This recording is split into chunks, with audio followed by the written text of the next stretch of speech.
Hello. So good morning, ladies and gentlemen. I would request all of you to occupy your seats as we are going to start this session.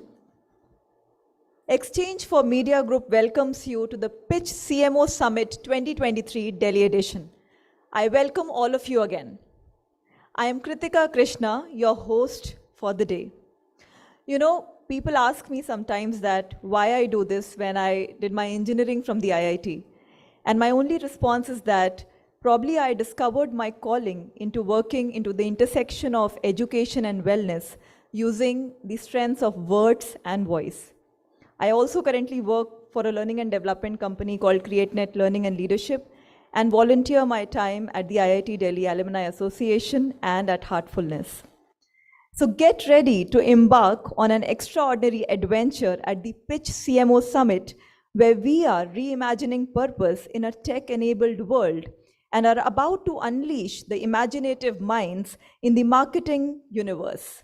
Buckle up as our speakers share their marketing insights and ignite a spark of inspiration that will take your brand to new heights. Fasten your seatbelts and get ready to experience a marketing extravaganza like never before. Before we dive further, I have an exciting announcement for all of you. For people on social media, our official hashtag is #PitchCMO, which is right there, as you can see. So let's crank up the energy and keep the buzz alive on social media. Whether you are tweeting, gramming, or even creating Insta stories, make sure to use this hashtag #PitchCMO, and join the conversation. Let's ignite a digital frenzy. Prepare yourself for an exhilarating day ahead as we present an exceptional array of speakers. The theme today is reimagining purpose in a tech-enabled world. Brand purpose is the reason for a company's existence, and it has the power to establish an emotional connection with its customers, leading to increased brand loyalty, advocacy, and profitability.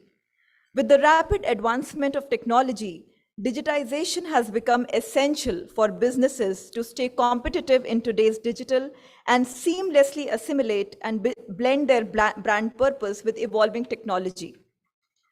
Today, we challenge the status quo, push boundaries, and explore the infinite possibilities that arise when purpose and technology intersect. Join us as we unravel the secrets to aligning purpose-driven initiatives with the ever-evolving digital landscape. Before we roll, let me take a moment to acknowledge our partners. Co-powered by partner Times Network, Now or Nothing, co-gold partner Zoom, an all-in-one collaboration platform that delivers limitless human connection.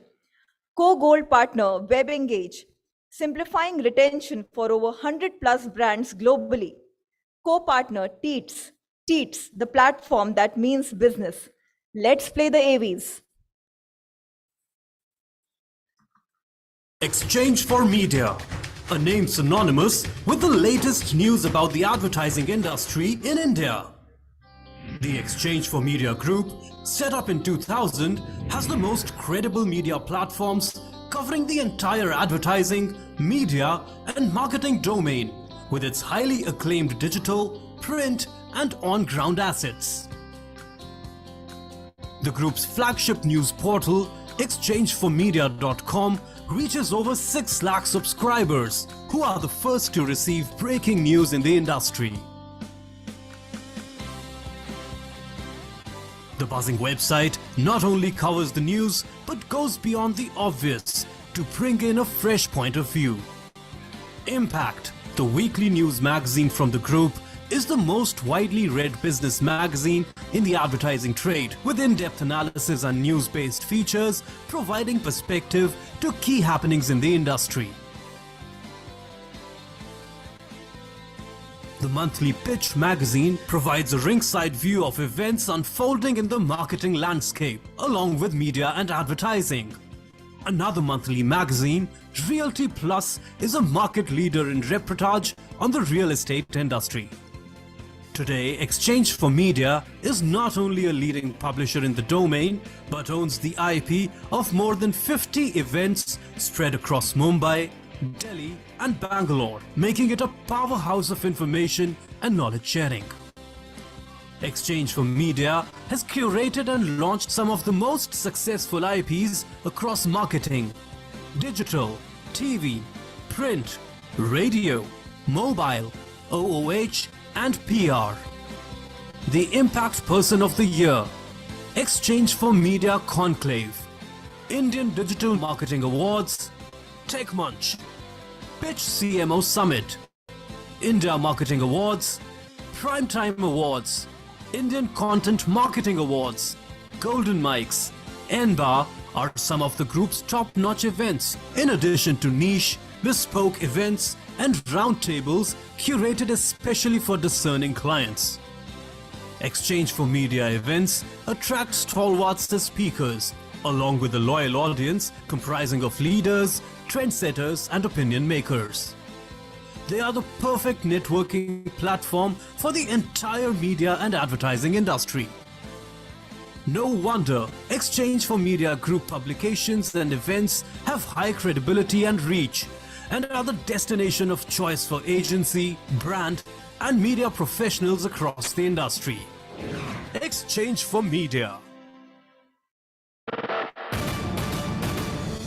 हर बदलाव एक नए आगाज से आता है। इसी सोच के साथ आया टाइम्स नाउ नव भारत। इस चैनल ने आते ही जनता का भरोसा जीतना शुरू कर दिया। कोई भी मुख्यमंत्री दोबारा चुनकर नहीं आया। मैं आऊंगा ना। गुजरात का सियासी रण, उद्धव सरकार के बिगड़ते समीकरण, ज्ञानवापी मस्जिद का सच। टाइम्स नाउ नव भारत ने हर खबर पर बारीक नजर रखी। और अतीक को लाया गया था। माफिया अतीक के सनसनीखेज मर्डर की खबर पर नॉन स्टॉप कवरेज की नव भारत ने। के बाद अतीक और अशरफ की चिट्ठी है। केजरीवाल सरकार का सच सामने लाया। नव भारत के पास दिल्ली के मुख्यमंत्री के आवास के एक्सक्लूसिव दस्तावेज मौजूद हैं। मैंने तो अपनी इन्वेस्टिगेशन की है, उसमें ये कागज आए। सबसे तेजी से बढ़ता हुआ न्यूज चैनल बना टाइम्स नाउ नव भारत। अब बदलेगा भारत, बनेगा नव Bharat.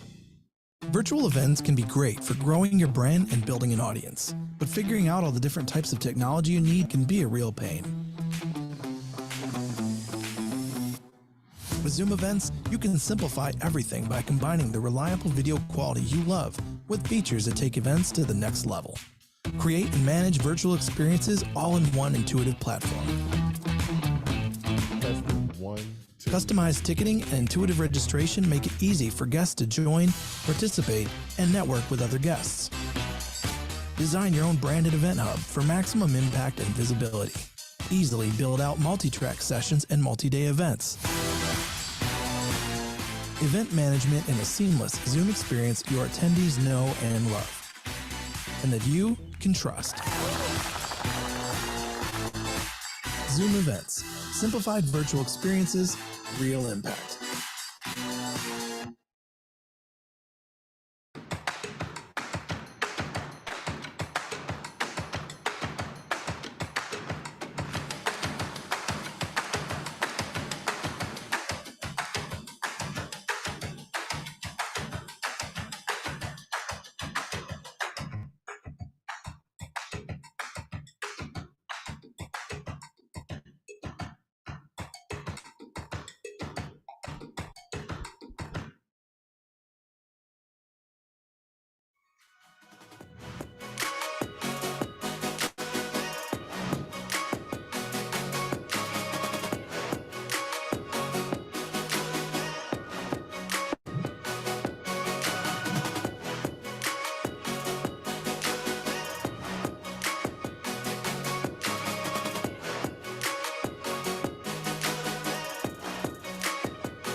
All right. Thanks to all our partners. So since most of you are here, let's begin this day with a huge round of applause for each one of us because you have taken out your time to be here.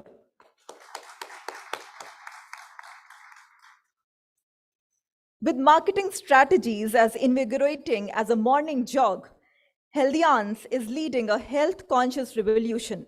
Their wellness-inspired creativity fuels the drive for a healthier lifestyle, serving up campaigns that are as refreshing as a vitamin-infused smoothie.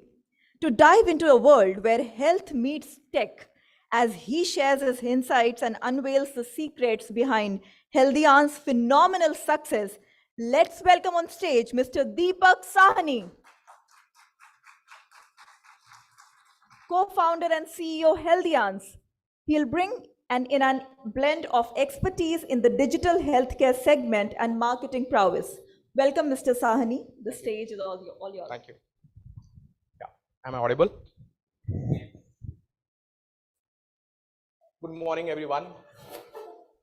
I think good morning to all the digital marketers, tech enthusiasts, all the marketing people, and anyone who accidentally walked in thinking it's a science and fiction conference.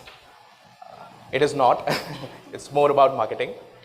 Before I start, I love to obviously know all my audiences. So just want to know how many of you are from performance marketing side, from your companies? Very less. I know why you all are here, because budgets to cut ho hi chuke hain. No company has budget, so performance marketing to ho nahi rahi, but that's good. And how many of you are from digital marketing companies? Good, thank you. यार एक चीज बताओ, आप लोगों को phone number कहां से मिलते हैं? You guys just call like anything, and पता नहीं आप कहां से ढूंढ के लाते हो. Direct on my number, and I was just thinking कि मेरा नंबर तो मेरे ऑफिस में किसी के पास नहीं है. You guys have it. Heads off. Great. Would like to obviously start in. I have been given a dual responsibility in a way to start the session, give my presentation, also set the context for the rest of the day so the things goes well. So before we begin, I would like to address the technological elephant in the room. It's basically because if we go back, the most technological advanced thing at our homes used to be a color television or a PCO at the corner of the street, right? Some of you are very young, probably would not have seen, but we seen coming in from there. And from that era, we are entering into an era wherein our grandmothers are addicted to Candy Crush, right? And we are such people who are addicted to so many apps. It's a complete change that is happening in, right? Our chai wala now accepts a Paytm because we are entering that particular world. And if we move on and see, there is a huge change coming in. Our fears have changed. So our fear used to be somebody seeing us on the corner of a PCO booth talking to a girlfriend, versus our fear now being accidentally liking someone's Instagram post at 3 AM from 2015. So progress, right? There's a lot of progress in technology that has happened. So under the banner of obviously reimagining brand purpose in a tech-enabled world, I would like to bring this context of how we and our journey moved on in this ever-evolving digital world, and how the purpose moved on, and also at the end would like to set a context for the day. Thank you. So Healthians started back in 2014. This is how we started, and we were a pure aggregator. This is one of the screenshots of 2014. But I would like to know, can you all guess what would be our purpose at that point of time? If I say my lofty purpose at that point of time was to really make people healthier,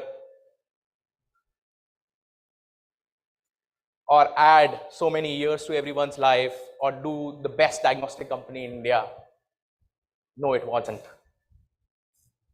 It was to make money. Seriously. When I hired my first coach, and she was talking to me on day 2, and she said, okay, you have built this company, you are trying to do something great. What's the purpose? I clearly said my purpose is to make money. She said, if that's the purpose, how will people connect to you? I said, people will also make money, they will connect.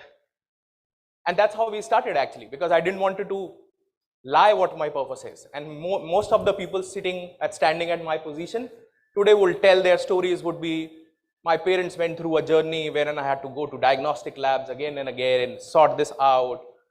I really had a bad time, and that's how I started and thought about I should build a diagnostic company of mine. This is more story, right? But when it comes to the honest purpose, it was really about making money at day one. But the key link was missing.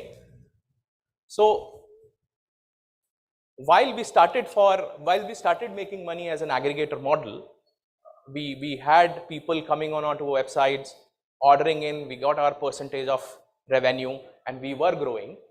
We suddenly started feeling that we are actually just a discovery platform and not adding any value to our consumers.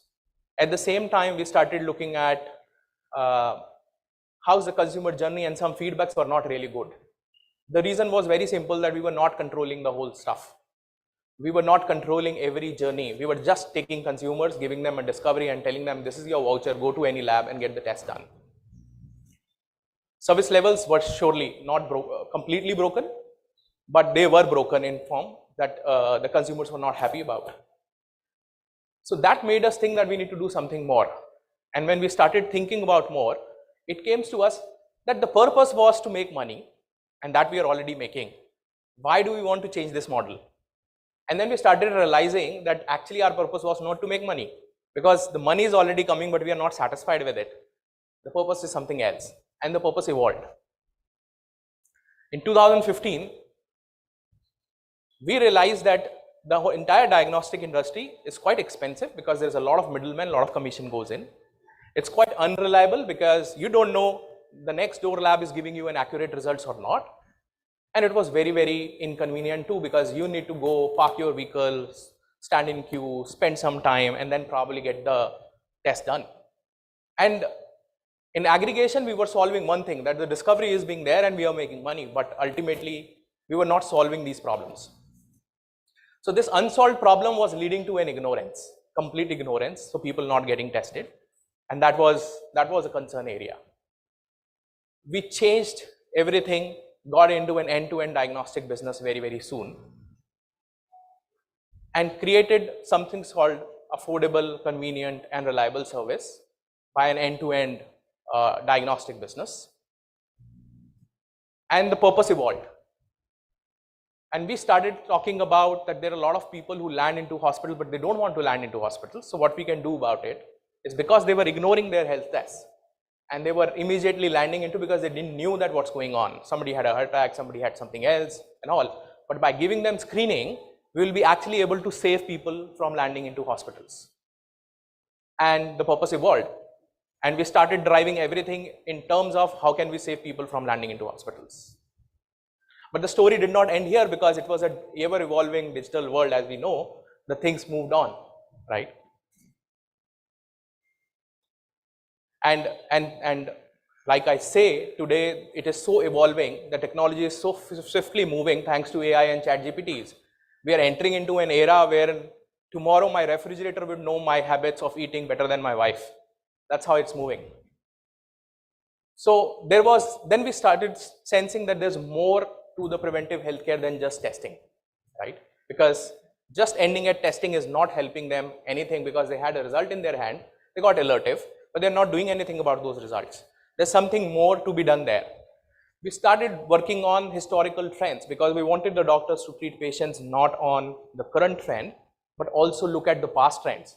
Last 4 years, 5 years, 6 years, not just discussing what's happening right now, but to discuss what's probably happened in the past. And then we started giving reminders, because we knew people are very lethargic about their test. So somebody who's ill or somebody whose ranges were abnormal, we started sending reminders saying, oh, this is what your range is, repeated in 3 months, repeated in 6 months, and carried on that particular search, again with the last purpose of not landing them into hospitals.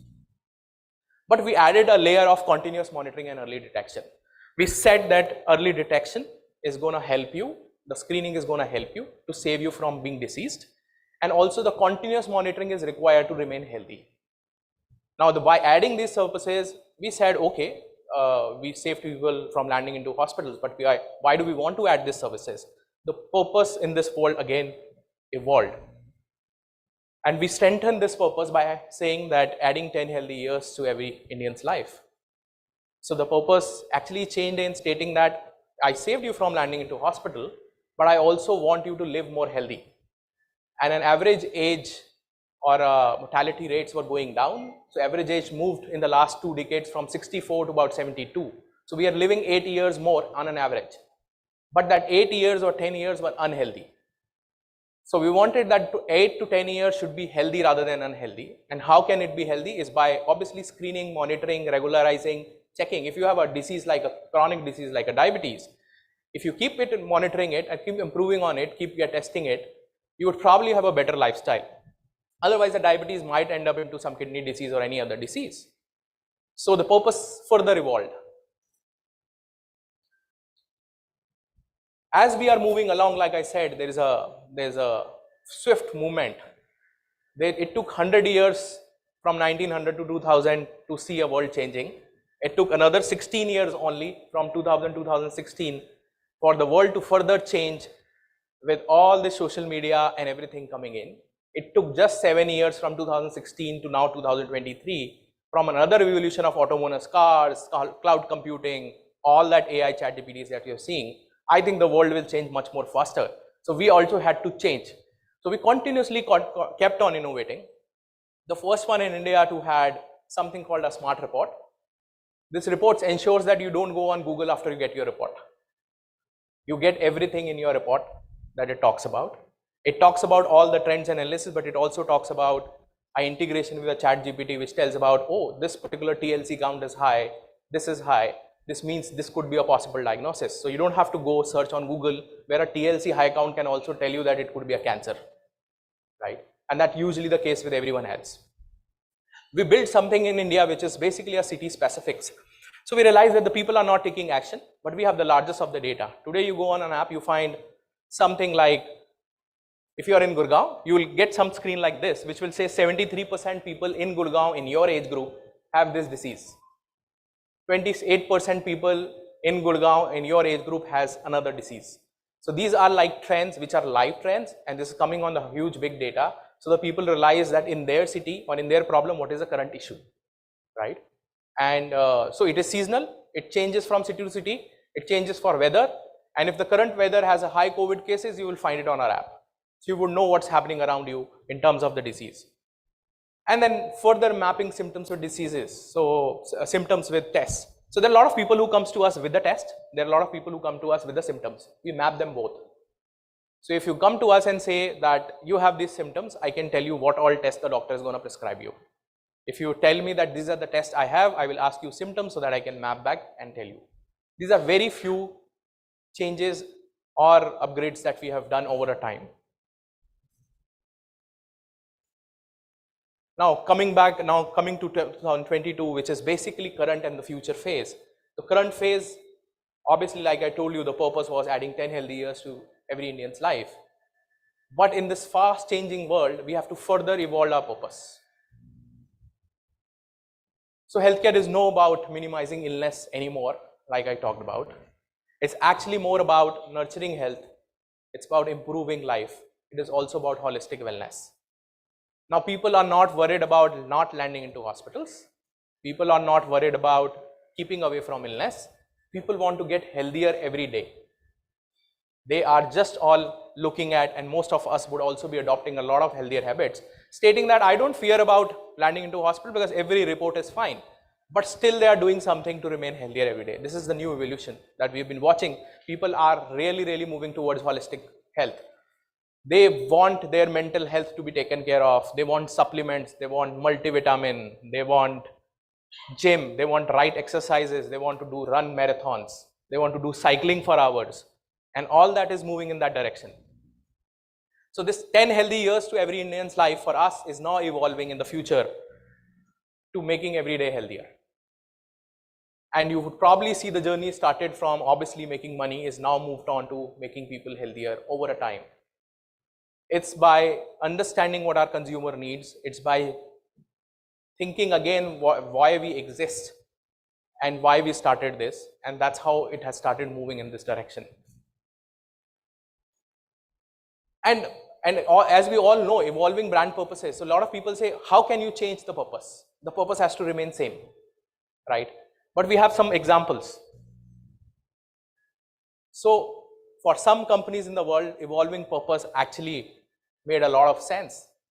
A Netflix, not just by logos, but a DVD rental company, curated content, started streaming and now started creating content itself.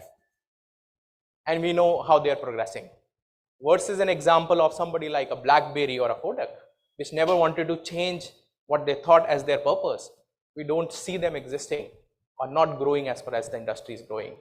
So obviously, we knew that evolution of that particular purpose really helped us to stay ahead and keep changing where we are. And while I say that, there is also always a meaningful brand purpose helped in bringing some change to the consumer's life. And we have a lot of evidences. I'll just share a small story. Just about 1 month back, I received a call from somebody very, very senior in Haryana Health Services. He's a doctor himself, and he's a secretary in Haryana Health Services.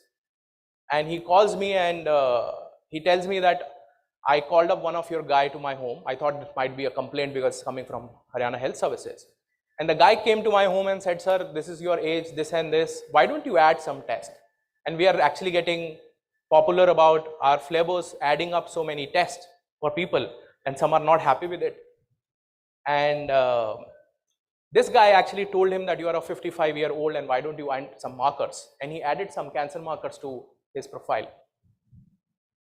As a result came one of the cancer markers were really high. This guy on the first thing said, oh, maybe this flavor just added it and now he's saying this is high, I would note. But being a doctor, he just sent it to a few doctors. They said, no, why don't you come over? In 1 week, he was detected with stage 1 lung cancer through the one screening test and saved his life. I have millions of stories like that where people tell us that they got detected for a diabetes first time or a cancer first time. One of the richest Indian guy in Dubai called me the other day and said his daughter got detected through us in India while she stays in Africa for a cancer, just for a routine test.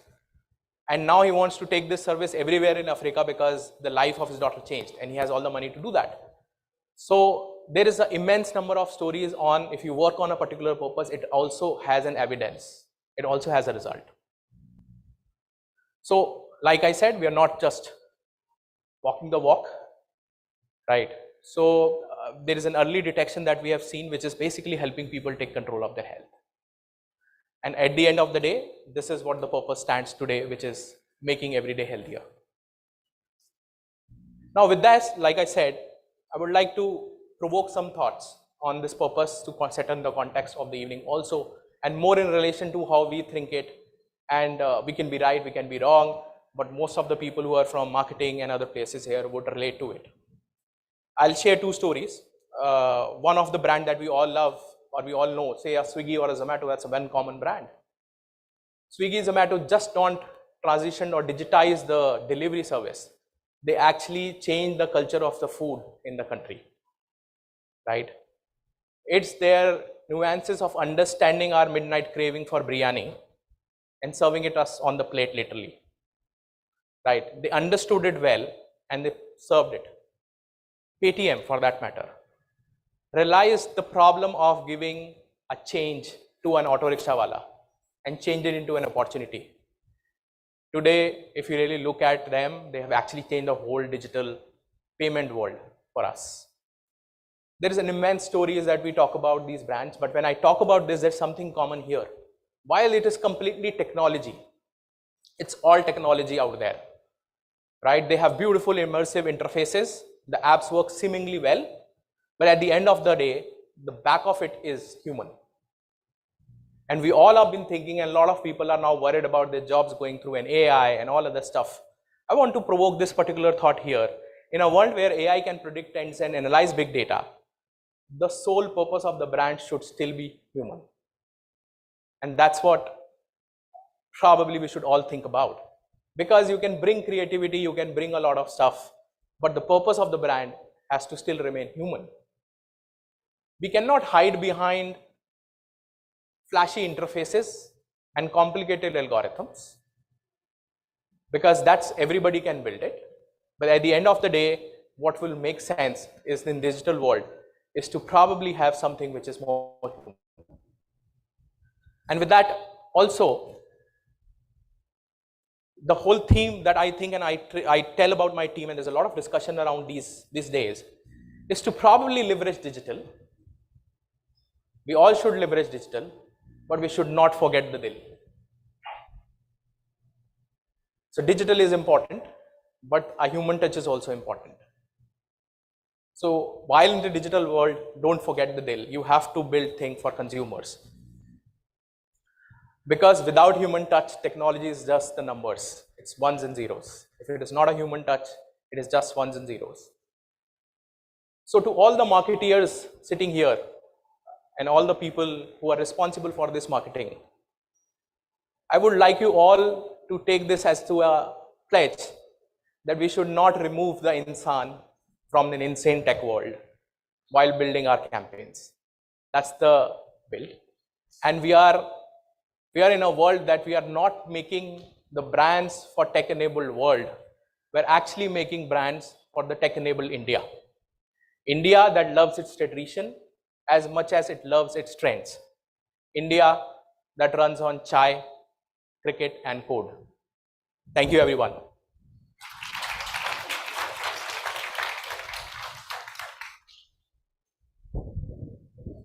Thank you so much, Mr. Deepak. I would want you to stand here for some more time. We have a few questions. I so much, first of all, resonated with you when you said that the sole purpose of the brand still continues to be human. Yeah. And the punchlines you used, digital and dil and insan होना चाहिए in this insane world. Yeah. उसको खोना नहीं है. तो आपसे एक सवाल है. If you could collaborate with any fictional character for a marketing campaign, who would it be and what would the campaign be about?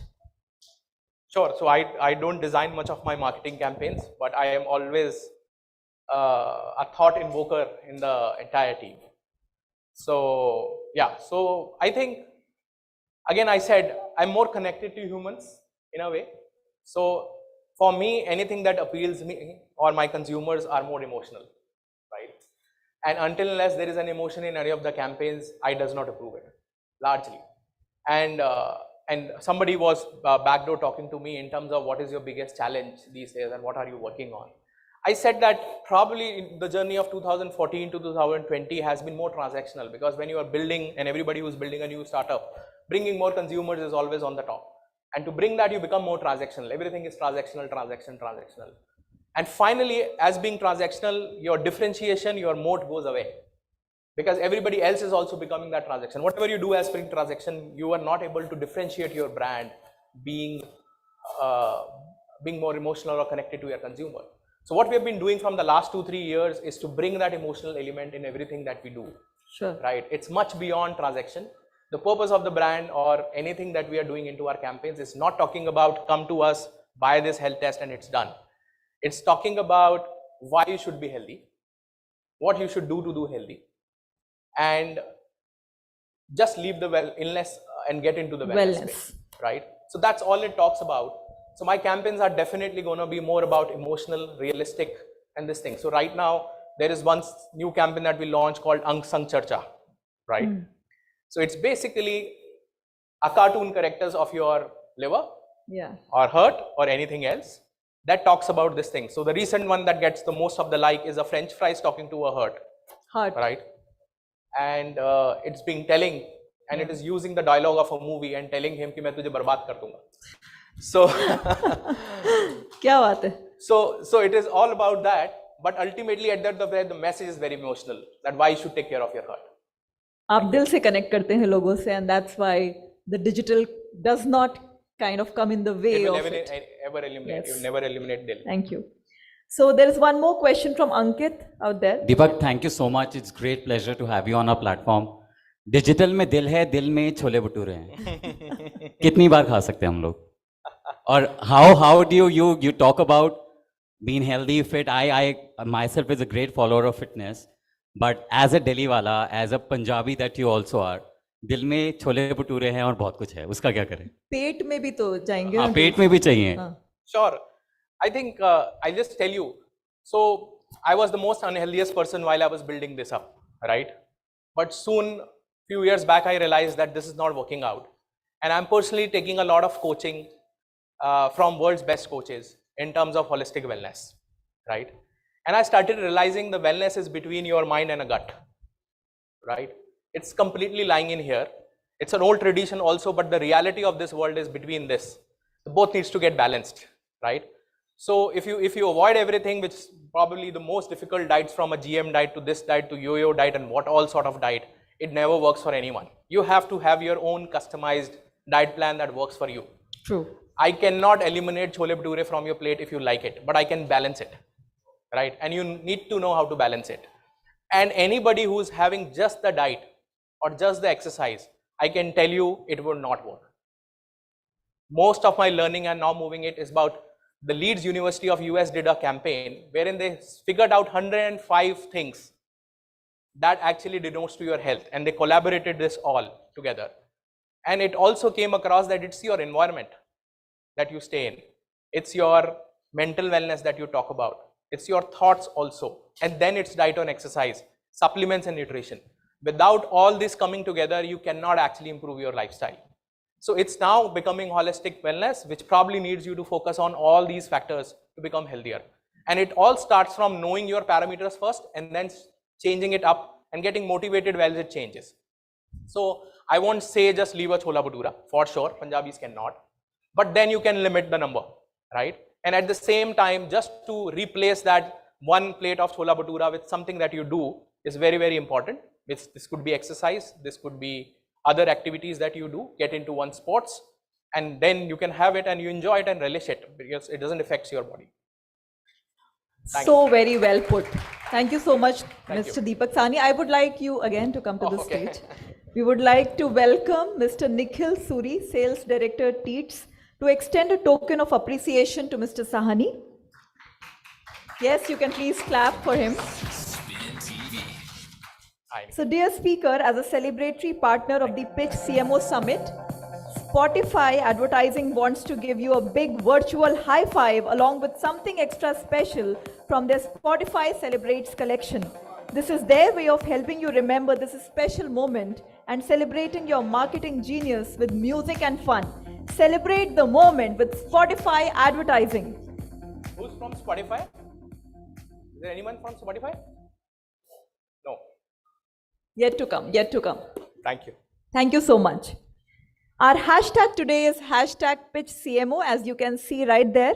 Let's keep the buzz going on social media. Please keep tweeting and gramming using the hashtag PitchCMO. A quick mention, do visit the Teat stall in the pre-function area.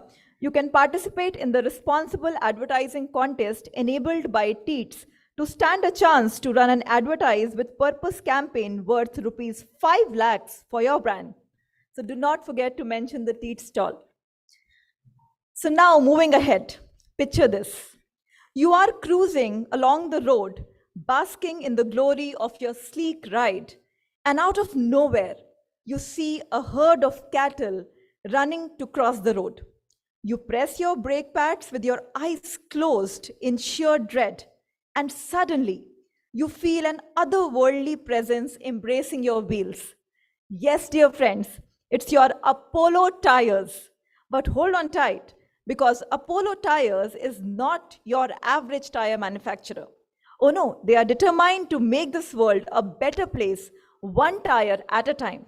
So please join us in welcoming Mr. Vikram Garga, Group Head Marketing Asia Pacific, Middle East and Africa, Apollo Tyres, who will shed some light on the brand's commitment and how it believes in leaving a greener footprint wherever they go. Over to you, Mr. Vikram Garga. Please welcome him with a huge round of applause.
आज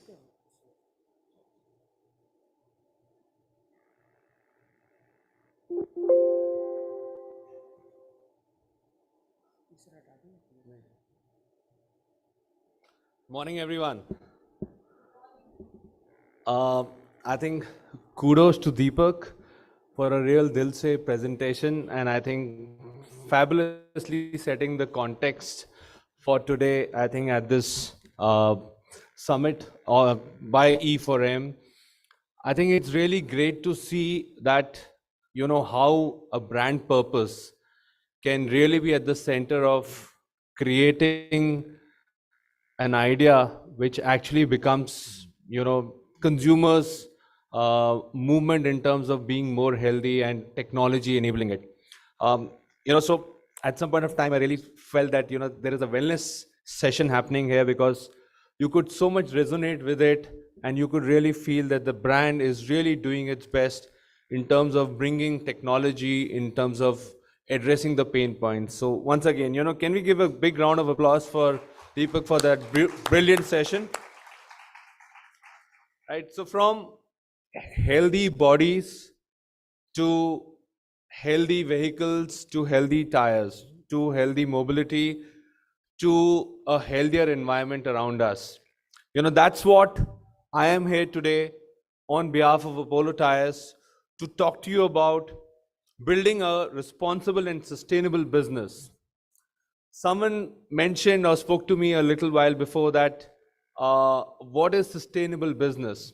And I said, you know, it lies in the answer, the word itself. Sustainability is what will make a business sustainable. So the entire presentation today is actually about giving you a glimpse of Apollo Tyres over its last 50 years, how technology has been enabled into its product, into us believing that we are contributing back to the environment, plus the role that you as individuals, as consumers, as customers can play, and how Apollo Tyres has over the period of time moved out from just selling technology-driven tires to solutions and services that is going to enable a much faster, greener mobility world out there. But before that, I thought the very fact that responsibility starts from within, I just want to share a small story from my side in terms of, you know, I moved to Gurgaon maybe around 10 months back. But one thing that I realized, you know, I use Blue Smart, and I just happened to check my app this morning in terms of, you know, what is it that I have maybe contributed back to the environment. And this is a picture from this morning itself. You know, while coming here, I looked at the Blue Smart app. I've taken 352 rides, which are zero emission rides as per Blue Smart, contributed 430 kilograms of carbon dioxide saved from emitting into the environment. And of course, you know, more than 600 liters of fuel saved. Now, there is a bit of pride that I have within myself as a consumer of contributing back to the environment. And I think that story, when I take forward to look at from what is happening in the auto world, especially in the tire industry world, it becomes immensely important for us to see what is it that is happening around us.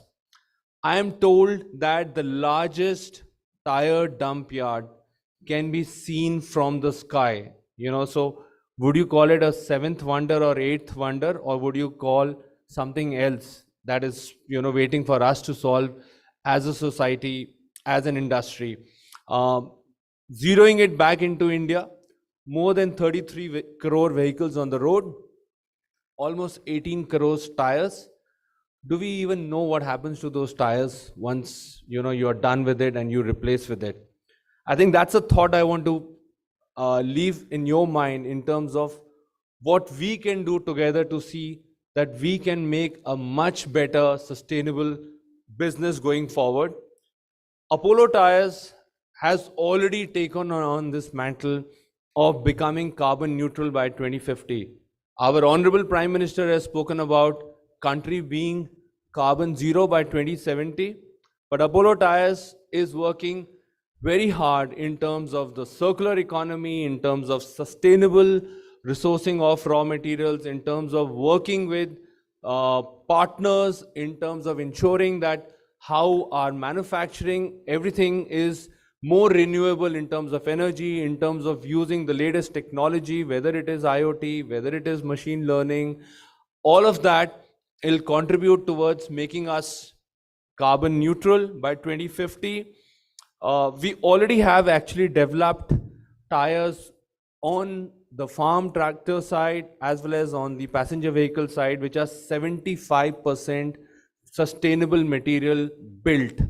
It uses repurposed rubber, it uses recycled metal, it uses the recycled bead, all of that goes into the making of the tire to renew the material into making a much more sustainable tires. And that's the promise that we want to do, is without compromising on the performance, how can we bring sustainability right in the center of what we sell, which is tires, and make the mobility a much greener mobility. Just for your information, the life cycle of a tire from birth to death, if it is contributing and making an impact on the environment, 90% of it happens when we use those tires, which is when we use it on our vehicles, right? Which is including the carbon emissions that we do with the fuels that those cars are running with. And the other 10% is in the procurement of those tires, whether it is in terms of the raw material, whether it is in terms of moving the finished goods, or in terms of disposing of the tires. Apollo Tyres is well geared in terms of ensuring that there is an intervention that we are doing at every stage of the life cycle of a tire. For example, our Andhra Pradesh plant is today run on 100% biomass fuel. We today have AI and ML Industrial 4.0 being deployed in all our plants to bring down the wastage, improve the efficiency by 10 to 15%, which has a direct correlation to saving of energy, which is again, better for the environment. To ensuring that across 150 centers or delivery centers that we have across the country, we are working on making the last mile mobility being run on electric vehicles to see that we can contribute back to the environment. And of course, I'm going to talk a little more in that 90% cycle stage, where there's a lot of innovation that has happened in the world of tires, whether it's energy efficient EV tires or lightweighting. And last but not the least is about recycling the end of life tires, taking it back into the raw material through the sustainable source. We are working with partners like Tyromer to see that we are as extended producers' responsibility, ensuring that every tire that goes out there can be more sustainable than the one that last we produced. A glimpse of, therefore, what Apollo Tyres has done. Now, this is also technology which is being driven over several decades. Here is an example of a product called Endurace LD. More than 1 crore tires have been sold in the market so far. It has resulted into significant amount of saving, whether we talk about the fuel that it saves, the numbers speaks for themselves, but also in terms of the material that goes behind in the making of these tires. That makes it exceedingly important for us to say that sustainability has been at the center of everything that we have been doing. Like I said, it's part of our vision. We have been radializing the tire industry over the last several decades. You all would know there is a bias tire and there is a radial tire. And the difference between the two tires is that radial tires are 20% more low on rolling resistance, which means almost up to 5% better fuel efficiency and longer life of the tires. Here is an example of a product called Apollo Energy, which is one of the leading fuel efficient tires that we have developed. And just a simple maths, if one truck runs a year, which is a 12-wheeler truck running almost 120,000 kilometers, it is almost equivalent to planting 51 trees. So that's the amount of saving that you do on the carbon dioxide. And that really talks about driving sustainability at the core of what we offer to our consumers. Still continuing on the journey of the product offering, we all have heard of the EVization that is happening in the mobility space. Maybe a show of hands, how many of us are today driving an electric vehicle? Anyone in this room? Wow, so these are some of the people who are, moving ahead of times in terms of adopting greener options. We have, as Apollo Tyres, tires for you. We were amongst the first to develop for two-wheelers and four-wheelers electric vehicle dedicated tires. We also have internationally one of our European brand, Fredestein, is the first SUV electric dedicated tires, which is an all-season tire. All of you know electric vehicles are silent. Electric vehicles are, because they don't have the IC combustion engine, they have much faster traction because of the acceleration, so there is a traction need. And because of the range anxiety, it needs to be far more efficient in terms of giving longer mileage for every battery charge. Happy to say that we've been able to deliver on all the three parameters across our products, ensuring lower noise levels by 3 to 5 dB levels, to 5% extra range that you could get in the same charge, and of course, a better traction. So you get the same confidence that you can get in any other car when you are in your EV vehicles. I'm sure the people who are in the audience who are driving the EV vehicles, they can feel that the vehicle picks up in lesser than half the time that your regular IC vehicles does to reach 60 km per hour or any other. At the same time, it needs therefore stronger grip. And Apollo Tyres has developed that technology to make really EV ready vehicles. Just a glimpse of what rolling resistance technology can offer back to the environment. This is for the work that we have done over the last 4 to 5 years, where we have been able to really deliver much more energy efficient tires, saved more than 204 lakh liters of fuel per year, and which amounts to almost 652 lakh kg of carbon dioxide per year. That's a lot of savings in the form of for the environment and obviously for your pockets as well. Government is obviously looking at what more can be done. The new energy efficient norms by the Bureau of Energy is coming by 2024 January.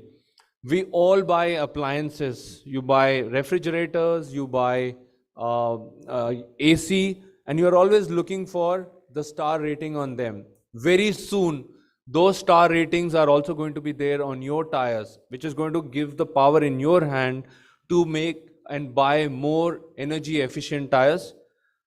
Glad to share that Apollo Tyres actually have already developed 5-star tires, and it's available across our range of PV vehicles, light duty truck vehicles. And that is again another commitment from Apollo Tyres to stay ahead of the time in terms of what we can do with our product and the technology, with the purpose of providing sustainability at the center of everything that we do. We also are partnering with the EV ecosystem. So the largest 100% electric cab aggregators that are there in the India, whether it is Blue Smart, whether it is lithium, they run on Apollo Tyres. Whether it is the OEMs which are leading in terms of bringing the latest EV vehicles out, some of the pictures would definitely resonate with you in terms of Mahindra and Tata products. They are also running on Apollo Tyres. So we've been able to get technology well ahead of time and partner with them to EVize the market going forward. One of the other things that as part of sustainable business is, apart from reduce, reuse, I think it is about retreading and renewing the tires. If all our commercial truck customers out there whose running of their business and their fleet depends a lot on the cost of the vehicle and its running. At Apollo Tyres, we today have more than 48 retread zones where you can actually, it's almost like giving new life back to your tires up to 80% of the original, which makes a lot of sense for them in terms of cost and in terms of giving back again to the environment. The cost can be as less as 25% of an original tire. We do more than 1.2 lakh tires for our customers, and they are extremely happy and satisfied in terms of the performance that it gives it back to them. Idea is to take it back across the Bharatmala, that exists in the country, to see that all the fleet customers get their services as promptly as possible.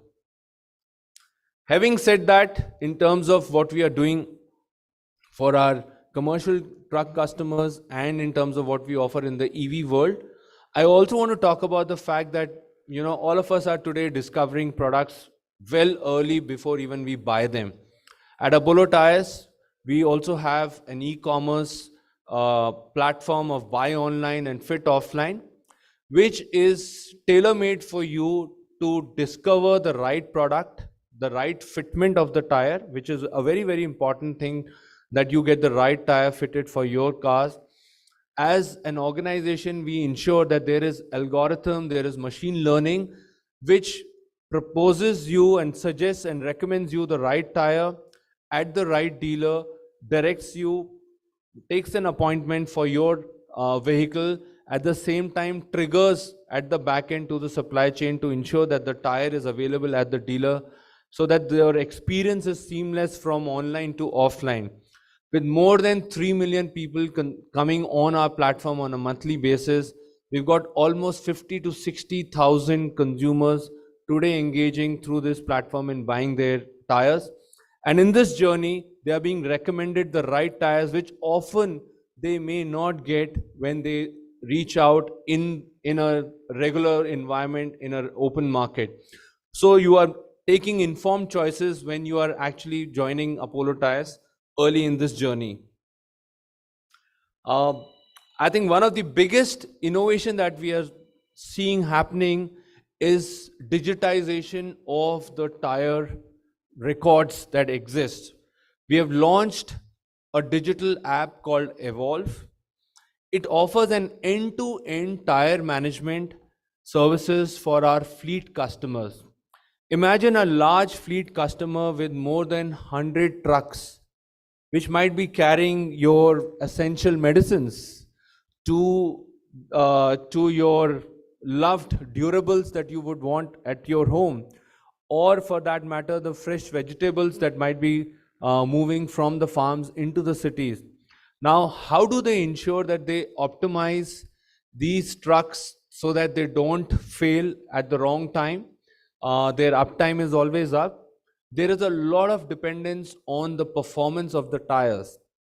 Today at Apollo, through Evolve, we are able to generate more than 50 data points for a tire in terms of its health, in terms of where it is, in terms of where in the vehicle it is fitted, what is its tire pressure, what is its temperature, what is its tread wear length.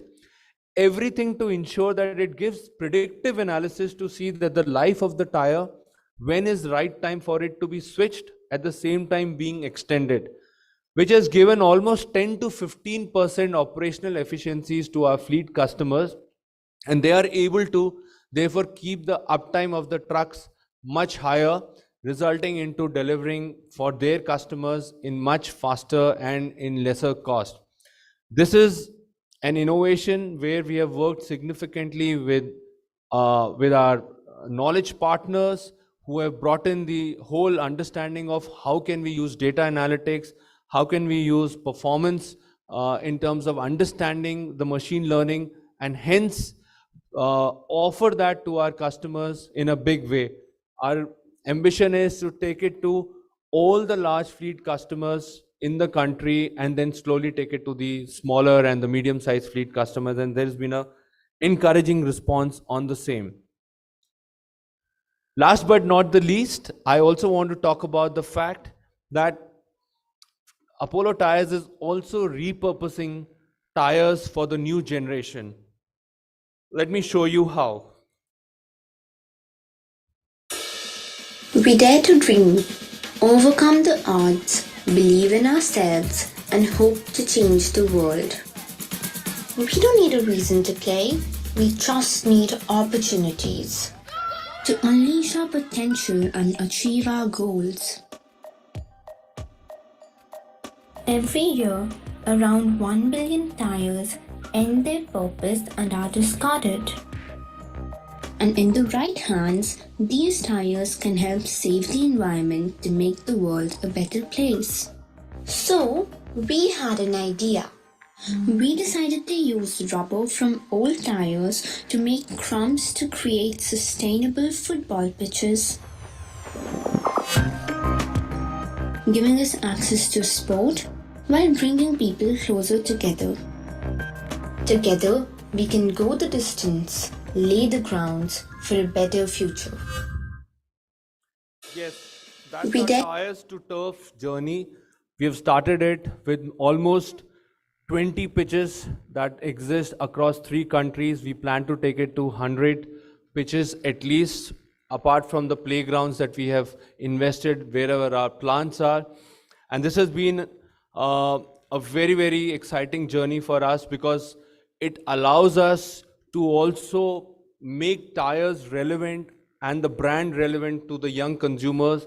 And as we all know, football is one of the growing sport and one of the passion that all the kids want to really explore. So it allows the brand to give back to the society in a way where the kids also connect and relate back to the brand. And that's something that we will continue working on going forward. Now, having said that, in terms of, how purpose is in the center of driving our product strategy, our service strategy, our consumer engagement strategy, I think I would also use this opportunity to say that what can be your part in terms of contributing back to the environment? What can you do? P, which is pressure. Many of us today are driving driving vehicles which have got tire pressure monitoring system, right? For those who don't, I think it's very important to check tire pressure. A, for alignment. Wheel alignment is not only important for your tire life, it's extremely important for your vehicle maintenance as well as for your vehicle longevity and for the performance that you get out of it. Rotation is a very important part of ensuring that the tire is rotated periodically. And last but not the least, tread wear indicator. I'm sure many of us in the room may or may not know how to look for the tread wear.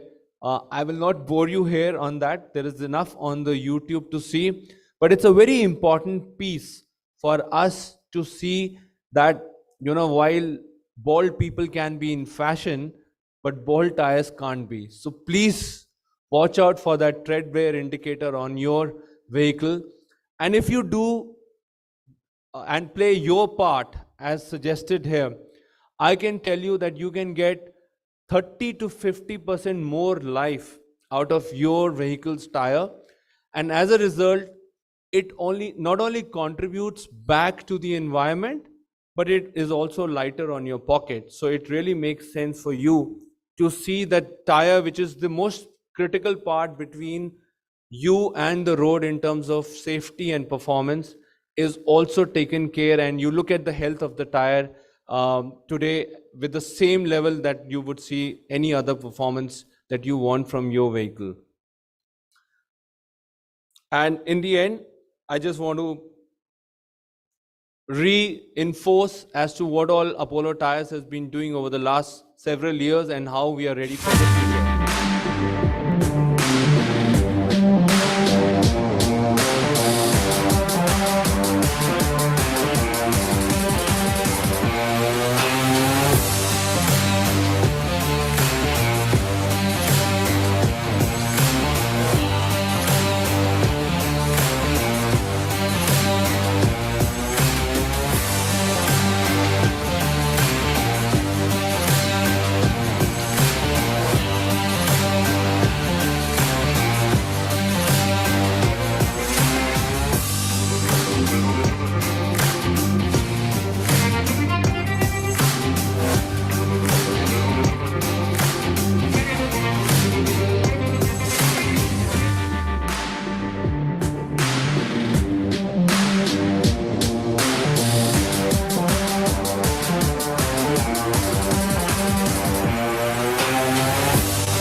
That's it.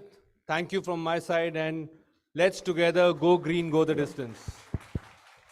Thank you so much, Mr. Vikram Garga, for your wonderful, wonderful insights, and especially how you brought the sustainability angle. We just celebrated the World Environment Day around 10 days back, and it was beautiful to see what you are doing. I also love the name Evolve, very similar to Evolve, and I'm sure it has been kind of taken from there. And it also brought the lessons of physics, the rotation and, the way you were sharing. I'm sure most of us would relate to that. So thank you so much. One question I have for you. If marketers had the ability to control one social media platform for a day, which platform would you choose and why? For a day. Yes. All right. I think today people's life is taken over by social media, right? And often the trend setting happens though at Twitter, if I could use that word, because people pick up news, people pick up events, people pick up information on Twitter, and often look for authenticity and credibility of that information coming from that source. I would say that maybe if it's a very, very important event, if it's a very important milestone, it's something that one is really looking for credibility. Maybe Twitter is the place to go for. But I would want to also mention that the new age consumers are also very, very information hungry on other social media platforms, and Instagram, for example, is really picking up. And today I think Instagram is not only entertaining people, it is not only engaging them in terms of information and knowledge, but it is also allowing them to actually share their point of view in a very, very interesting and engaging manner. So I see there's a lot of engagement that happens on the Instagram. So if it is about two-way engagement, and it is about giving someone the power of reaching out, even if you're a common man, sometimes I find Instagram does that job better. Whereas on Twitter, you need big followers, and then you follow them. So I think I'll have to make two choices and not one choice for this. Thank you. Thank you. And with that, I would like to welcome Mr. Anand Bala, Head of Commercials and SMB India and SAARC Zoom, to present a memento to you, sir. So.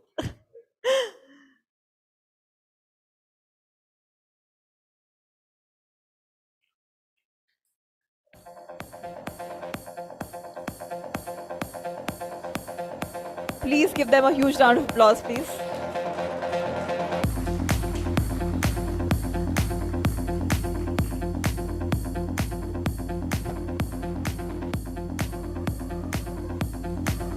Thank you so much. And as Mr. Garga was talking about Instagram and Twitter, please do not forget to use this hashtag #PitchCMO, and keep buzzing on social media platforms.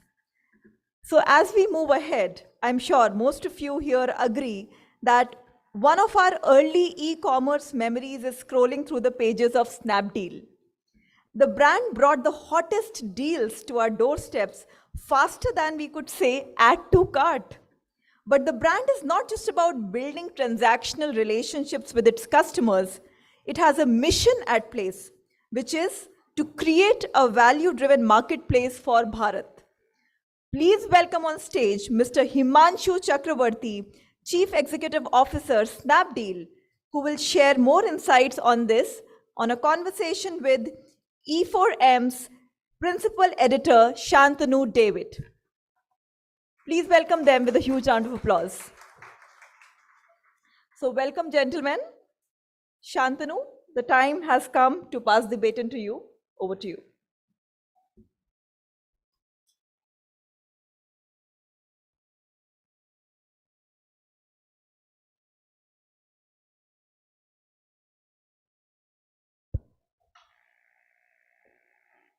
Good morning. Good morning. I am so glad this conversation happened right now. According to Vogue, as well as some vague magazine articles, this is when people are the most alert, like properly caffeinated people. So this is the perfect time to be having this conversation with Himanshu, who is, of course, the CEO of a company which has had to stay on its toes to stay part of, the great Indian retail conversation. So thank you, first of all, so much for speaking to us.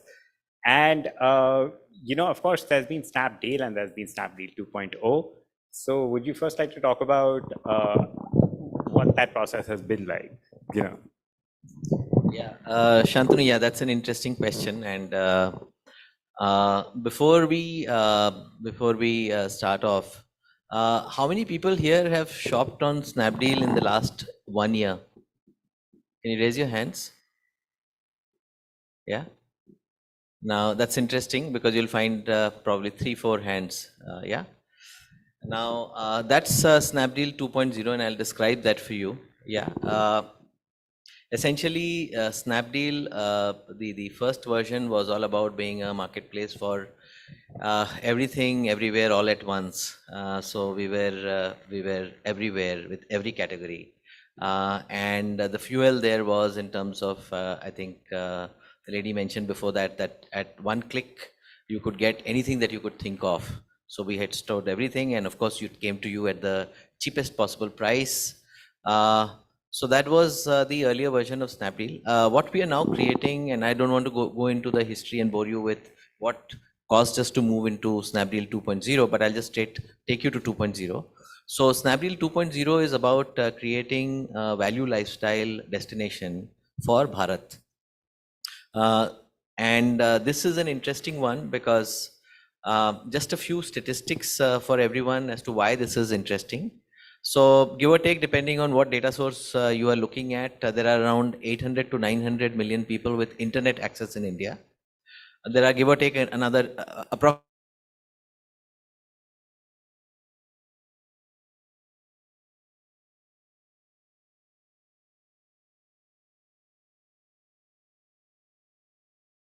of this is that out of this 250 odd million, which has shopped on any of the e-commerce platforms, roughly around 50% of this is the value segment, and 50% is are people who came in onto e-commerce and internet long back, people like you and us, who probably have been on e-commerce for 10 years, 15 years, 18 years, 20 years, depending on age and everything else.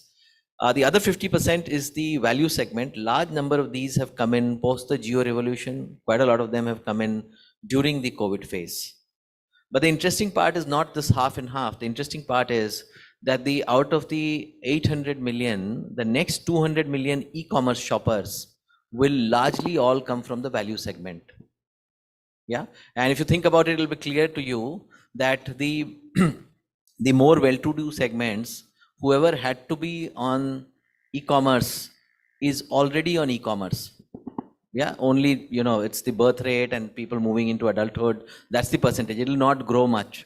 Almost 95% of the next 200 million shoppers or 250 million shoppers would come from the value segment. Now, therefore, we embarked on this journey of creating this destination for value lifestyle. In the value lifestyle segment, the quality of merchandise is very poor. So how do you make value lifestyle destination with good quality merchandise for the consumers? And how do you make it of appeal to people who have got not too much money with them? In fact, very little money with them. Yeah, and that's really discovering the fortune at the bottom of the pyramid and how you can scale it up in a profitable manner. So that's the Snapdeal 2.0.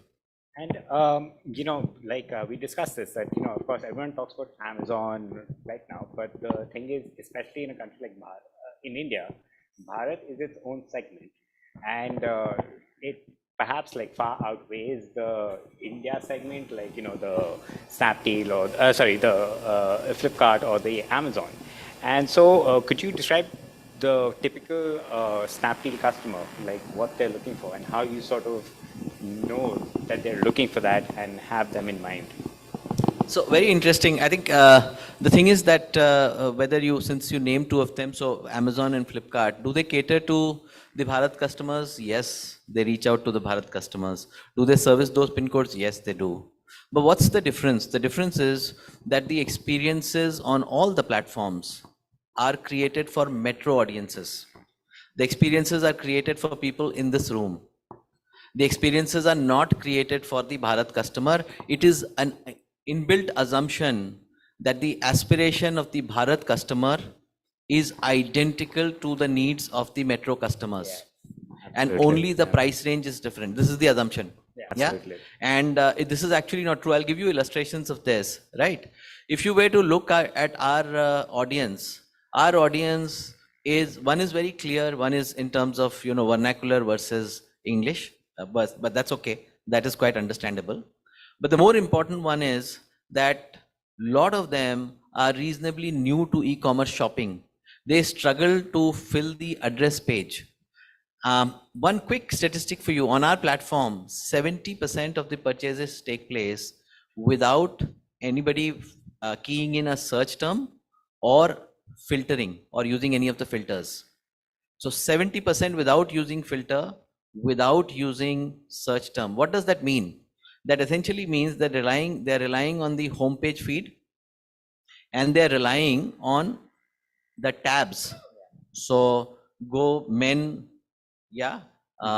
t-shirts, etc., etc. So you follow the tab. Now, this customer is quite different from the metro audiences who quickly want to reach and see what they want to see. Yeah. Now, how do you make the assortment that Divya sees different from what Ramdeen sees? Yeah. And how do you dynamically do that? So the role of data science in our case is significantly higher than the other platforms. Right. What I show to you will make the difference between your buying or not buying through the process. Yeah. How do we enable you to fill up the address pages easily? Yeah. Visuals are picture led. The PDP pages are picture led. Very little text and very easy text. No complicated terms. So there are lots and lots of different things that you do when you want to cater to, and of course price and assortment, which is a massive part of the whole thing, but everything else in terms of the experience is quite different for the Bharat customer compared to the customers that you see on other platforms, which have largely been done for the metro audiences. The checkout pages are so complicated in the other platforms, but they're easy for people like us because we've been accustomed to that complication. Yeah. But to the first time customer, it is complicated. Ours is quite easy. It's meant for the Bharat consumer. And I'm curious because you said like Snapdeal does do a lot of hand holding, and it takes first time customers through this process. And so I'm curious, is that a differentiator when it comes to you and say to an Amazon or even a Flipkart, which is say made in India, that because you have this in mind, that you are aware of the difficulties, so is that why also that they sort of come towards you? So there are 2 or 3 reasons for that. One is, of course, as a brand name, Snapdeal is extremely well known, like the others are well known. So it becomes a natural magnet. If you ask anybody to name 3 or 4 e-commerce sites across the country, we will feature in that list. Absolutely. So I think that's an advantage which comes in honestly not because of what we have done recently, but because of the Snapdeal 1.0 version. Right. So that's a heritage that we have. But having said that, I think more and more people keep coming onto our app and site essentially because it's easy. If you are a first time user, just again another statistic which may be interesting for you. We have 2 categories of shoppers, right? Any platform would have. We will have repeat users, which is called RTU in our terminology, and FTU, which is the first time user on your platform. Yeah. Now, out of the FTUs on our platform, 30 to 35%, one third, is first time ever on any e-commerce platform. First time ever. They have not shopped on any e-commerce platform. Now, this is completely different. What you need to create for them is therefore completely different from what you need to do if there are people who have shopped multiple times and are coming on a platform. And, of course, this is an emerging segment and it has its bright spots as well. So what do you see as the biggest advantages as well as perhaps some of the challenges for this segment? So I think both the advantage and the challenges merge into each other, and I'll just illustrate to you why it does, right? In the lifestyle segment, which is fashion, footwear, BPC products, general merchandise, household products, etc., the quality of the merchandise at the low end of the spectrum is not good in India. This is the reality. It is patchy. In fact, does not even compare with other emerging economies. We are quite poor in terms of the quality. Now, the person who's buying that merchandise, a t-shirt, let's say at 200 rupees or 300 rupees, right? Or a polo at 350 rupees or a 400 rupees, is looking for him that 200, 300, 400 rupees is a hell of a lot of money. Yeah. And is looking for good quality merchandise. And therefore, our merchandise range that we have is very curated. It's curated with marketplace sellers, but you get to see only good quality merchandise. We actually offboard anything which is not good quality. The important second part, therefore, is that we only have relevant price range. So in our case, for example, if you go and hunt for t-shirts, your story will start at 199 and will get over at 799. You don't get to see 299, 3999, 4999 confusing you, because that's not our customer. Yeah. Right. That's also one of the reasons that many of you, when only 3-4 hands went up, right, exactly. It does not appeal to you. Yeah. We largely don't have any brands because we operate at the end where there are only labels. Yeah. So we curate those labels, we curate the quality of the labels and the assortment and make the experience well. Now this is a challenge, but it's also a competitive advantage because it's difficult to carry out.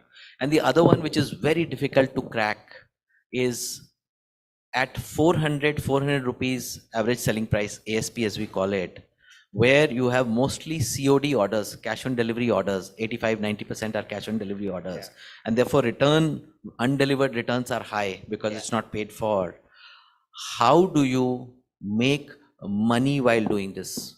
Now this itself, when you solve this, is both a challenge, massive challenge, and also a inbuilt moat, because it's difficult to do. Yeah, but as I said, it's a huge challenge, but also the numbers are there, right? Because as much as we'd like to pretend to, we're still a very small part of the whole Indian story. There's Bharat out there, which perhaps we aren't as aware of. And so, I mean, in Snapdeal's instance, where you have concentrated on the market, so how do you help tech-hesitant, people who, like you said, people who are coming on for the first time? How do you sort of you said hand-holding, but how does that process actually work? So in different ways, like for example, to a lot of customers who are from Bharat, there's a lot of anxiety whether the packets will get delivered or not. Now they can't easily read the text messages, SMS or WhatsApp. Yeah, that's a reality. So we have an audio message that goes. They're very accustomed to audio messages saying ki aapka packet kal deliver hoga. Yeah. Now, this is not the exact text. I'm just giving you the gist of what it does. So it essentially gives you that in an audio, just illustrations of how this is being done. Similarly, for example, on the platform, when we have more, we also had the same thing at a point of time where you had address field 1, address field 2, pin code, town, state, and so on and so forth, right? Now, then we figured out that customers struggle. What does address field 1 mean? What does 2 mean? All this gets very complicated. So we actually merged everything. So if you go to our thing, you will find there's just one field. They can write the address they want. What we do is, we actually, if they're struggling with that also, there's a prompt. So if you click that, you get advice how to fill it. And if you click another button there, you will get an instant callback how to fill to help you. Very interestingly, we allow the customers to fill this, and wherever our algo determines that this address looks difficult to read with what they've said, there's a call that goes to the customer, and our agent actually rewrites the address. Yeah, so just illustrations on how this experience on everything. The images are large. Right. Yeah. The text is very easy and very little text. There is not too much of text. There's very little text. Now, these are illustrations, but the biggest one is, how do I show the assortment to that person which is relevant for him? That's where we have worked for years on training our algos, machine learning, etc. We have a fantastic data science team of making it extremely super relevant at an individual level to that customer. And now that you've got this, may I say, data set in place, and the thing is, there are still 300 to 400 million Indians who are going to come online, and so you have obviously got. So what else is Snapdeal coming up with to engage with this new internet population that is going to come in for the first time? So could you elaborate on that? So it's an interesting one, and there are two angles to that. One is the relevance of the platform, which is how you will get organic traffic, and the other one is, of course, customer acquisition, CAC. Whoever is familiar with the term CAC, customer acquisition cost. Now, without going into details, it's very important because we want to be profitable to get both these right, and both these require a lot of work actually. So the digital marketing team that we have is probably one of the finest, and probably one of the most conducive teams that you will ever find around, and it's built in their DNA, because when you are going to sell a product at 450 rupees, you need to make sure that you acquire them at a small number, right? Otherwise, it'll be unprofitable, and you need to get them at scale. You need to get large number of them, which is a completely different mechanism from actually acquiring customers at whatever CAC in large numbers. So the skill set is quite different. And platform, we discussed platform to be more and more of appeal as we move forward. Yeah. All right, great. And so is there anything else you'd like to talk about Snapdeal in particular, which it's coming up with in the future? Yeah, so one of the things that we have done is that we have also created a house of brands. When we figured out that there's a problem with the value segment, so we figured out that we need to look at creating some of the range ourselves to get the quality in place. And that's where another company, which is a subsidiary of Snapdeal called Stellaro Brands, was born, which is a house of brands. We have a bunch of brands which we have on our platform, and we also sell on third-party marketplaces. So if you were to look at Agio or if you were to look at Amazon, you will find these brands. Some of them are doing quite well there. It's just a few months. So there's a brand called Rangita. So if you go on Agio, you will find that it has actually made its way into first fold, second fold of the discovery there organically. So it's scaling up quite well. We have a large team which is from the physical world, which makes these brands. So we have buyers, we have planners, we have designers, we have sourcing people, we have full content team, we have a large QC team to cater to this. So we've got a house of brands which is called Stellaro Brands. We've got 6-7 brands as of now, which we've all created from scratch over the last 10 to 12 months, and some of them have gone live in the last 2-3 months on some of these platforms, doing quite well. So that's the other interesting part, which was a discovery when we were trying to solve this problem at the mass level. And it's interesting that there was this pivot for Snapdeal from India to Bharat, and now I think as consumers we can only hope that you pivot back to India as well, so that you're part of your consumer base. So that's a huge opportunity, and in fact, the answer in many ways is known to us when I requested, and I knew that very few hands will go up. That's a huge opportunity. We need to solve this. As of now, we don't have a solve because the platform requirements, the need, the interface is quite different from the Bharat consumer custom compared to the audience that we see here.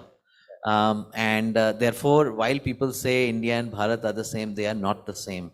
It's quite different from each other. They're not the same at all. No. And for us, it'll be quite a challenge to actually start catering to the audience that's sitting here. No, I'm sure there'll be a lot of players that need to come into play to sort of bridge that gap, but I'm sure Snapdeal will be one of them.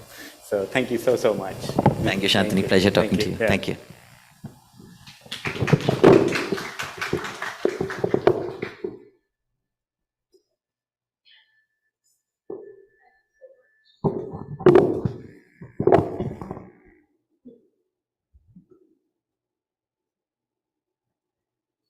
Thank you, both of you, Mr. Himanshu Chakravarti and Shantanu David, for this enlightening conversation. Now I would like to invite Ms. Tanisha Doshi, Director Growth and Strategy Web Engage, to present a memento to our guest, Mr. Himanshu Chakravarti.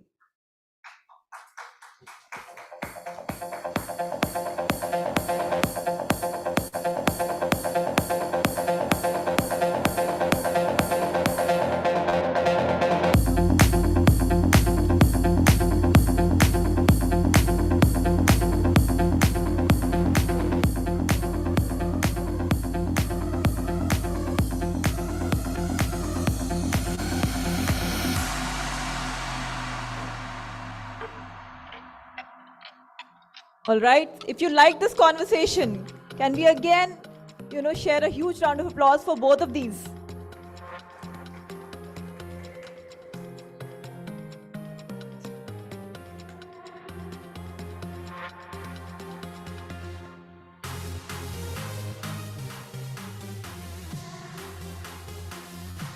All right, thank you. Our featured hashtag for today is hashtag PitchCMO, as you can see there. And help us maintain the lively buzz on social media by sharing your thoughts and posts using hashtag PitchCMO. Let me take a moment to acknowledge our partners, celebratory partner Spotify Advertising, and launch partner Lemma, Omnichannel SSP for emerging formats. Let's play the AVs.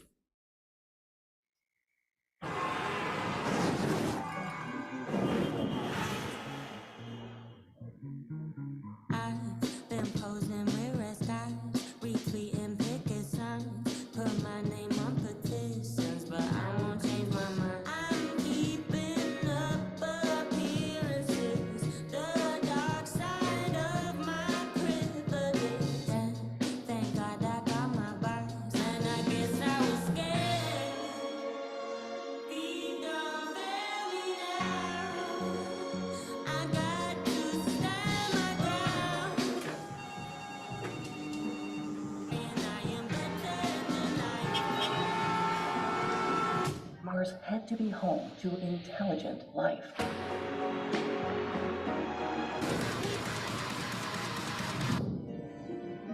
Good morning, Aries.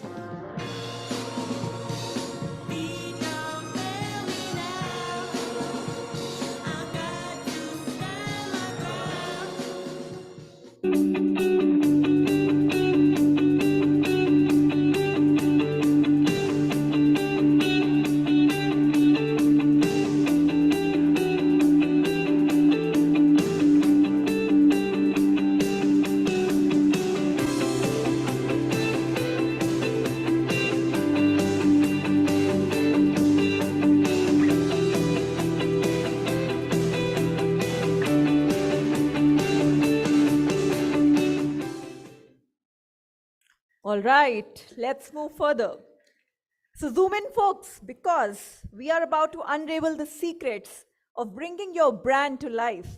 Our next speaker is the wizard behind the virtual curtain, turning mundane online experiences into extraordinary adventures. Buckle up and prepare to be teleported into a world where connections come alive. Get ready to witness the magic of virtual connections and innovative marketing strategies. And I'm sure since the COVID times, we have been using this platform over and over again till this date. So please put your hands together as we welcome on stage the one and only Mr. Anand Bala, the Head of Commercials and SMB, India and SAARC at Zoom. Please welcome him with a huge round of applause, please. How many of you here use Zoom? All of us. Yeah, thank you. Over to you, sir.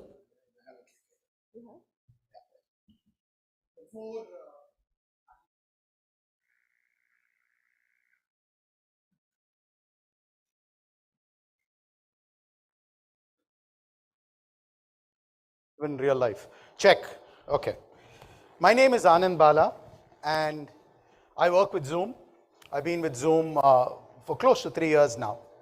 And I'd like to share a big, big thank you for everybody in this room for standing through us, for helping us scale, and for making Zoom ubiquitous in India when it comes to collaboration. So thank you for your business. And thank you for everything that you've done in terms of feedback to help us grow. Today, in the marketing world, our product stack, at least parts of it, are ubiquitous for marketers, right? Almost everybody here, I'm sure, has heard, has used, and been part of products such as a Zoom webinar or a Zoom event, and have used the stack in some way to reach out for a consistent experience with your customers, right? But before I get into some of that, a quick question. How many of you have done a UPI transaction? Google Pay, GPay? Okay, anybody here who hasn't done? Okay, no, just kidding. I think everybody here has done a UPI transaction. Why does it work so well? It's easy to use, right? Anybody and everybody can use it. From an 18-year-old, 8-year-old, even a kid can possibly log in and figure out how to use a UPI transaction. To an 80-year-old, it's exceptionally easy to use. It's safe, it's secure, and it scales. And it scales exceptionally fast. Billions and billions of transactions that are happening far ahead of any other country, right? When we speak to our folks in finance and say, we need to bring UPI QR codes onto our invoices, they're saying, okay, what is this online transaction? We are far ahead of the rest of the world. Zoom is very similar in that perspective, in the sense that it's simple. Nobody has ever told me it's not easy to use. It just works, right? There was a time when I would have my 8-year-old kid and my 80-year-old dad and me, all three of us at the same time on a call, Zoom call, right at peak, right? Anybody and everybody is able to use it. And scale, we've seen that, right?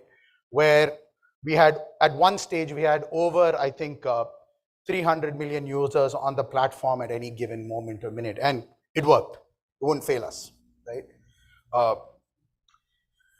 Now, I'd like to also stand up. How many people here are from a marketing background? Okay. Big round of applause to all of you, because you have been on a roller coaster over the last 3 years. The world has changed. It's gone up. It's gone all around. Fasten your seatbelts multiple times. And now when the pandemic is far, far, far behind us, and we are moving forward, Tushar, what's the cost of a one-way ticket from Bangalore? The approval you sent me yesterday? 18,000 rupees for a one-way ticket. How are you supposed to plan events with that kind of disruption happening from an economic standpoint, right? Everybody is asking for productivity. Shantanu even used the word conjuice, right? We all are in a place where we have to do far more with less. And nobody knows that better than the folks in this room in marketing. So I am, in some senses, carrying coal to Newcastle here, because if anybody knows how to stretch a rupee, it's probably the folks sitting in this room, right? 25% of folks who are interviewed under this survey said that the economic shifts that are happening are driving some of the decisions that we're having around marketing, right? There's another reality that's unfolding, right? We did this event a few weeks back in Bangalore, and we thought we'd have all the CIOs come in. We realized that most of them were not even working out of Bangalore. They were still working out of home in fairly nice remote areas away from Bangalore's legendary traffic and pleasant weather, but they were working remotely, right? You've got your entire ecosystem working literally remotely, and employees even today are saying 2 out of every 3, or 2 out of 5 days in a week, or 3 out of 5 days in a week, please do not expect me to come into office, right? And as somebody from Bangalore, I will not discuss traffic any further. I will, if you want, discuss weather, because I do beat Delhi on that front, right? But what is the most important aspect from a marketer standpoint, right? We know the economic headwinds. We know the hybrid. We know that bringing people together is tough. Yes, the large events will continue to happen, but it's about content, right? We are seeing that the emphasis on content that marketers are creating is increasing. The way we need to measure it, how we deliver it, and making that content available on demand is becoming critical, right? So you take what we've done, easy to use, simple, just works well in low bandwidth scenarios, and you put products that cater specifically for events, large events, marketing events, or even small events, and make them available on demand, right? Imagine if this event was hybrid and you could have CMOs coming from all across the country, listening into this session, working from a hybrid environment. To be able to deliver that on demand without having to think about what is the technology, what are the algos, or having to spend a tremendous amount of money and bucket loads of people to configure such an event, that's where Zoom comes in to help, right? And I'm repeating that again. Easy to set up your event, exceptionally easy to measure what are the outcomes. We integrate with almost every single CRM system out there. We've got a marketplace that has integrations. So you can pull leads back in. You can pull leads from your system, send them out. You can have a ticketing system in place as well that will tell you who can and cannot come into an event. And you can have this event running on demand as well. So imagine a situation where you've actually brought 4 or 5 C-levels together to speak to an audience, but you want to be able to replay and reuse this content again and again and again. We've launched something called SimuLive very recently, which comes along with a product called Sessions, which will allow you to use this content on a consistent basis and reuse that. Whereas now it just allows you to do far more in terms of your sessions and investments that you make, allows you to do far more for less, right? Very flexible as we go. Data is everything. I'm not going to once again carry coal to Newcastle here, but data is absolutely critical to today's marketer.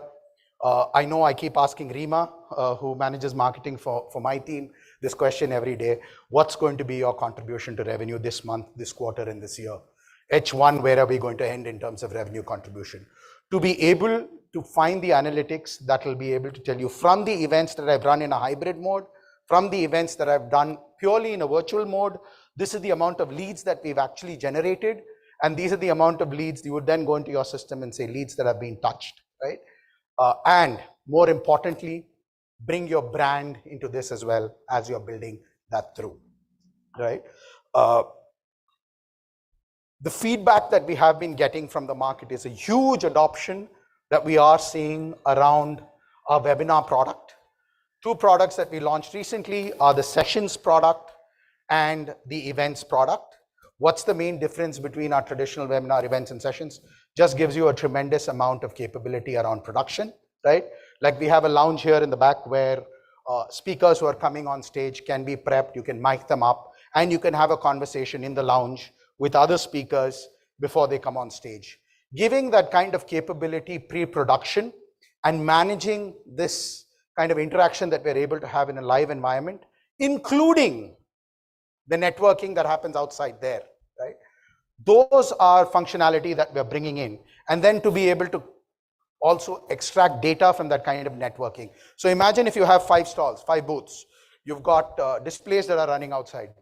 To know who all came in, and a bit more than just a fishbowl full of visiting cards. What were the questions that were asked? Are they appropriately manned, right? Have we been able to resolve other questionnaires? Capturing that information and feeding it straight back into your CRM system and other marketing tech that you use to be able to allow sales folks like me to pick up the phone and have a conversation that says, hey, Mr. Customer, we heard you had a question around this. Can you let me know why that was important to you, right? And have that conversation around what's driving the interest in what you spoke about. But the key aspect here is continuing, and I think it was referred to in the previous presentation as well. I think Deepak brought it up. Continuing to have that human touch, right? To be able to continue to have that interaction, even in a virtual world, by providing the functionality to say 3-4 people together can actually interact in that virtual environment and in a hybrid environment, right? To be able to do events both ways, right? One amazing platform that brings 4 integrations such as SDKs, both for extremely customized solutions. You have video SDKs. We've got meeting SDKs that take all the bells and whistles that come with a traditional Zoom webinar or a Zoom meeting and deliver the same consistent experience for your customer irrespective of which device, from where and how they are joining. More importantly, click a button, it's easy to use and just works, right? 1,600 plus features launched in the last 2 years. We'll continue to innovate and we'll continue to innovate fast. I know many of you will have questions to me around, Anand, when are we bringing Zoom Phone to India? Bear with me. It is coming. It's a few months away, but we'll get there. Now imagine the full stack: events, webinar, phone, chat, integrations with CRM and other marketing tools, along with SDKs and video SDK, all coming together under one screen, delivering that consistent experience. Step back and you look at the macro environment. The emphasis that's there on productivity, to say get more done with less. Again, the answer is here. How do we keep replicating these events? You've done one well, you've learned something. How do we can it and keep launching it in every place? I have a customer who was running events in every single tier 2 town for his distributor network. We've now moved the whole thing onto the Zoom Events platform. And most of the time they are doing a simu-live where the keynotes are canned, well scripted, and local speakers come in towards the end. But the amount of interaction that they're able to have in that hybrid environment has driven a tremendous amount of interaction for them. Last but not least, keep it secure, keep it private, and make sure that information is very, very tightly secured.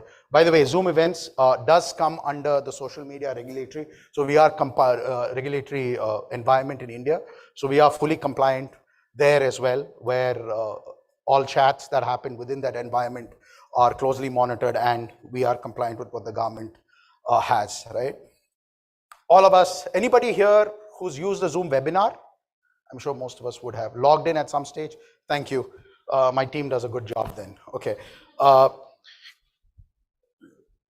Classic use case, you want to do a small event, 100, 150 people, one-to-many kind of environment, maybe up to 500. Yes, we do have capacities up to 50,000. But for those, we'd say go in for a Zoom session. And we also have now the ability to bring in professional services.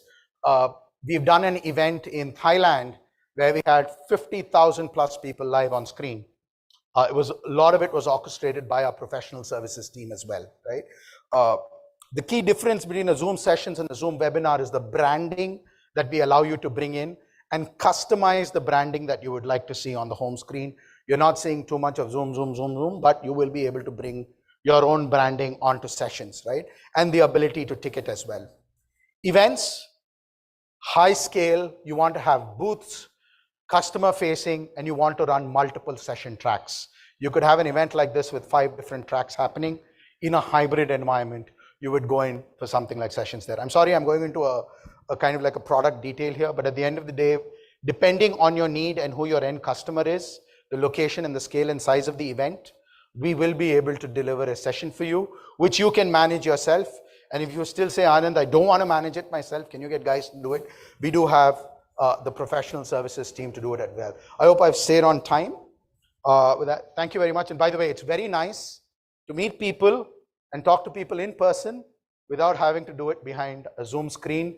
Yes, it does feel good when you do it that way as well. Thank you very much, everybody. Thank you so much, Mr. Bala. I loved how you zoomed in and zoomed out for Zoom. And you know, I love all the features of Zoom except for the fact that I cannot look into the eyes of the other, you know. Actually, you should use our spotlight feature where speaker fatigue, you keep psychologically, you end up looking at yourself on the screen when you're on a Zoom call. So I use the speaker view so that I don't see myself all the time. That's very fatiguing to see yourself when you talk. So do use the spotlight or the speaker feature. It'll be easier. Not the same as an eye-to-eye, face-to-face, yes, but it'll be nice. Yeah, but thank you. So I would now like to welcome Mr. Himanshu Chakravarti, CEO of Snapdeal, to present a memento to Mr. Bala.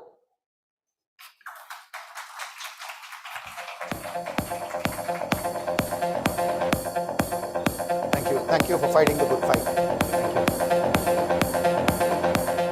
I would like to thank our partner Spotify. I'm sure you would be all using Spotify, and the Spotify app will be there on your phones.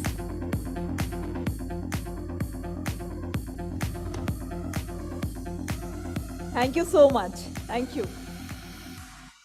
So our next speaker is armed with a treasure trove of consumer insights, ready to unlock the secrets to marketing success.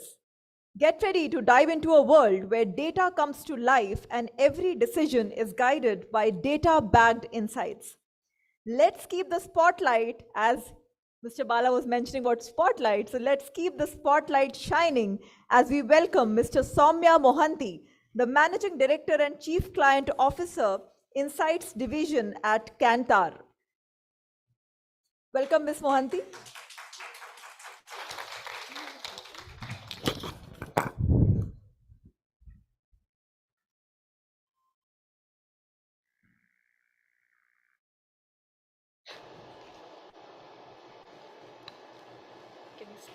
Yeah, okay. Good afternoon, everyone. Yeah, I think I'm audible now.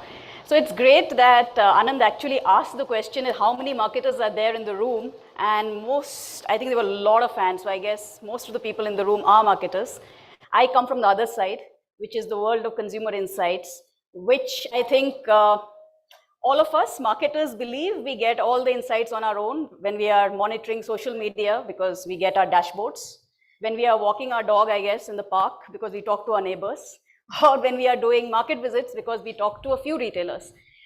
Well, that's one of the reasons why India is one of the least penetrated markets for consumer insights. India is also, I think, if you look at the ratio of GDP to marketing and advertising budgets would also be probably on the lower side.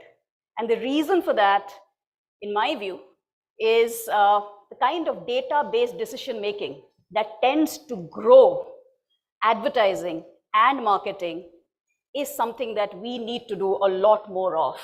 And we probably don't do as much in investing in understanding consumer data at scale. So my topic is different. My topic is I'm going to speak on purpose, but I thought I will just give this bit of introduction on the consumer insights industry, which I think all of you would be interacting with in some form or the other.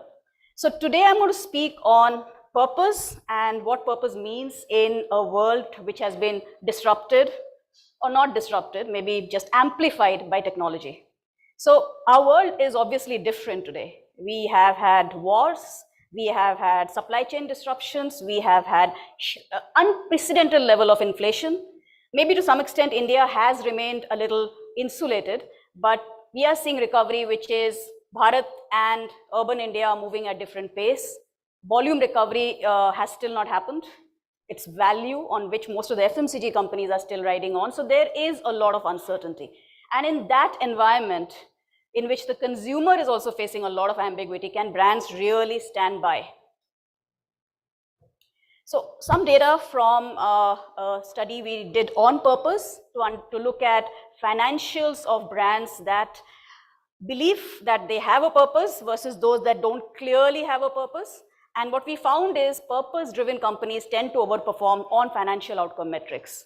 Now, this is as evaluated by the companies themselves. But if we also looked at consumer data, and this data comes from Kantar's Brand Z, which is the world's largest brand building database that exists. And this data also supports the fact that if consumers believe that you have a purpose, your brand valuation tends to be higher. And there is a 75% higher growth in 12-year brand value if consumers believe that your company actually has a purpose. And in an era which is completely disruptive with digital innovation, hyperlocal marketing, value perceptions changing, sustainability, I think this is as strong data as you can get. And last year, when we again did Brand Z, we again found that there is about a 62% valuation growth in brands where consumers endorse that they know and they understand what the brand's purpose is. So if the data is so clear, then why, I think Byron Sharp had written famously that purpose marketing is the death of marketing. Why are there so many questions on should we actually do purpose-based marketing or cause-based marketing? I think that comes from a fundamental misunderstanding of what consumers see purpose as or brand purpose as. Purpose simply is the reason why your brand exists and the impact that you seek to have in the lives of your consumers, who are also people and their ecosystem or the world that they live in. So it is not necessarily about doing something for a social cause. It can just be delivering excellent, high quality, consistent service. It can just be about high quality products that make life simpler. As long as we are clear on that, and as long as that is consistently felt by our consumers, they will believe that the brand has a purpose. And last year, we actually we have been felicitating purpose-driven brands as seen as consumers for the last 2 years. And last year, we gave the award to Tata Tea for what we believe is communication-led purpose. Tea is about refreshment, tea is about wake up, and they chose a theme that goes with what tea stands for, what their consumers look for in tea, and therefore, and very nicely embedded socially relevant messaging into it. So the product and what they are talking about actually go hand in hand, and consumers consistently believe that it's a purpose-led brand. But what has technology really changed? We have been speaking a lot about, there is Zoom, there is hybrid. We don't have to meet each other. We can do this entire thing over a Zoom webinar if we want to. So what has technology actually changed for brands? I think there are 4 things that have changed. The first is it has brought in a lot of new influencers. Indians in general, compared to the global average, are way higher on being influenced by influencers as claimed by them. So this comes from a global study that we do. It's called Global Issues Monitor. And consistently we find that Indians believe and trust influencers on social media a lot more than their global counterpart. And that's why you have not faced the kind of big technology backlash that's happening across the world till now. The other thing is that through social media, we can express in anonymity. We love expressing ourselves through social media. And that's again higher than the global average. So not only do we follow influencers and get influenced by them, we also love to express ourselves a lot more and influence brand narratives to that extent. And that means for brands, consumers own your brands now. It's not a one-way dialogue anymore. It's consumers are feeding you back real time what they feel about your brands, and that makes it all that much more difficult. And therefore the judgment is fast. So I won't take an Indian example. There are thousands of Indian examples, but I don't want to, I don't know. So I won't take an Indian example, but let me take a different example. The Bud Light controversy that happened recently in US was because Bud showed a certain kind of person who their audience, their relatively conservative target audience did not like. And the kind of backlash that happened reflected immediately in sales drop. We have seen instances of this in India. We have seen instances where brands have communicated and then taken back the communication. So the importance of understanding that consumers own your brand and the judgment is going to be extremely fast is really, really, really critical. The other thing is, therefore, if judgment is going to be fast, do you want to lead or you want to be led? This question was not there when you were doing one-way messaging. When you were doing television advertising, consumer could not feedback. You could tell the consumer, look, I think you should adopt this progressive agenda on something or the other. Today, if you are doing that, you better be sure that you can stick to it and not fall back the moment there is a backlash. So either let's find ways of nudging the consumer in a culturally, socially inclusive way, or not go that route at all. And therefore, the question of remaining steadfast also comes. So there are 4 broad ways in which purpose can manifest itself. Purpose as a commitment. I think Nike does it. Purpose as a commitment, essentially. Purpose as a product. I think Apple, the kind of products they make, the consistency which they have stood for great user design is purpose as a product. They have been deviating a bit. So when a user design kind of organization wants to become a technology organization, then they have to think through how they're going to manage that. But fundamentally, yeah, purpose can be expressed through your product. I think the Apollo Tyre example is a great example where we connected what the product is to what we are doing. Purpose as an experience, which is what I think a lot of airlines need to learn from. And purpose as simply communication. I think the way Tata Tea did it, you don't really have to do anything big. They just simply picked up what T stands for and linked it to a socially relevant cause. But what we have to keep in mind as marketers, that the value action gap in India is real. So whatever you do, considering that the question that is always asked is ROI, the fact is Indians may say they want sustainability, but they're not going to pay more for brands that are sustainable. Maybe niche, maybe at a very upper premium end, but not if you're in a volume market. And I'm not even talking about volume market as rural. I'm talking about standard urban volume market. So that value action gap is a real gap. So in a sense, if you want to do sustainability, see it as hygiene. Don't see it as a way to premiumize. See it as where consumers will penalize you for not doing something, not that they will reward you for doing something. And that is a big mindset shift, because we have to also balance our P&L, I guess. Therefore, I really like this example of Tesla. In China, unlike, to some extent in India as well, they, instead of inclusiveness, sustainability are all there, but the main thing, what consumers believe what brands should be doing is to make in China, is to build the Chinese pride. And that's what Tesla did. They set up a factory in Shanghai and they made the first EV there. And they sort of led, in some sense, they became a part of China's electric vehicle revolution. So it doesn't have to be about inclusivity or about any such specific today's buzzword. It can be something, it has to be something that's relevant to your consumer. And that is why what we need to first understand is, what does your target audience or your consumer believe or want from your brand? And you have to nudge the consumer. I think the mistake a lot of brands make, that we try to disrupt, we try to provoke, especially in social media. And I don't know how many social media marketers are here, but a lot of social media content wants to break the clutter. And that's the only thing it seems to want, right? Provoke, break the clutter, stand out. Now, provoking, breaking the clutter, standing out is one objective of communication, not the entire objective of communication. And it does land a lot of times in the wrong way. So nudging the consumer along, I think there's two great examples of communication. One was Iodex, which actually changed their prototype to this female IPS officer.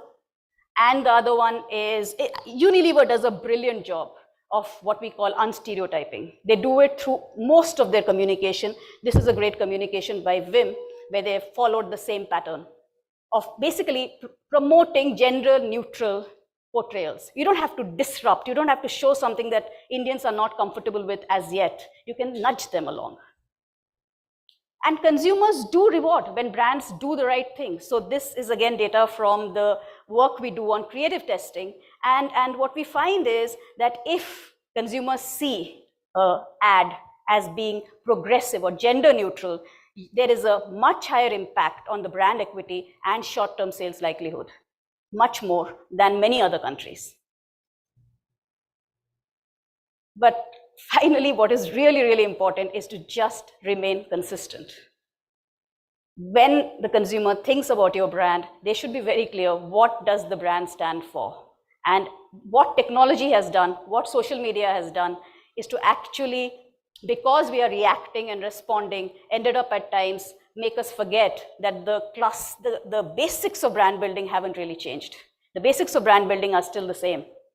So brands, even when they are built on social media, are also, even your direct to consumer brands, the digital first brands also fundamentally are brands where consumers have to know you, they have to feel what you're offering to them is relevant, and you have to stand out from your other competitors. So I think I've saved some time, but yeah, this is what I wanted to end with.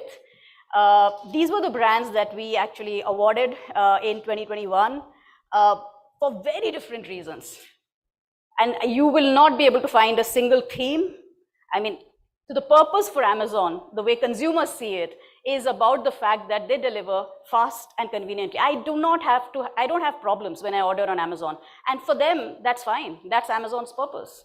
It is not a purpose that is, I don't know if that is Amazon's purpose, but that is how that's what consumers want from Amazon. So as long as they are convinced that they are getting what they want, they believe the brand is living up to its purpose. So I want to leave you with this to say, a brand with purpose is a brand with meaning, but meaning for your consumers. I have a short AV of what I really liked as one of the communication during that, sorry. Can we play the AV? I just lost it, I think, in my.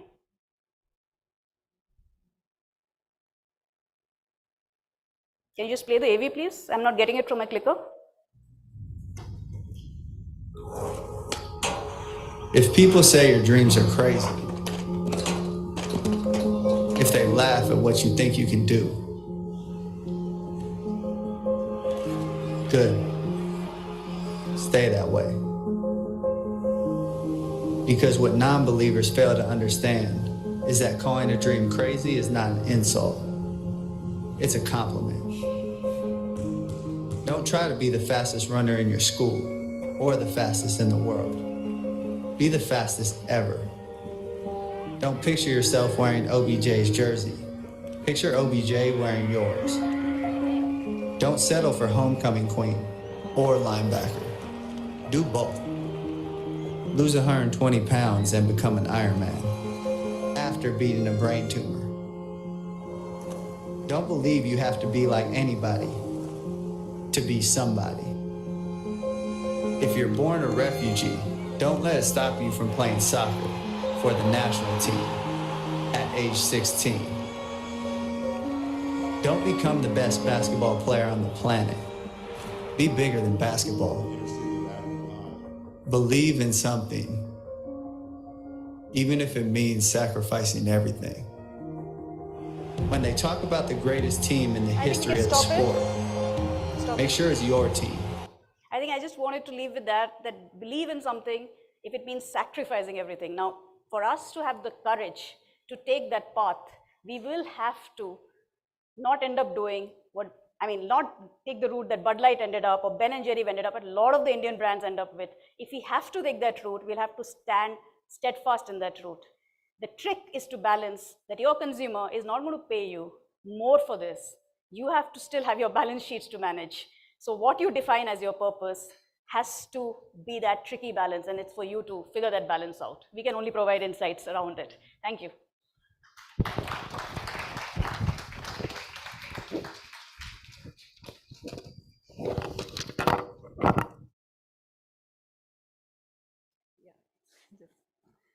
Thank you so much, Ms. Mohanty, for sharing your wonderful insights, specifically on, nudging the customer and consumer, I believe, and unstereotyping. Now I would like to invite Ms. Ekta Sood, Regional Account Director North, Exchange for Media Group, to present a memento to Ms. Soumya Mohanty.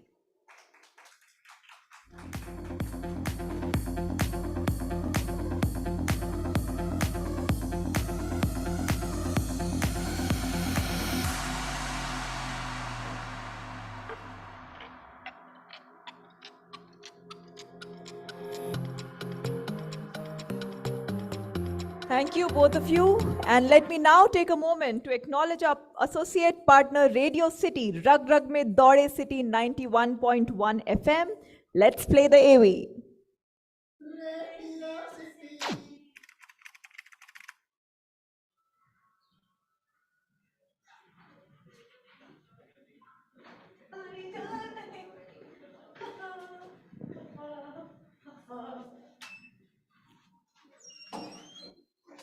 Are you ready?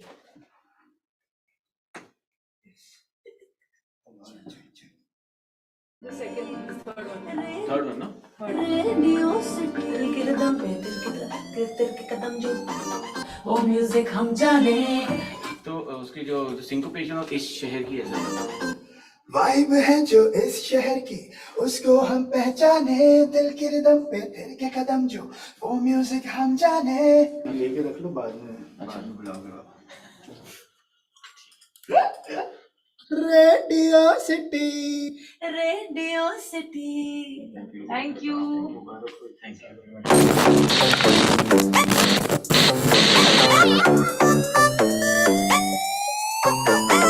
Vibe है जो इस शहर की उसको हम पहचाने दिल के रिदम पे थिर के कदम जो वो म्यूजिक हम जाने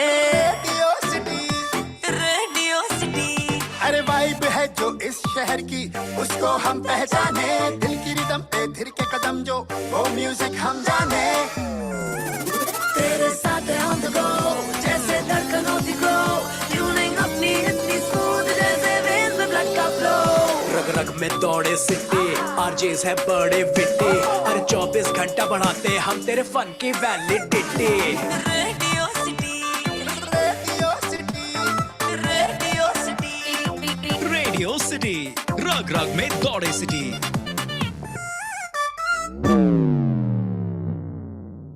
All right, so hashtag city ki nai vibe. It inspired in me that if we also understand the vibe of our consumers, probably we'll be able to strategize our marketing better.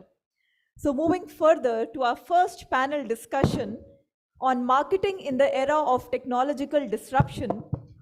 So get ready to buckle up and join us on an exhilarating roller coaster ride through this panel discussion on marketing in the era of technological disruption. Our panelists are all set to unveil their secret weapons, from mind-bending AI to out-of-this-world virtual reality. It's a battle of ideas, strategies, and innovation like you have never seen before.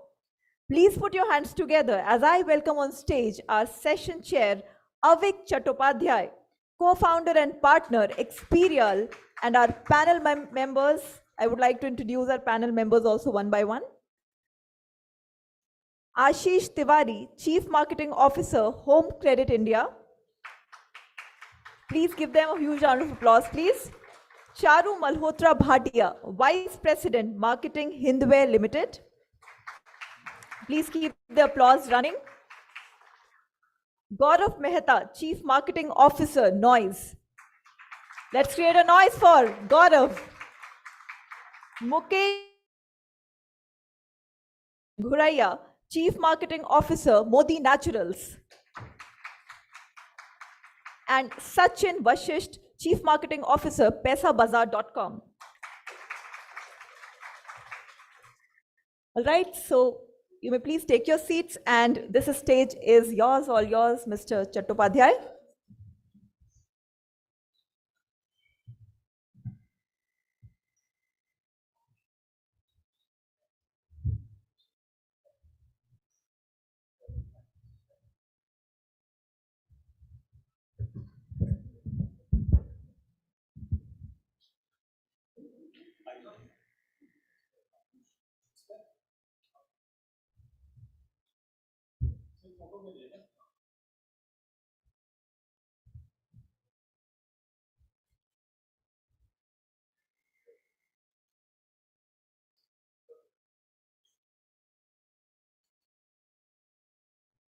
Over to you, Mr. Avik.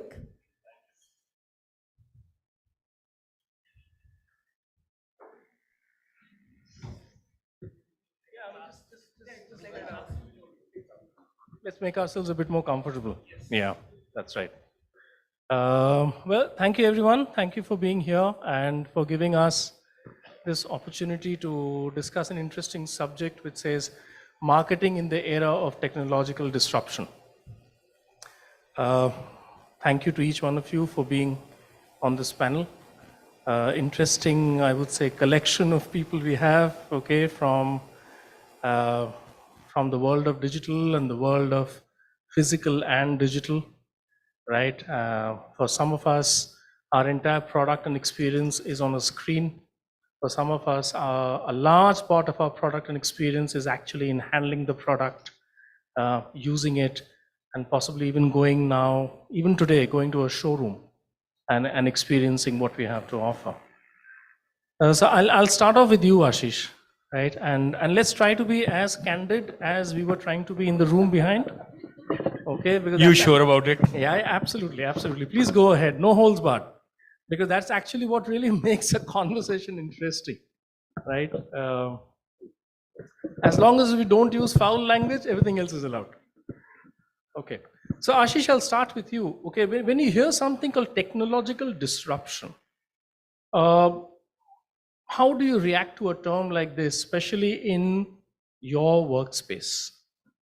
Okay, I think for me, the life of a marketing person, okay, with the advent of technology, is like being on a treadmill which is only increasing the speed by the hour.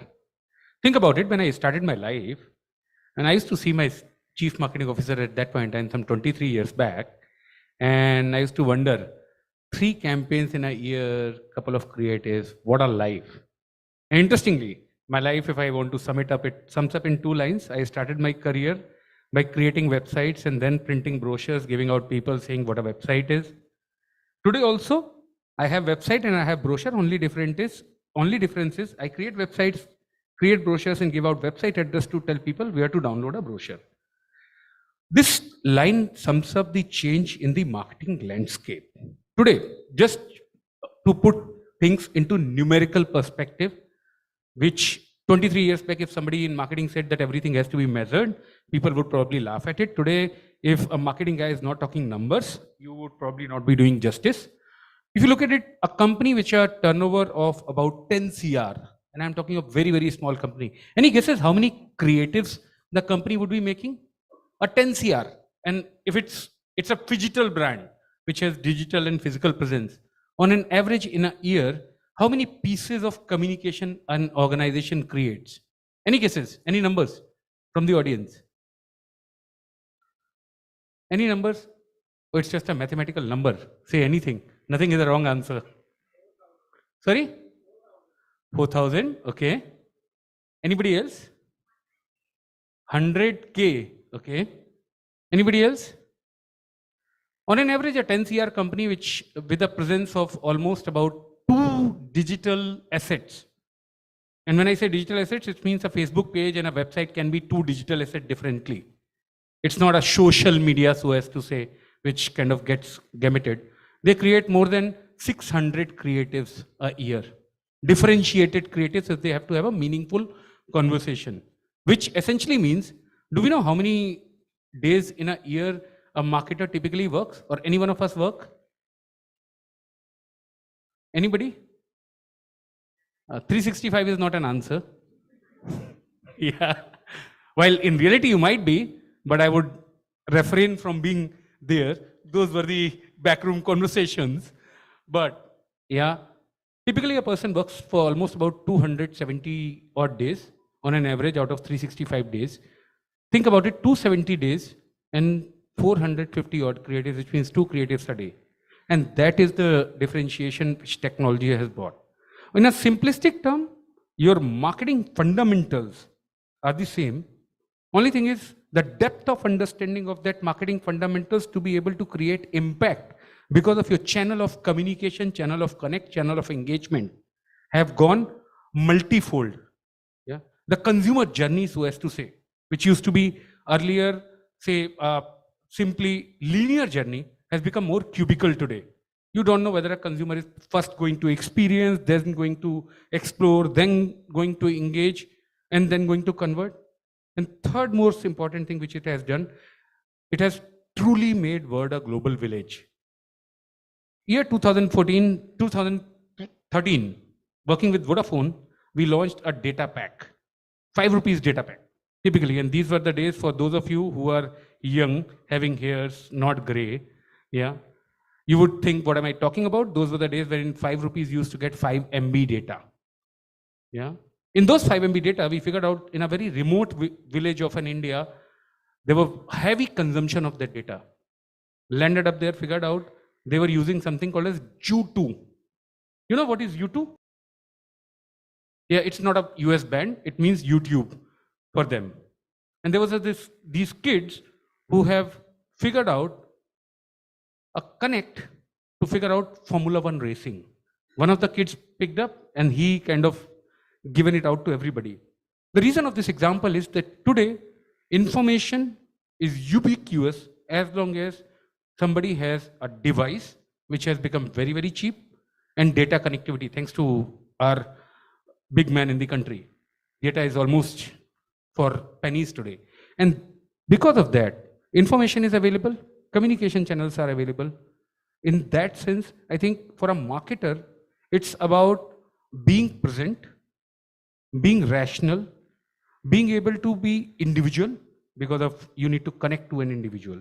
And these are probably 3. And dealing with a consumer life journey which is not linear, a decision journey which is not linear. I think in these 4 things you can very, very clearly put the technological trends which are coming out. Interesting take, Ashish, and thanks for starting off our conversation with these insights.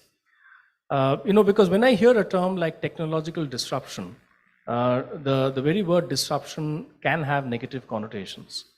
So I always see them as technological facilitations, or let's say technological enablements, right? And these enablements can actually come from within your organization. These enablements can actually come from your function. Say the function of marketing is seeing more technological enablements happening. Could be in the areas of retention, acquisition, measurement, and so on.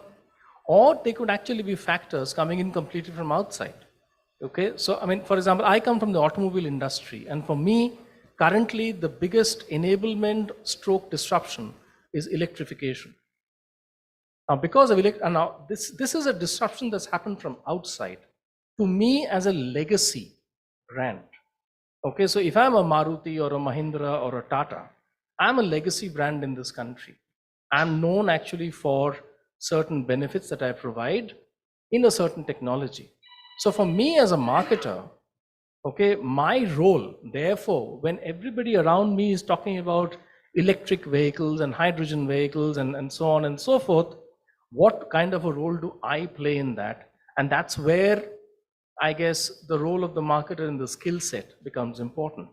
Gaurav, on that, for Noise as a brand, in your journey, what have been the key enablements that you've seen in your function for Noise? Thanks, Avik. So maybe Noise is a relatively shorter journey, just a couple of months into it. But this is maybe my first product company. I've always been in services company in internet. I got into internet in 2008. Yahoo, OLX, Cardeko, Zupi, and now Noise, which is an omni-channel approach. Maybe this is the first place where I've seen that data doesn't flow as rapidly as any of my previous organizations. So now it's actually the reverse for me, where I'm slowing down. Data or technology has a lesser play than what I'm actually used to. But then the biggest part in an omni-channel organization like Noise would be how do you and I'm just giving one quick example. I'm from a philosophy perspective, there are bigger things, but I'm just talking about a very quick here and now thing that we like to optimize on. A large part of our sales come from marketplaces, Amazons and Flipkarts of the world. We have our own D2C channels also. And we also sell offline, enterprise. And so there are 4 or 5 places that we sell from. Everybody speaks about first-party data and so on and so forth. But if a large part, almost like 80% of your sales comes from places where you're not getting first-party data back, how do you make sure that you as an organization which is born in the digital age do justice to that tag? So how do you drive single customer views much better? How do you use your limited first-party data to go and acquire better? And at a good cost and so on and so forth. I think those are some of the things that we started to talk about a little bit more. But then maybe I'll quickly also touch upon, this whole disruption, technology disruption, why this has come into place. As I said, I got into digital at a fairly early stage of digital in the country, 2008 Yahoo. But when I joined OLX 2013, when I started off OLX in the country, that was the start of VC money in a big way in the country, where you almost started hearing $50 million checks being cut, $100 million infusions happening, and all of a sudden. And that's where the role of a marketer became a little bit more intense and scrutinized, because a large part of that fundraise that was happening was in a B2C company will go to a marketer, and which is where I think to Ashish's point, the 23-year Pelewala CMO, he could have been a little bit easy with doing a 2 or 3 campaigns and doing ki mera kaam yahi tak tha, yahan pe khatam hota hai. Now you're doing the whole spectrum, which is where, and again, I didn't know that we work for 270 days out of the year. I would like to work for lesser. But the whole fact of the matter is that you have a lot of sleepless nights because you are in charge of the largest cost on the company's P&L. And at that time, you need any and every support that can help you make that right decision when you're signing off that $1 million campaign or a couple of $1 million campaigns. So that's where I think technology, all these things for a curious and a scared marketer will be the biggest allies. And which is why I think, I mean, from an anthropological perspective, the whole role of marketer and this technology coming and doing whatever it's doing, it is like 2 or 3 big things happening together at the same time, which is why I think marketing is maybe the most dynamic function of all business functions today, and the most intense, scrutinized.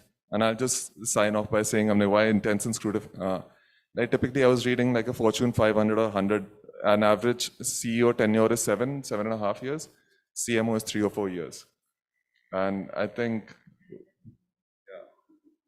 which is where technology is super, super critical. Yeah, interesting perspective there, because on the one hand you have technology, on the other hand you have an organization where everybody else is actually a marketing expert, right? So except for you, everyone else actually has an opinion of actually how you could do your job better, right? And as to how you should have communicated better, how you should have used this bit of technology better, and so on. So on that note, coming to you, Sachin, right? This is paisabazar.com, and we were having a conversation where you said that for you, possibly the biggest challenge is conversion, right? You're getting a lot of people to come onto paisabazar.com. Still, you are 2% of the market, right? And here, how do you think you would use technology to improve the conversion in the funnel? Sure. So, like we were discussing, we get roughly 20% inquiries of the industry, but we end up converting only 2%. There is 90% gap, which is there. As a marketer, what these guys were saying is right. But for me, the role of a marketer hasn't changed. From text ads 20 years ago to now conversational AI, we have come a long way. But the role of a marketer is to, be present at the right time, at the right place with the right message. How do you do it? It keeps on changing. Whether it's omni-channel, you figure out different signals to reach out to people who are actually in market at the right time with the right messaging. You could personalize the messaging. So we are doing all of these things. Now, why this gap of 90% is there? We get 20% inquiries and 2% conversions. Primarily because of the way financial products have been distributed in this country in the past, right? We have offline agents. We have, like in automobile, we have all these car dealerships. They have their in-house people who are selling different loan products right at the time of purchase. So all of these entities are our competition. People do come to our site to check whether they are getting the right deal through these people or not. But when they see that, okay, I am getting a similar deal here and I'll get a similar deal in Paisabazar, so I might as well take it from them because they are physical, right? This is the biggest challenge which we are trying to, basically which we are trying to improve on. And how we are doing it, we are trying to find the best offer for the consumer. Lending is an industry where people, if you want a product, that does not necessarily mean that you'll get that product. In our industry, rejection rate is very high. These offline agents, these offline people will not tell you unless and until you apply. And when you apply, your CIBIL score goes down by 5-6 points, and more you apply, more difficult your chances would be to get that product. This is where we differentiate. You don't have to apply anywhere. You come to our site, and we have built a model called chances of approval. This is the different data signals we get from your credit score, from the other activities you do, from different alternate data. And we, with a very high accuracy, we tell you that this is the bank where your chances of approval are the highest. Even though the interest rate is a little high, but you should go with this product rather than apply to multiple options. And this is how we are, now the next challenge is how we communicate it to the consumer that this is better for you. Because suppose someone is buying a car, there are 3 different people, one from HDFC, SBI, ICICI. You will talk to all these people, they will tell you, I'll give you a cheaper interest rate, I'll disburse your loan in 2 hours, I'll give you a 7-year-long repayment period. And as a consumer, you are enticed to go to that option which is cheaper, which is more convenient to you. But when you apply, 2 days later you realize, okay, my loan got rejected because of some factor which which was not on top of your mind. So this is how we differentiate, and this is what we are trying to communicate. Okay, interesting. So, so you continue to play the role of the facilitator, okay, but you still have, you're grappling with the challenge of, a higher conversion. Yeah, so we are a facilitator. We work with different partners. Even Sir is our partner, one of our partners. We are not a manufacturer. We do not have a book, but we do have a data layer in between, which helps in decisioning on the both sides, to the provider as well as the consumer. Because earlier consumer, they didn't have a say. They had to apply before knowing that they got rejected, and then they had to apply somewhere else. So it's like giving the power of choice in the hand of the consumer. Interesting perspective. On that, I'll come to you, Charu, because he said, I'm not a manufacturer, okay, but you represent a manufacturer. At the end of the day, it's all about the physical and the sensory experience the person has with the Hindware product. So for you as a marketer, okay, how do you bridge this gap, as I call it, between the screen and the showroom? What do you really go about? How do you go about doing that? Very interesting question, and I was sharing a couple of thoughts back room. So see, the way this whole tech-led marketing environment is changing has also changed the consumer mapping journey overall, the consumer decision-making journey.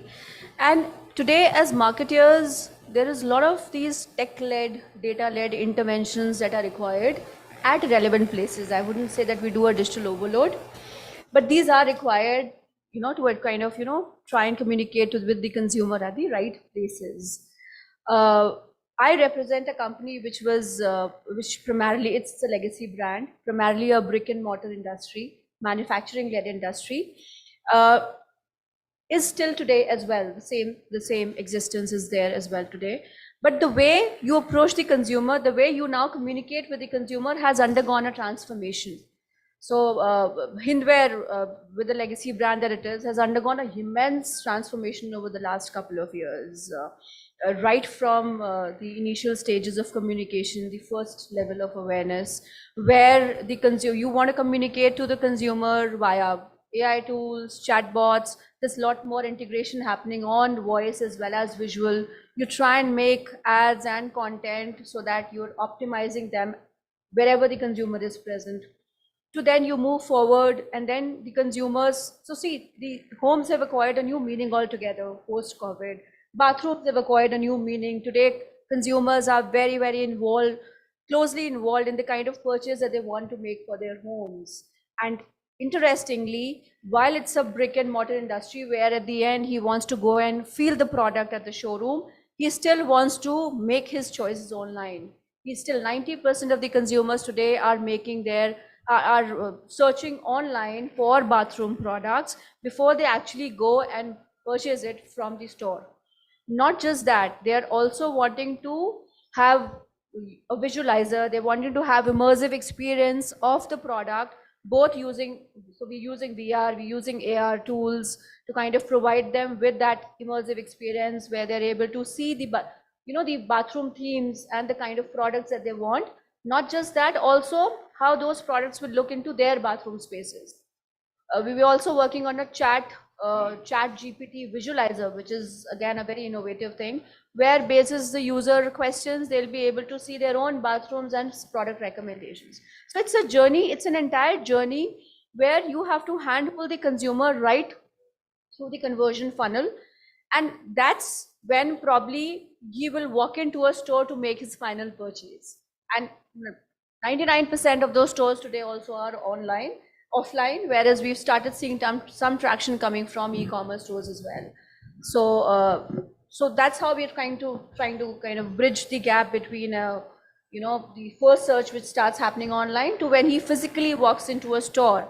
And now even when we talk about stores today, they're very well automated. They're providing that experience that he wants when he's gotten to that store.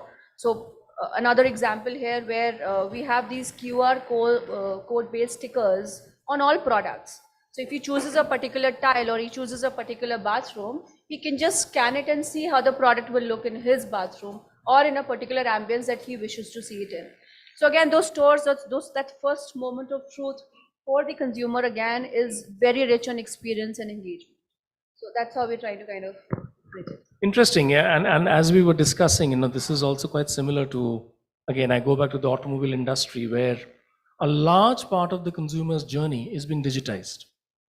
Okay, so you have all these technological interfaces which come in, but the two most important parts possibly in this journey are still physical, and they will continue to be physical. One is the test drive, okay, and the other is the actual delivery of the vehicle, right? Whether it's a two-wheeler or a four-wheeler, or even a truck for that matter, right?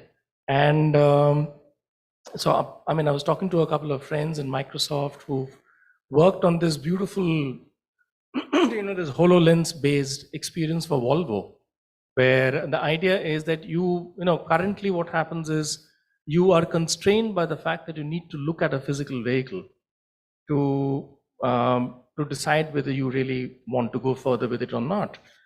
But Microsoft has done this project with Volvo where you are wearing the VR lenses and you have the vehicle in front of you. You may be on the 5th floor or the 15th floor, okay, but you have the Volvo XC40 in front of you, right? You experience it, you like it, and then you go for a physical test drive. So yes, so there's this beautiful interplay between the digital worlds and the physical worlds, and it'll just continue to happen because at the end of the day, what we consume is still food, which is physical. Till the time that is not digitized, I guess, we're still safe. So coming on to food, okay, Mukesh, you're into food, right? You're in that category, and this is something which is an integral part of our lives. But I'm sure your journey as a marketer, okay, marketing your brand of products, especially the olive range that you have. Okay, how have you seen developments in technology actually helping you in the process of communicating with your customers better about, okay, so we say olive oil is olive oil, right? And we read labels which you don't understand. Virgin, pomace, we don't know what it is, right? So how do you, or how have you used technology as an enabler, okay, in reaching out to your customers better and possibly even retaining them better vis-a-vis competition? Okay, so maybe starting with, I probably have the most unsexy business category in the room because that's FMCG that we're part of it. And when I say unsexy, is that because we don't have data. Like Gaurav was mentioning, at least they have 20% first party data. We have 0% first party data because all our sales are happening through third parties, be it a general trade, modern trade, or e-com. And that makes our consumer a god-like creature for which we have a hypothesis, certain imagery, but honestly, I don't know who exactly is my consumer. I have maybe certain hypothesis about it, कि शायद इस तरह का कोई है. Maybe it's a 30 to 45-year-old woman, but honestly, I don't know because I don't have data to back that up. Interestingly, the technological disruption for our category would be twofold. I mean, one part is as a marketer, as my team, how we use technology internally to maybe optimize our work, optimize our time frame. I mean, all of us as a professionals, I think we are more busy than we were ever in our professional life. And any technology, any tool that saves our time and makes our more efficient, that's an interesting category, or that's an interesting technology disruption for us. Be it AI, ML, ChatGPT, whatever, the new technological innovations which is happening, which is making the life of a marketer easy, it's clearly a positive for even FMCG company or maybe any other company. The second part is the consumer interface, because as you said, we follow a simple fundamental. We go where consumer is, right? So we don't invent marketing, and for us, marketing is as simple. You follow your consumer. If your consumer is on newspaper, you go to newspaper. But now if your consumer is watching reels on TikTok or Instagram, I'll go there. So my technology is just to follow, or my technology intervention is to just follow consumer. Now, a couple of interesting things which has happened for, and I would say FMCG, or even inside FMCG, I'll say grocery as a category. One big disruption that has happened in the last, after maybe largely after pandemic, is that emergence of Q-commerce as a medium. Grocery was still, I would say, among the last categories to find an e-commerce adoption, while maybe apparels or consumer durables were early ones to catch hold of that. But grocery has been increasingly finding that additional market share. Today, I mean, just to throw a number, pre-pandemic, my e-commerce contribution was 8%. Now it's almost 28%. So in last 2-3 years, I'm almost grown maybe 3 to 4x. So hence now too, it's very important for me to understand those technological tools or techniques or platform which my consumer is using, and hence I have to be present there. As simple as that, maybe a platform advertising, which is I need to run my ads on Zepto's, Blinkaits or of the world. Or if my consumer is trying to consume a lot of entertainment content on Instagram Reels, I'll be creating Instagram Reels, and I'll not be creating a website or a brochure. And maybe moving forward also, if there is a discovery platform which is happening, because now the consumer journey is non-linear. Earlier it used to be that I'll find about a product here, I'll research about it here and buy it there. But now the discovery and everything is happening at the same place. So the customer journey has been impacted, and I have to be present across all the platforms. So while one of my objective would be to engage my consumer and educate it, like as you mentioned, olive oil is maybe right now a complex category because it's still in the early stages. So maybe I would use a lot of long form of content to educate my consumer, which would be YouTube or maybe, I don't know, podcast. I can use podcast to improve that. But at the same time, if I have to focus on the conversion, then I have to also be present at the last mile of the purchase journey, which is the Q-commerce or the e-commerce platform where this transaction is happening. So, I mean, we have to live with the technological disruption. And I believe every company today is a software company. I mean, while I believe that I'm an FMCG company, but we work like software engineers. My team is using pretty much all the latest technological disruptions that's happening, right from maybe Chat GPT to Midjourney to Fusion AI. We're using everything. So all of us are, all companies and all marketers are software engineers or software companies, and that's shaping our lives as well. Interestingly said, and also correlating with what Sachin said, that, maybe fundamentally the role of the marketer hasn't changed at all. It's just that our means have changed, right? I mean, the end still continues to be the same.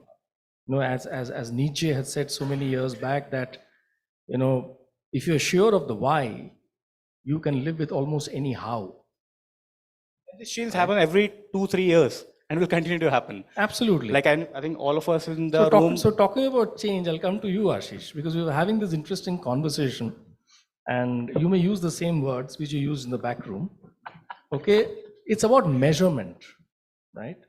So you talked about TikTok, Reels, this, that, we've got OTT. Suddenly we've got this new, let's say, disruption called Geo Cinema. Okay, people are now watching IPL on Geo, right? I know of why kids. I watch the Champions League on Sony Live. I prefer not to watch it on the television. I prefer to just sit on my work desk and watch the matches. Now, so there's disruption happening not only in the means of doing your work, but there's also disruption or possibly new things which are happening in the way you demonstrate your work or your content or whatever you create on new platforms through new media. How is all this measured? I mean, how important does the role of measurement play? For example, when Jio says that we had so many millions of people watching IPL on Jio, okay?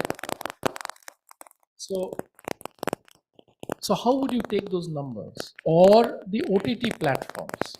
right? All these brands are going on OTT platforms because that's what a large part of India is consuming, okay, and consuming in vernacular.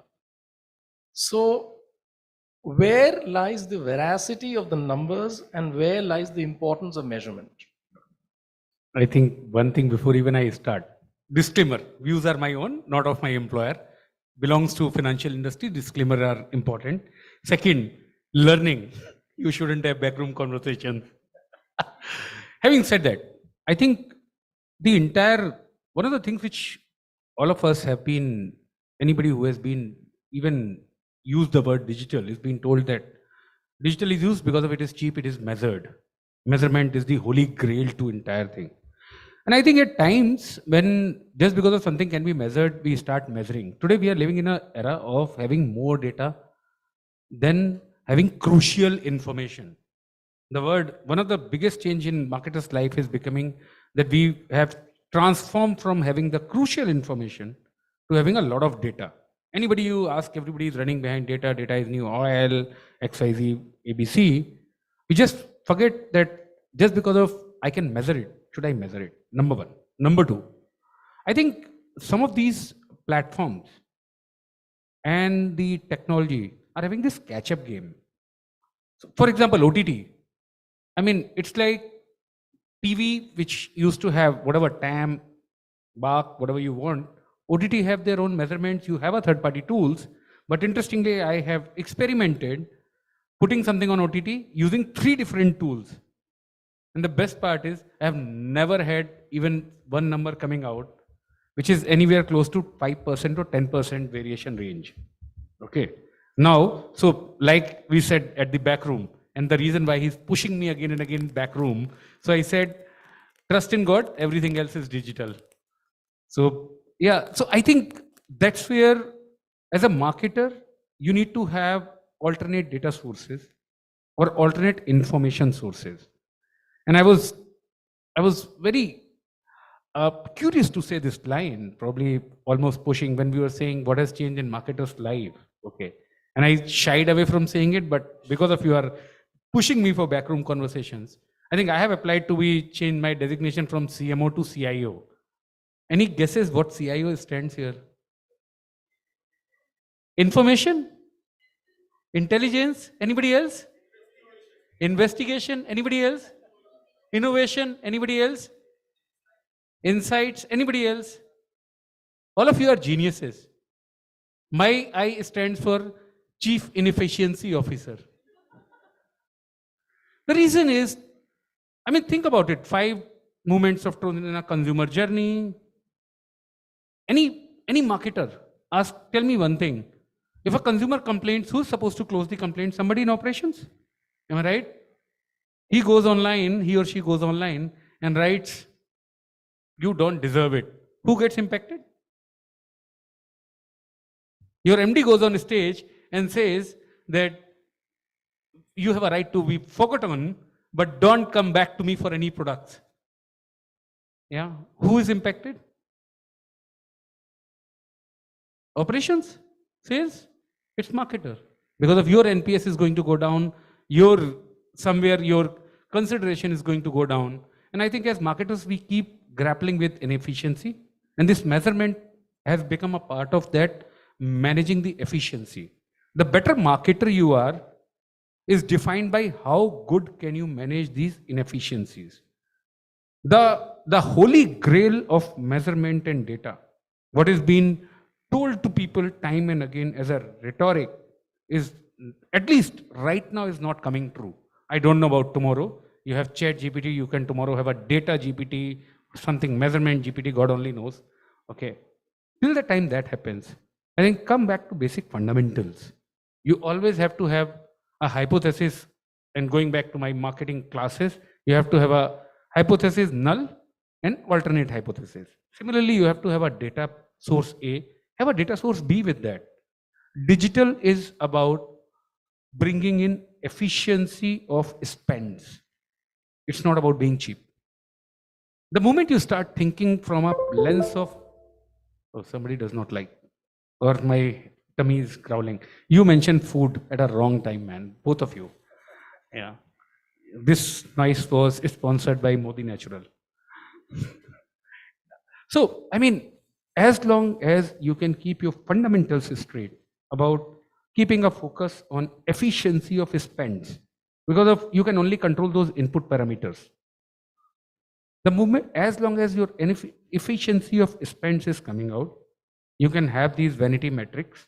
You can create Excel sheet in 3 lines, or you can have 3,000 lines. So I used to work with one of my bosses used to be Mr. Munjal. I used to work for Hero. And I love his 2 lines, which I use as a marketer, and I'll leave them with you. He used to say only 2 lines. And typical in Punjabi, he'll say, Putra, son, with you, you have 100 rupees in 8 hours, spend it well. What gets you most? And whenever you go to him for investment, he'll say, I am giving you this. Ask me whatever money you want. What are you going to get me back? You can have a longitudinal projection. You can have a horizontal projection for the day, for the week, for the month, for 10 years down the line. As long as you can follow on that path, what you are investing, you can showcase what you are returning. How does it matter if Jio is doing 4 billion impressions or 4,000 billion impressions? You are gearing up, you are at 3% of the market, you want to become 4%. And to become that 4%, if your base is at X, you only need that 1% of that X to be incremental. And like he said, know your customer, know where they are, figure out that metrics. And the moment you start looking at them, then you don't need to grapple with big data. Big data is for software engineers, let them play with it. Okay. As a marketer, keep managing this in efficiency. And as long as you can manage it, I think for next couple of years, your life is sorted. Till then, who knows? Yeah, interesting perspective there, Ashish, when you talked about the marketer basically being, looking at how to reduce inefficiencies, right?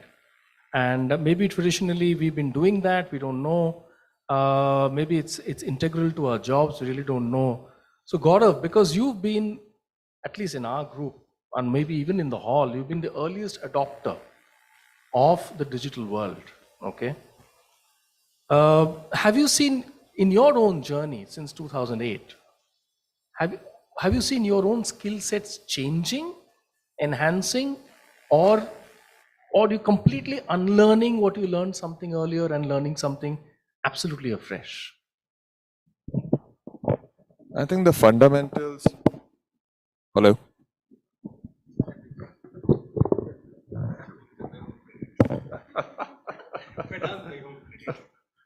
Should I make a plug for it? If people didn't hear, sponsored by Home Credit. Yeah. Thank you. No, I think the fundamentals stay the same. I think I'm like what Mukesh and Sachin spoke about, that the fundamentals are going to be the same, that you're talking to your consumers, where they want to be spoken to, what are you going to be saying. But the amount of, the way you do it is so fast paced. I mean, like, I'm like, Mukesh and I know each other from, sure, he was just joking, it's your first product company. I'm like, shit, yeah, I'm at loggerheads right now. I mean, like, supply chain, manufacturing, all these things are becoming a huge factor in my go-to-market strategies. I mean, till now, I've always been in services companies, so I'm like, my go-to-market strategies, while they used to keep on evolving and changing, but it is the most dynamic field in the whole business function. And which is where and maybe I'll just also try to expand the question. I mean, what you also asked of Ashish about measurement. For a person who's in marketing, because there's so much of disruption happening and there's so much of expectation that's coming his or her way. What he spoke about, Mr. Munjal, ki 100 rupees le lo, lekin mujhe bata dena kya hai. That's where all these technologies come to your rescue so many times. I'm like, you're getting into a new technology and so on and so forth. The biggest muscle for a marketer is not a marketing muscle, it's a sales muscle. How do you project really well? How do you really make sure that, and again, I'm like, be it like a 10-year vision or a 1-year vision and so on and so forth. You might be, I mean, I remember when I was at Yahoo, I mean, that was the first time people were talking about CPM kya hota hai, CPC kya hota hai. people were saying, yeah, this is like the metric to optimize. Then all of a sudden, these things just kept on becoming like really evolved, and now we are talking about like absolutely alien stuff compared to in 2008. But the fact of the matter is, how do you use all these metrics, and they will keep on evolving, to project really better? I think that's the entire job of a marketer. Because there'll be so many things you subsume them and then make an output which makes sure that all your stakeholders, be it the CFO, the CEO, the board, they believe in your vision to deploy that large amount of investment that they have raised to make sure that you are the one who is going to be relevant 5, 10, 15 years down the line. So I'll sign off by saying, I mean, like, whenever somebody asks me what's a marketer's job, I always say that I secure the future revenue lines of the company. I make the company future-proof. And when that has to happen, you have to project really, really well. कि 2 साल बाद क्या होएगा, 5 साल बाद क्या होएगा. So all the tools that I would have seen in the past 15 years changing and all, they're nothing but like another variable in this whole decision-making set. So yeah, that's the way I look at this whole thing. Yeah, nicely put. Charu, coming to you, at the showroom level, okay, with the people who are actually demonstrating your products to the people who walk in, what kind of skill enhancements have you seen happening on that front? Because that is, let's call it the final frontier, okay, where physically your prospect meets you, right, in front of your product. And so what new tools have you used, or what skills have you seen being enhanced or changed in your sales force over the years? So this is specific to the showrooms where you have your salespeople selling these bathroom products to the consumers. And I'll take back from the conversation that I had earlier on the kind of tools that we have right now, which are providing an immersive experience to the consumer. So while he's done his research online, he's compared products, he's seen different websites, now is a point when he actually wants to see how that particular product will look in his bath space. And that's what he expects when he walks into a store, that he'll be able to kind of use some kind of a VR or the AR tool to actually see and see the product in his bathroom. So our sales force primarily, so the kind of bathroom visualizer that we have, or the tiles visualizer that we have, or the advanced chat GPT visualizer that I was talking about, we're training. I mean, this is like all work in progress. My bathroom visualizer was launched about like 6 months back. So we're training all our sales force, sales teams, the sales boys at the counters on all these tools, on iPads, on screen, so that they can actually help consumers, handhold them through by recommending, and also during the entire decision making as to what product will be suitable for them. That's one thing. Second is obviously all my right now it's still work in progress, so all my sales team is not trained on it. Apart from that, the other thing that we do is there are e-catalogs that we have. So on e-catalogs, what we've done is we've tried to digitally integrate all my videos, all the content that he needs to know, compare products of competition. So that's again, generate quotations. For example, there's a consumer who walks in, so very, very, normal scenario where a consumer says, "Mujhe 50,000 mein bathroom banwana hai." Or for example, I have a budget of 25,000.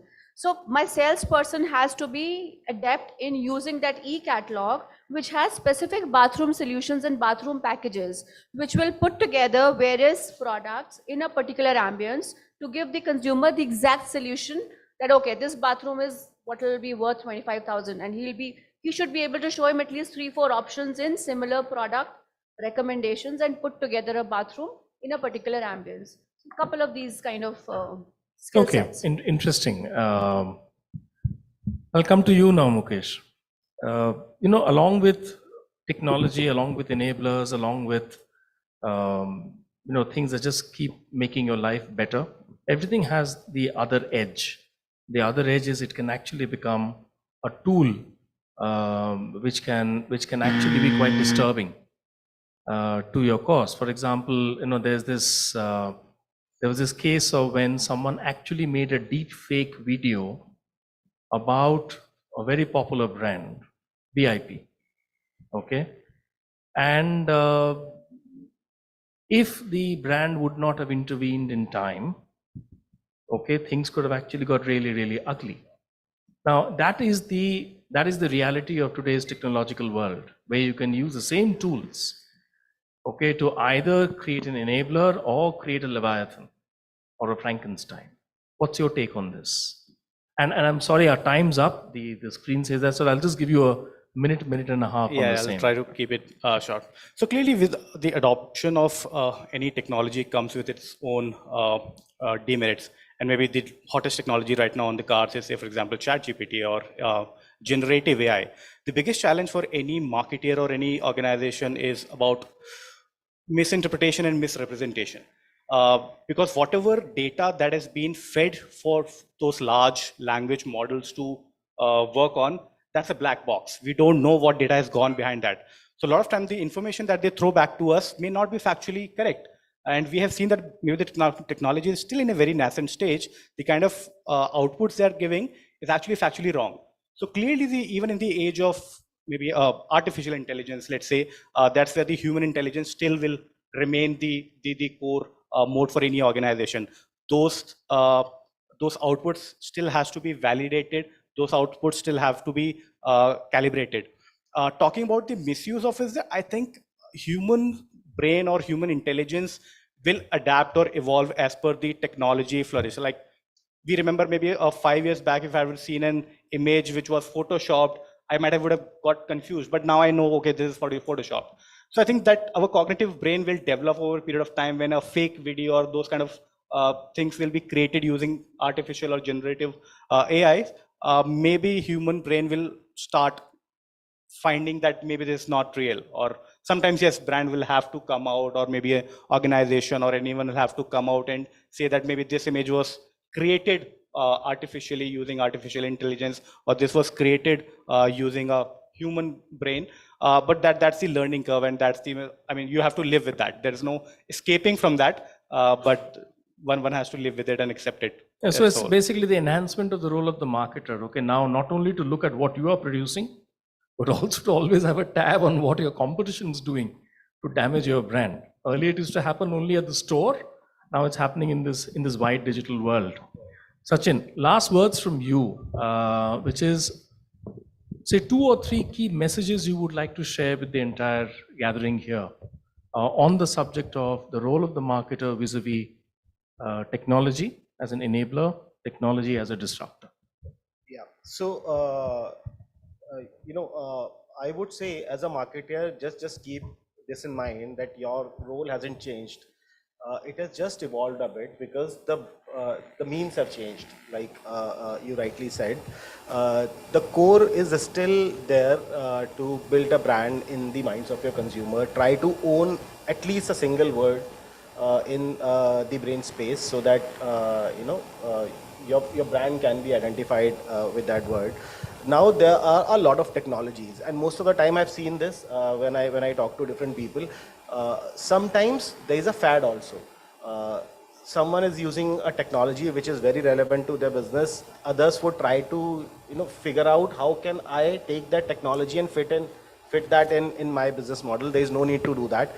Figure out use cases within your own business. There might be different technologies. There might be different ways to tackle those issues which you are facing. Those might be completely different than the other organization is facing.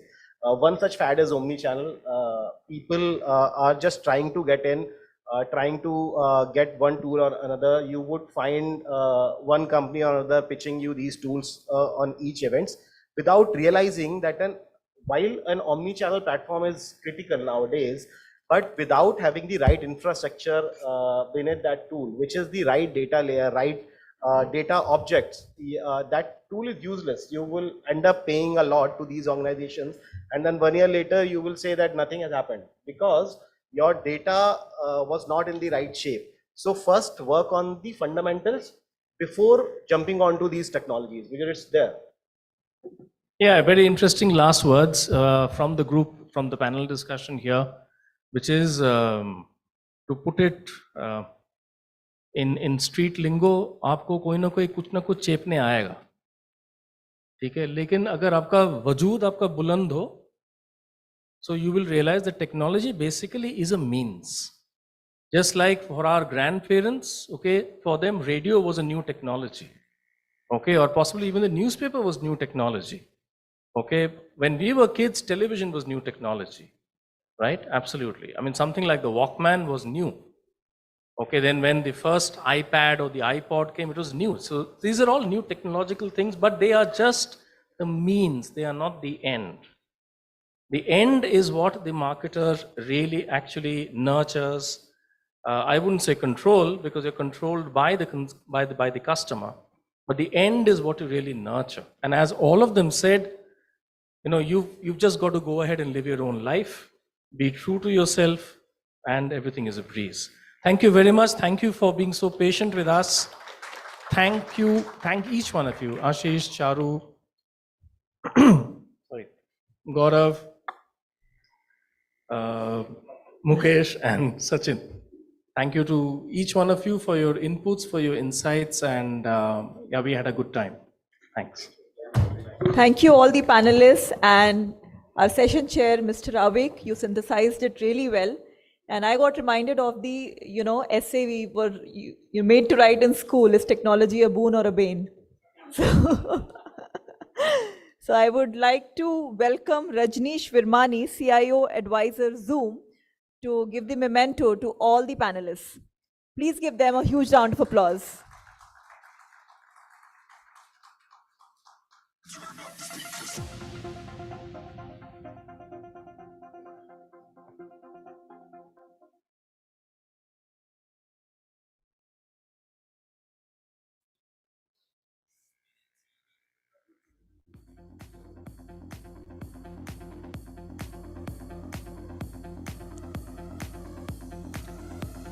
Our featured hashtag for today is hashtag PitchCMO, as you can see displayed.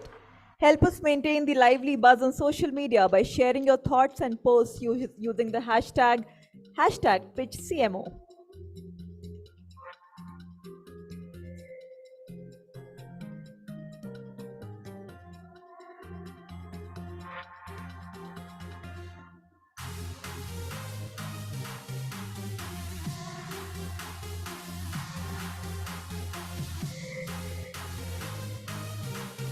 Thank you all the panelists. And yes, a group photo is very much required at this point of time.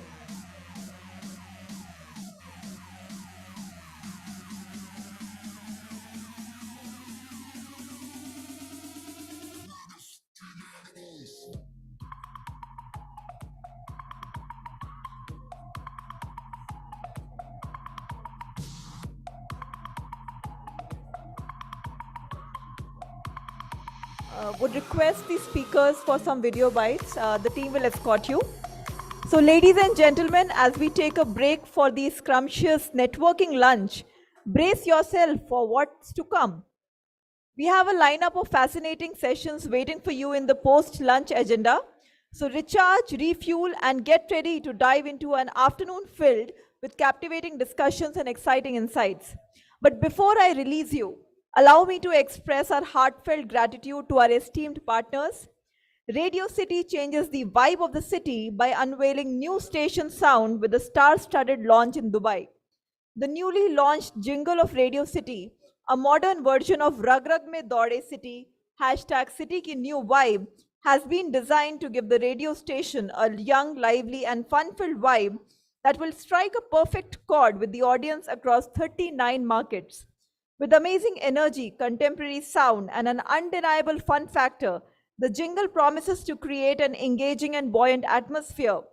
With its groovy and irresistible vibe, the new jingle, hashtag City Ki New Vibe, is set to strike a deep chord with listeners, leaving a lasting impressions. So let's hit it. So before we play the AV, just like to mention that the lunch break is for 30 minutes. We'll be back probably by 2:20 or so. And let's play the AV there now, and let's break out for lunch.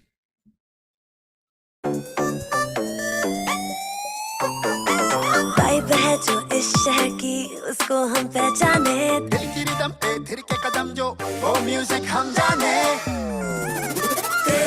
साथ है on the go, जैसे धड़कन होती grow, tuning अपनी इतनी smooth जैसे veins में blood का flow. Radio City, Radio City, Radio City, radio city, रग रग में दौड़े सिटी.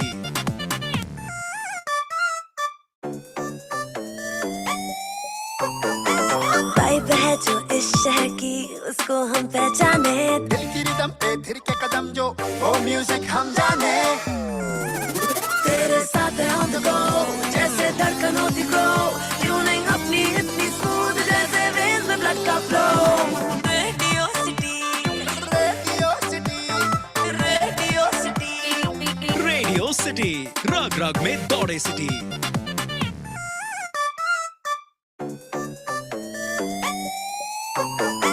वाइब है जो इस शहर की उसको हम पहचाने, दिल की रिदम पे थिर के कदम जो वो म्यूजिक हम जाने. तेरे साथ है on the go, जैसे धड़कन होती grow, tuning अपनी इतनी smooth जैसे veins में blood का flow. Radio City, Radio City, Radio City, radio city, रग रग में दौड़े city.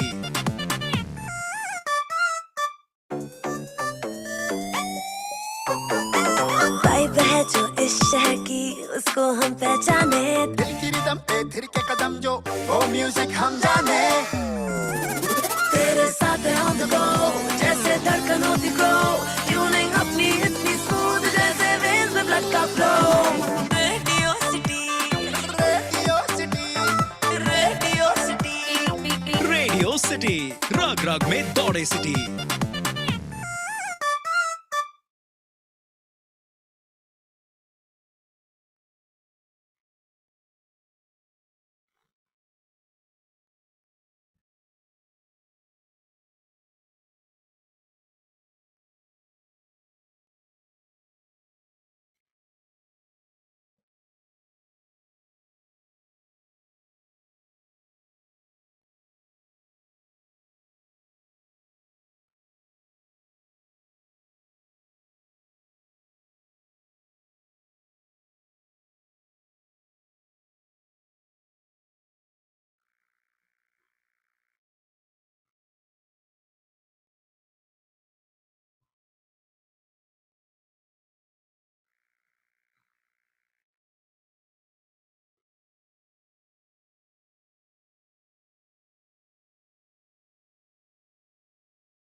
Good afternoon, everyone. People who are outside the hall are requested to come inside and take their respective seats as we are going to start the post-lunch sessions.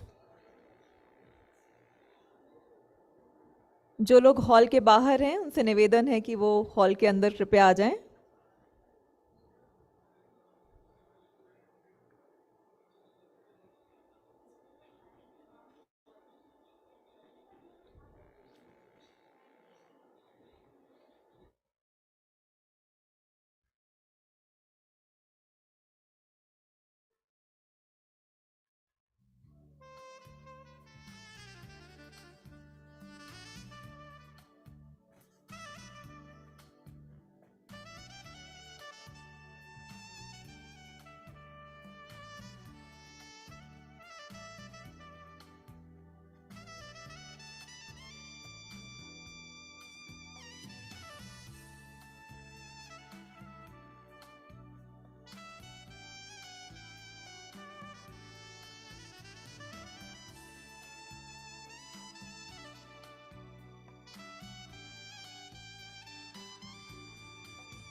Everyone is requested who are outside the hall to please come inside as we are going to start the post-lunch sessions.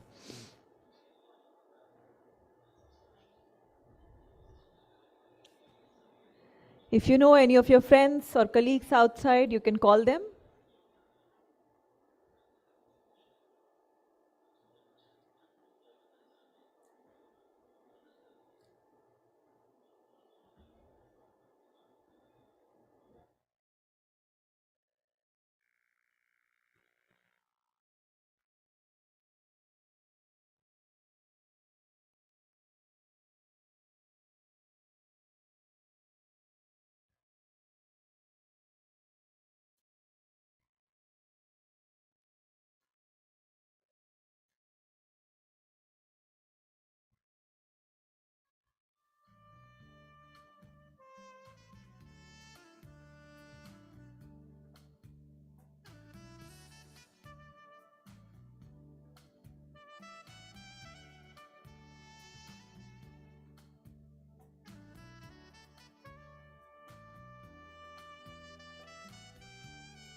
इस वाले mic पे volume दीजिए.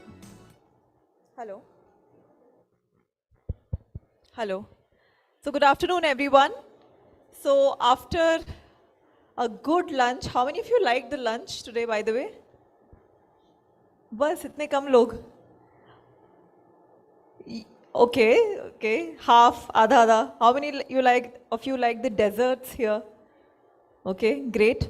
So we believe that after lunch के sessions थोड़े sleepy से हो जाते हैं, so उससे पहले कि आप सो जाएं यहाँ पर, we can all get up, stand up, and we'll do a couple of activities before we start the sessions. Okay? So requesting everyone to stand up. Okay, great. Find a partner. Find a partner for yourself. एक partner को ढूंढ ले और एक दूसरे के आमने सामने खड़े हो जाएं. Can I have a volunteer here, please? Come. Quickly find a partner on a count of 5, 4, 3, 2, 1. Find a partner. And stand face to face, facing each other. Okay?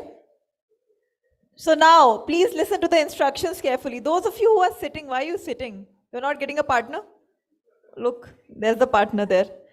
And people who are just scrolling their mobile phones can keep their mobile phones for a while on the table. Okay, great. Now listen to the instructions carefully.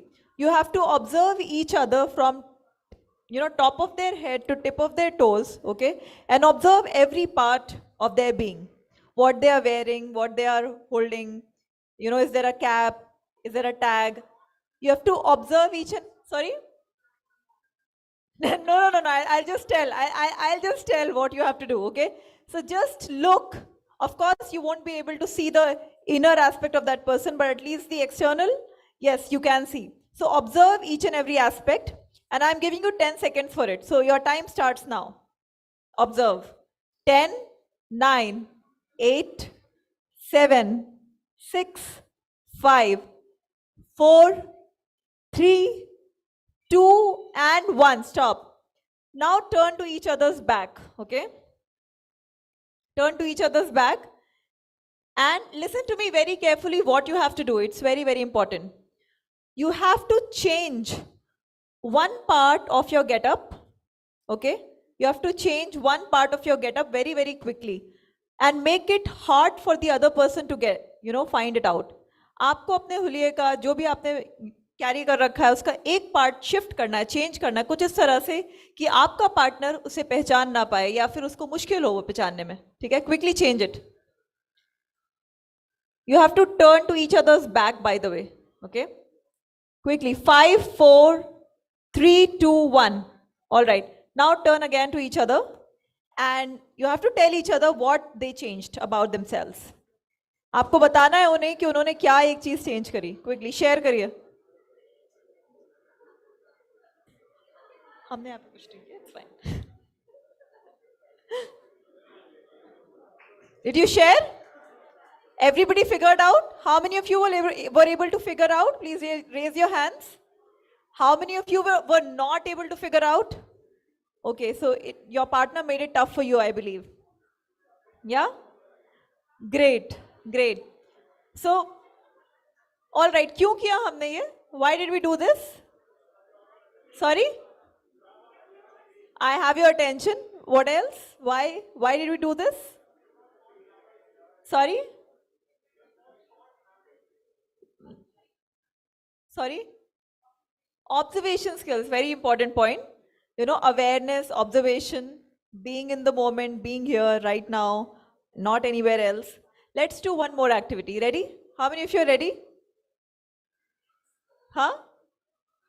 Yeah, she's ready. How many of you are ready for one more round of activity before we start? Not this, another one. Okay, some of you maybe. So, what I'll do is, I will say certain things as to certain actions and you have to do opposite to them, okay? You have to still stand. Okay, you have to still stand quickly. On a count of 5, 4, 3, 2, 1, please stand. Okay.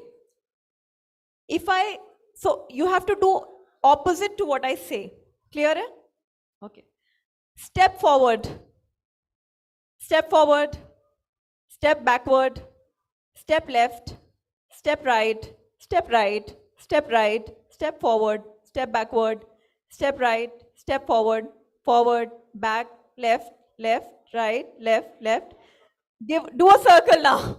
I don't know what you will do in the opposite of it, but okay, great. Give a huge round of applause for all of you. Was it easy, difficult? Easy tha, difficult tha, kaisa tha? Easy, very easy. That means you're quite aware and not sleepy. Okay, now we can start.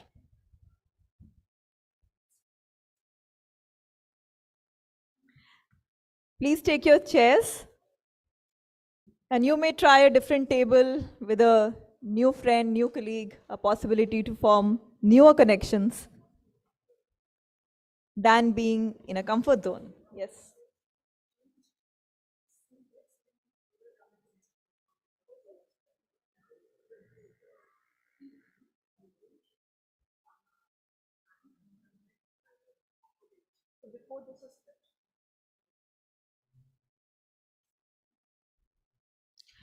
All right. So we have few guests here. And before I welcome them, I would like to share something. That with purpose being the talking point, it is important for us to give back to the society and the city, give back to Gurugram, its people, led in Gurugram, it's a people-led movement led by Cyber Police Gurugram. We have PI Lokesh Panghal and Gandharv Bhagat to tell us more about this initiative. I welcome them all. I welcome them both on the stage. Please come.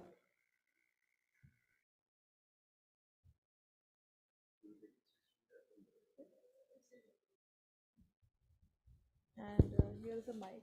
Maybe you can take that mic also. Use the mic here. No?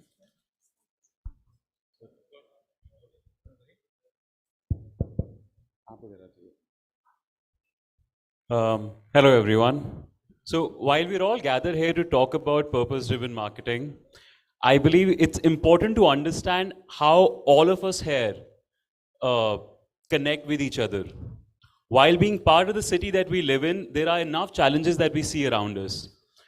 So we over here we have led this people-led movement to get the different stakeholders of the community together and get them to talk about the city's challenges. Now, one of the major challenges that we all face while living in this cyber city is we have our entire lives online. And in the world that we live in, we understand the crimes and the threats that are out there that exposes us while we have our lives online. So, along with the Gurgaon Cyber Police, we have taken this initiative to educate and aware every particular citizen and different stakeholders of the community to get them to be aware about how they can be more digitally alert, and at the same time, if they ever face any kind of challenge themselves, how to report and deal with those crimes. So one thing that we understand, if I ask Lokesh sir to kind of chime in, he'll make you understand कि अभी city का जो current challenge है, वो कितना बड़ा है. And that is too big of a challenge for any of us to deal with alone. Not the police, not the citizens alone, not the corporations alone. It's when we all gather together is when we can make a difference. So through this campaign, we want to understand how all of you can give back to Gurugram and contribute and be part of this movement. So after this event, we'll all be there outside to talk about it as well. If any of you want to understand how can you be a part of this movement and be the voice that takes this movement forward, be the voice of a cyber secured city that Gurugram is. Good afternoon, everyone. So on behalf of Cyber Police Gurugram, I want to make you aware about the situation in Gurugram about cybercrime. In the past month, we got around 20,000 complaints of cyber fraud. And the total amount which fraudsters duped of people was around 28 crores. It's not a small amount, and people are getting into this trap just because of small greed or foolishness. So for that thing, I would like to say that it is an initiative where not only police department, but every individual of the society should come forward and help to curb this cybercrime. If you face any issue in reporting cybercrime, then you can just dial 1930. If you want, you can write it down, 1930. It's a toll-free number, pan-India basis, for reporting cybercrime. Otherwise, you can visit your nearest cyber police station. Okay. Thank you, everyone.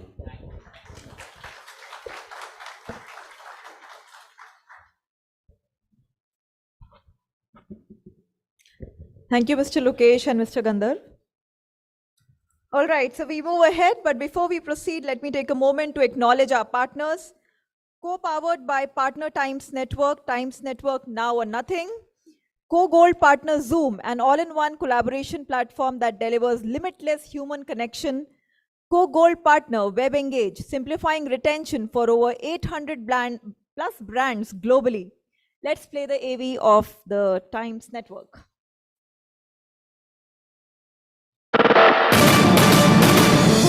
हर बदलाव एक नए आगाज से आता है। इसी सोच के साथ आया टाइम्स नाउ नव भारत। इस चैनल ने आते ही जनता का भरोसा जीतना शुरू कर दिया। कोई भी मुख्यमंत्री दोबारा चुनकर नहीं आया। मैं आऊंगा ना। गुजरात का सियासी रण, उद्धव सरकार के बिगड़ते समीकरण, ज्ञानवापी मस्जिद का सच। टाइम्स नाउ नव भारत ने हर खबर पर बारीक नजर रखी। को लाया गया था। माफिया अतीत के सनसनीखेज मर्डर की खबर पर नॉन स्टॉप कवरेज की नव भारत ने। के बाद अतीक और अशरफ की चिट्ठी है। केजरीवाल सरकार का सच सामने लाया। नव भारत के पास दिल्ली के मुख्यमंत्री के आवास के एक्सक्लूसिव दस्तावेज मौजूद हैं। मैंने तो अपनी इन्वेस्टिगेशन की है, उसमें ये कागज आए। सबसे तेजी से बढ़ता हुआ न्यूज चैनल बना टाइम्स नाउ नव भारत। अब बदलेगा भारत, बनेगा नव Bharat.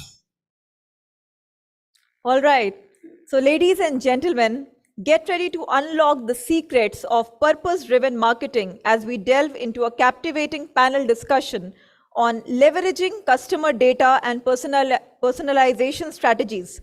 Our experts will explore the power of customer data and share insights on how to create impactful and personalized experiences.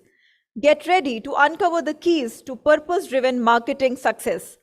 The session chair for this panel will be Tanisha Doshi, Director, Growth and Strategy, Web Engage. Welcome her on the stage. And I now welcome the panel members. Deepinder Singh, Vice President of Marketing, Pristine Care. Aisha Nagar, Managing Director, NEPA APAC. Ishwinder Singh, General Manager, Marketing, Pernod Ricard India. Joydeep Mukherjee, Chief Marketing Officer, Adda 52, and Madhur Acharya, Vice President E-Commerce, Lenskart. Please give them all a huge round of applause. ये huge round नहीं था. Thank you so much. So welcome everyone. Over to you, Ms. Doshi. Hi, everybody. Thank you for joining us today. I know it's just post-lunch and people's tummies are full. But, we promise to have this engaging conversation with you all and the panelists, and hopefully we'll be able to take some valuable nuggets back home. So the topic for today is leveraging customer data and personalization strategies for purpose-driven marketing, right? We are living in a very evolving world where everything is super rapid. Consumers are becoming super demanding. Their expectations have increased. So, it's become very important for businesses to sort of leverage data in a very meaningful way, right? And data is a word that is thrown, quite a bit around. But what does it really mean to actually unify this data, right? Collect this data and do something impactful with it, right? So just to start with, I wanted to actually throw like an open question to the panel. Maybe we can start with you, Deepinder. Just wanted to understand, how are you leveraging customer data for purpose-driven marketing, and what are the strategies, if you can give us some real-time experiences to leverage this data and use this data effectively? So, it's very important for us to understand that, personalization is super critical in a business, right? Specifically, a business which spans over 40 cities and over 50 specialties. So a person reaching out to me for a specialty A cannot land on specialty B. My communication cannot be incorrect. So my data starts from the point when a person, so being a very digital first company, so we are able to track what the person is searching for. From the point of starting, our data journey starts there, that from there, where is he going? What is he doing on a website? And what all actions has he taken? And every time that, there are data interpretations that need to be taken out, that, what is a person looking for and what are you showing him? And is that even useful for that person? So if, let's say, I am looking for a hospital and you're going to talk about that, we have, this is the cost of a surgery or a treatment that is there, a person will not be interested in it. You have that data point with it. You got to use that. You got to use that in a way that benefits your customer and your business. It cannot be that, that I will only do this for the customer. I'll give him way too much information and not do the business. It's that you have to leverage that data in a right manner so that you are able to guide him throughout that journey, because the journeys are complex and there are multiple touch points. Specifically in our business, there is a touch point where a person gets in touch with the coordinator from our end. There's a touch point where he gets in touch with our doctors. There is a touch point where he is entering into a partner hospital. So at every point, we have that data available with them, that, what is the communication, how do we leverage that, what are the issues that are being faced by the customers, and how are we solving them. So it's not only just a part of the how to begin the journey, but also how we're making the journey more comfortable around it. Right, absolutely. I think very good points there. We as marketers are the first touch point when it comes to data in a company, right? So I guess we have to take this to sort of drive the business on, right? Coming to you, Esha, you have seen this industry very closely, and you have a lot of sort of clients, who leverage different kinds of data. So what are the trends that you are seeing, in this ecosystem today? Thanks, Anisha, for the opening question, and I'm very happy to be part of this amazing panel discussing a topic which is very close to a researcher's heart.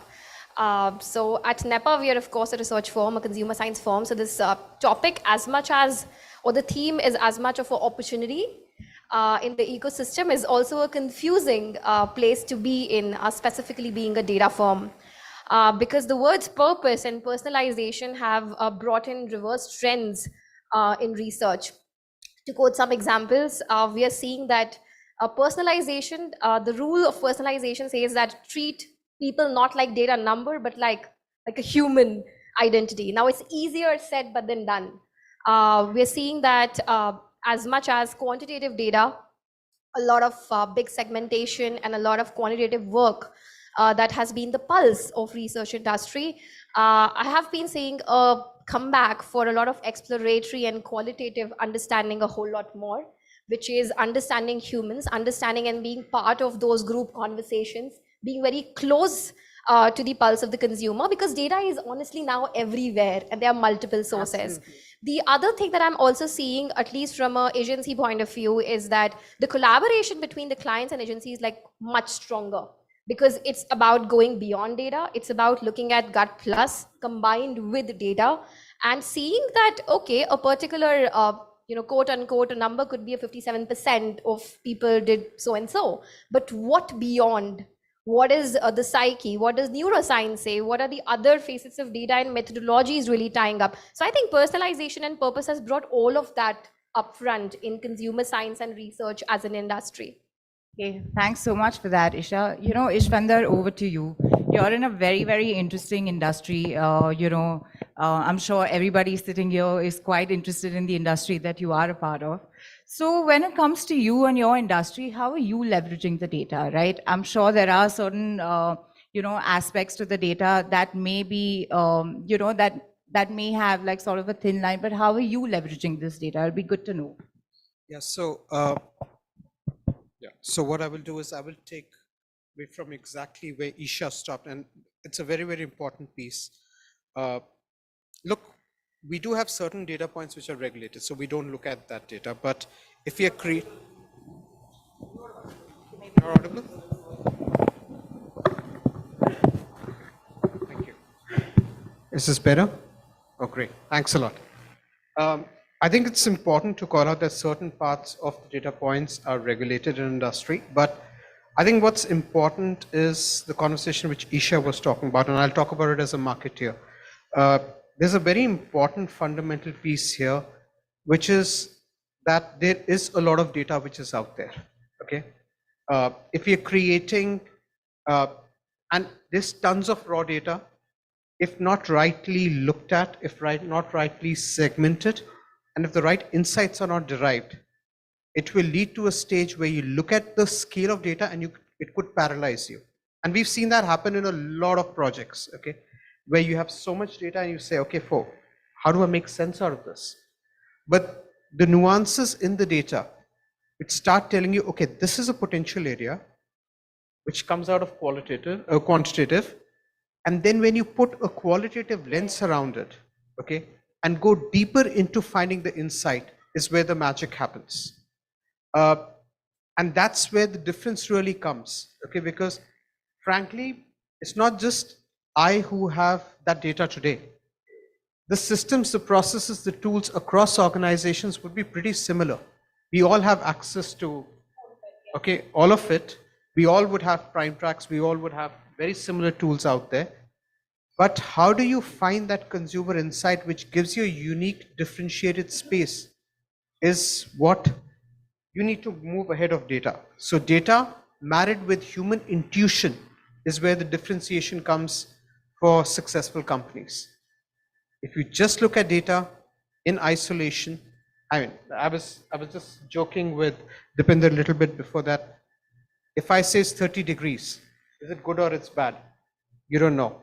But if I say it's 30 degrees to somebody who's in Rajasthan versus if I say it's 30 degrees to somebody who's in London, the reactions would be very different.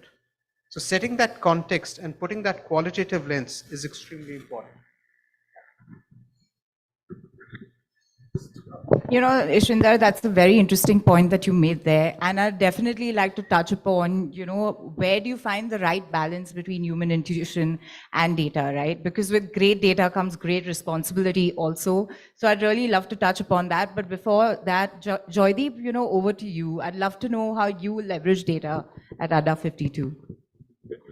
Good afternoon, everybody, and it's a pleasure to be here on this panel. Actually, I would agree with a lot of points raised here by Isha and Ishwinder.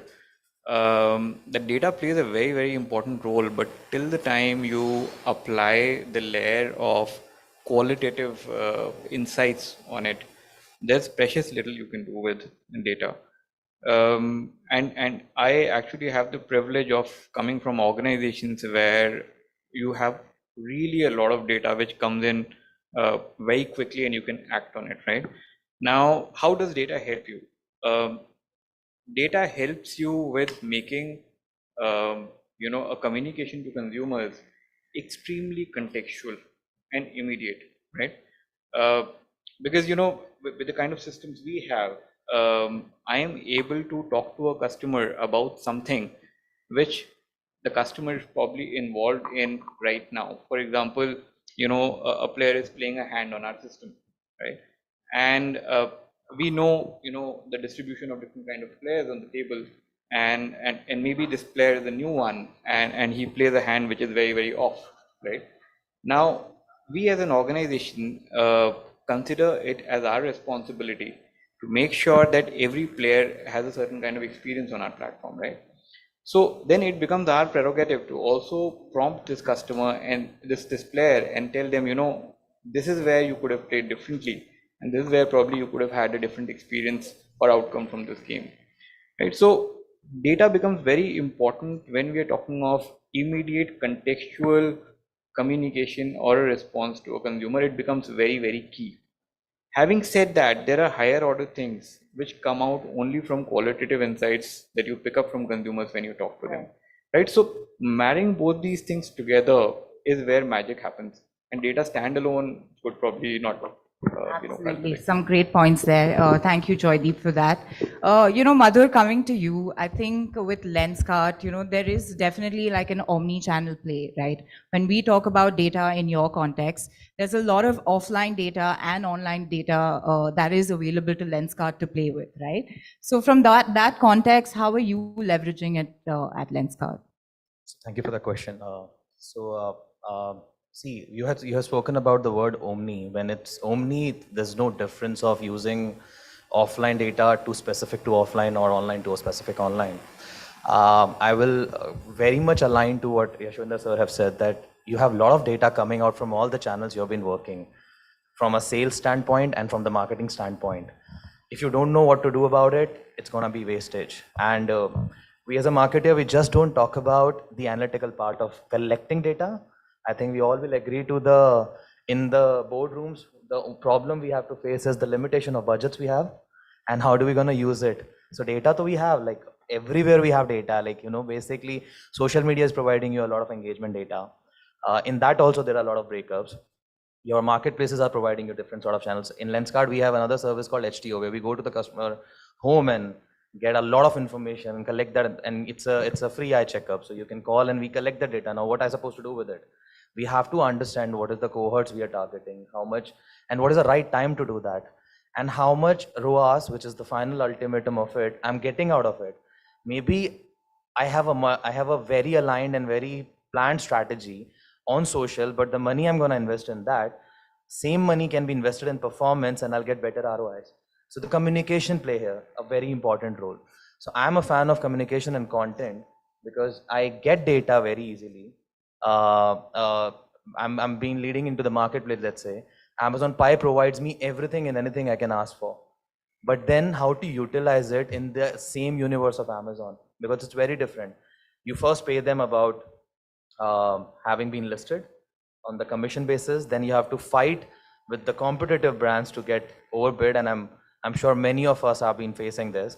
So using the right techniques to understand, evaluate that data, and target them with the right messaging at right time, so that you don't burn a lot and churn out the data and the cycle of data as well. The top, middle, bottom funnel data size. You have to know that what is the is it like overlapping? That understanding also needs to be done. So we in Lenskart has a team of about 30-40 people in just analytics, and our management is very much into tech and data-driven strategies. So we keep getting reports every day, what's happening in what channel. Our job is to create a correlation that where the brand is getting most benefited, and that's how we create our strategies. Amazing, Madhur. Thank you so much for that. At the end of the day, a consumer business is all about human connection, right? It's all about, because we're people selling to people at the end of the day, right? So I just wanted to understand from each one of you, how do we strike a right balance between human intuition, like Ishwinder, you just rightly mentioned, and the data insights that we have, right? What is the sweet spot to actually have these two, sort of be channelized together? Maybe, Madhur, I can start with you on this. So, what is exactly the context of what you're looking at in this question? So for example, like in this case, right, when we talk about human insights, I'm sure like there's a lot of data that you get where people have gone through your carousel and they've like added a few to their cart, right? But at the end of the day, how do you know what is the good behavior to sort of reach out to them on that? So see, we are into the fashion business. We have a mandate to come out with something new because we as a human get bored of something very easily. Exactly. We have to keep creating that FOMO that you're missing out on something. In Lenskart, we have a master collection coming out every month, and then there are certain small collections come out every week. So you can imagine in a year how many new ranges of eyewear itself is coming out, so that we can be trendy at same time. And I think in the room we were sitting, someone's talking about the different layers of Gen Z and different set of audience coming. They all have a different taste. I mean, I'm just going to talk about from our side how we think and what strategies are pretty much working. Is that it's as simple as that. My intent is that you have multiple pairs of shoes, shirts, and a lot of other things. Why just have one eyewear? So as a marketing team person in Lenskart, We think that it has to come out as a strong fashion-led brand. You should be aware about the education, that what goes well with what, and that's how we aim that you should have different pairs for your different needs, because that's how the lenses works, and we create certain things around it. So that's one thing. Obviously, another element to it is the balance which you have asked for. Churning out that data, making those cohorts, but creating a right messaging, which I've again said, is something where human can do best job, because they personalize it. India is a beautiful place to have a lot of festivals around. There's a lot of events keep happening around. People get inspired and had a lot of aspiration to see something and have something. So how quickly we collect that data when there's something new to has come up. So there's one data element which works around your existing audience, but there are some time when you're creating something, there's no market for it, but you're confident that this is a need which we have. But just one data we had, which is searches. We saw people are looking for it, and if we can be on the top of it and bring it to that, in that case, there's no data to defend you. There's no data to benchmark. The only thing you can go with is your intuition, your creativity. You have to tell your consumer that, hey, you're here and you're using this, but this is not the right approach. You have to use this. So I think that's answered. Great points from you, Madhur. Joydeep, over to you. A similar question. How do you strike a right balance between human intuition and the data points that you collect? Yeah, so I would like to share an anecdote from my previous organization to really illustrate this and make it very clear about how to strike this balance. The anecdote I would share is from Airtel. In Airtel, I was leading a business called international roaming business. Now, data was telling us, and like I said, we get data very, very real time, right? So we can act and then really do a lot of marketing basis that. Now, data was telling us that every month there are about 3.5 lakh people from India who travel to UK but never really buy any kind of international roaming packs, right? And for the longest time, we kept sending them a lot of communications around, this is how our packs are very great. This is why you should buy our packs, right? And the conjecture was that, people are usually habituated to, sticking to their purchasing behavior, and maybe at some point in the past they have, bought an international roaming pack with somebody else, and they're just sticking to that habit, and maybe that's why they're not buying. We couldn't solve this for a very long time. We kept communicating on discounts. We kept communicating very quickly. We kept communicating about more data for you. Why don't you take this? Why don't you make your trip worthwhile? Why would you keep waiting for Wi-Fi wherever you go, right? Why don't you carry all your data with you so that you're independent? Because we used to get this insight that a lot of people actually look for Wi-Fi when they travel. Then, we also keep having a lot of rounds of consumer immersions where we talk to consumers. So I remember this consumer immersion where I was supposed to talk to this consumer, and I asked him, you're traveling to UK pretty much every month in a year, and you never buy our packs. So why is it the case? Where are you, getting all your needs fulfilled here in terms of travel needs? So he was like, excuse me, I don't travel to UK every month. So I was like, but we see that you are in UK every month. He was like, yes, I am in UK every month, but I don't travel every month because I've been staying in UK for last 12 months.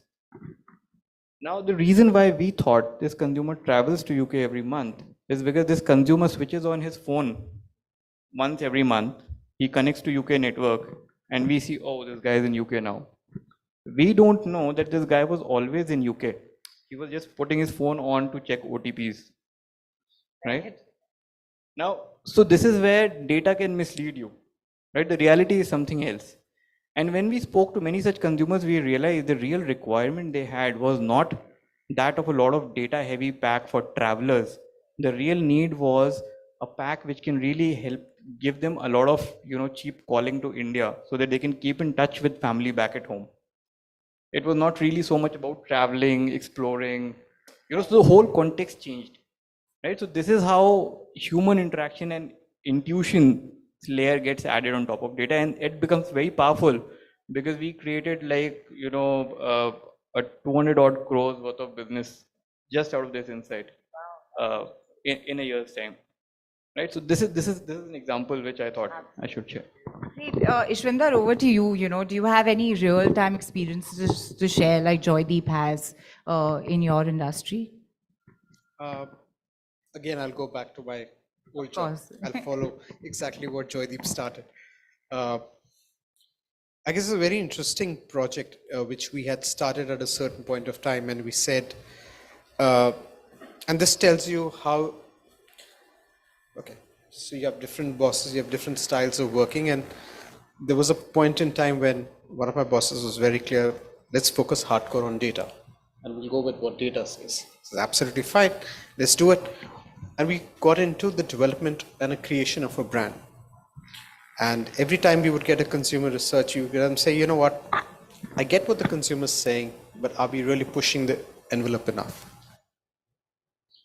And as we finished the process, and we created the brand we created, we drew it, and this is concept testing, we created the brand, and we realized, if you put this next to the market leader, it was absolutely the same. So the consumer was very, very comfortable with the brand, which was the market leader. And by telling you, oh, I want it like this, I want it like this, he was in fact replaying his experiences, his design love, and his alignments of the market leader. Now, that's the danger of just following data. Now, you should understand what is important for the consumer and then get up and say, how do I really push the envelope and over-deliver? So again, another conversation we have within the marketing field is, if people wanted a better phone, then Nokia should have never gone out of, where it is. It was the largest brand, solid phones. You could throw a Nokia on somebody's head and, things would be very different. But the point is, steel, made phones, very good phones, great keypad. And every time you went for consumer research, the people said, oh, fantastic. I want it better, I want it smoother, I want it.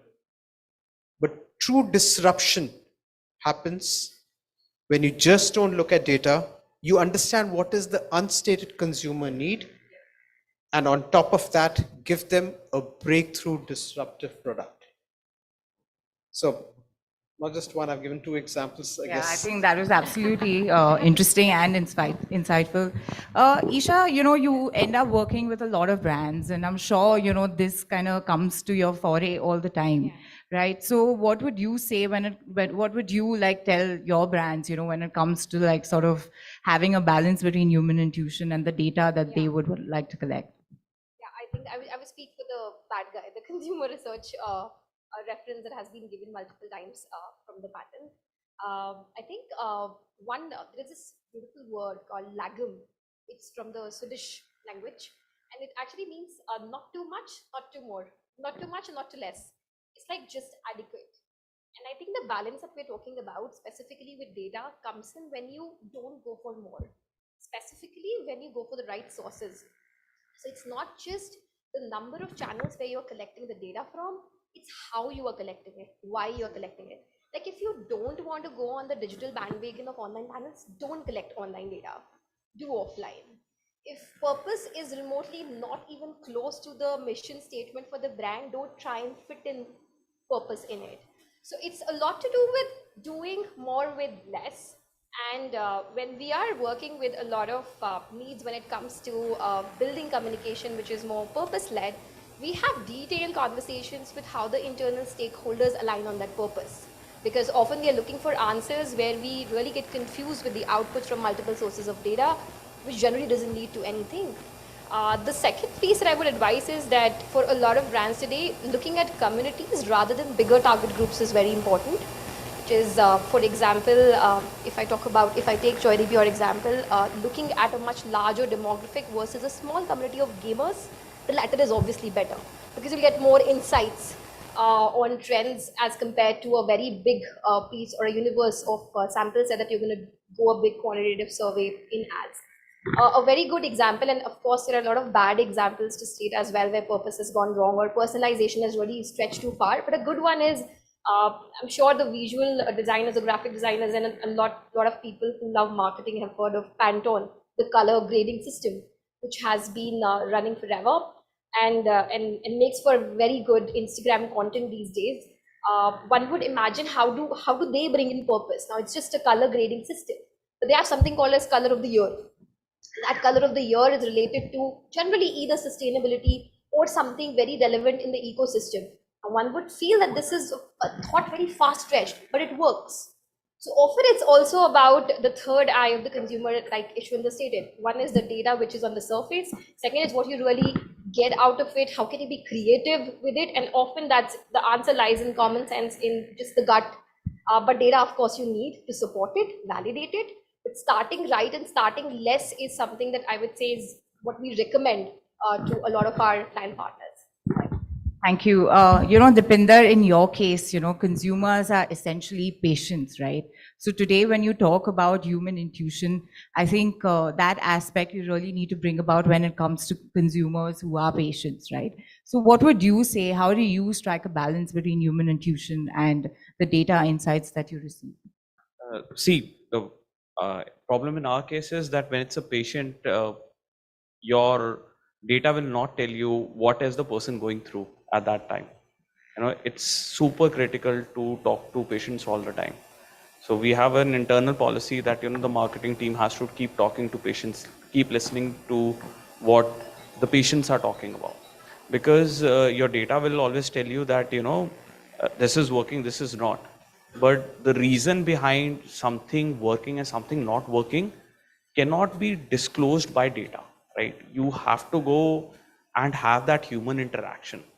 We have believed it to be a part of our roots that, when we, the first page that we built, we didn't say that let's just build a page. We said, okay, there are these many patients we have come in contact with, let's ask them. What were they looking for? Why did they reach out to us? And what would make them take a next step in the journey? So that's what we always do. And just to give you another example, we did something with Facebook right now. We ran certain ads which take people from Facebook to WhatsApp. Now, our data was telling that, all these people were not interested in filling up the long form that we were having filled up in an interactive way, that there were around 7 questions and people were stopping at 4th question.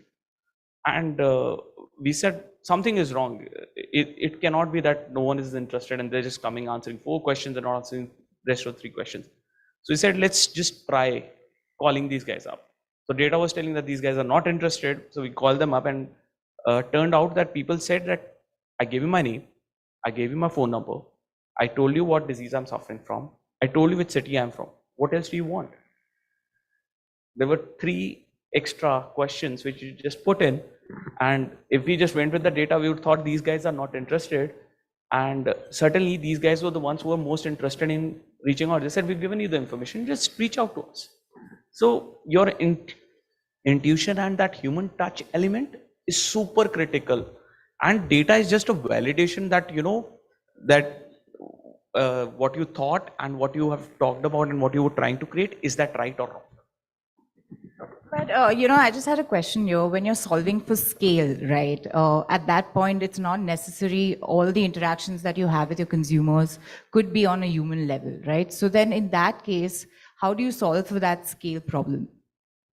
See, even when you are at the scale, it is just that one person, even at scale, it will work. Reason is that, you're not talking about each and every, the problems are similar. You have to solve for a bigger chunk of the population and it automatically works. So let's, for example, take a problem of cataract, right?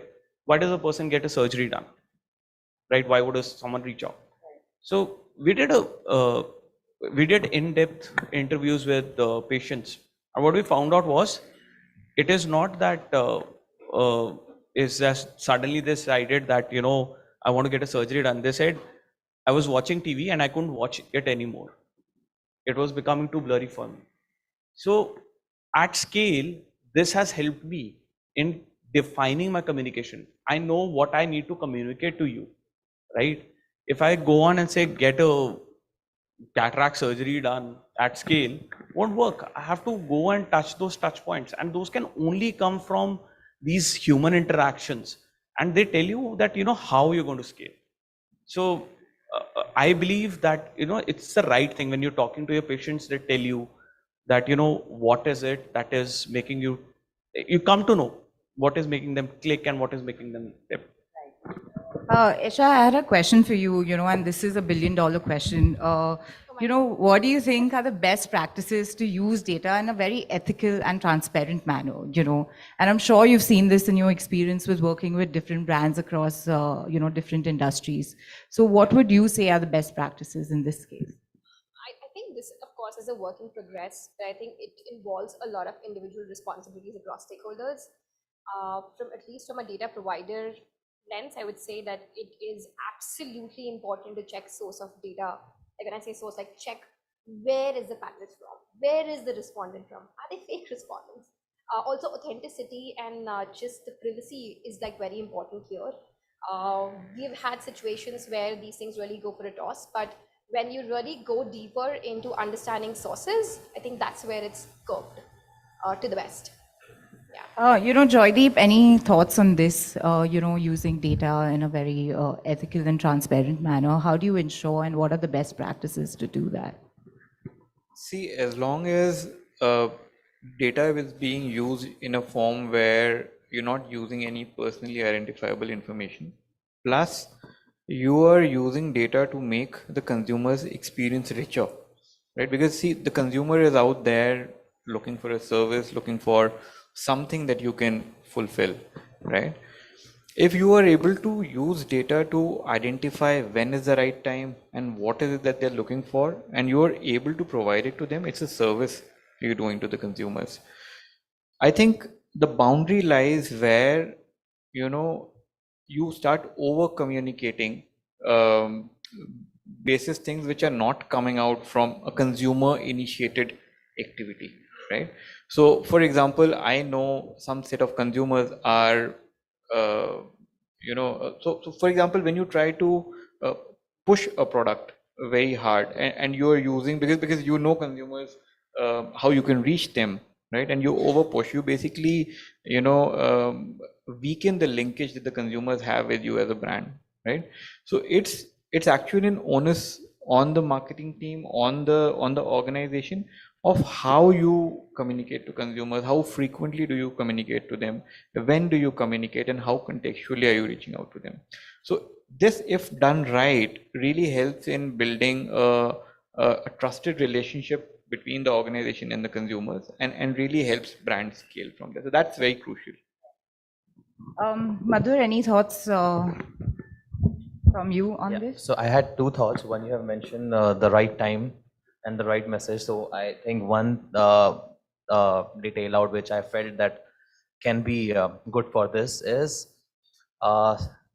take your data, tell you where is that customer stand in your brand journey as of now, and with the right time, give him a right messaging with the right intent where you want that consumer to go now next, and understand whether he has taken a lot of time, and your algorithms tell you that either you have figured out by the knowledge of data and statistics that he's not very much interested in this messaging or the product you're showing him or the campaign you're showing him.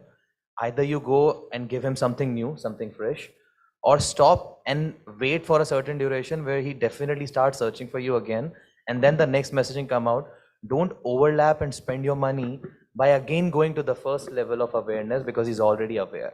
So evaluate and understand the data on the depth, and keep this army of your data ready for you whenever you have something big coming, when you really think this is the right audience. We have recently done that. We have a lot of youngsters coming and searching for a lot of fast fashion product, and we were aware that we're going to come up with a very latest range which called hip hop. It's a range which talks about, again, your young audience. It's an era of sneakers, long t-shirts and everything, and we thought it's the right time to come with it. We got a right face for it, and then we use that data that these are the people who have always come, but we eventually showed them something which is not really fun for them, very ordinary transparent frames or glasses. So when hip hop came to the picture, we used that data, which is dormant data for us, and it converted well. And we saw that the youngsters are going to stores, trying different layers. They're buying 3 or 4 in one go. and more strategies are coming on that way itself. Thank you. We've spoken a lot about personalization and segmentation, cohortation, right? So, of course, personalization is very, very important. In fact, I would say it is the need of the hour. I mean, it's something that you would have done yesterday. But how do you create an experience that hyper-personalizes this experience for your consumer? I'd just like some 2 lines from each one of you. That'd be just great to know. Maybe Madhur, if I can start with you. Personalization is as important as the first day of your business starts, actually, because you do all your entire consumer study. I'm sure everyone does it, that what product I'm making is what is my target audience, and there are 2 different audiences that I'm saying. There's a buying audience and there's a target audience.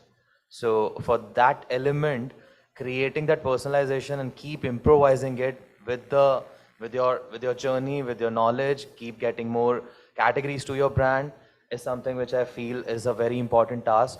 Don't just get stuck to something. When you talk about scaling also, scaling is only being possible if you keep creating different categories under your business itself. Right. So there are 40 kind of different shapes in eyewear itself. What we know is, I'm assuming the most famous is our Wayfair and Aviators. Why don't we, and there is no community and there is no information has been created at that level that you just see a couple of celeb wearing it, you might get inspired about it and you want that shape. But you don't know the logic about it. You don't know the Aviator has a story that it was created for Air Force pilots. Because when they fly, they basically have the pressure of air coming. So that's why the Aviator shape come out. There's a story behind everything like that. So that's how when you start getting to know that, yes, this is a life I'm living, and that personalization brand has done, which is a right product for me, right product mix, right audience mix, it goes well. What about you, Joydeep? Any thoughts on this? I'll just quickly summarize by saying that, the primary objective of marketing, right, is to influence consumers' behavior, is to change consumers' behavior, right, from something that's there today to something that the organization would want. To do this, the starting point is to catch consumers' attention. And today, all of us are inundated by so many communications from all the sides, right? We're just being bombarded. You can't go through, 2 to 3 minutes of time without being bombarded with something. You look at your phones, it would be full of messages which are about this, right? Hence, even to get to a point where you can capture somebody's attention, even for howsoever small duration it is, you have to start with personalization. If it's not personalized, you stand no chance to capture any attention whatsoever. Forget about changing behaviors, right? So that's how critical it is, and I think there's no way, without it. Absolutely. Esha, just wanted to, get some thoughts from you on this as well. So I would say that for hyper personalization or any kind of segmentation, because cohorts again has been like a buzzword since the years. We of course had personalization, then hyper, and now micro communities, and so on and on. But 3 things that never change in segmentation that everyone can sort of keep in check is time, place, and money matrix, which is how long these segments or hyper personalized cohorts are going to sustain, because they fast change today. If there was a segmentation exercise done for a lot of categories earlier, which lasted, those segments lasted for a few years, now it's changing. Quarterly, we get requests for tracking segments, right? That's time. Second is, where are you getting these segments from? And last is, what is the value these segments which are giving to you? If you have these 3 in check, I think then hyper personalization is sorted. You can give us your thoughts on this. Yeah, I just want to say, from a marketer's perspective, to look at it a little differently. Okay, and especially when you're handling a portfolio brand, you have to look at what stage is your brand at. Okay, if you are a large dominant player, you've got to unite people behind your cause. Great brands, large brands unite people behind them. So therefore, you shouldn't worry about hyper personalization, but you should find that one thread which unites a larger nation and get behind your brand. However, if you're a challenger or if you're a new age brand, okay, and you're trying to disrupt a category, then you've got to go hyper personalization. You've got to break and create your unique space. If you cannot be brand number 70 doing the same thing and expecting to win. You can't. You have to disrupt the category and get up and say, I am the first person who looks at the category this way, and you will succeed. So data can be cut in whatever form you want. It really depends upon what your ambition is. But the point is, either you unite yourself or you micro-segment the market. That's how you got to look at data. Dipender? Completely agreed with what just Ishwinder sir said. Like being the latter, where I have to micro segment my target audience to an extent where I have to give them an experience which is different from a hospital. When a person walks into a hospital, he's a patient for them. When a person walks into pristine care, be it the website, be it on one of my caller numbers, it is hyper personalization starts at that very second. We have micro segmented you to an extent. We know what you are, what you're looking for, where are you from. And we have to give you that experience for you to choose us over the other hospitals. Otherwise, there's so many hospitals out there that you would choose. The only reason I can pull you towards me is because of the service that I'm going to provide. I'm going to personalize your journey. I'm going to look after what you are looking for. And that is super critical for a new age player like us, that, you have to change it to an extent that, you have to make eyes turn that, this guy cares about getting me healed, not just that I'm a patient who's coming. So that's where the whole journey changes. Thank you. I think we've had some really insightful points from the panel here today. I'd like to actually open up the room, if anybody has questions for our panelists here today. It would be lovely to hear from the audience. The gentleman in the back, please.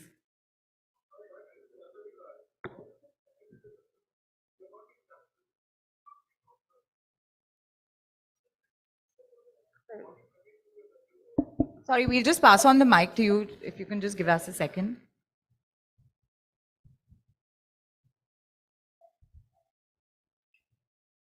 Binary card, how do you connect with the consumer? Because you are very far distant from the consumer. It's your dealer, distributor who's handling the entire thing. Yes, so look, the point remains that if we've got to understand who are, can you hear me clearly? Yeah, I can. Yeah, all right. Yeah. So I guess this is about collecting data from our consumers. Okay, so we do have very strong and very frequent interactions with our consumer base through consumer researchers and through our in-market interactions with them. So as we said, there's a magic of human connections. And therefore, when we go and we meet our consumers, we do understand about their needs and what are they really looking for. So that's how we really do it. So you do on a digital platform, or you're physically? No. We've got physical interactions. We've got consumer researchers. There's a complete toolkit which exists within the system. Thanks, but I've been in liquor, that's why I'm asking. Okay. Any more questions from the audiences?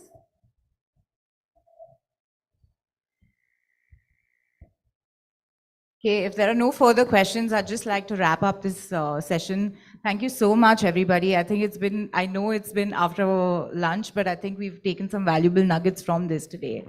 And thank you so much again. Thank you.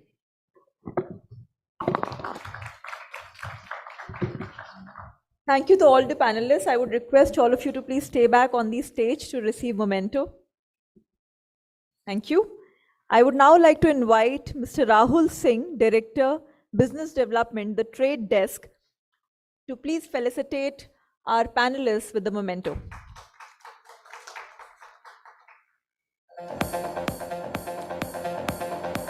Dear panelists, as a celebratory partner of the Pitch CMO Summit, Spotify Advertising wants to give you a big virtual high five along with something extra special from their Spotify Celebrates collection. This is their way of helping you remember this special moment and celebrating your marketing genius with music and fun.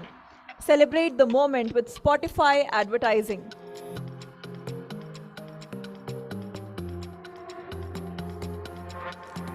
Also, a quick mention, do visit the Teats stall in the pre-function area. You can participate in the responsible advertising contest enabled by Teats.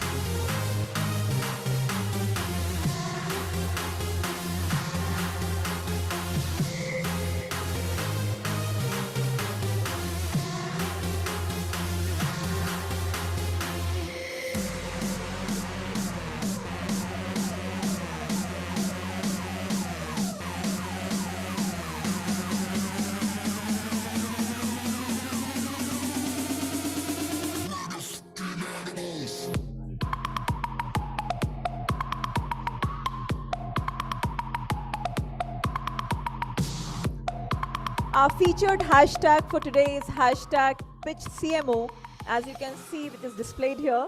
Help us maintain the lively buzz on social media by sharing your thoughts and posts using hashtag PitchCMO. A huge round of applause for this panel again, please. Thank you so much. Thank you. So keeping the people awake after a lunch is quite a thing, and I hope you managed it well. All right, so it's now time for another spotlight session.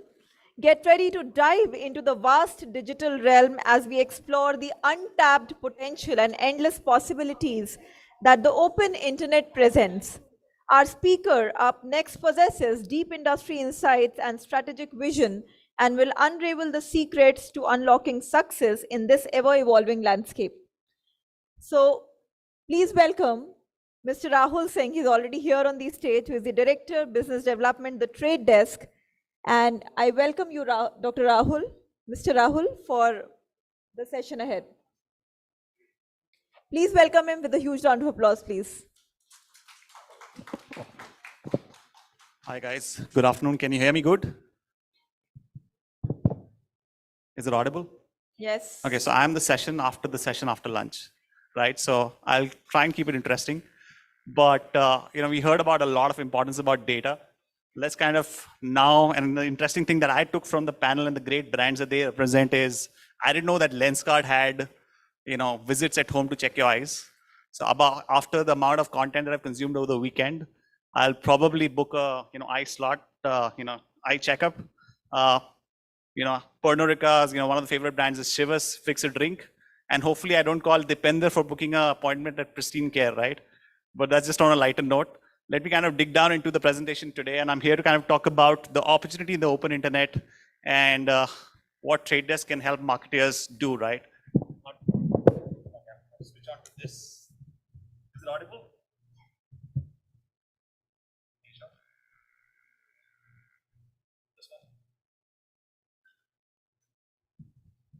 Audible now? Perfectly. All right, so I'm going to talk about the opportunity in the open internet through Trade Desk. Marketing is also about not just about data, but winning hearts and minds, right? And how do you influence your consumers and how do kind of basically marketers leverage technology in a smarter fashion? Is there a clicker which works here?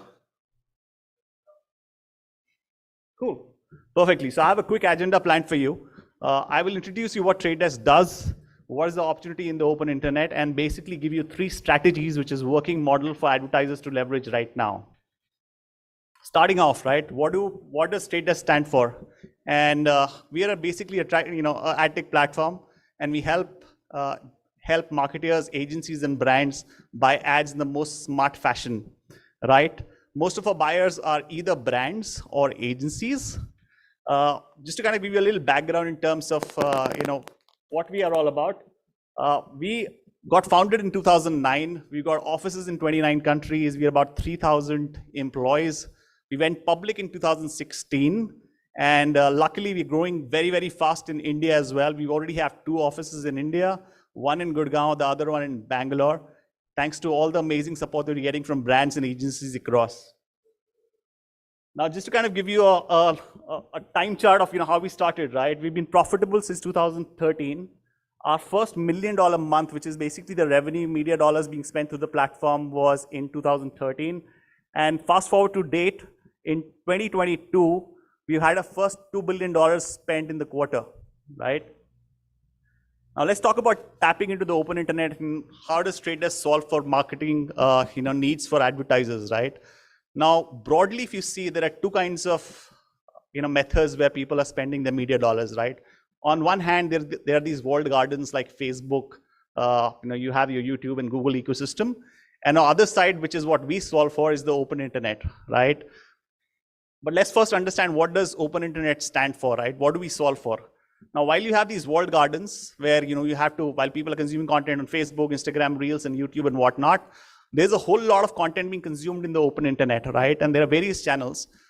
People stream audio, music, they kind of stream videos. A lot of content nowadays is being consumed through CTV. right? So there's a whole lot of different channels where consumers are spending their time. And in the next slide, I'll kind of show you what are some of the content platforms where the consumer is spending most time in, right? And why is open internet at the center stage of India's digital consumption? Now, this is a study that we did through Kantar, and a lot of marketers are interested in knowing about what is the reach of the open internet, right? So the reach through Trade Desk is about 600 million plus, which is unique reach. And almost 52% of the overall time spent on digital media is being spent on the open internet. What are consumers doing? And of course, they are spoiled for choice, right? Like I was mentioning, we consume a lot of content on OTT channels, stream a lot of music, audio, video, and whatnot. But almost 10 hours of Indians are spending time on the open internet, right? Of course, there is social, but there's also music and podcasts. There's online TV. There is music streaming, online press, and also the new, which is the new feature. I think it's not just the younger audience, but also a lot of, senior folks and moms are into gaming, which is where, timing is being spent, right? Now, the important part here is that, there is an opportunity for marketeers to find and connect to these audiences where they're spending the most time in, right? And there's an opportunity to kind of build your brand, reach out to the consumers where they are spending the most time in. Now, let's kind of give you another, number here, right? Just a sec. All right, so this is again a study that we did, right? Through Kantar of Trade Desk, where almost 52% of the time, which is almost 10 hours per day, is being spent on the open internet. But still, the ad dollars are not towards open internet, right? They're still being spent on the walled gardens, which should not be the case, right? And there is a missed opportunity which you can leverage, which marketers can leverage. And there is opportunity for you to kind of reach out to these consumers wherever they're spending time in, right? And Trade Desk basically solves for an audience-first approach, where you kind of find your audiences that you care about, whether it's moms for a CPG brand, is it a health-conscious customer for a health app, or let's say somebody is into shoes and jewelry and whatnot. So whatever audience that you care about can be found and be targeted in the most specific fashion in the open internet. Sure, there is something problem with the.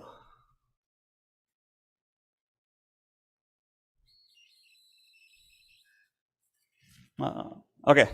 Now I'm going to also leave you with 3 strategies for advertisers to leverage, and let's make it a working session. Why not just talk about what you can do right now to kind of leverage the open internet, right? Number 1 is omni-channel approach. Number 2 is the potential with premium video, right? This is premium broadcasted content, which is brand safe. Unlike UGC content, which is there on social media and YouTube, there is a better brand recall. There is better opportunity for advertisers to leverage broadcasted content, which is again brand safe. And last but not the least, you can leverage your activating. You can leverage your first-party data as well. We heard a lot of examples in the last panel in terms of how brands are collecting their first-party data. But what do you do with that data, right, is super important. How do you segment it in the right fashion? How do you kind of activate it in the right fashion is something what Trade Desk can solve for. So let's kind of double click on each of these strategies first, right? Number 1 being omni-channel approach. Let's take a step back, right? In its infancy, the internet was basically around 3 channels. There was social, there was search, and there was email. But right now where we are at, if you see, the content is being consumed across channels, and there are a whole lot of other places where the consumers are spending time on, right? Whether it's on-demand TV, which is CTV, there's news and articles being read on, Times of India, Times of India, ET, and whatnot. There are digital billboards. So if you start visiting Bombay or some of the new modern cities, you must have seen these new digital billboards which have come up, which can also serve ads programmatically, right?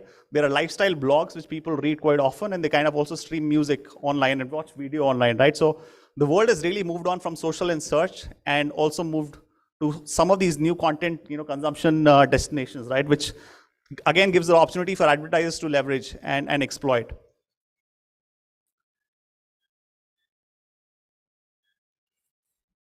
I think there is an issue with the clicker. Okay. Now, we all know that the purchase decisions are non-linear, right? Even if you buy a simple shoe or a phone or a mobile phone, there's a whole lot of research which kind of goes into kind of, first converting, right? People kind of go ahead and read reviews. They kind of, read articles. They ask their friends. They read publications, and then finally they kind of end up buying something, right? What we've seen is purchase decisions don't happen overnight. 67% of customers have multiple channels to complete a single transaction, right? So they could probably go to reviews. They could kind of consume, videos. They could ask their friends. They could kind of consume content on, some of the influencers, what they say about it. But basically, more channels are needed to kind of influence your customer to ultimately go, drive them down the funnel, right? And this is again, one of the data points that we had, that the average number of days taken to convert store visits. So this is done for a QSR restaurant, right? The number of channels, when they were increased, the average number of conversions happened in a much faster fashion, right? So what you see on the right is the moment they started using more channels, the conversion rate reduced from 12 days to 5 days, right? If they were using only one channel, it could be PC, it could be tablet, it could be anything else. The conversion days were 12 days. And you can realize that QSR is a short, ticket item value, right? Like you don't buy a burger or pizza at multiple, it's not a high ticket item. But if you go and move towards a higher ticket item like a car or a jewelry item, the conversion could be much more longer. And there is importance for you to leverage more channels in the most smart fashion, right? Again, amplifying a singular message, which brands are, I spoke about, winning hearts and minds. Amplifying a singular message across multiple channels drives effectiveness. What we saw is, from moving from one channel to 5 channels, there was an incremental ROI of 35%, which some of these brands are getting, right? So we should probably leverage more channels and also have a singular message being spread across these multiple channels. And all of this happens if you keep the customer at the center of everything, right? It starts with creating a single view of the customer, which could be a seed audience, which could be a first-party data, and expanding from there, creating a lookalike, and leveraging the most possible fashion. And when you do this, when you kind of bring all of this together, we can see a clearer view of what is your path to conversion, right? So let's take this example of one guy who had the first touch on a CTV platform, which could be Samsung ads, on 3rd June. Then he had 2 touches on mobile phones, one on Spotify, other one he was probably getting another call through Truecaller. Then, while watching cricket on ESPN, he finally visits the website, but does not kind of, convert, right? Reads another article the next day, and finally registers the interest on the website. Now, you see there are like 7 touch points before it finally happened, right? And if you kind of, use this in a smart fashion, there are a lot of takeaways from the path of conversion, right? You can actually come to know what is the average number of ad exposures before conversion.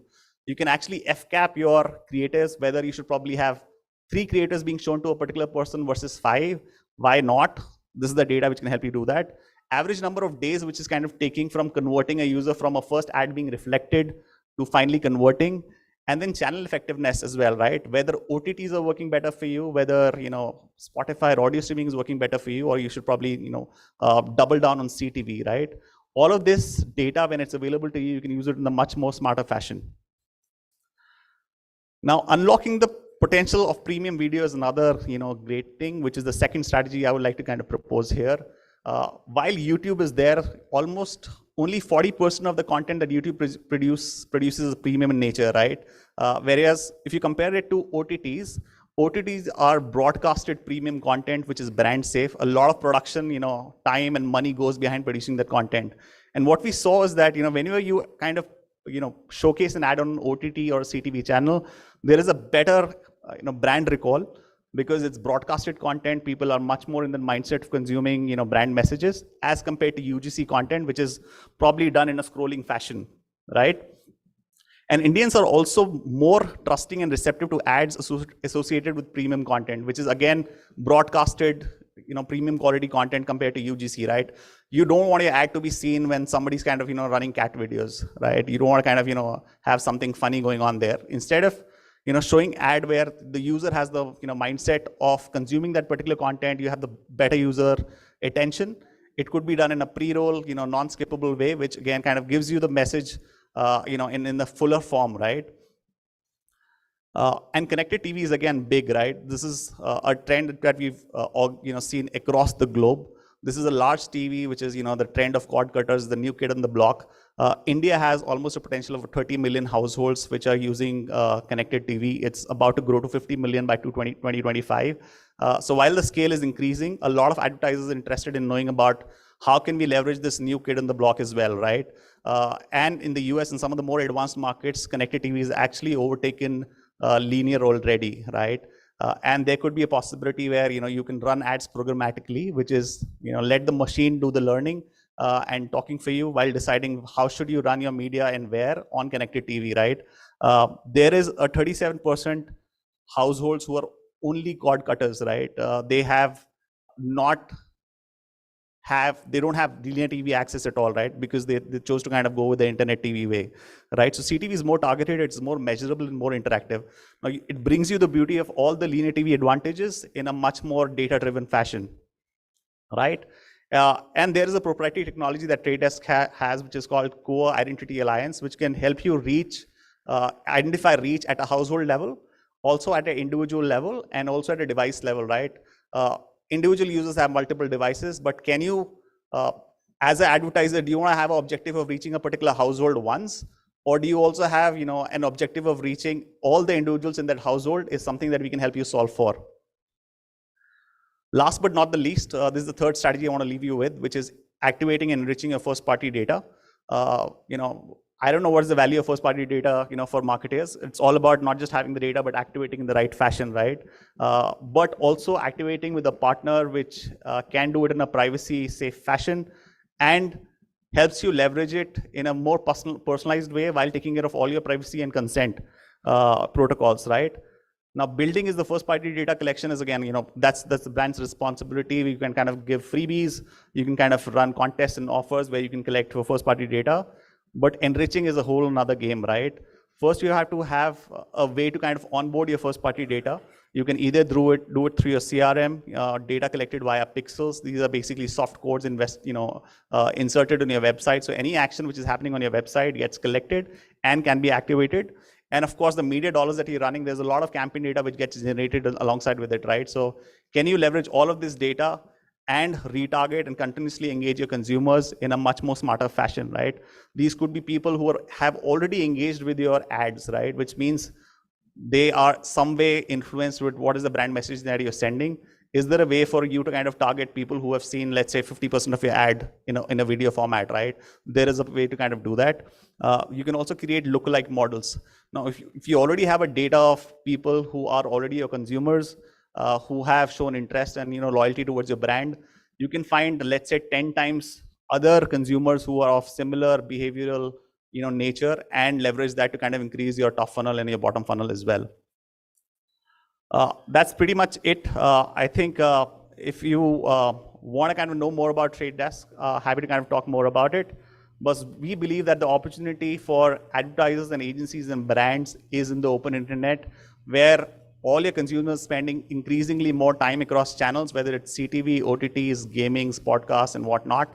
I will leave you with one of the other reports that we did recently, which has a whole load of other insights, and there's the QR code if you want to kind of leverage it and scan it, which is going to give you a lot of insights in terms of why the open internet matters and how it can be leveraged by brands and agencies. So thank you so much. I can take a few questions if there's time, otherwise I'm good.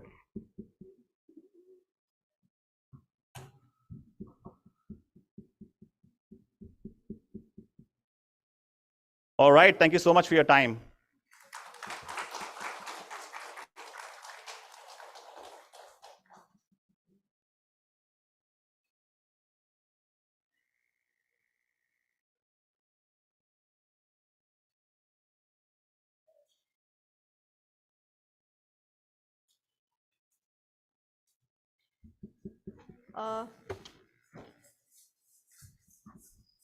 So I would like to invite, Ruhail Amin, Senior Editor, BW Business World and Exchange for Media Group, to deliver a memento to Mr. Rahul Singh.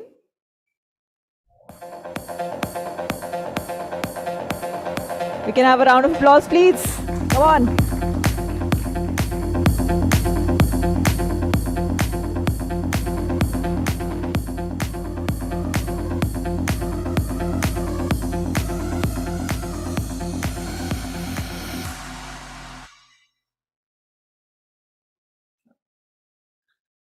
Let's take a moment to acknowledge our partners, co-powered by partner Times Network. Times Network, now or nothing.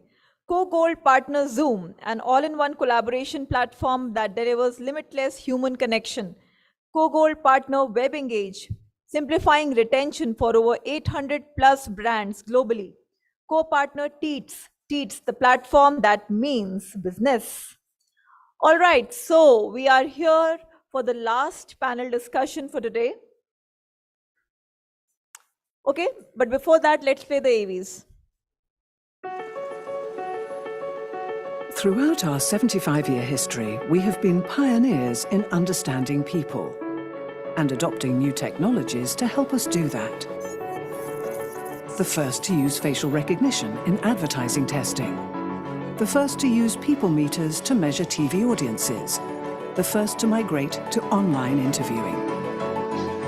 New technology today comes in different forms, from biodata and biometrics in healthcare to capturing human sentiment and even voting intentions by analyzing social media, in using telemetry to enhance our understanding of customer experiences, piloting apps to measure out-of-home consumption, deploying audio recognition to measure media consumption on multiple devices, and most dramatically perhaps in exploiting big data, artificial intelligence and analytics to enable us to predict attitudes and behavior.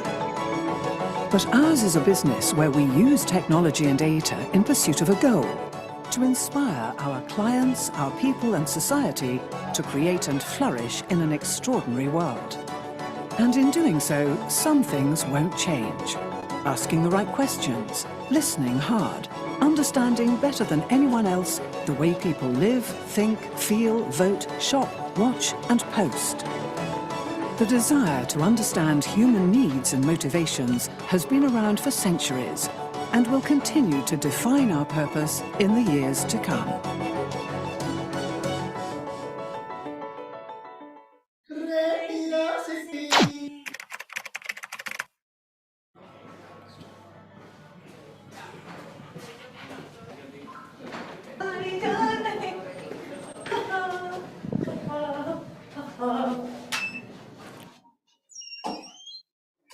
Are you ready?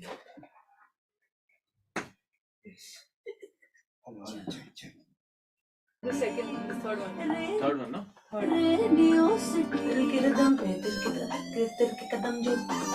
वो music हम जाने तो उसकी जो syncopation और इस शहर की है वाइब है जो इस शहर की उसको हम पहचाने दिल के रिदम पे थिर के कदम जो वो म्यूजिक हम जाने लेके रख लो बाद में बुलाओगे radio city thank you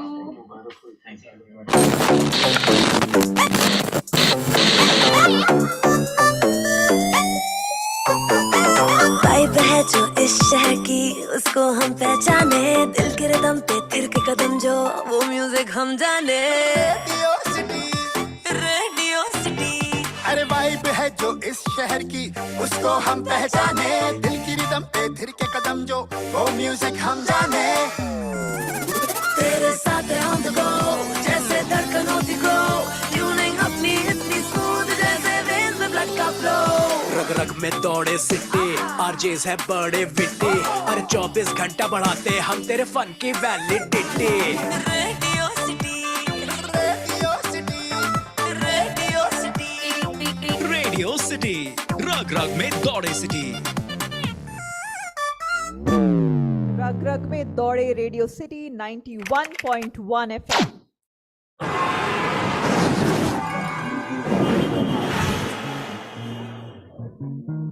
I've been posing with red skies, retweeting picket signs, put my name on petitions, but I won't change my mind. I'm keeping up appearances, the dark side of my privilege. Thank God I got my vibes, and I guess I was scared.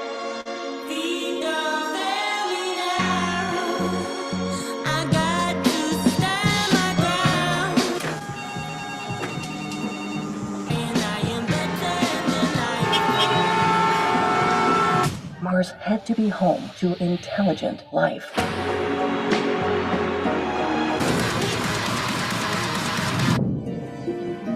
Good morning, Aries.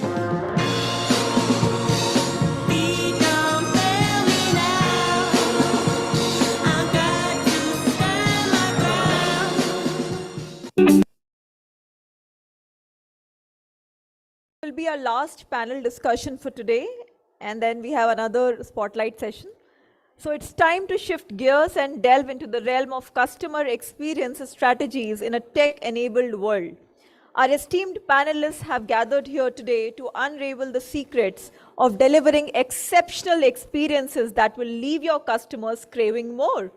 Please join me in welcoming our session chair, Vani Gupta Dandia, founder, Cherry Peach Plum Growth Partners, and the panel members, Neelima Burra, Chief Strategy, Transformation and Marketing Officer, Luminous, Priyanka Sethi, Director and Head of Marketing, Hire India, Rishabh Jindal, Business and Growth Head, D2C Segment, Page Industries, Jockey, Shamik Banerjee, Chief Marketing Officer, Apollo 24/7. Please welcome all of them with a huge round of applause again. आप लोग ताली बजाने में थोड़ी सी कंजूसी कर रहे हैं, so you can actually, and also it can enable you to have a good acupressure, for yourselves. Thank you. Over to you, Vani.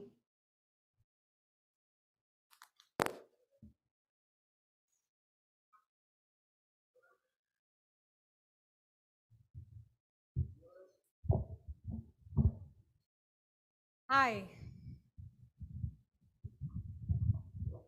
Hi, am I audible? Yes. So thank you so much for the few of you who are here for the last panel. I promise we will try and make it as entertaining and as engaging as possible. So we are going to talk about how can we improve the customer experience in a tech-enabled world? How can we improve the customer experience in a tech-enabled world? Now, all of us would have had some experience in the tech world where we're dealing with technology, and we find that we're either talking to a bot or we're talking to someone who seems to be giving automated responses, and it can be really, really frustrating, right? And a lot of times in this tech world, I have personally wished that one could go back to the old world where there were a human being one could speak with, where there was just good old face-to-face interactions, and you could actually just build a relationship with the other person and do better business. I mean, there's a reason why for a lot of us, I'm sure a lot of our parents still have bank accounts with Sarkari banks. And the reason why they still have bank accounts in Sarkari banks is precisely this reason, that you can actually land up at the bank branch and have a conversation and get things going. And sometimes you find that, with a lot of the new age banks, it's not that easy. They want to reduce footfalls in the bank branch. So with this, I want to start with Jockey, Rishabh, because we want to make sure that, like I said, I will promise you an engaging conference session. So Rishabh is looking after Jockey, and he's just transitioned from being the customer relations head to being the business head. Now we all know what Jockey is about, right? Jockey started with men's briefs, but of course today Jockey is in absolutely every segment of innerwear. Now, how would Jockey, and why is customer experience in a tech world, why would it be relevant for a brand like Jockey? Why don't you tell us, Rishabh? Sure. Just to correct two things. One is that not just innerwear, we have expanded to all. We call ourselves as a comfort wear category now for all members of your family. And second, from a customer experience set to a business set, not relation. Yeah, customer relations, but it's fine. Yeah. So just coming back to the question, I guess. See, we have been talking about experience, and I was just sharing backstage that experience for any consumer is it starts from the point where he sees your advertisements over Google, Facebook, or any other channel, and it goes till the time he have not start using the product. So which have, like, if I break down this into multiple parts, We have been seeing that, okay, you see an ad on a Google, how relevant is that ad for you? Basis maybe your previous purchases or purchase history or whatever. And when you click on the ad, how do you land on the website? So in the D2C world specifically, tech plays a very important role, because starting from landing on the website starts with the page load time. How much time does it take for any website page to load? I think attention span, which researchers says is 2 to 3 seconds is best. Even with the Google, they do not, they don't rate you well if your loading time is more than 3 seconds. So that tech is the part which helps in reducing all that load time, bring it to less than 3 seconds. Second, moving into the journey that, okay, if you have landed well, how well your website shows about the product which comes up. And just to share from an example of Jockey, there used to be a time we know a common word, okay, we all call innerwear as underwear. But as a brand stands for, we have a common word name as innerwear on the whole website. Now, normally when you search on any website and you go and you type a specific word, it reaches, it's very basic that, okay, it reads whatever the keywords are there on the page, and it reads that and show you that. We don't have underwear anywhere on the page. But one smart thing we had was that you start typing UND after the 3 characters, it will start showing you something or others, the suggestions from the page. Just guess that as a man, you go on the website. Yeah, some people know the answer here, but yeah, for the others, you go on the website, you start typing UNDER and want to spell it underwear. What might be coming up? So before that, Rishabh, I want to ask you, from your website analytics, do you have a sense of what is the male-female split that lands on jockey.com? Okay, as I said that it serves everyone. So all our traffic-driven campaigns are equally spread over male and female. But yes, organically, there's obviously a male authenticity because there's a bigger connect there, 27 years plus connect there. So definitely that is a dominant. But overall, it's not far. Like it's like a 60-40 ratio or a 65. Okay, sorry, I digressed. He had an interesting question. So, any guesses to the audience, like if you are typing under UNDER, what did you get on the, what might you get on the website? You're looking for an underwear. I see no hand, so I just answer that. We were showing underwired bras. And the basic logic, because there was a smartness that, okay, whatever customer is looking, start showing it. So UNDR likha, so that the system read underwear was nowhere on the website. It was reading underwired from the underwired bra titles and was showing it. And it's completely useless. Now you complete typing underwear, you press enter, it will say no product found. Now how interesting that you are on a Jockey website and you don't have an underwear. So that is what the customer experience. The customer who is doing that, it's just for a waste, it's got for a toss. And that's where the technology, like a lot of AI tools have come up. Now you do that same thing, it will be all sorted. Even we are intelligent enough to tell you, if you write a red bra, so it shows you red colors only, nothing else. So that's how the technology changed the customer experience of showing the right things what customer is looking for. And similarly, when you move into the journey of further, like let's talk about when you are exploring any product and you finally add to cart, you want to check out. So payment dropouts is one of the major problem which happen. Sorry, my bad. PG failures is most of the common problem which we used to see actually in a lot of websites used to happen. Now all the websites, they have reduced the PG failures using tech only. How been that, okay, one particular partner of mine, let's say a Razorpay gateway or something is not working or it's down at a particular time. We as a brand don't even know that, and no one in the world, not even the customer, knows that. Automatically there's tech who will see, okay, the failing rates of Razorpay are growing across the geography, across the brands, and they will automatically switch it to another payment gateway, let's say Paytm gateway or any other.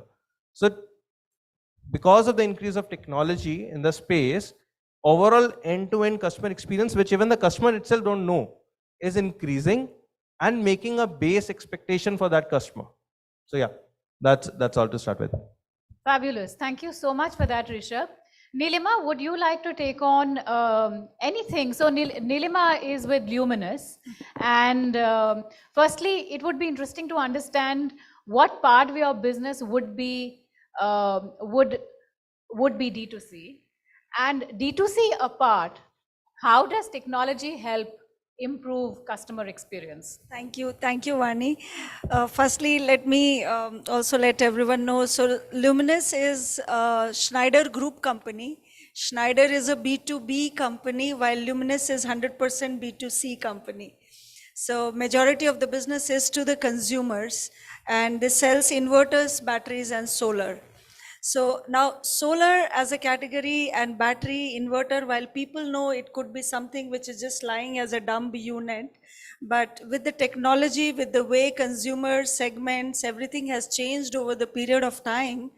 Digital and technology is the way of doing business. It's no longer that you're enabling with a new tool or a new process, but it's the way of doing business. So at Luminous also we have inverters which can self-heal, which is about if you have a problem today, you don't need a customer service person to be available because of the battery management system, which is a complete algorithm which people can sit centrally and diagnose the problem and heal it there just with a phone call.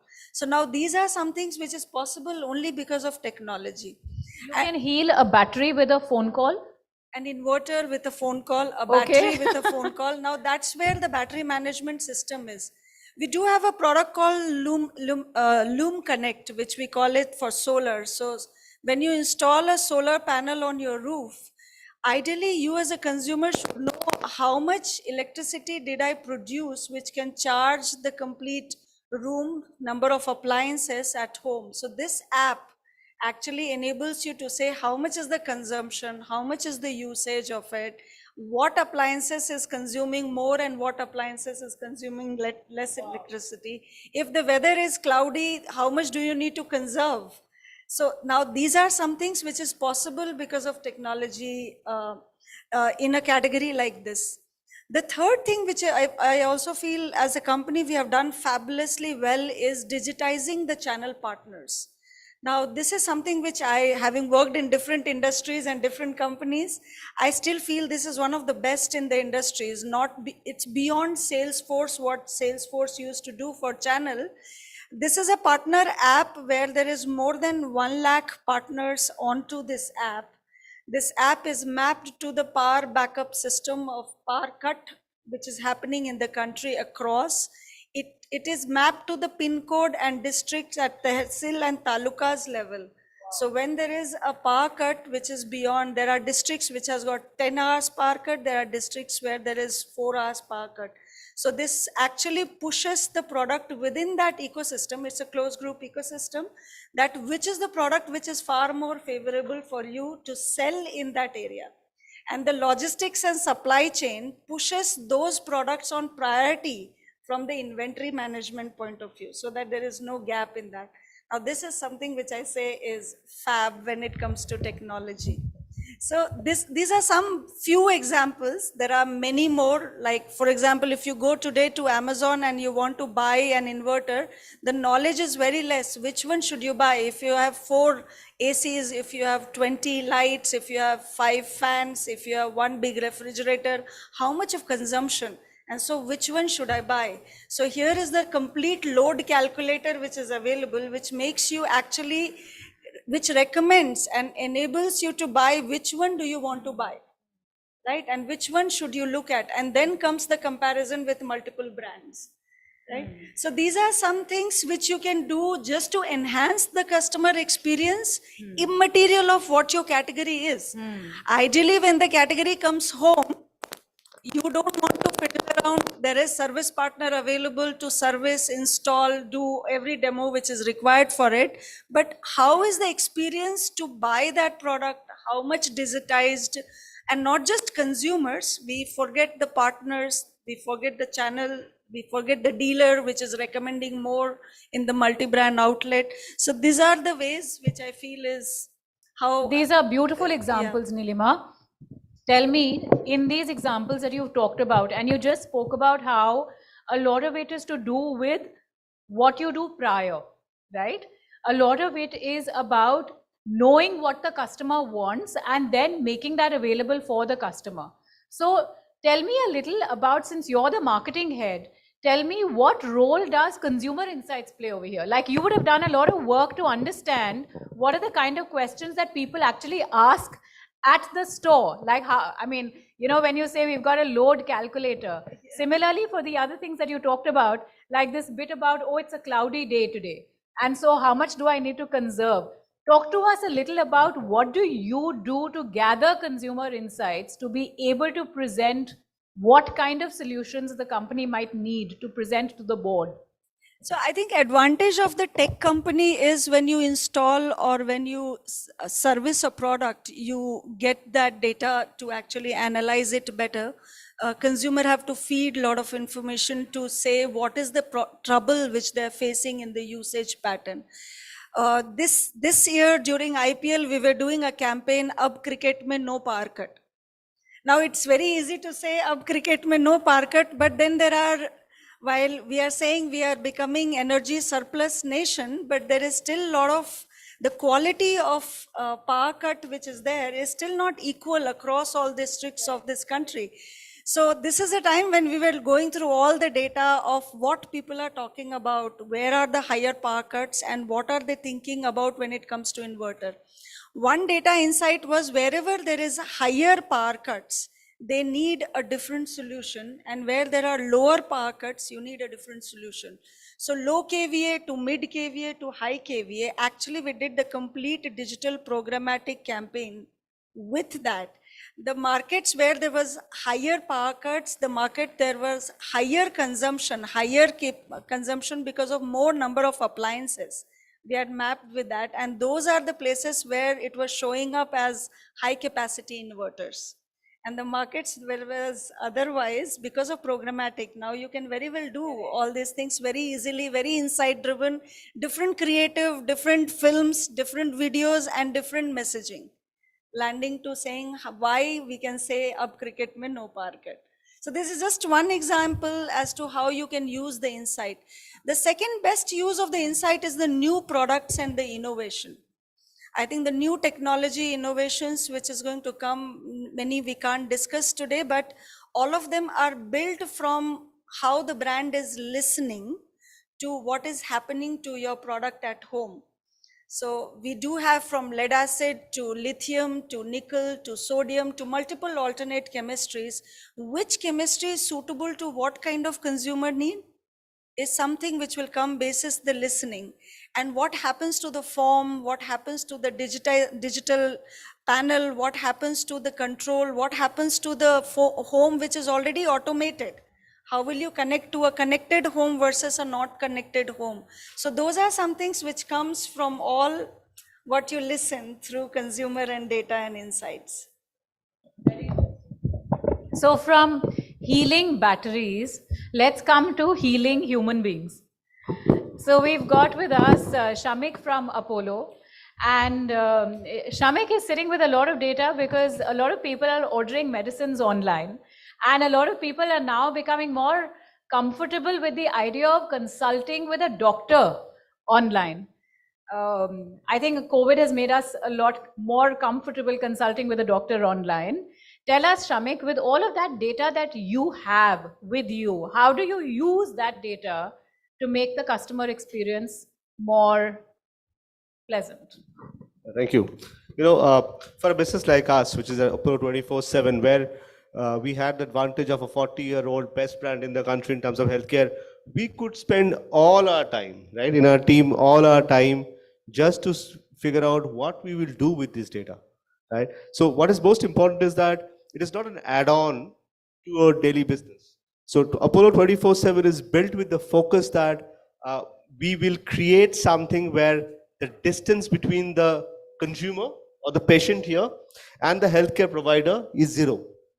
That's the only intent behind it, because what we believe is, 100 years back, there was a big revolution happened where it's called Industrial Revolution. What happened is the problem of quantity was solved. What we saw is that all the companies, the East India companies of the world has called, they all went off, and we had a new set of companies, which is mostly on machines and industrialization. 100 years from now, 100 years from then, we had something called digitization.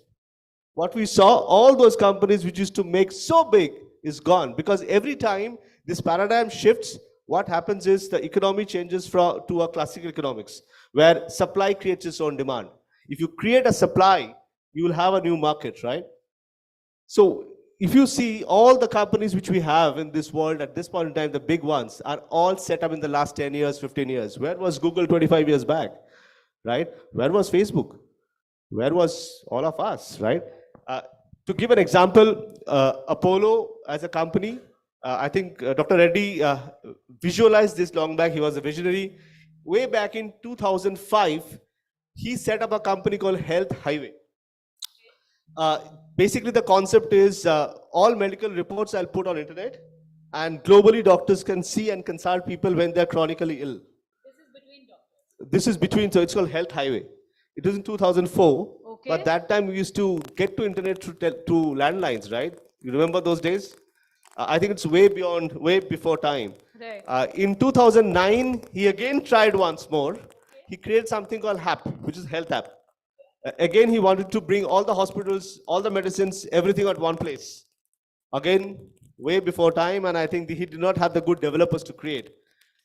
He did not leave it then. He again came back in 2015. Why I'm saying all these things is because when you want to derive information from data, you need to have a clarity on your business objective, what you're trying to do. If you're not clear on what you're trying to do, your data will remain a data. It will never become information, right? What is important is the data guy should understand business and the business guy should understand data. It cannot be two different offices. That's where the challenge happens, right? Because no one respects each other. Everyone feels that you don't know anything. And that's where the problem happens. In our business, we set up 247 because we believed that if we can really create an infrastructure where we can understand data on real-time basis, we will be able to make sure the customer experience journey is managed. We believe that customer is never happy, neither they are never sad. They go between the waves, right? So there'll be times when this medicine reaches in 2 hours, they'll be very happy. Next day, when you don't reach, you'll feel that it's the worst company in the world. You have to make sure that you know both. When it reaches to him in time, tell him that we tried and we succeeded this time. Next time when you fail, you have to make sure you tell him that I'll take care of you. Don't worry, I am sorry, I'll do it, right? And as a company, what we do is we constantly make sure internally we put feedback to the team to make them better and better. That's what we do as a company. We just make sure all data are captured, they put into a funnel, put information, and team who can make a difference is given the feedback. As simple as that. All we do is capture them, put them on a funnel, and give feedback. Because we don't have anything to sell, right? We are just a platform. We are technology, and all 800 of us do nothing but think about how to use it. Okay, that's fabulous. Since you talked about using real-time data, Shamik, would you be able to talk to us about a few examples of how would, because you're sitting with millions of points of data, right? Now, at the end of the day, if I have ordered medicines on Apollo, I don't care about the other millions of data that you have. What I want to know is when is my medicine arriving? If my medicine hasn't arrived on time, then I happen to know you, I might want to give you a call. But how would you, as Shamik of Apollo, what would you and your department do to improve the customer experience of that one disgruntled customer? Or what would you do to track data real time and make some corrections midway? You know what my ops guy did in Gurgaon? So, last, about a month back, every time I ordered, my packet came with a silver strip. So I was not sure what was happening. And every time I ordered, within 20 minutes, my order was delivered and it came with a silver strip. So that's one way to do it, right? Right? But that doesn't work all the way because we are not here for, we have to make sure. So let's take a very interesting example. And it's about 3 days or 4 days back. We are trying to have a very heavy push to grow. And in our company, we have about approximately 250 to 300 sort of different customer cohorts on any given day. And these cohorts are made with different variables, like where do you stay, what's your age, what's your family structure, what have you bought in the past, how you look in the morning, a lot of those variables, right? And those variables define a sort of a customer segment. And we have about 250 to 300 customer segment. Few customer segments are very important for us. For example, a guy staying in Gurgaon having a cardiac problem at home. Wow. Next 10 years, he'll buy medicine from us, right? So we don't want to make sure anything goes wrong. So we have those flags and make sure that we keep a very close track. 3 days back, all of a sudden from 10 o'clock in the morning till about 11:30, we realized that where this type of people used to buy medicines for about 940 rupees every order. That came down to 850, which is about 90 rupees difference. And we saw that over consistently for a segment of people for about an hour or so, right? What did we do? We clearly figured out that there's another flag of data saying that cardiac medicines from this store or this godown is out of stock. That means something which went out of stock did not go back to the supply chain and it did not get feedback, because I can't keep a lot of stock. I have to also make sure my economics works, right? So that small bug was actually showing some medicines out of stock. Now what happened? I lost business, but my customers got irritated because this time they could not get all the medicines, right? They will go back to my competition. So what do we do? Now that's what I said. Customers are never happy or never sad. This is the point where the customer is feeling bad. Now, how do we make sure that data and the information brings him back to the positive space? What we do is, it's about 1,000 customers. We can clearly say that, hey, you are looking for this medicine. I have packed it, sending it to your home. Don't worry. It doesn't make too much sense because I know these people. They are on my app. They already bought. They are transacting customers. I can quickly put them back onto the thing. When they get it back at home, right? And they all stay at Icon and us. So it's 10 minutes for us. We just do a round. Once they get it, they again get back to the positive zone. So customer experience is not about a good or bad. It's a journey. It's a wave. You have to manage it as a company. And what can help is your intent, your business objective, your data and information. That's what we believe, and that's what we are trying to do. And just to add to that, I think the question which was like on time, on the experience which we talk about is the most interesting today in the post order. So rather, in fact, in my own team, I have now, I just changed the mic, I guess, so you can increase the volume. Yeah, so in my own team, what I've done also there is that I've made two types of sub teams. One is looking the experience from person landed on the website to order. Another is from order to delivery. And why this is because if I ask any one of you here, we spend like 30 minutes or 1 hour on the website or anywhere on an app to make an order. But the most of the time of this experience is spent after that. Okay, we have to wait for 24 hours or 48 hours or for that, let's say 4 hours of slotted delivery or anything. So that's the most important area where companies, most of the companies are trying to capture the space and create an enhanced customer experience. Technology coming in place, like companies like Farai, they will tell the customer once the packet is dispatched, when exactly is it arriving you. So maybe 2 or 3 minutes up and down, but you know the exact time by when it is arriving at your doorstep. And we plan for it. Technology is asking if you have done a cash on delivery, communicating to you between that journey and trying to make it a prepaid order. Technologies are there to send you a WhatsApp between that, tell you the status that, okay, it's in a packed state or it is ready to ship, and just not keep the gap open and make a customer call the customer care to ask where is my order, rather be proactive in telling them what's happening with their order. So that's how technology helps. No, this is very helpful.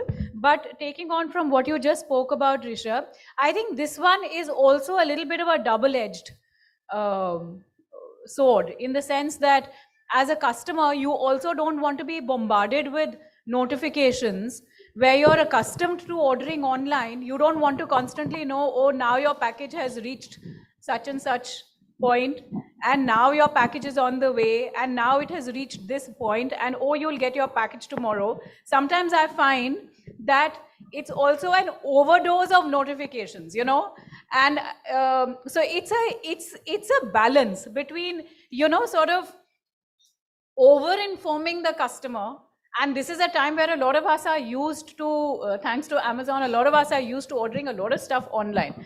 And you don't want to be constantly bombarded with the last thing I want, where there's already a very, very cluttered WhatsApp, yet another WhatsApp notification on, oh, now your package has reached here, and now it's reached here, and oh, you know, you're going to be getting it tomorrow. I'm like, just give it to me, man. You know, I don't want those many. So, I don't know what is the right answer to that. No, that's very important actually. That point is very important because just add one more thing to this. First answering it out, what happened is that it's very important how you do it. Don't bombard it on every channel. You know the customer number, send him an SMS, send him a WhatsApp, send him a notification, do everything for him. Obviously, it will be too much to consume. More important is that maybe you make your the application that way that at least if we want to know, let's say, what will he do? He will open the app to call customer care. But before he do that, first thing he see in the order journey is the complete status of the order. That's how we see it in Amazon and all. They don't send you, they will not bombard you. Secondly, in fact, just to adding that I was there in another conference with the Sai who heads the WhatsApp for Meta. We were discussing on the same line. I had a cross question there that Meta has increased the price for WhatsApp delivery, and it's very disappointing. I was like, guys, this is the best thing which have happened. Otherwise, it was so cheap, and we were starting doing promotion. All the brands, including Jockey, we might be thinking in the lines, send promotional messages, and it will again become a SMS for you. For end consumer, it will begin again an SMS channel, which you don't open. Yeah, obviously, and that was the reason that they are looking into the price increase for promotional only, not for the utility or the service message. So yeah, but I guess in underwear I can still wait for. But it all depends. It all depends on which category are we talking about. Exactly. So, for example, medicine, I would like to track. My food, I would like to track because it's basis hunger, and then you want it to be delivered in 30 minutes or 45 minutes. Yeah, for innerwear, I can wait. Right, so maybe, or for inverter, I will not wait because I need it immediately. But the cricket match is on, you have to get there, no? But just to lighten the mood, Rishabh, tell me, do you find impatient customers even with innerwear? See, I know one of the customer whom we lost because we didn't deliver in 3 hours. Okay, so that's and how do I know it? Because that's husband of my team member. She told me he ordered from XYZ because he was not getting a 3-hour delivery. You have not done good appraisal for her. That's a separate story. But yeah, and given the fact that we have employee discount, by the way, we are not no discounting brand, but we still have employee discount. Still because of 3 hours delivery, he moved to another brand. So it's more about the generation we are talking about. I think we are all already sitting here who think that end delivery is not important. But if we talk about the Gen Z, for them, they are born in the world of Zepto and Blinkit. For them, 10 minutes delivery is a normal expectation. That's what they expect from you. 10 minutes, 30 minutes, or a 4-hour delivery. You tell them we deliver in 2 days. It's an innerwear. What's the matter? It's not. The job is not done because the Gen Z is an unplanned generation. They do not plan for a trip, and a week back they have packed their whole bag and sitting. मेरे को trip पे जाना है, गोवा जाना है. गोवा जाना है, कल रात को पैक कर रहे हैं. They realize, okay यार मेरे पास पहनने को वहाँ पे बरमूडा नहीं है. Whatever, like so whatever you need from there, you don't have it and you need it now. You can't wait for 24 hours. You don't get it on Blinkit. Sorry, you don't get your stuff on Blinkit. It's upcoming on Blinkit also. Yeah, exactly. I mean, who would think? It's upcoming on Blinkit. We now need chaddis also on Blinkit. All right. Okay. Okay. Coming to you, Priyanka, talking about proximity to to point of purchase. You're in the business of consumer appliances. Tell us, in the world of consumer appliances, where I would imagine, I mean, if I have to buy a fridge, I would want to go to the store and I would want to check out the fridge. What is the role that technology would play in customer experience? Thanks, Vani. That's a brilliant question. In fact, before I start with that, I'd like to say that, for us at Hire, there are 3 pillars that we are heavily concentrating on when it comes to digitalization. It is employees, it is consumers, and it is our partners. So only when these 3 wheels are working together is when we can truly enable a technology world for our consumers, right? So coming back to the question that you asked me, interestingly, recently we did a campaign where we did hyper-local targeting. So what hyper-local targeting means is that if you are a consumer and if you are in sector 29 and you're going to Vijay sales, there are high chances when I can trigger my brand in your mind when you are in that lane. So the last mile connectivity becomes a very, very important part in the consumer acquisition stage. So that is one of the campaigns that we did. So like this, there are many other things that we are exploring from the brand perspective. Tell me something. Once I've bought a fridge, then I'm either happy with it or I'm not so happy with it. You would want that the next fridge I buy, whenever I do buy the next fridge, you would want that it be your brand yet again. How would you manage the customer experience, or what the customer, even through the servicing and whatever be the sentiment around your product, how would you manage that once the product has been sold to the customer? So there comes our after sales service into picture. So what happens typically is in India, typically what happens is that, the refrigerators for that matter, there are so many features, even refrigerators, televisions, air conditioners, there are so many features in these electronic items or appliances where consumers are not aware about them. They are using these appliances, but they do not know the kind of features that are available. So there we are strengthening our after sales team. So we've put this team, the task force team, where they are going to the existing customers who bought our appliances and electronics to train them. Madam, you bought our refrigerator. Maybe you're using XYZ feature, but there are these other features in the refrigerator which can help you, which can give you the convenience that you're looking for, which can give the ROI for the product. You bought like a 60,000, 70,000 side-by-side refrigerator, but you're not using it to the utmost capacity or the potential the product has. So how do you educate the customers is the responsibility of the brand equally. It's not that you've sold the product and your job is over there. That's when the after sales comes into picture, and after sales is evolving major time. It is no longer just servicing the product, but it is about educating your customer also on a lot of attributes that the customer might not be aware about.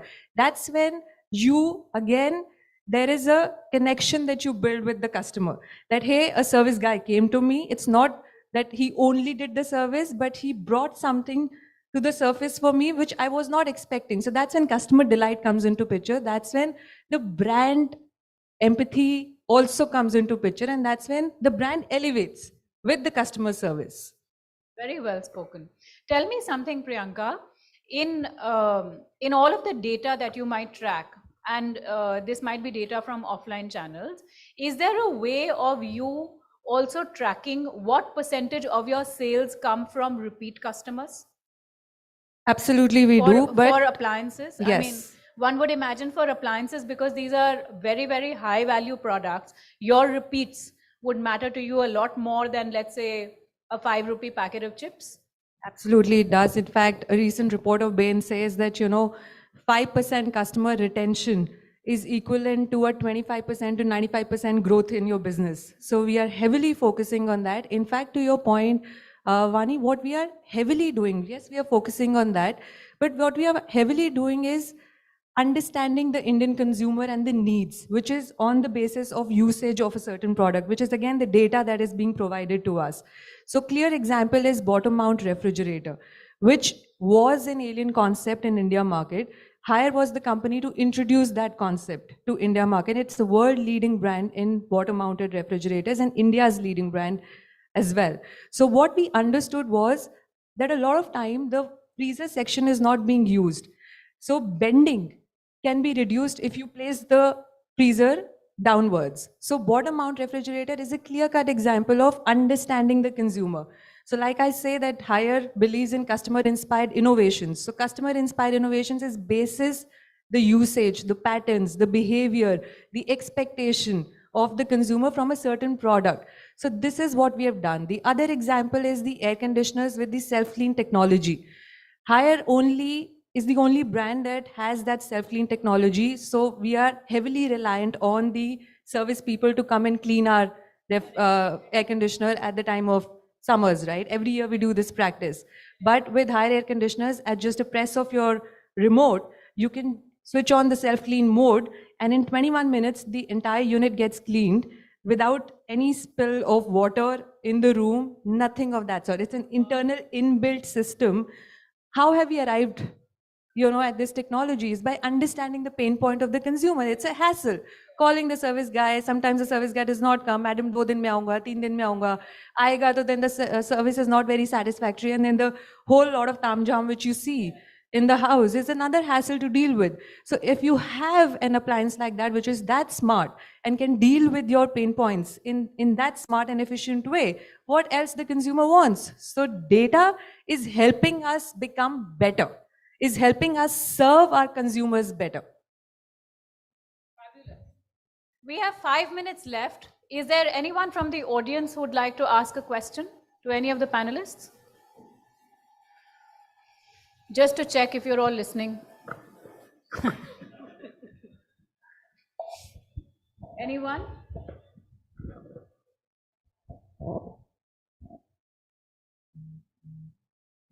Any one of you, is there any additional point you'd like to make? I would like to say something. The health and quality of business is a lot on doing repeat business. It's about acquiring customers for the lifetime. So this lifetime value and what do you need to do around it is a lot dependent on how tech-enabled and how digitized the business is. And that's where the insight, the data, the analytics, everything comes with that. So it's very critical in a tech-enabled world, while we say it's a tech-enabled world, but also to understand the consumer cohorts.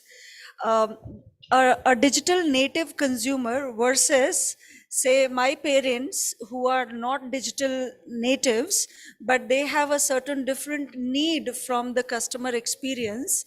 Now these two are two different cohorts, and within that there are many more cohorts. Like what Shamik talked about is more than 200 cohorts, but then every business has their own set of many such cohorts to understand the behavior.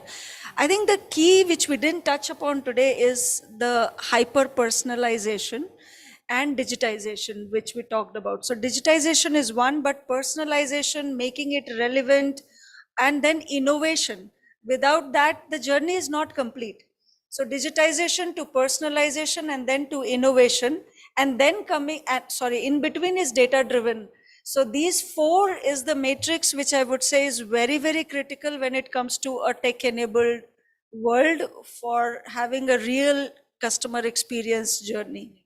Absolutely. And with that, since you talked about personalization, the other thing that came to my mind, which is very critical in today's technology world, especially post-COVID, we find that a lot of brands have gone online brands have gone offline.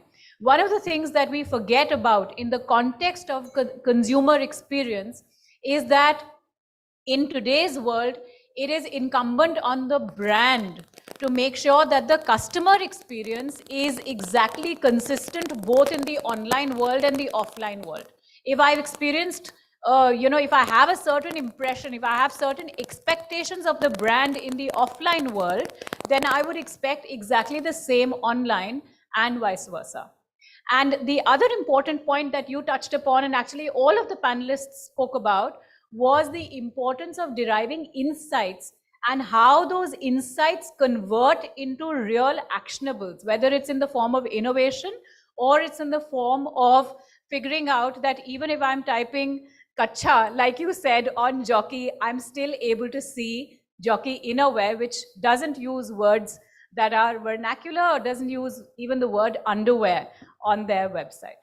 So with that, to your point, yes. I'd like to add to that. When you said that, that seamless experience of online versus offline, it is becoming utmost crucial for every brand to have these days. I'll tell you a clear example of consumer durable. Even though online sales do not contribute much to consumer durables, but what happens essentially is the kind of experience I'm offering at online is an image builder for the brand. So if on Amazon and Flipkart, I'm not representing the brand nicely, there is a certain perception that I'm forming about the brand. And what happens eventually is that Amazon is like another Google search platform for you these days. So you go there, you search, but ultimately you go to the retail format to buy the product. Because like a side-by-side refrigerator, until you touch and feel the product, you would not buy that online, right? The chances are lesser there. But you will definitely go on Amazon and Flipkart to evaluate, compare, research about the product. So it becomes equally important for me to be well represented on Amazon and Flipkart, even though my sales are not contributing too much there. Not just well represented, but like she said, because a lot of our research for appliances, I mean, I'm sure for all of us sitting in this room, whether it's an appliance or a car or any high involvement product, we'd certainly research, we'd compare, we'd check features, we'd look at price discounts, we'd do all of that online. And over there, like you mentioned, the impression that the brand makes on me is what determines what showroom I walk into. So with that, thank you so much for being an actively listening audience. I hope you were actively listening, even if you didn't participate, but we've enjoyed this very much. Thank you.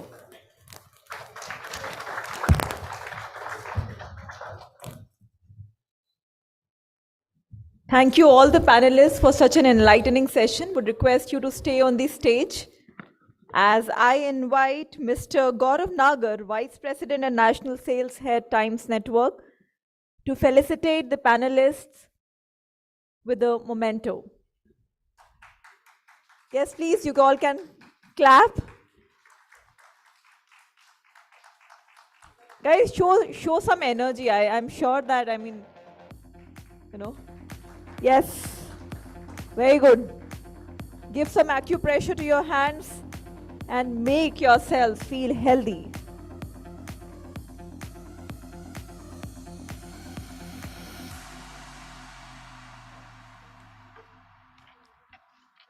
Our featured hashtag for today is #PitchCMO. As you can see displayed right there, help us maintain the lively buzz on social media by sharing your thoughts and posts using #PitchCMO.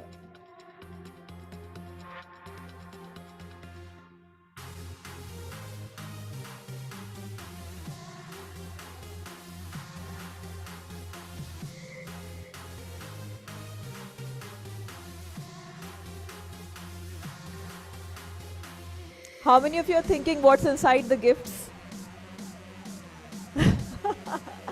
I swear. Can you guess? Okay. All right, thank you. Before we proceed, let me take a moment to acknowledge our associate partner, Kantar. Kantar is the world's leading evidence-based insights and consulting company. By combining the deep expertise of its people, its data resources and benchmarks, its innovative analytics and technology, Kantar helps its clients understand people and inspire growth. Let's play an AV.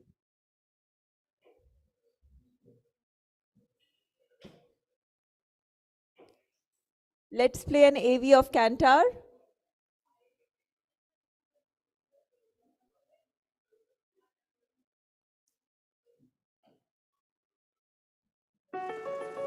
Thank you. Throughout our 75-year history, we have been pioneers in understanding people and adopting new technologies to help us do that. The first to use facial recognition in advertising testing. The first to use people meters to measure TV audiences. The first to migrate to online interviewing. New technology today comes in different forms, from biodata and biometrics in healthcare to capturing human sentiment and even voting intentions by analyzing social media, in using telemetry to enhance our understanding of customer experiences, piloting apps to measure out-of-home consumption, deploying audio recognition to measure media consumption on multiple devices, and most dramatically perhaps in exploiting big data, artificial intelligence and analytics to enable us to predict attitudes and behavior. But ours is a business where we use technology and data in pursuit of a goal, to inspire our clients, our people and society to create and flourish in an extraordinary world. And in doing so, some things won't change. Asking the right questions, listening hard, understanding better than anyone else the way people live, think, feel, vote, shop, watch, and post. The desire to understand human needs and motivations has been around for centuries and will continue to define our purpose in the years to come.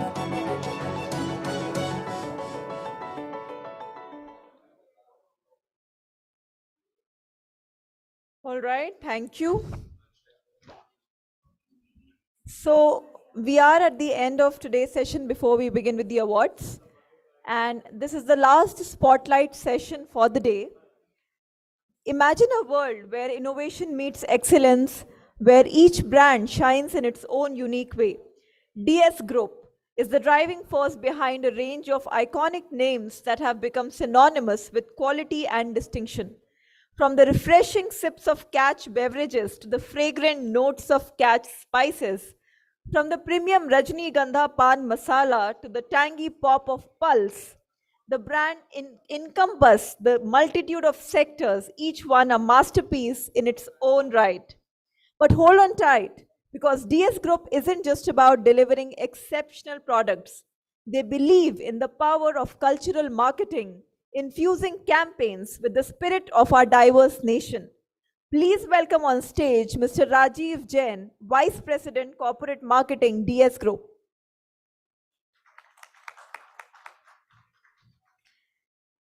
I must say I love the pulse and the silver pearls. Glad to hear.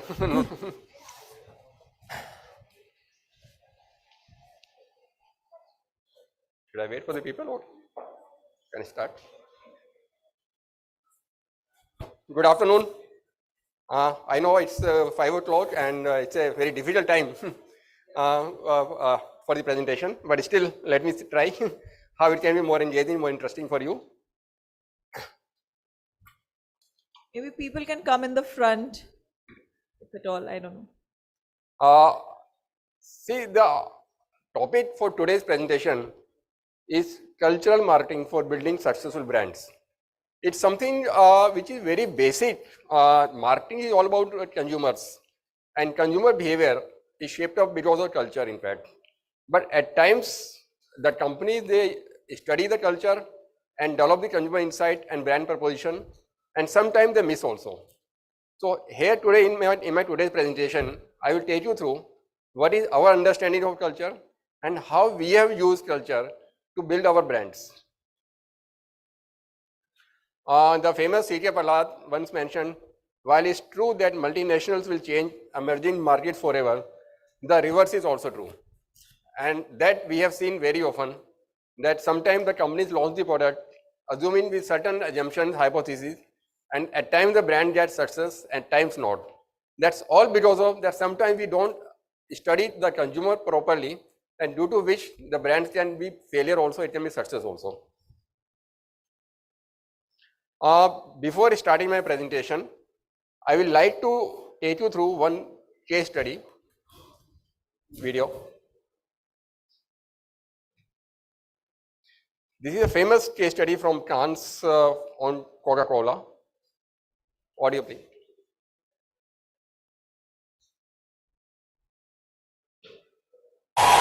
Congratulations, Saudi Arabia!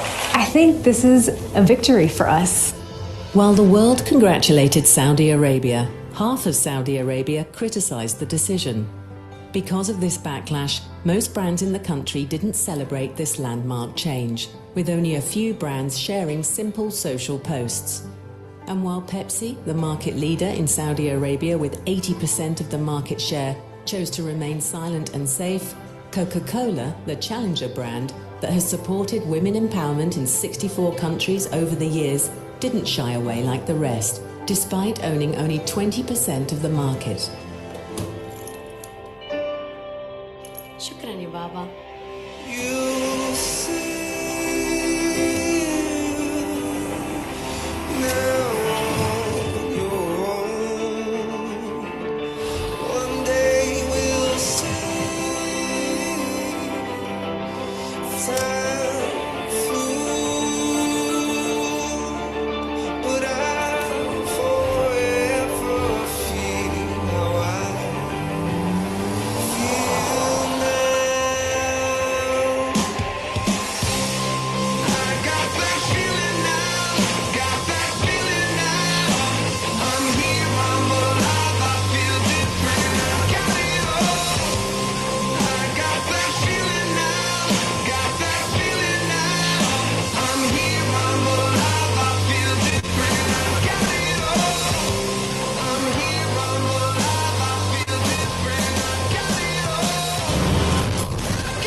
So interestingly, if you have seen that Saudi Arabia, which is a more conservative country, the driving by females are not allowed. One fine day, they decided that females should also drive. While most of the brands, they kept silence, assuming that it might backlash, it might backfire. Coca-Cola, they took the bold step, they launched a campaign, aligning with the new evolved culture of that particular country, and were able to develop 22% higher score while measuring the love for the brand. So that is the beauty of studying culture and aligning your brand proposition and communication accordingly. Now, if you see, breaking news. What is culture? It's the collective mental programming of the human mind which distinguishes different groups of people. It is all about values and norms, customs and traditions, beliefs and religions, ritual and artifacts. It's the way we think, act and interact. It's the lens through which we see the things. Bias is a normal part of human nature. Daily we interact with different kind of people. It's a very basic tendency of everybody, human being, brands and all. We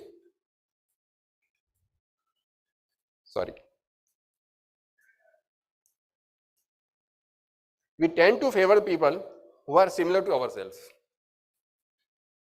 And what is culture code? It is the unconscious meaning we apply to any item due to culture. Imprint is a combination of experience and emotions which creates imprints. Imprints basically define us, makes us more of who we are, influences us on subconscious level, conditions our thought process and shapes future action. It is said that at the childhood stage, at the early age of 7-8 years, there are certain imprints which is developed in human being's mind. Due to the environment in which he has been brought up, his parents, his siblings, his friends, his teachers, his schools, and certain imprints continue with him forever in the life. See, the different cultures and customs lead us to process the same information differently. This is why there are innumerous cultural codes. These codes determine the different ways people behave in similar situations. Imprints condition our mental process, determine our future behavior. Cultural practice may be found in the global marketplace, but the underlying values that explain motives for buying these are not global. See the example, suppose jeans, very basic product. In certain countries where they are more cowboys, it may be a basic human need because of their rugged lifestyle. Whereas in other countries, it may be the symbol of fashion. So thing is same, product is same, but only because of that different cultural nuances, the meaning may be different. There is a very famous, interesting case study about Nescafe. Long back, maybe almost 50 years back, when they went to Japan, they launched the product, but it was not very successful. When they did the research, they found out Japan basically was a tea country. Imprint for tea were developed in the Japanese kids since beginning, so they did not accept coffee flavor. So what smartly they did, they launched one dessert kind of candy kind of products with coffee flavor for the children. Then the children, since beginning, they developed the flavor for coffee. Then after a few years, Nescafe again launched coffee, and it became tremendously successful in Japan only. So that is the beauty of understanding culture and fine-tuning your products, your communication, your proposition accordingly. Strength lies in differences, not similarities. See, the cross-cultural marketing. Whenever some company is going from one country to other country, it's very important for them to understand the culture of that particular population, consumers of that country, in fact. At times we do the mistake, whatever we are doing in one particular country, the same thing we do in other country also. But since the culture of people of those countries are different, there may be less acceptance or may not be zero acceptance of that particular product. The different people, they may vary, they may differ in terms of language, social norms, religion, values, lifestyle. See the classic example of McDonald's. When they came to India, they didn't think of launching a beef burger here. What they launched aloo tikki burger. Because India, aloo tikki is a very accepted product. And as a reason, it got success. Similarly, in the Middle East, they launched Met Arabia chicken. Again, studying the culture of that particular country. Coca-Cola, if you see the different kind of cans they have designed in the different countries to build the emotional connect with the consumers of that country. The famous Dutch social psychologist Hofstede has defined the culture on the different dimensions: power distance, indulgence and restraint, long-term orientation, masculinity, femininity, individualistic, collectivism, uncertainty avoidance.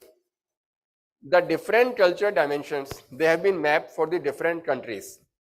We see the example, individualism. USA has very high score on individualism and India has very low score. Reason being, we Indians, we believe in family cultures, family values. We take decisions in consultation with the family. We have respect for them. We celebrate with families, in fact. So that's why in India, the individualism score is low. In USA, it's the self-motivation, self-happiness, self-celebration, in fact. Similarly, the power distance. Power distance, that in India, that hierarchy has certain meanings. Your boss is your boss, your superior is your superior. In your family, your parents are something which are respectable. So thereby the score of India on power distance is very high. Again, in USA, it's very low. So that's why it's very important for a marketing person to understand the different culture dimensions of the different countries, and it's very, very important when one company is going to some other country. Another example I would like to mention, which I always love, is that Cadbury's. Cadbury is a chocolate brand. When they came to India, they tried to understand Indian cultures, social norms, value systems. They found that in India, celebration means something which is with everyone and which is with something कि कुछ मीठा हो जाए. हम लोग generally घरों में जब कोई whenever there is some child born, there is some exam pass, some good results, good admission, engagement, marriage, we celebrate with laddu, barfi, sweets and all that. We used to. Cadbury's on the same insight, they said meetha, not chocolate. They said collective, that means friends and families, not individual. They said occasion based, not just a feeling. They said Indian, not English. They understood very much. India is a very vast country with a vast population. If they have to be successful in India, they have to be a part of Indian value system, Indian culture. And that's why the line came, kuch meetha ho jaye. Today is the time, today is the era that on every occasion, perhaps many of us, we don't think of distributing laddu, we distribute chocolates. We celebrate our festival with chocolates. So that's the beauty of understanding cultures and aligning your proposition accordingly. In another example, that same brand, when they went to Europe, the creative was when their touch was slightly more intense. In Saudi Arabia, see, it's not accepted, it was a gentle touch. About DS Group, it's a multi-business corporation established in 1929. Our core competencies: flavors, fragrances, and blending.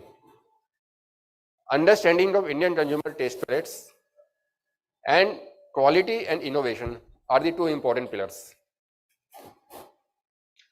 We have launched various mouth fresheners time to time with certain insights which I would like to share over here, due to which we have been able to launch brands successfully. If we study the Indian chewing habits and needs, chewing is a basic human need. It may be after meals, after smoke, after alcohol, sharing, rejuvenation of mind. If you are working a lot, you get bored at times, it gets monotonous, you pop in some mouth freshener, or it can be just like that on, that you are just sitting idle, you are just popping mouth freshener. So it's a basic human need. There are various formats of mouth freshener options available. It may be traditional Indian, modern Indian, Western chewing options. If we study India as a nation, it's the 7th largest country by area and first most populous country, 28 states, 8 UTs, 122 major languages, many folk dances, specially cuisines, and home to all the major religions of the world. So it's a vast country. It's very important within India itself. There are various communities, various cultures, various taste buds of the different people. It's very important to study all of them. While we study the Indian consumer, we are value conscious. There is a difference between the cost conscious and value conscious. If we feel that certain products can command premium, provided it's giving you extra benefit, we will pay for that premium also. But we are value conscious, definitely. There is a very famous saying from great Mr. Santosh Desai, Indian housewife, after buying vegetable, जब तक उसमें धनिया और हरी मिर्च नहीं डलवाती हैं तो satisfaction नहीं होती है कि आज उन्होंने सब्जी खरीदी है पूरी तरीके से. So that's the value consciousness. We are cricket lovers. India match जीतता है, everybody is motivated. हारता है, a lot of criticism on the social media. Everybody's mood gets off. So we are basically the cricket country. It's a unifier rather. We like chaos. We love cinema.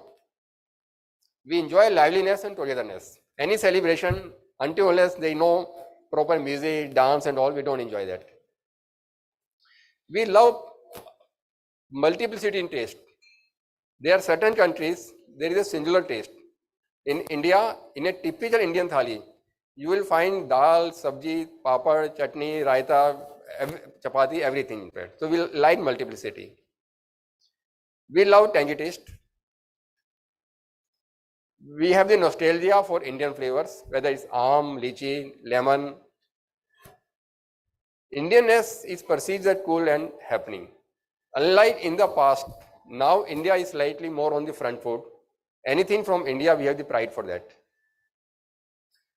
There is a preference shifting towards organic and natural products. We believe in spirituality, religion and yoga. Also that we are finding that with the passage of time, the age barriers are diminishing. Earlier, noodles used to be consumed by only kids. Now adults, even oldies, they also consume noodles. Chocolates used to be consumed by kids earlier. Now everybody consumes chocolates. Also, we see the things, whether it's from India or Western. If we like something, we try that. It's not something from West, then we will definitely try. If something is good from India, we will try. Something from the West, then we will try. On Netflix, daily we see a lot of web series. Sometimes from English, sometimes from Indian. If we like it, we watch it. There is a trend growing towards Indianness and culture values. There are lots of Indian brands. Those are from the Indian origin and they have become successful very soon. While we did the search trend analysis, we found biryani has more searches than chow mein.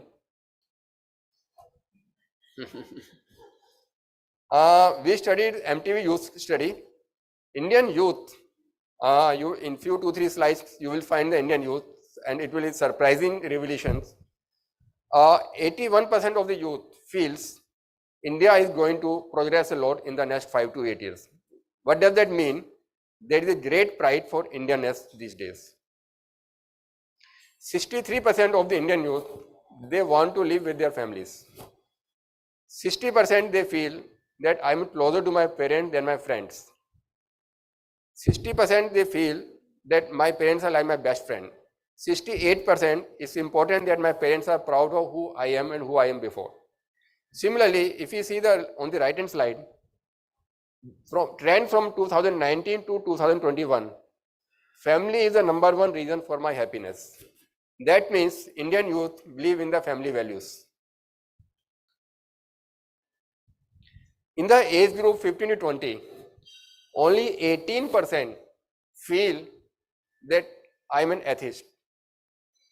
It's really surprising that, and it's really happy situation for India, that India's youth believe in family values, pride for India, religions, everything. As per IMF data, 2023, India's growth rate is going to be the highest in the world, more than China. So there is a pride for Indian values, but at the same time, what we study, the culture evolves. India is an old culture, learning the new ways. We believe in family values, but still, we want our own privacy also. So what people do, they will buy 2 flats, one for the family, one for themselves, so that they are closer to the family as well as they have the individual freedom also. So it's a trap to see culture as a fixed construct. It keeps evolving. So task in hand, what we as a marketing fraternity, we feel that make Indianness widely acceptable. What we feel, there is a variety of Indian products for which people have the taste, people love them, people like them. At times, why don't we try them? Either they are not in very hygienic form, they are not in good packaging, they are not in the good branding form. So there is a need gap which we identify, and basis that only we have tried different products, different brands, and launched them successfully. I will take you through the example of our brand Pulse. About Pulse, the interesting fact I will like to tell you, in 8 months we crossed 100 crore. We were the brand which became #1 before any ATL launch. I remember in April 2017, we had the first TVC launch, and as per Nielsen data in 31st March 2017, we were #1 brand. Thank you. So what were the insights? How did we build the brand? I will take you to that. Target was young India that has high aspirations. They are experimental, updated, progressive outlook, experience driven, well connected, big aspirations. But Dil hai Hindustani. Traditions are important. International cuisines excites, but they crave for Indian taste. Our core and strength, flavor and fragrances, innovation, distribution, and quality. That is from the company perspective. When we studied the Indian candy market, we found 50% of the market was on mango, 26% on kacha aam, raw mango, 24% normal mango. India is basically the mango country.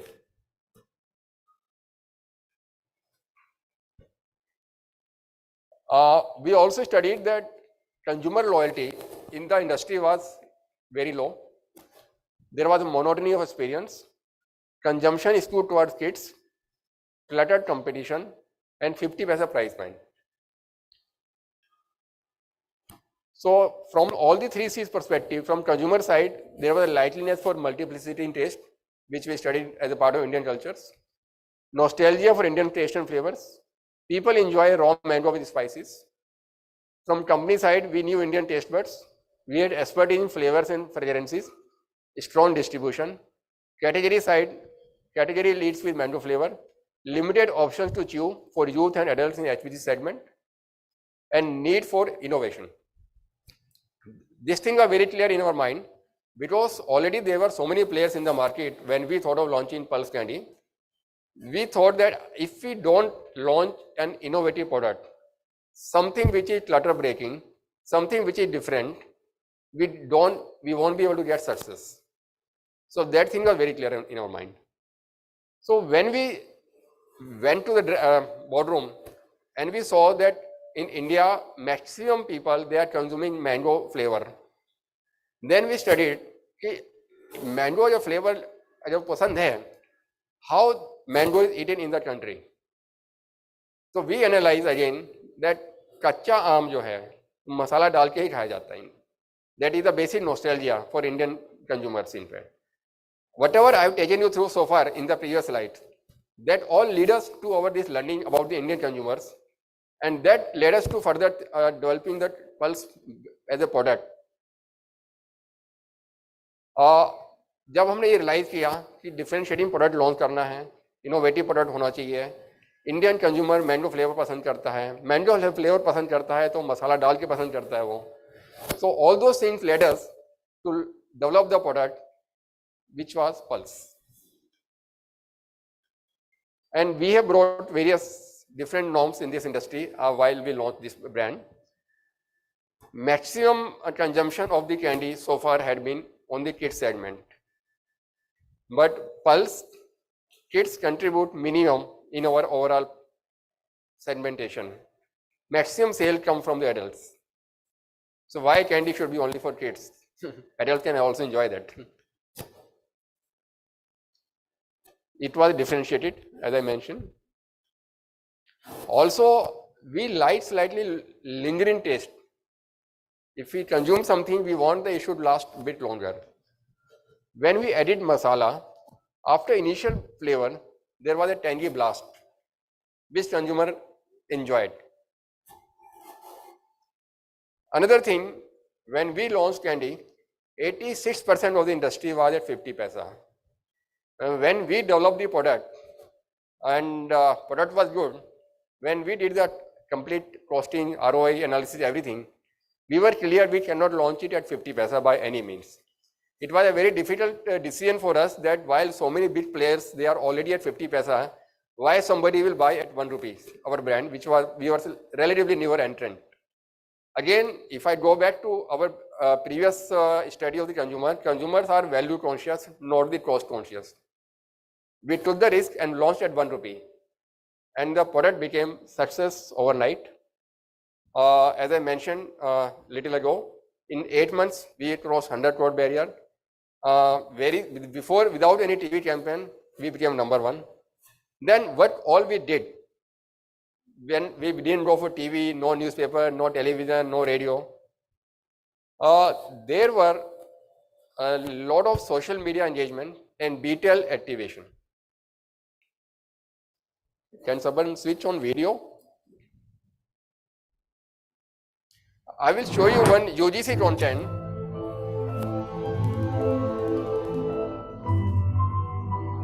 Connection भी ना कमाल की चीज़ है, बस हो गया तो हो गया, मत पूछो कैसे. अब रोज़ मिलते हैं मैं और पल्स, नाश्ते पे, टपरी पे, कैंटीन पे, कभी ऐसे ही. अब रोज़ होती है मुलाकात, फ़ोन इंटरनेट पे नहीं, आमने सामने, 1 to 1, जैसे आपकी और मेरी हो रही है. और बड़ा पुराना नहीं, नया नया याराना है हमारा. किसी ने उसके खिलाफ मुंह खोला ना तो हो जाती है लड़ाई. जेब से पल्स निकालूं और किसी के मांगने पे ना दूं ना तो हो जाती है पिटाई. अब यही तो होता है, और क्या होता है कनेक्शन. मेलोडी और इक्लेयर से भी स्ट्रांग है अपना कनेक्शन. फ़र्क सिर्फ ये है कि मेलोडी और इक्लेयर चॉकलेट थे और पल्स एक कैंडी. देखो भैया, मैं कभी कैंडी में कंपैरिजन नहीं करता. What is better is to say Pulse is the best and not bother about the others. बाकी सब कैंडीज ग्रेटेस्ट है, लेकिन पल्स उससे थोड़ा ज़्यादा बेटर है. अब रोज खाता हूँ मैं पल्स दिन रात, कभी टीवी के सामने, कभी कंप्यूटर के सामने, कभी खाने के साथ, कभी सोने से पहले.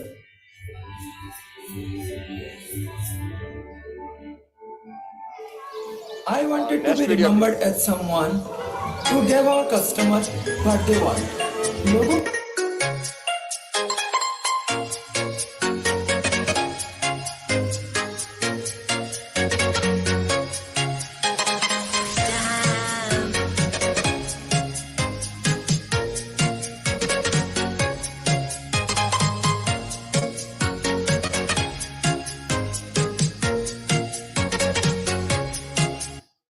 We are all UGC content.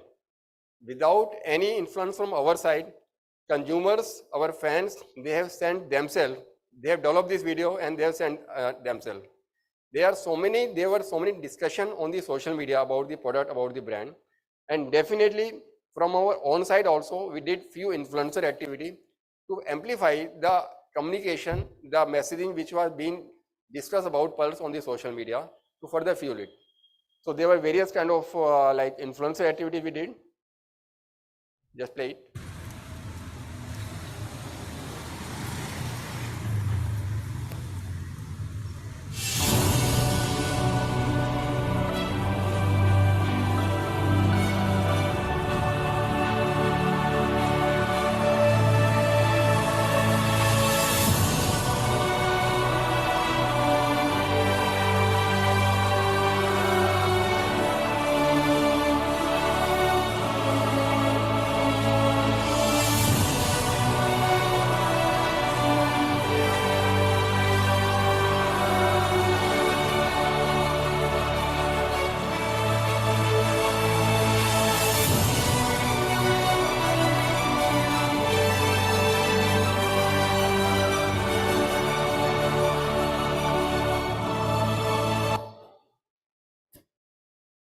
Next.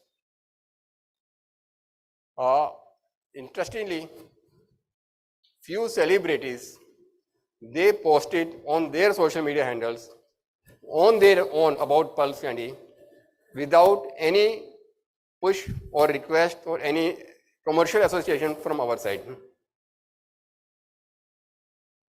This was the love for the brand. This is an interesting case I will like to show you. One Korean girl who had got into some controversy a few months back, she tried Pulse. She didn't like the taste. Just switch on the video, please. I bought a candy named Pulse. I have no idea what it is, but I heard that you have to try in India. It looks like a green. Is it like a melon? Okay, I'm gonna try. It just tastes like sour sweet. Ah! What the fuck is that? Oh my god! What is it? It's I can't eat it. What? Oh my! Oh, it's so sour. I cannot eat it. Oh my god. On the right hand side, please see the comments of our consumers. When she posted this video on her social media handle, so our fans, they countered her. And one comment, very interesting comment in the bottom, कि तुम तो केकड़े खाइए, pulse नहीं समझ में आएगा. So this shows the love for the brand, in fact. Please switch on. We did one interesting activity, again showcasing Indian culture. In every part of the country, there are different festivals which are very popular, and we are not able to enjoy the different festivals sitting here. So we did the live streaming. Please switch on video. ये देश अनोखा है। यहाँ एक त्योहार के कई रंग हैं और हर रंग खूबसूरत है।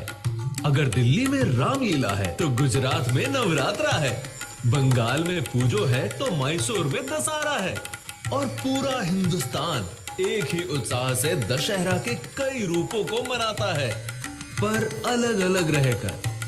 क्योंकि अहमदाबाद में रहने वाली हेतल बुआ बंगाल की धुनुची नाच नहीं देख पाती या अपने अन्ना मैसूर से दिल्ली में होने वाली रामलीला नहीं देख पाते, लेकिन ये दशहरा कुछ अलग है। मीलों दूर के फासले हमने तय किए ऑनलाइन मैप से। पूरे इंडिया की खुशियों में शामिल होगा हर घर इस साल विद पल्स का pandal. So this was to align brand with the different culture aspects of the country, that so that people sitting in Delhi, they can enjoy Garba also, they can enjoy Durga Puja also. On the right hand side, there was one AR activity we did. Then with Ganesh Chaturthi also we did the BTL activity. We did the human catcher on the mall activation. So this was the way that we build the brand through using social media, consumer advocacy, using technology, aligning it with the Indian culture. If the three factors, if you ask me about the success of brand, number one, the capturing the right consumer insight. Number two, that right product development innovation. Number three, that social media has made the brand. Before we started investing in advertising, it was the brand creation of social media. Because a lot of people, they shared the messages, content, their experience on the social media, which triggered other people also to try the product. And there was a heavy consumer advocacy to make the brand successful. Another brand from DS which has been immensely successful is PassPass. Again, very basic human insights. In every Indian household has one box which has saunf, elaichi, mishri, all this kind of stuff. We try these products on the various occasions, in the various forms. Different states have the different kind of mixes after meals, up to break monotony. Again, what was not available? These products were not available in the convenient form of packaging. There were no brand imagery attached to them. There was no communication, no packaging. We put together everything and did some flavoring as per the expertise of the group. And today this brand is immensely successful. Although we have not been able to advertise much because it's still a 1 rupee brand, because mouth freshener category is 1 rupee. But brand is growing every year. And when we had launched, there were lots of other mouth freshener brands which are more of the Western format mouth freshener. So why we are so convinced about Indian taste buds are that since only thing ingredients were such which we have been consuming since our childhood, day in, day out. So that's why the longevity of these kind of flavors and taste is much higher than any Western format kinds of products. Without advertising also, this brand is still growing every year. And various Western format mouth freshener, when we had launched and they were available, most of them, they are not visible now. So that's why we are so convinced that anything which has Indianness in nature, the taste buds which are Indian, the longevity of them is much higher. Since culturally we have grown up with those taste buds. On the same insight, we had launched elaichi. Elaichi again is used as a mouth freshener by most of us. What we did, simply did some flavoring, some value addition, some good packaging and good communication, good launch. Again, it's a very big success and quite a big brand. Catch spices, you know India is a spice country. We have been using spice and we use a lot of spice rather. We gave the convenience to the housewife so that like when she is making chola, so instead of using many spices, she can use simply chola masala. So this kind of various, we have a wide range of spices. And what we have done lately, what we have found that taste buds are evolving also. People are into experimentation. They want to try something new. So we launched the complete whole range of all newer kind of taste, pasta masala, peri peri, Shaijuan and all that. But what we have done, we have Indianized them. As a result, they have been very well accepted, and you'll be surprised to know in the state like Bihar, which is not so urban state, they are the biggest market for us for these kind of products.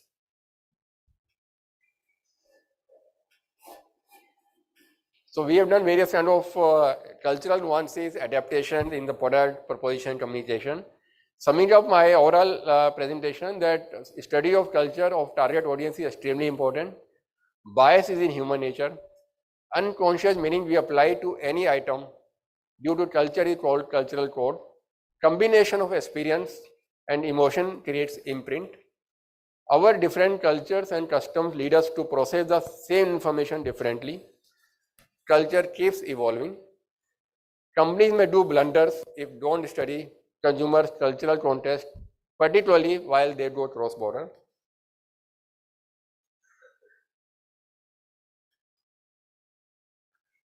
Indians love Indian taste with which they have grown up. This is our learning. This is our hypothesis, our consumer research. Consumers' perception towards Indianness is making a positive shift, with it becoming cool and happening. Products with Indian flavor and exciting innovation packaging format with the right brand imagery can be key to success.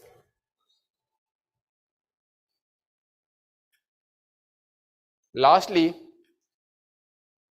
either we have brought Indianness in the Western format products. For instance, candy is not the Indian product, it's a Western format product. We brought Indianness and that's why it's a success. Or we have contemporized Indian products like Paspat and Lychee, and that's why they are success. Thank you. That's all.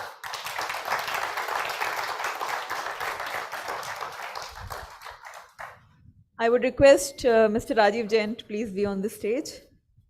I so much loved when you said that people still prefer biryani over chow mein, and you know, whatever you mentioned about pulse, it seems like you have actually grabbed the pulse of the people, of Indians. Thank you. Yeah.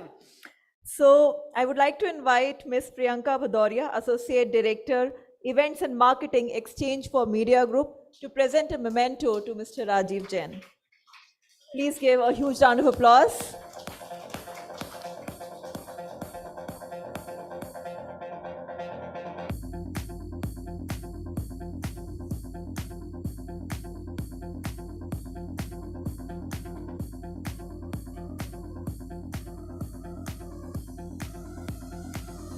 All right, the excitement does not end here, my friends. After we replenish ourselves with refreshing beverages and scrumptious snacks outside, we'll reconvene for the highly anticipated valedictory address where profound insights and inspiration await.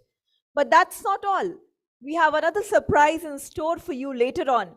We will unveil the remarkable talents of Pitch Marketing 30 Under 30, a gathering of brilliant young minds who are revolutionizing the marketing landscape. Get ready to be amazed by their innovative ideas and fresh perspectives.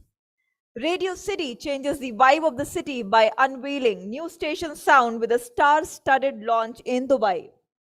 The newly launched jingle of Radio City, a modern version of Rag Rag Mein Daude City. No, this is the TV. The Radio City one?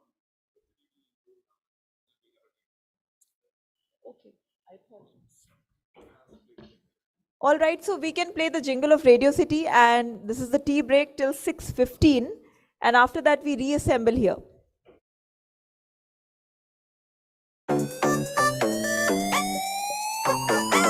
Vibe है जो इस शहर की उसको हम पहचाने दिल की रिदम पे थिर के कदम जो वो म्यूजिक हम जाने तेरे साथ है on the go जैसे धड़कन होती ग्रो ट्यूनिंग अपनी इतनी स्मूथ जैसे वेन्स में ब्लड का flow radio city radio city radio city radio city रग रग में दौड़े सिटी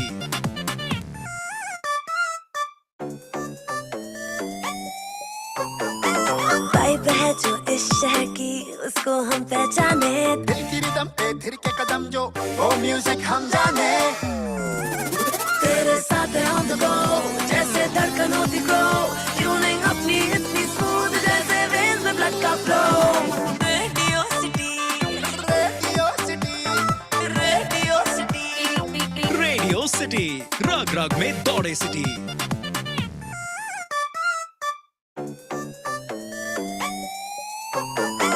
वाइब है जो इस शहर की उसको हम पहचाने दिल की रिदम पे थिर के कदम जो वो म्यूजिक हम जाने तेरे साथ है on the go जैसे धड़कन होती ग्रो ट्यूनिंग अपनी इतनी स्मूथ जैसे वेन्स में ब्लड का flow radio city radio city radio city radio city रग रग में दौड़े city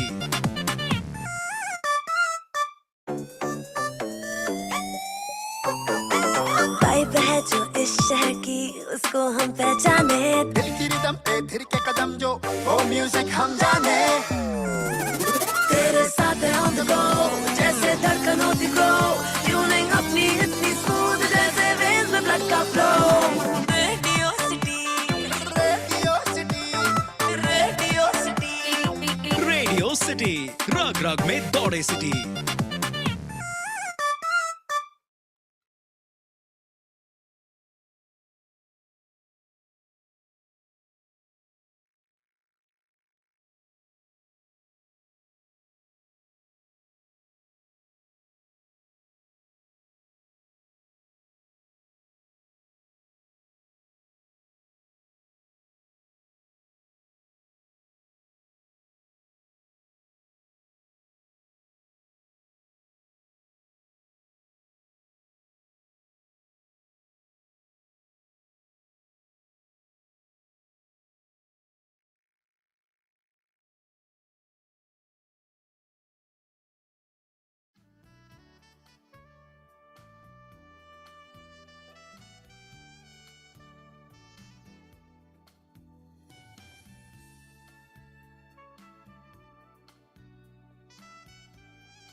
Good evening, everyone.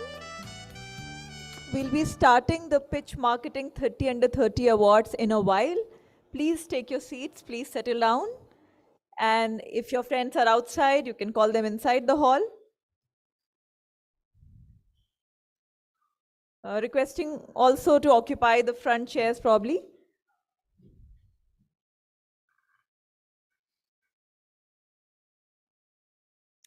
We'll start in a few minutes. Thank you.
Good evening, everyone. We are starting in a couple of minutes. If your friends are outside, please call them inside. Those of you who are outside the hall are requested to come inside and occupy your seats.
Good evening, ladies and gentlemen.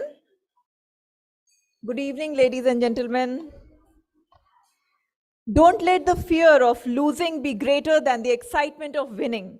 And today we are here to celebrate some big wins.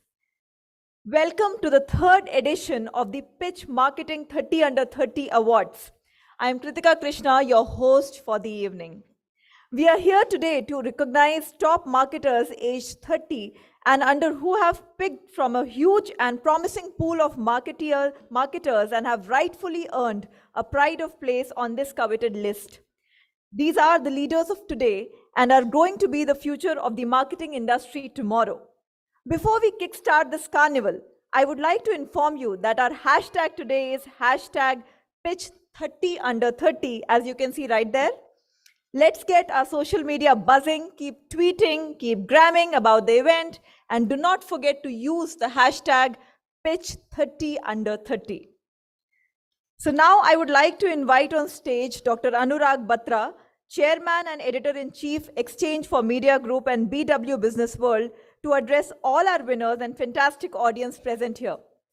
मैं 2 lines और कहना चाहती हूँ आपके लिए कि जब भी मैं डॉक्टर अनुराग बत्रा से मिली हूँ तो एक पर्सनलाइज्ड अटेंशन लगता है. इतने सारे लोगों से मिलते हैं बट उनको चीज़ें याद रह जाती हैं. And I am so much very impressed by this giving attention to every individual of yours. Over to you sir. Thank you, Kritika. I'm happy you're anchoring an event, and kindness is the biggest thing you do. So thank you for being kind. Good evening. It's my honor and privilege to be at the third edition of the Pitch Top 30 Marketeers Under 30. It's my honor and privilege to welcome our jury chair, Mr. Shashank Shrivastava. Please give him a big round of applause. Mr. Shrivastava and all the other jury members decided the winners. Mr. Shrivastava in his long career has helped build a formidable business in Maruti in India and is really considered a business leader who has delivered. I just want to say, I also met Mr. Jain, who is the Vice President Marketing with the DS Group, and thank you for being here. I'd like to congratulate all the jury members for spending time and coming up with a list which is representative of the work happening in the business ecosystem, in the advertising, marketing, media ecosystem, and the list represents almost all sectors of the economy, whether it's our jury, whether it's the speakers at our conferences, whether it's our winners in our various initiatives. We try to make sure that we have diversity and inclusion in the way we do it. Of course, we look at merit, but we are sensitive to the fact that in everything we do, we have to have diversity. We have to have as many women as we can bring in. So the list has a lot of women, but I wish next year when we do the 4th edition of the 30 Under 30, we have more women. Also, Mr. Vivek Malhotra is there. He's the VP Marketing, and he was a jury member of the selection process. He's a VP Marketing and Strategy at India Today Group. I normally don't make PowerPoint presentations, but and I keep saying, Mr. Shrivastava, the presentations are made by people who are neither powerful nor have a point of view. I'm Mr. Shashank Shrivastava and Mr. Vivek Malhotra's friend, so I definitely, by that association, it makes me a person with a point of view and powerful. But I'm just to contextualize the winners. Mr. Shrivastava has built businesses. I'm an entrepreneur. Me, Naval, started Exchange for Media 22 years back, and thanks to our really lovely team, we are able to do what we do day in, day out. Last week, we had the first edition of the Impact 40 Under 40 winners, and look at the quality of our winners that the jury chose. Look, we also did the Exchange for Media Digital Marketing Leaders Awards. Out of our 33 winners, 29 were there. Some of you were in the room in Bombay last week. And we are able to do what we do is because of the quality of people we have, the support of the community that we have. We are an editorial-led platform. And dare I say, we are the leader in this space. Everyone copies us, but the original is an original. We will stay ahead and we'll build a scale that gets your attention, your time, your energy. I just want to say my friend Ajay Kakkar, who I invited he retired as the head of marketing at Aditya Vikram Birla Services. He possibly will take on a new role soon, which he will announce, but of course I am aware of what that is, so I won't.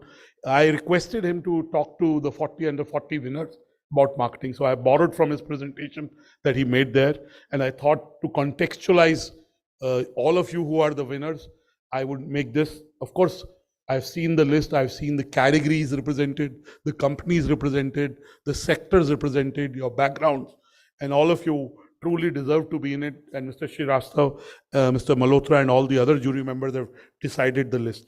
Just to be able to, we became marketeers by choice. When I was in the business school, I took sales and marketing because I was attracted to it. Also, our professor, Dr. Singhvi, who happens to live in Sector 17 opposite MDI, was a great teacher. And then I worked for a couple of years, and me and Nawal started Exchange for Media. Before that, I used to work for J. Walter Thompson. And we started Exchange for Media to build a marketplace for the media advertising market. That's why it's called Exchange for Media. We didn't want to be a media business. We had started a newsletter to build our own brand 23 years back. And I can say for the 19 plus years, that almost 20 years the newsletter has been around. We're the leaders in this space. We break 95% of the stories, and the 5% Mr. Vivek Malhotra stops us from breaking. Otherwise, we'd break 100% of them. And that's not a joke, okay? Right? So we came to marketing or business by choice. Marketing is about purpose. I met the founder of a very large brand which is built in the last 6 years. It will do IPO. He's on the Shark Tank. He was a winner of the BW Business World 40 under 40, and he still remembers it was his first award. I met Mr. Aman Gupta of BOT, and he was asking me, what do you think of the space? I said, I don't know enough about your space, but I can only say that you're doing the right thing by investing in the brand. And what is your purpose? I mean, he's done a new office. I loved his office. It's across the road, literally from here. We had a young vibe and what he calls the boat vibe.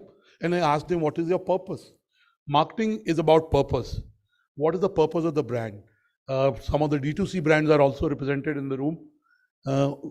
Those brands grew because of the growth of digital, and they had a differentiated proposition. So all marketeers have to go back, because in every category there is so much competition. What is the purpose? It is just to sell more cars or to get more viewership, or is it to make a social impact, or to be able to provide mobility solutions to the bottom of the pyramid and also all segments? So the purpose is very important. Also, the purpose is to build a pull. The marketer's job is only one, to be able to create pull. Everything else is secondary. Otherwise, there are too many brands. And as Steve Jobs said, it's not the customer's job to know what he wants. It's our task to read things that are not yet on the page. That is the job of a marketer, to be able to cater to latent needs and unsaid needs. We have to go back to basics of marketing. Our biggest job as marketeers is to listen, is to be able to suss the ground, is to be able to know what consumers are thinking and talking and what do they need. Going back to these basics, who is my customer, who is my competition, why me, why will these are very basics. You went to top-notch business schools, you're running brands, but sometimes we forget this. And I want to tell you, in our journey of Exchange for Media, we don't think of ours as a publishing business. We think of our industry as a community. And some of my colleagues who worked long enough with us, they know that we treat everyone from the industry like a community member. We don't exist here to run down our industry. There may be some minor things that may need correction, but there are a lot of right things. So how do you define your purpose?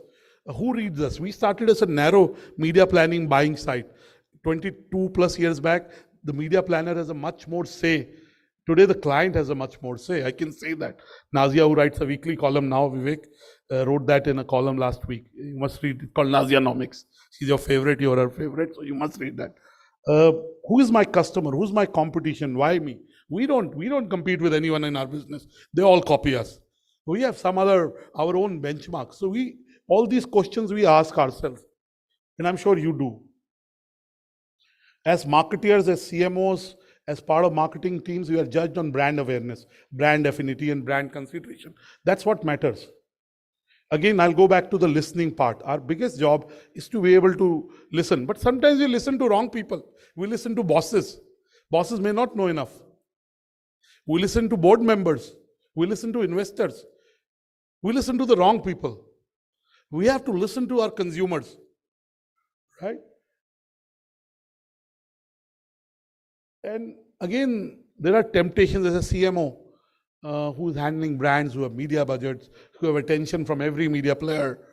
You know, I know how pampered CMOs are. I can say that I know this community really well. There is a temptation, and the temptation is to be able to become something else and not be a CMO. And there are a lot of CMOs who come to me, some in this room, how do I become a CEO? So I tell them two things. One, do your job as a CMO very well, understand the consumer. Second, take a P&L role, but don't leave being a CMO. The role of a CMO is to be able to create that pull. The role of sales is the chief sales officer, chief revenue officer's role. Some may have a dual role, and that's a great thing because, right? But the role of a CMO is not the role of sales. He should be able to step into the roles of a sale to see what's needed by the consumer. Also, in the last 6-7 years, we've said that the CMO has to be a CTO. He or she has to be a CIO.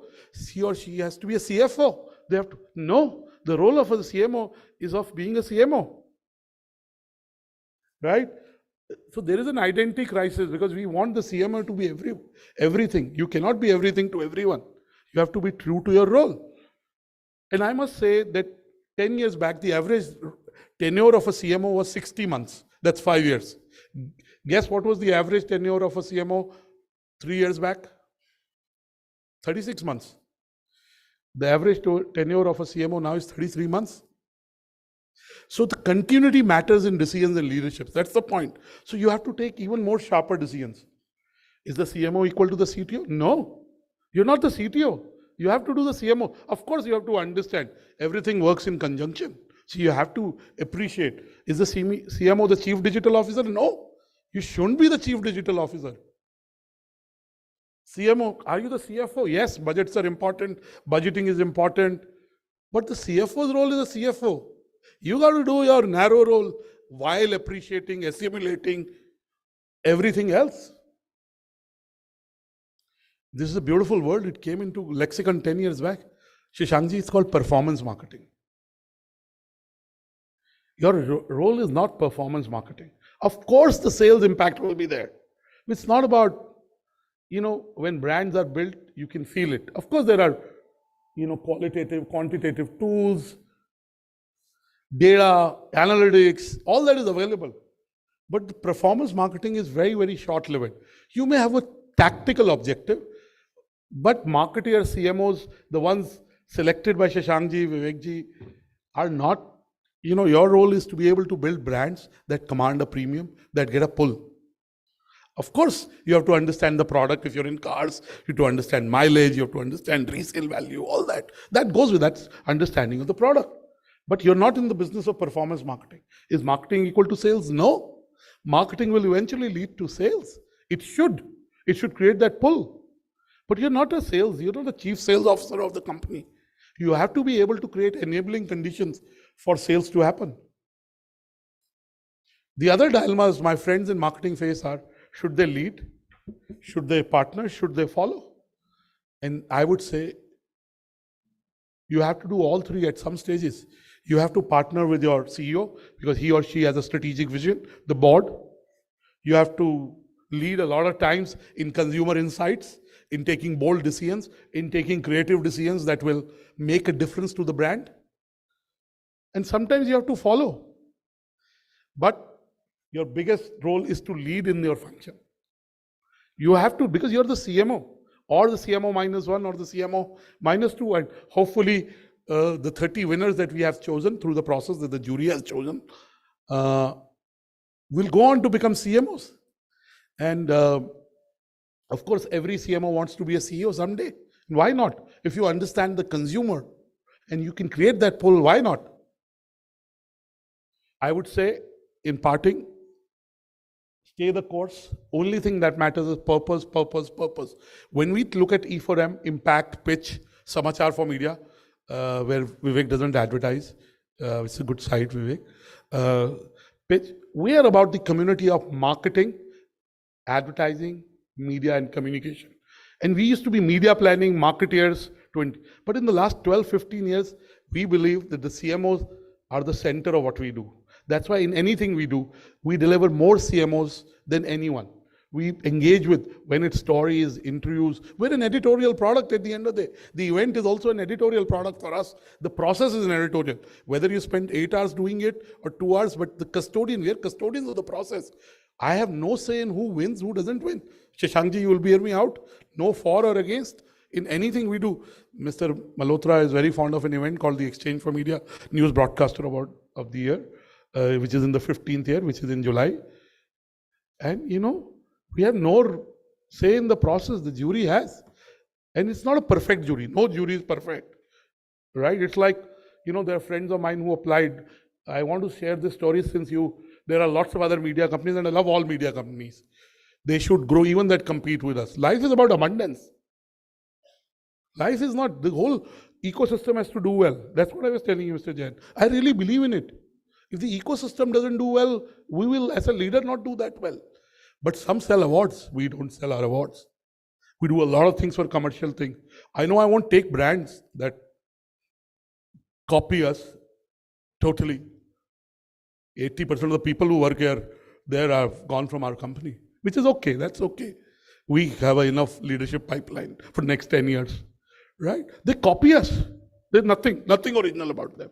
So we have to build scale, right, Ekta? We have to build scale. We have to launch in multiple countries. So we stay, every day we get up, we get excited. Those are my editorial. Ruhail is Amin, Amin is there, Simran is there. If there is a story, I get mad till we get the story right. I don't run E4M on a daily basis. Naval runs, but if I get to know a story, I'll call Naval, I'll call Nazia, I'll call Ruhail, I'll call Simran, call Kanchan. If there is a lead, Asha has joined us in Bangalore recently, but I'll write her a mail. We stay on our purpose. And that's what I would request you to do. I want to end by saying, when you win tonight, do 3 things. First is mentor other younger people, because you've got a responsibility to be able to give back. And if you are in the list, you've done something right. Second, I believe in the 3 H's. Practice those 3 H's. I try and practice. I practice them almost 100%. First is humility. Be humble, because you won. It's great, but be humble. Second is hope. I get up every day believing that tomorrow will be better. Today is better than yesterday. Tomorrow will be better than today. I always, even if there are days that don't go 100% like I plan. I call Mr. Malhotra for a favor, business, but he doesn't do it. I try next day. That's okay. My team is laughing, Vivek, at least. And third is hard work. I don't know any other way. My wife, who also works with me, who also went to a business school, comes from, says, Anurag, you should do smart work. I don't know what is smart work. I only know hard work. Priyanka works with me for a long time. Some of you work with me. Ruhail's 11th year, Priyanka's 7th year. There is no shortcut. Life is about trade-offs. Whatever Shashankji, I remember your birthday because I try and remember it. I remember Vivek's birthday because I don't have to try. He and me share the birthday, so it's difficult not to forget his birthday, right? I will remember your birthday, sir, now. Because I try, I make an effort. So anything you will put your focus in, it will grow. Whether it's a business, whether it's a brand, whether it's joy, whether it's sorrow. So hope, humility, and hard work. And the last thing, the 3 C's. And we are human beings, so zero to ho nahi sakta. But I keep telling them, don't compare. First C, you all are unique. I am unique. There is no other Anurag Batra. And I'm not talking in third. Naval, I'm not talking in third. We all are unique. There are some news media CEOs who talk in their like, you know who I'm talking of, right, Vivek? Right? But, someday we'll get there, but we are not yet there. Hopefully never we'll get there. So one is don't compare.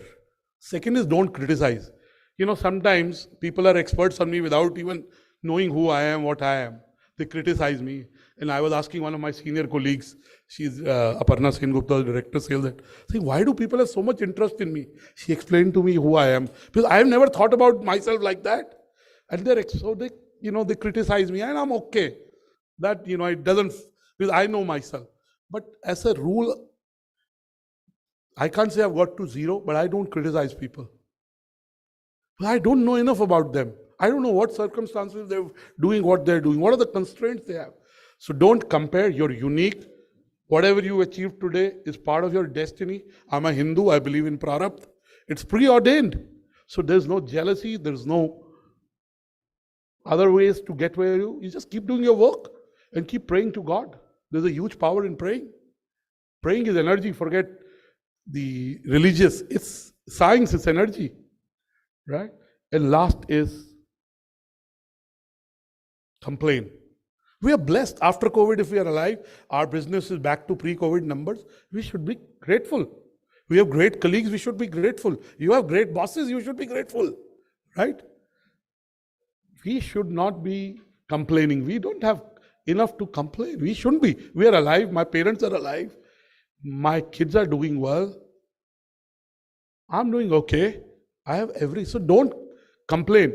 Yes, we all want to do more, achieve more. But be happy with what you have. You'll attract more. That's not bullshit. That's not theory. I've come here, whatever little I've achieved is because I believe and subconsciously practice all this. I didn't know about the book secret. So you're young people, be humble, have hope, work hard, don't compare, don't criticize, don't complain. You will become CEOs, CMOs, entrepreneurs, good husbands, good wives, whatever. If you don't want to get married, that's also okay. Good human beings. I don't run a marriage bureau. Right? These are young people. So that's what I want to end with. Stay on your purpose. What is your purpose in life? What is your purpose in business? And what is your purpose in marketing? Wish you luck. Anyone who was in the shortlist and haven't won, I want to tell them a story. A very close couple friend of mine in Hyderabad, very large business. Their son applied for our 30 under 30 last year, didn't make it. And I asked him to apply because I know the boy. I shortlisted him to present I'm not involved in the process, and he made a pitch, he didn't win. And I wrote him a long mail. I was going to a social do in Hyderabad, I knew I'd meet them. And I met them, they asked me, and I said, I knew he hadn't made it, but I said, I'll come back to you tomorrow. And I wrote them a long mail. And the gist of that mail was that Sachin Tendulkar is a great cricketer. There's no question about it. Though me and Vivek share a birthday with Sir Donald Bradman, who according to Sachin Tendulkar is the greatest cricketer of all time. But Sachin is definitely the greatest. And Sachin Tendulkar also gets out at 0 some days. He doesn't bat well. So I read, your son is great, but that day he didn't bat well. He got out. So maybe the jury process is a very honest, robust process, but no awards are perfect. Our awards are close to perfect because of our jury chair, of our process, of our years of doing it. But there is a method to that madness. So maybe that day you didn't play well. So if you're not in the list, in spite of applying, because I know how many people, more than 120 people are not in the list, or maybe much more than that. So my good luck to you. If you're less than 30 or 23, 24, 26, 27, apply next year. God bless you. Keep doing well. Stay healthy. Be kind. And keep reading Exchange for Media. Thank you.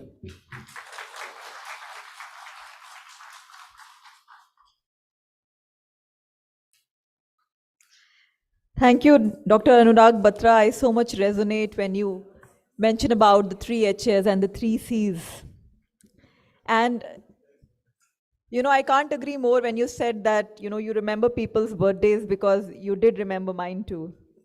So yeah, you put in great detail of attention. So I hope you enjoyed the refreshing tea break and are feeling rejuvenated. Now, as we gather once again, it's time to dive into the much anticipated valedictory session where we'll be treated to a truly memorable experience. Ladies and gentlemen, please fasten your seat belts for an exciting ride through the valedictory address now. When it comes to marketing, Maruti Suzuki knows how to rev up the engine of success. Their strategic fuel, injection of creativity and drive put them in the fast lane of brand excellence. Please welcome on stage our jury chair, Mr. Shashank Srivastav, Senior Executive Officer, Marketing and Sales, Maruti Suzuki. With his visionary leadership and decades of automotive industry experience, Srivastav has revolutionized marketing strategies and driven Maruti Suzuki's success. In his address, he will share invaluable insights on customer centricity, brand building, and digital transformation. Please welcome him again with a huge round of applause. Over to you, sir.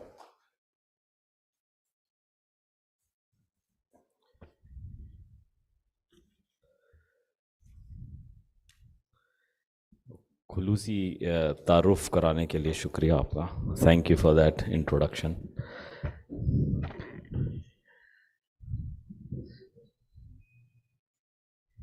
And thank you also, Anurag ji, for your very lovely speech and very refreshing, and also I think full of wisdom for all marketers.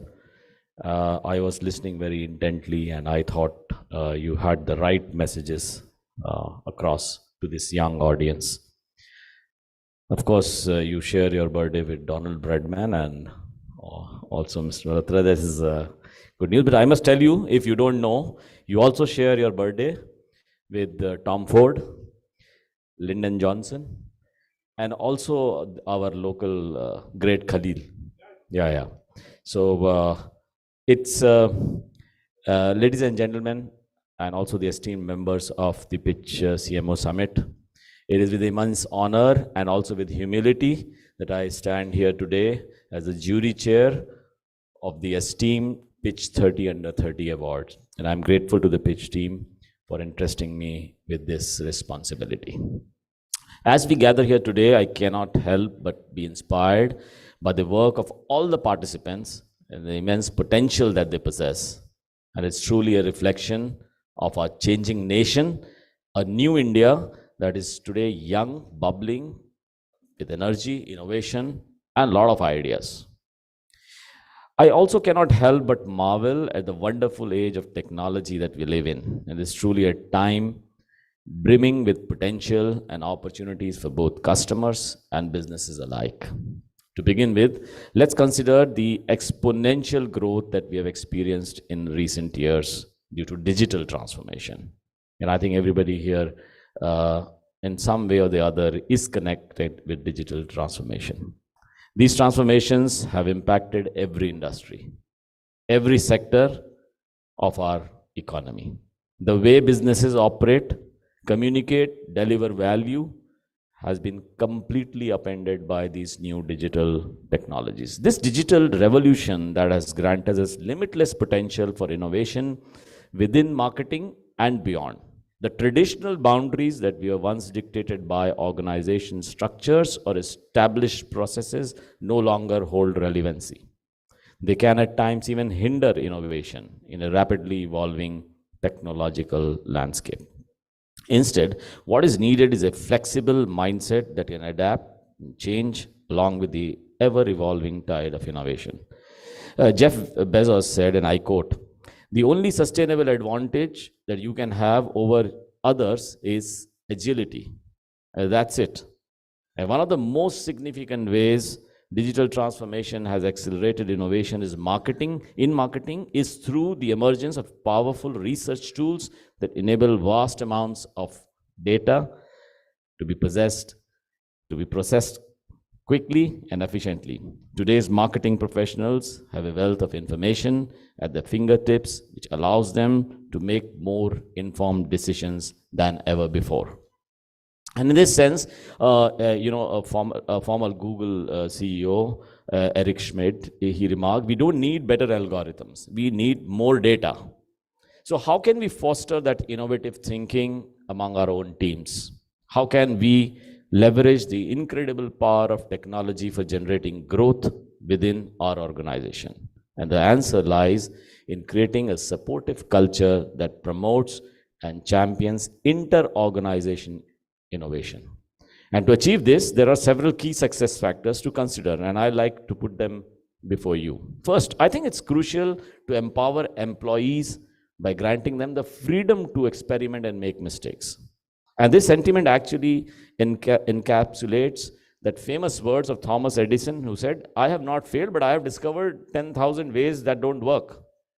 And secondly, you have to invest in our communication systems. Make sure that our team members feel comfortable bringing new ideas to the table, no matter how big or small that idea may be. Third, clearly defined goals along with constant supportive feedback and guidance are essential in achieving an innovative culture. Remember to celebrate and reward innovation, big and small, because every successful idea often stems from the smallest grain of inspiration. And finally, another very key factor, I believe, to a thriving innovative culture is encouraging supportive collaboration among employees by adopting tools such as online communication systems, document sharing services, virtual project spaces, and we can enable people across departments and even industries to contribute their expertise and ideas in more effective ways. In an age where technology drives a rapid pace of change, it is also vital that we prioritize diversity. And I think Anurag Batraji mentioned that, not just in terms of gender or race or age, but also in terms of cognitive diversity, different ways of thinking, processing information and solving problems. A cognitively diverse team will be better equipped to navigate complex challenges and generate innovative solutions, which is what is required today.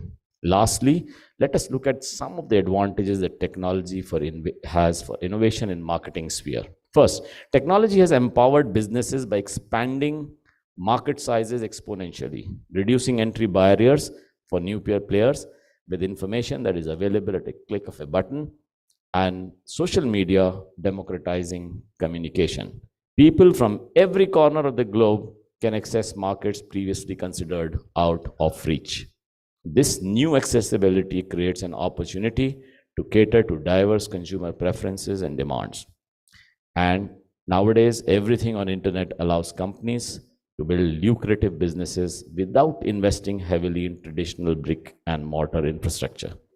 And one of our prominent thought leaders in cybersecurity, Bruce Schneider, he once said, technology is anything that wasn't around when you were born. And it's essential to adapt our understanding and capabilities around newer technologies to truly harness this full potential. To sum up, I would like to reiterate that creating a culture of innovation in the age of technology is not just a choice, it's an imperative for organizations to thrive and stay ahead of the curve.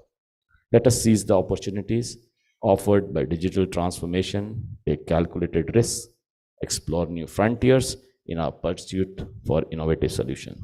Today, let us embrace diversity, foster open communication, and leverage technologies to pave the way for a future where creativity and technology intertwine seamlessly. Thank you once again for having me here today. Thank you and all the best to all the participants. Thank you.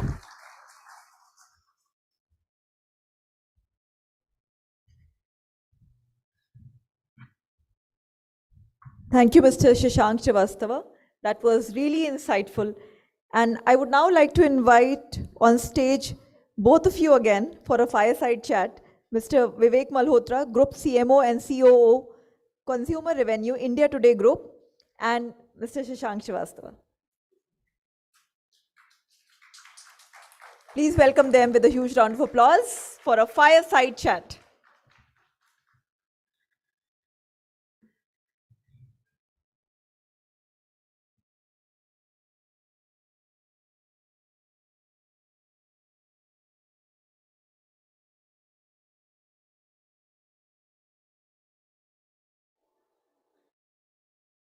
I think Mr. Batra has run out of jokes on me, so he's giving me a little more constructive joke. Thanks, Naval. Can everybody hear me? Okay, so what I can promise you is that we have the poster boy of marketing, Shashank, here with us, somebody that each one of us has been following, and the reason that I think he's addressing 30 under 30 is that he's the most electrifying personality we have in the marketing space. Now, since he's known as somebody who's a data stalwart, he's created a culture of data collection there. I couldn't have come for this without collecting client data. So here I'm going to share some data on Shashank with all of you. So he's an electronics telecom engineer hailing from the beautiful city of Bhopal. So that's one of the reasons I respect him, because I am an ENTC dropout. So I actually tried electronics for about 4 years before I decided to drop out. So one reason. Second, he went to IIM Ahmedabad, where he was amongst the most sought after students. After that, third, most importantly, when he had offers from companies like Asian Paints, like L&T, he decided to join a PSU. Ladies and gentlemen, a lot of people who are not driven by passion are not expected to take decisions like these. for his love of auto, he actually joined a PSU called Maruti Suzuki. And the rest is history. He's the gentleman who started as an executive, and today he is the senior executive officer at Maruti, seen all the milestones that Maruti Suzuki has seen, and he's been really critical to the evolution from a PSU to a listed company at Maruti. So that's, ladies and gentlemen, please welcome Shashank. Hope that data is right, sir. It seems to be generative AI. No, I think, sir, we still run some credible news channels. So, what the way that I'd like to start this is that we know your love for data and the digital transformation. So the paradigm that you've actually changed in a way, you're one of those agents of change that has used tools like AI, like ML, and really had a very massive organization like Maruti Suzuki take on digital transformation. So how do you look at, and you've done, an organization-wide flow of learning that comes through AI, then you've, sort of picking up data from showrooms. And how do you look at all of this, and, what's it that helps you make decisions and make this transformation for an organization as big as this? Yeah, so clearly the challenge in large organizations, even I think a small organization, is first a change of the mindset itself. And we often hear this wisdom that nothing like experience, and you have an intuition-led decision making. Often intuition is required, and that should be used, especially to question data. But I think fundamentally, history has shown that data-led decisions have the highest probability of success. And that means that if you imbibe this philosophy, you would like to have as much data as possible before you take decision. Of course, there are sometimes you don't have enough data or enough time to collect that data to take decisions, because decisions will not wait for that. But at any point of time, if you are convinced that the best probability of making a good decision is through data, then you will probably build a good database to start with. So that transformation is what we are looking at. For example, I come from, obviously I worked only in auto, so I will give you examples from auto alone. I'm sorry, I have not worked across many industries, there is just one. Auto industry, you break it down from the time a consumer decides to or thinks of buying a car to the final delivery that he takes. There are 26 touch points. So when you think about a car, then you probably will go and try to find out about it, the car. Then you probably go to the showroom to look at it, or you will check with some groups who are giving feedback on the car that you want, and so on and so forth. You will probably go look at the accessories, and then so on. And there are so many, 26, but they are. And one by one, we started digitizing. We knew that this is going to happen, and of course, my belief also that it should be data-led. So collect information and try to digitize every operation. We have digitized 24 out of those 26, including finance now very recently. Now the question is, which are those two which were not digitalized? One is test drive, and the second is actual delivery. We are still away from that situation where we can have test drive and delivery digitally. I know there are examples in Star Wars. I remember seeing the thing being transferred, but probably not possible. So we talk of phygital, not completely digital. But test drive also, you can have a virtual test drive, and we'll discuss that. We realize that we are now got those 24 touch points totally different. And very recently, COVID happened, and that gave a big acceleration to this transformation. because, you know, of our enquiries, we used to get about 2-3% of our enquiries through digital. Now it is about 40. We started building that ecosystem from 2016. So 2020 March, when COVID came, the 4 years, that 3 to 15% was the jump. But in those 3 months, that 15% became 45 actually.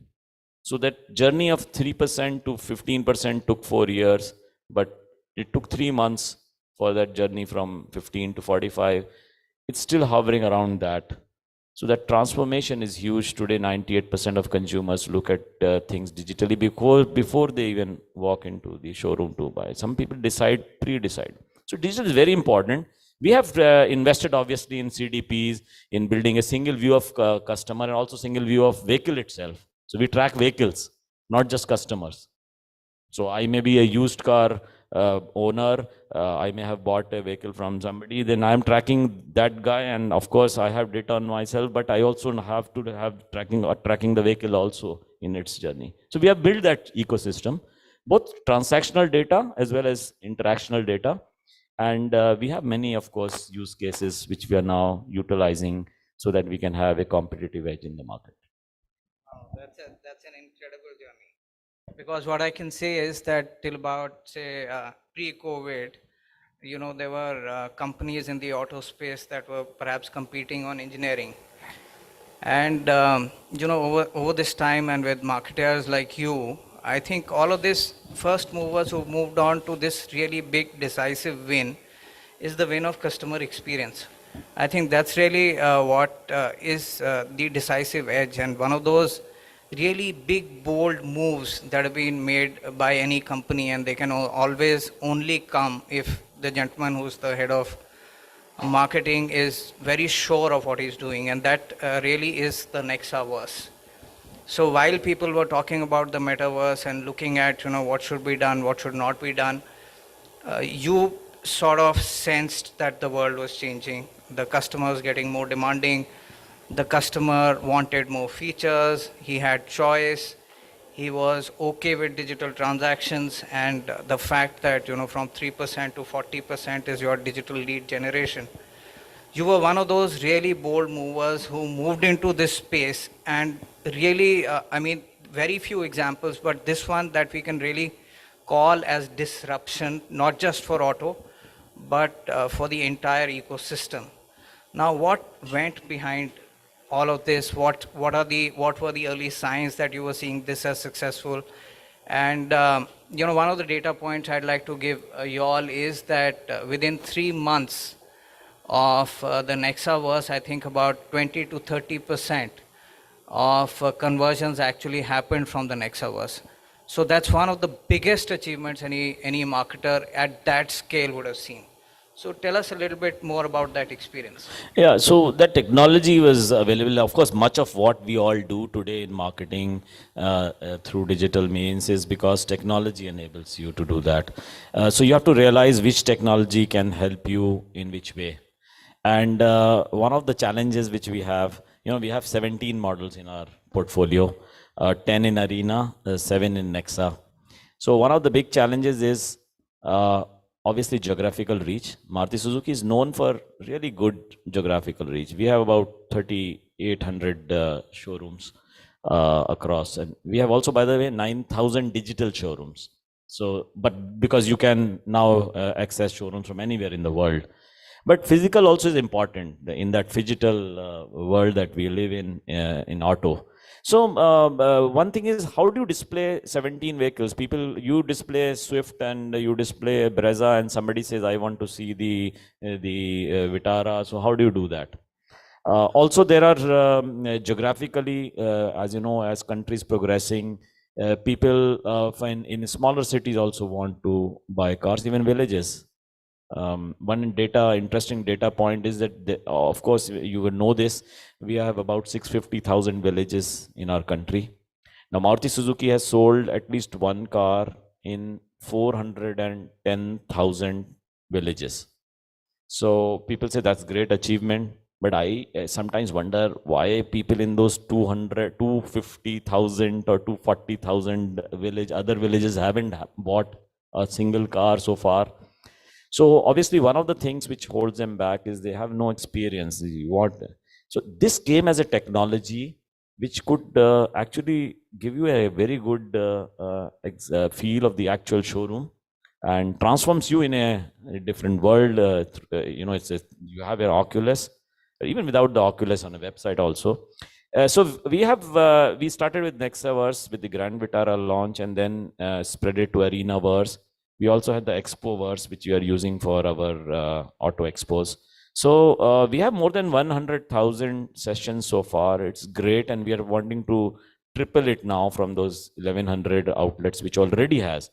Arena has about 98% covered for the next Arenaverse, and Nexa is about 90% covered for the Nexaverse. And we want to do some additional things there, including, a 3D comparison. So you go to a showroom, you want to see how does a Swift works against a, let's say, i10 or Baleno. So you can have a 3D comparison on the Nexaverse or the Arenaverse. That's something which we are working on at the moment. And virtual test drives, also very good experience. And we are doing a POC.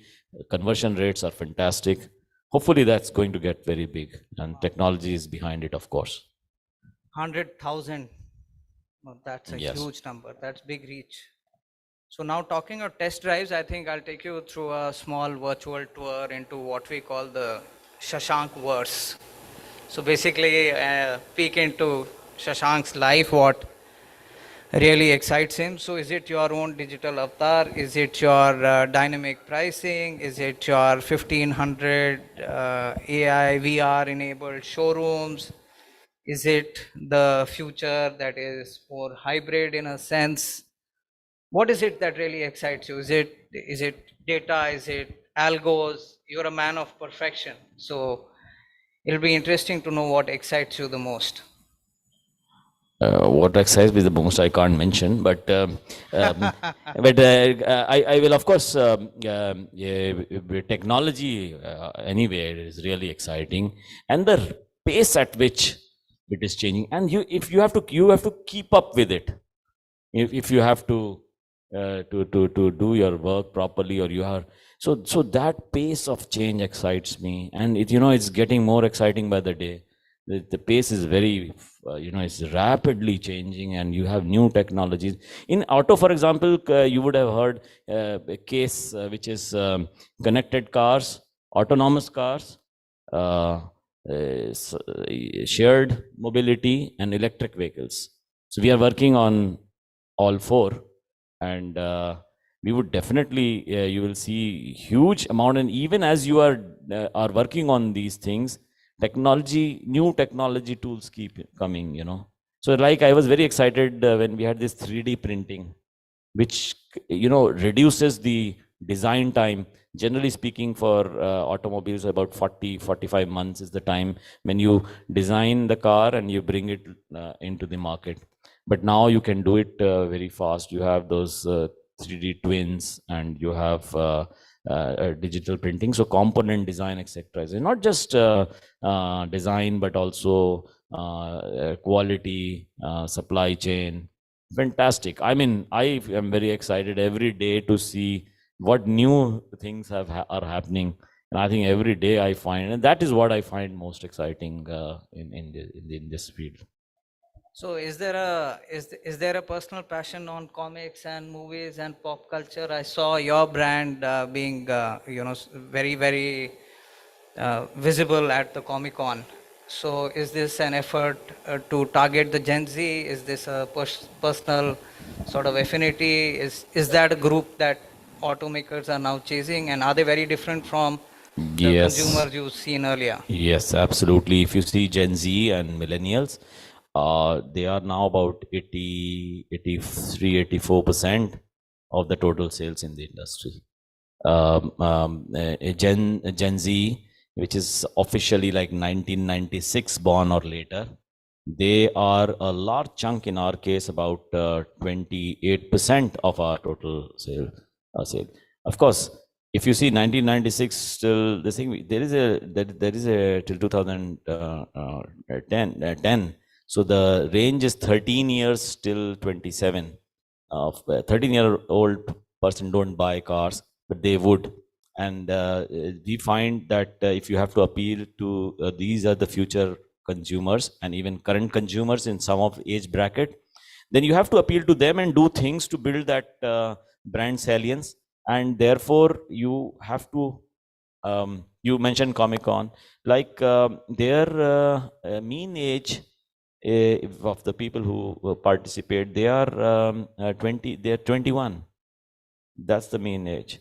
The median age, actually, not the median. The median age is 21. And you have such a huge following there, you know, on social media reach, 140 million, fan following 40 million. We do 100 plus content, digital content creations there, and we have got some really good results out of it, and we will continue to do, because I believe future for millennials and Gen Z, they are the buyers who are going to take our products in the future. So better build their brand image there with them. Also reflects on the young and techie things which they are associated with, and hence they would like to associate with brands which are young and techie. So it's quite a diverse TG set. So on one side, you're looking at value-driven sort of high-ticket car sales, and the other side, you're looking at entry. Then there are connected cars, and then there are people who are more interested in sustainability and EVs. So, I mean, I come from a news network, and I pretty much struggle with the same thing every day. So you have an AI anchor who's looking at the millennials and talking to them and giving weather in a more conversational reporting. And on the other side, you know, you're perhaps looking at people who are looking at views. So in your case, in the auto sector, and especially the way you decide your ADEX, now, how does the strategy flow? What's the strategy behind your outlays? I mean, how do you work? Where is the bigger focus, and how does the long tail work in your media plans? Well, first of all, in automobile, there are 4 major areas of advertising: new brand building, sustenance, tactical, and also common corporate campaigns on technology or you know, whatever. So partly you now have to invest in technology, because much of your future personalization, which you have to do, the messaging, etc., it comes from that, knowing the customer. So we are investing large budgets on developing that ecosystem, like building CDP and what we call SVOC, single view of customer. So we take data, both transactional and interactional, from all parts, including social media, put it together and have some view about the customer, which helps us doing media planning as well for that, what type of messages to be given. So a lot of investments is happening there also. Of course, digital is taking now almost 30% of this thing, of our ad budgets. Television is still good for cars because of imagery, but it increasingly, not just at the lower end of the funnel, the hyperlocal, which we have a bigger. By the way, Maruti Suzuki has the biggest hyperlocal program in the world for an automobile company. In the world, it is the biggest. And we have we built early, and that was at the lower end of the funnel, but now we are using more also for the upper end funnel. And of course, there are many uses of the data which we have. So you have lots of data about consumers, individual customers, put it in a data lake, run analytics, AI, ML, they throw up some results, and we have some very interesting examples, you know, of how you can use this data for upselling, cross-selling, or, you know, things like that. Wow. So on your media plan, I think a little bit, so besides you promising being a big advertiser on the India Today group, so where all, I mean, on a serious note, what's your take on IPL? It's gone both TV and it's gone digital, and you know, more impact properties, how are you looking at them? Yeah, I think we haven't really concluded either way. there is lots of data being suggested for both the you know, the digital part and the linear television. But we are doing a bit of both actually at the moment while we look at it. People do see it on linear TV a lot because of effect, especially, but they also go for short times for the on the small screen. So yes, you can have a lot of personalization possible in the digital space, and that's the beauty of the entire thing. Is connected stream then emerging as your sort of favorite space, because it gives you impact plus it gives you data? Correct. So yeah, absolutely. I mean, I have nothing more to add except yes, it is becoming more and more important. Yes. So ladies and gentlemen, that was an insightful talk with Shashank, and we all know that he's going to keep pushing the envelope and he's going to keep setting new benchmarks for all of us. And round of applause for all of you. It's 30 under 30, and for you to suffer people who are almost going to be 30 over 30, I think it's a job well done. Thank you very, very much. Thank you. Thank you both of you for that insightful fireside chat. And now I would like to invite Mr. Rahul Singh, Director Business Development, the Trade Desk, to felicitate both our panelists, or I would say people who did the fireside chat together without the fire, to present the memento.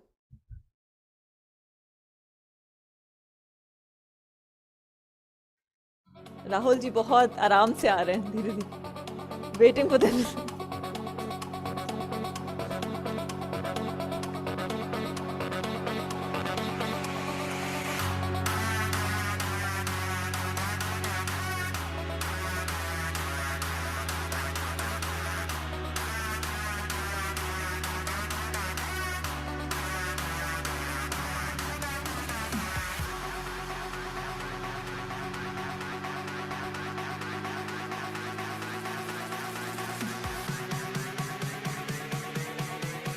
Thank you.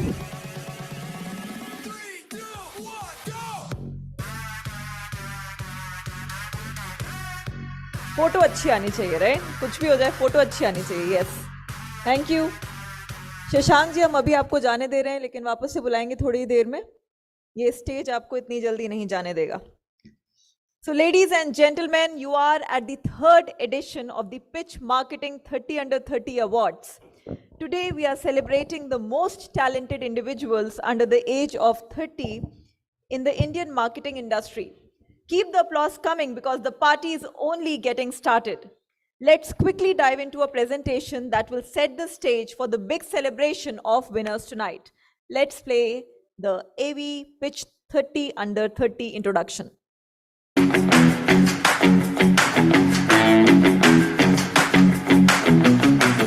Welcome to the 3rd edition of Pitch Marketing 30 under 30, an initiative from the Exchange for Media Group to identify and shine a spotlight on the most promising young marketers and the creme de la creme among young game changers under the age of 30. This initiative serves as a platform to acknowledge individuals who've made significant strides in the ever-evolving marketing industry.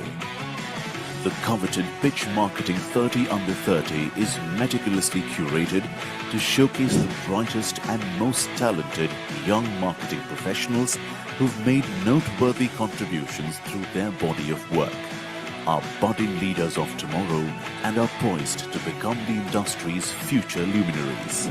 We have received an overwhelming number of entries this year. After careful consideration, we have handpicked a select few entries that truly stood out from the rest. A high-powered virtual jury then assessed these shortlisted entries, where all nominees got a chance to present themselves and pitch their nominations. The names on the final Pitch Marketing 30 under 30 list were selected on the basis of body of work, skills exhibited, testimonials from managers and seniors, contribution to the industry and society. And now, ladies and gentlemen, we proudly present the esteemed jury for the 3rd edition of the Pitch Marketing 30 under 30 list. The jury was led by Jury Chair Shashank Srivastav, Senior Executive Officer Sales and Marketing, Maruti Suzuki India, and consisted of some of the most renowned and seasoned professionals in the marketing industry. Anindita Veluri, Director Marketing Adobe. Deepika Deepti, Head of Marketing Metro Brands Limited. Deepak Khurana, Co-founder and CEO VServe. Eti Singhal, Chief Marketing Officer Vega Industries. Mayank Dayal, Vice President and Head Marketing Sports, Sony Pictures Networks India. Murli Krishnan, Co-founder and CMO Wow Momo. Nikhil Gupta, Head of Marketing and Integrated Communications and Commercial Operations, Signify Innovations. Priyanka Sethi, Associate Director and Head of Marketing, Hire Appliances India Private Limited. Rahul Singh, Vice President and Head of Marketing, SAP. Rachit Gupta, Chief Marketing Officer, Hero Cycles Limited. Samir Sethi, VP and Head of Brand Marketing, PolicyBazaar.com. Sapna Desai, Chief Marketing Officer, Manipal Cigna Health Insurance Company Limited. Suraj Balakrishnan, Head of Marketing, ISA. Sudhakar Rao, Director Branding, ICFI. Vanda Farao, Chief Marketing Officer, Wow Skin Science. Vivek Sabharwal, Head Marketing and PR, Woodland.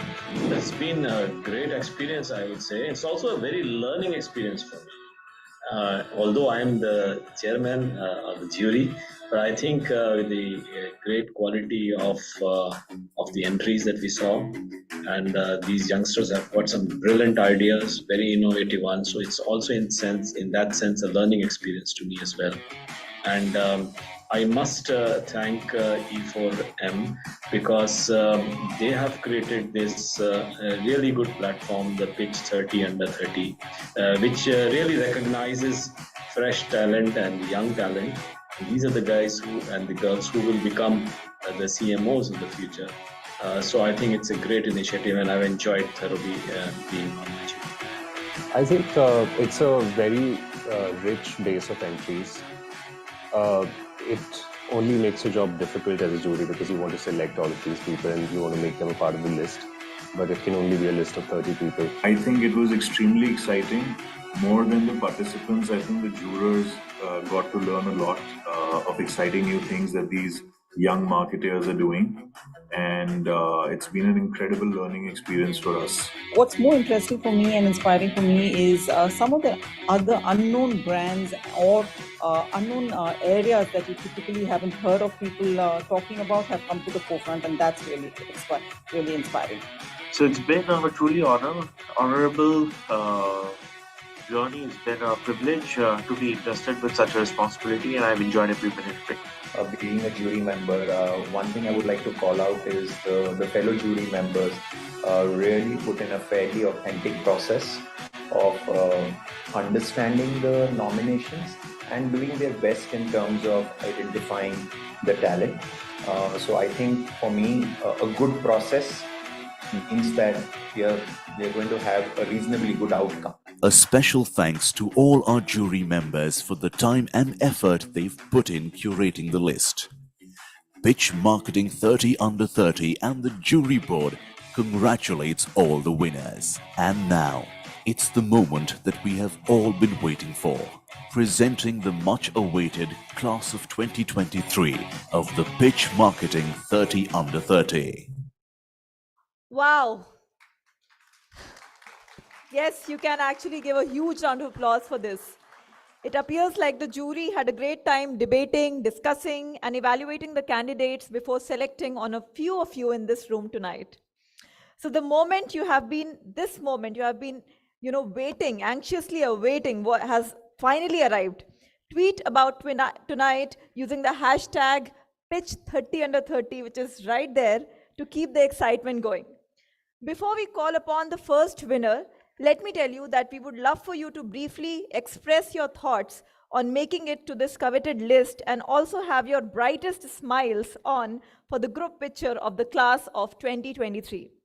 I would now like to welcome on stage Dr. Anurag Batra, Chairman and Editor-in-Chief, Exchange for Media Group and BW Business World, Mr. Naval Ahuja, Co-founder, Exchange for Media, and Mr. Shashank Srivastav, Senior Executive Officer, Marketing and Sales, Maruti Suzuki, to give the first set of awards.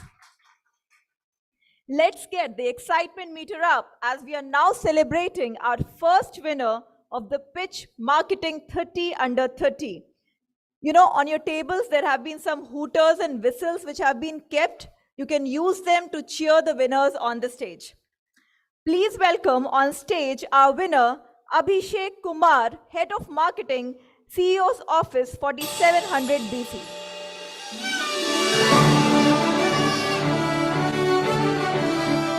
And the award goes to Abhishek Kumar, Head of Marketing, CEO's Office, 4700 BC. Excitement, boys!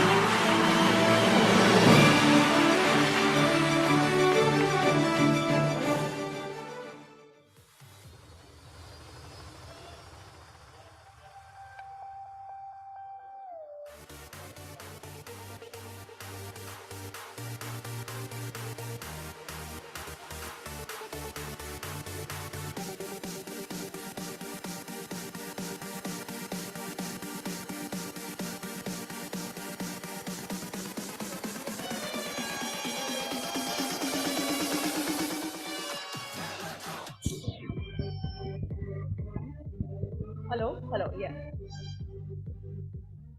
So I must say I love the popcorn, especially caramel.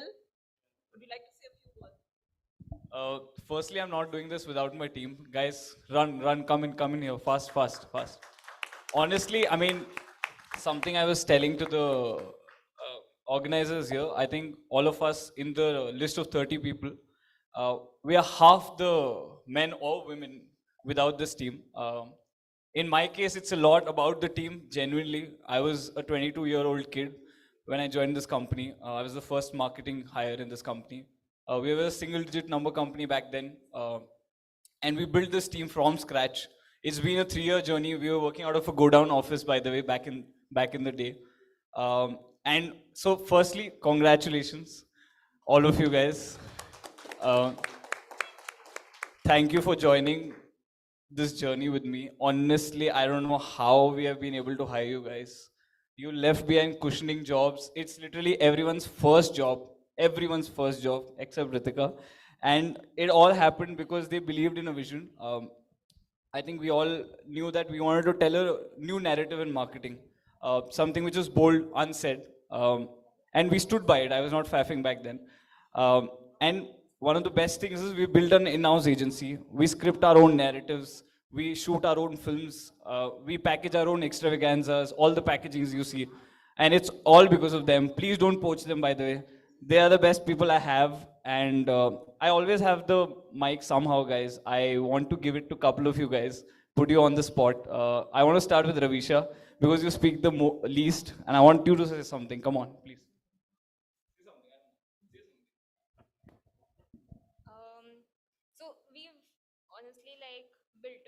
And I mean, the team that we've built together is obviously doesn't start from day one. And no matter what role we've come in, we are all brand people. And we all know that we are not like working for one particular creative. We are working towards building something a lot bigger than ourselves, which is what probably motivates most of us. So I mean, it's a little weird to speak in front of our mentors and idols, and a little awkward, but this is great. I think this award is going to be like motivation for the most of us to keep doing what we do, which is break through the clutter, and I hope we are doing it right. So thanks. Thank you so much. Let's have a group picture. Thanks. He's a great boss. He's told me I should announce 100% hike for you, all of you, from 1st July. So please give Abhishek a big round of applause. And you know, don't get me wrong. I want to tell the winners that you should call your team, but it's an individual award. While it's okay, you can make speeches, but it's an individual award. I want to say that. while it's your teams and we understand all that. So it's okay that you brought it, it's great.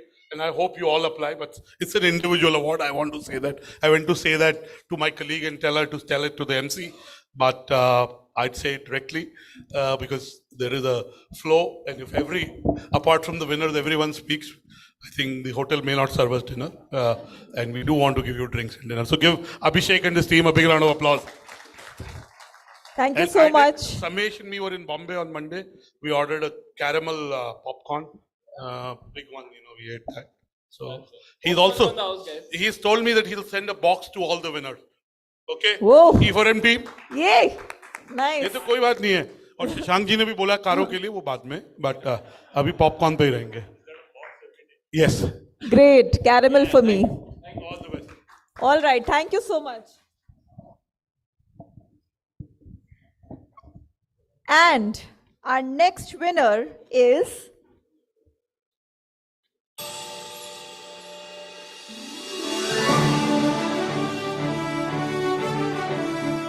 And the award goes to Anupama Sandeep Agarwal, Brand Manager, Mia by Tanishq, Titan Company Limited.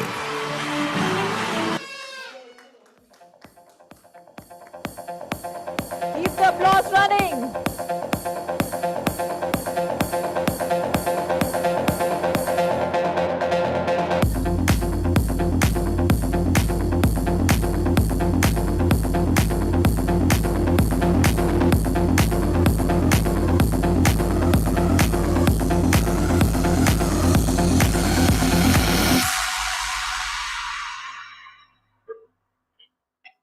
Would you like to say something? Say a few words?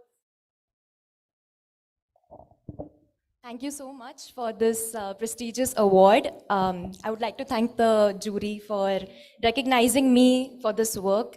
It's been my first year in the industry, and I really hope to continue bringing this kind of impact that I do. Mia is actually a company that gives us so much of leeway to experiment with things and to be different, and I'm really grateful to the brand to give me that platform to be this way. My boss, my super boss, my colleagues, in fact my co-brand manager Divya is also here in this list itself, and I can't believe that I'm sharing this list with him, and everyone in our team is so supportive, and I couldn't have done this without them. So thank you everyone. Yes, that's my dad. My dad's obviously there. He's been there every step of the way. My childhood best friend's also here. She's also been there every step of the way. So thanks to everyone. Yeah. Congratulations, Anupma. Yes, round of applause for Anupma again. Next on my category, on my list, the award goes to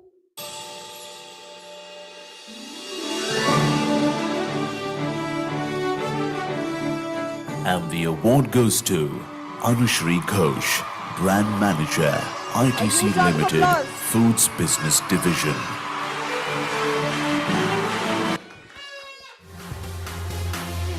Keep the applause running.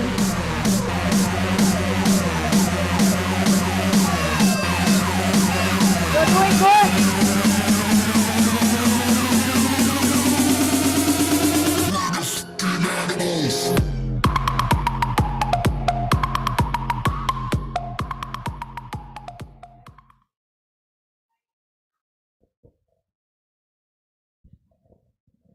Good evening, everyone. So, sir, you just said that, purpose is very important in life, and not just in your life, but also in your business. So, in the 2 short years I've spent, one of the biggest decisions that Bingo took for itself was that we will be a brand without any purpose. And that too came from a consumer insight that our core audience, the Gen Zs, are burdened with too many purposes. So we will stand for them and we will tell them that you need to live your lives free of any burden, because your purpose cannot come at a cost of your own well-being. And having said that, I think the organization has also helped me do the same. It has helped me find my purpose, and it has also helped me develop my skills as a marketer And for that, I'm very grateful. Thank you, everyone.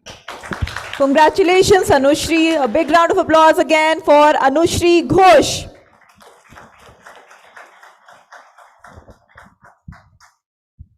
All right, so the next winner on my list is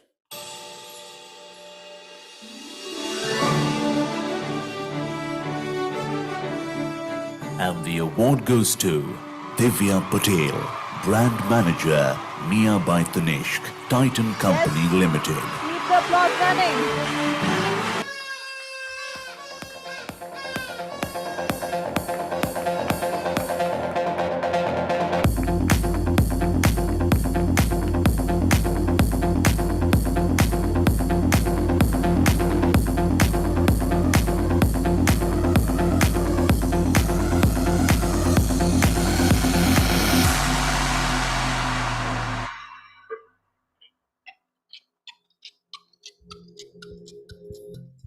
Please share a few words. Thank you. I remember a couple of months back when we were part of Indian Marketing Awards, and Anurag sir asking me, don't you get tired coming here again and again and again? So I would say no. It's an honor. It's an honor to be a part of this. It's an honor to work for Mia. I would like to thank my manager, my super boss, for creating the culture and creating the brand that gives us a lot of freedom to experiment the way we want to shape it up, the way we want to expand it. So it's a great honor to be here. And thank you so much for all the jury members for identifying the talent. So thanks a lot. Congratulations, Divya. Next on my list is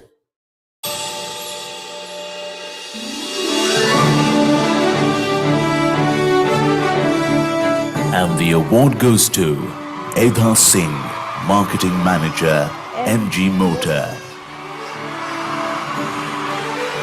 Let the applause keep going. Edha Singh. Oh wow, beautiful.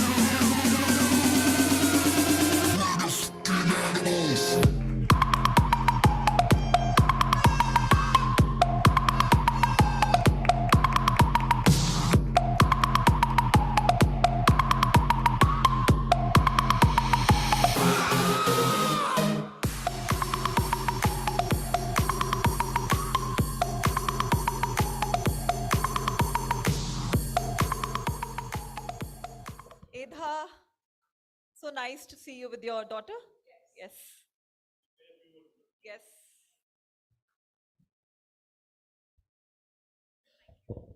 Thank you for the award. I would obviously want to dedicate this award to Naisha, and I think she's 8 months old, and in my journey of from pregnancy till delivering, I think I've learned a lot. How to be agile, how to do your late nights, and thanks to MG Motor, I think that's their help that I've got this. Whatever hard work they have taught me, and how to be absolutely innovative. And like you said, I work in digital transformation, and I think every day there is a new technology which is coming in, and every day you have to keep learning. And similarly, upbringing a child every day is a new challenge that you have to face, and you have to be absolutely on your toes every time. So I think this one's for her, and thank you so much. Congratulations, Edha. Thank you. Congratulations, and very, very nicely said. Yes, you can give a full round of applause, not half, okay, for every winner who is coming here. It will give you a very good acupressure to your hands and it will make your body feel more healthier. All right, so the next winner is not present in this room, but we have the video of his insights. But let's hear the next winner.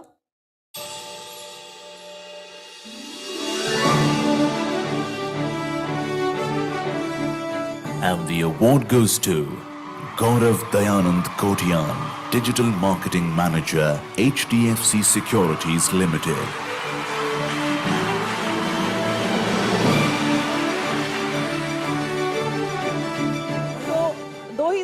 present here, you can still clap for him. Hi everyone, I'm Gaurav Kotier and I'm honored to receive this recognition. This recognition signifies not only the achievements but also the invaluable support and guidance I have received from my mentors, colleagues and loved ones. I would also like to extend my heartfelt thanks to Exchange for Media for providing a platform that celebrates young talent in this industry. This recognition will serve a constant reminder to me to keep pushing, keep innovating and keep making a difference. Thank you. All right, a round of applause for him again. Yes, he is not present here, but yeah. So next on my list, the winner is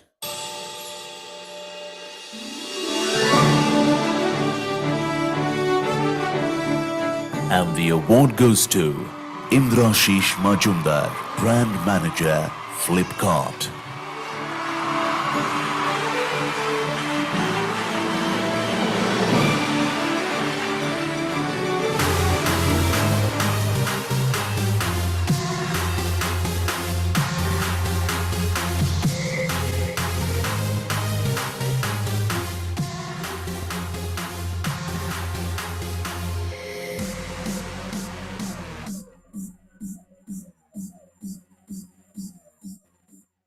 would like to, share a few words. Thank you, the jury. Thank you, everyone present in this room. Thank you, Flipkart, for giving me the opportunity. Just one, Anurag, one small thing regarding the presentation, the PowerPoint that you made. You said marketing not equal to sales, but I have a very strong point of view on that. I think when sales, we say that customer is the king, but in marketing, I think customer insight is the king. I think that one bit which we can add over there. Right? Cool. Thank you, everyone. Congratulations, Indrashish. I have to tell you, Pitch was launched on October 15th. It'll be 19 years or 20? 2003, 20 years. 4, so 19 years. And I remember, I won't take his name, but he remembers the name. There's somebody who got drunk. He was a CEO of a media agency. I'll tell you the name. You know. Right? You know who it is. And he got really sloshed at the party of Pitch launch. It was at the Gallups launch. That time we were startups, so we wouldn't do 5 stars. We did Gallups. And after at 10 p.m., 11 p.m., late in the night, he comes to me. He's really having a good time. Why are you launching a cricket magazine, yaar? Kyun launch kar rahe ho, yaar? So Pitch is not a cricket magazine. I wanted to tell you, we've come a long way. He's a friend of yours, huh? I'll tell you his name.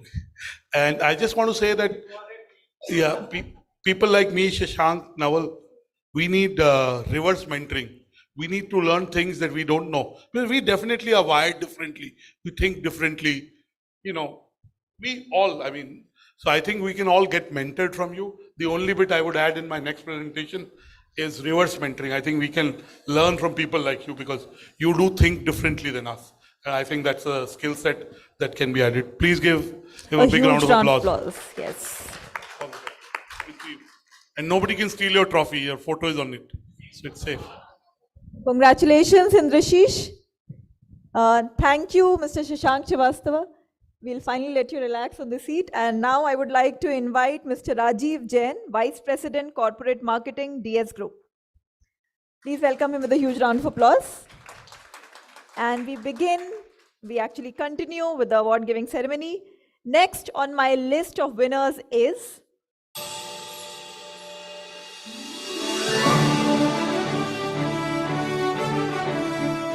And the award goes to Mandapalli Ravali, Senior Brand Manager, Quaker, PepsiCo India.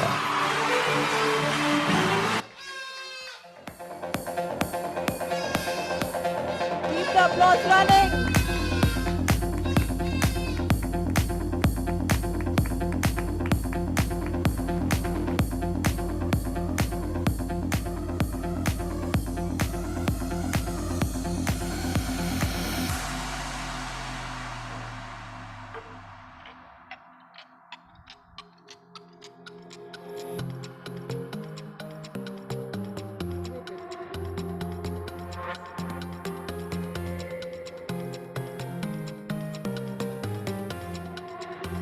Congratulations.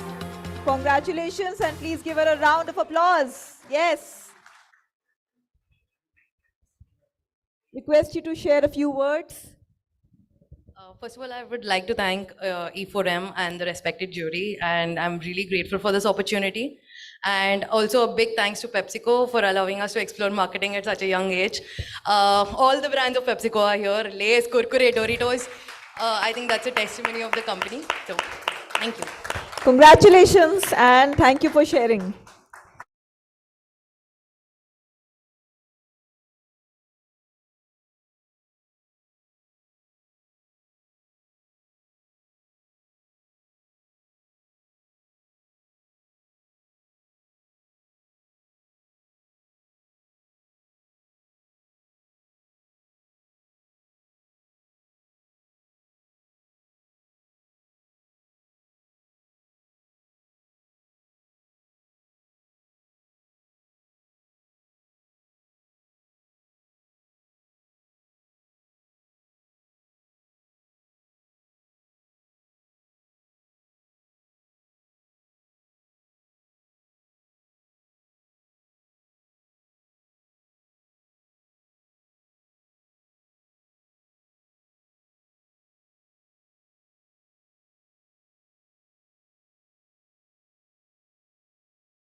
Yes, Puneet, please share a few words. Yes, so super thrilled to be here. Firstly, I think Sir was just asking me, do you have family here?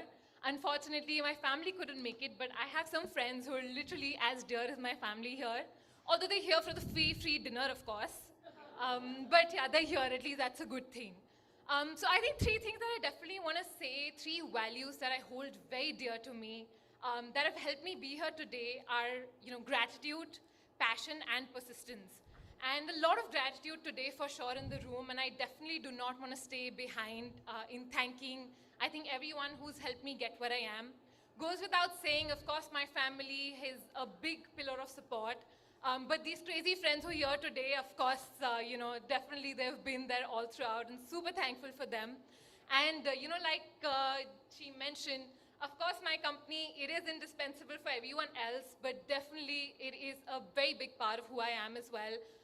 Google, I've been there for 3 years, and the kind of opportunities that it's provided me, my team, my leads and my heads who've been amazing mentors. I mean, it's been a natural thrill for me to be working there, and super excited to receive this and be part of this as well.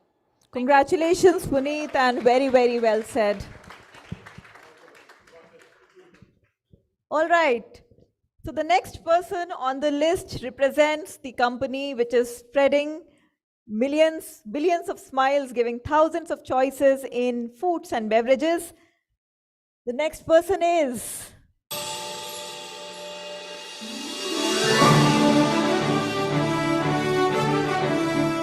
And the award goes to Riddhi Tiwari, Brand Lead, Lay's and Uncle Chips, PepsiCo India.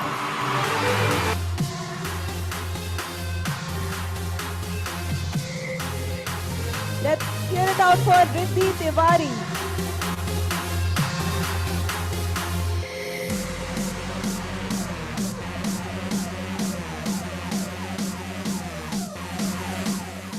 Big round of applause for Riddhi, and Riddhi, please share a few words.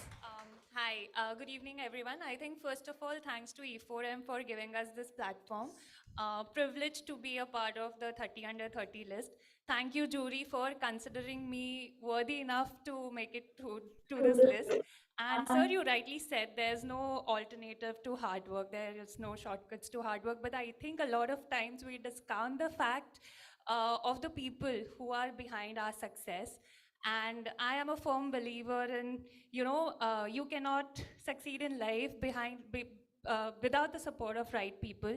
So first of all, a big thanks to my family, my parents, my sister, who have made me the individual that I am today.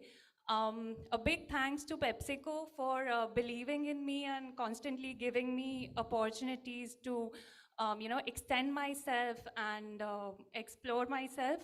And my mentors, my peers, who have always inspired me to do better. And obviously my partner, who has also made it to the list today.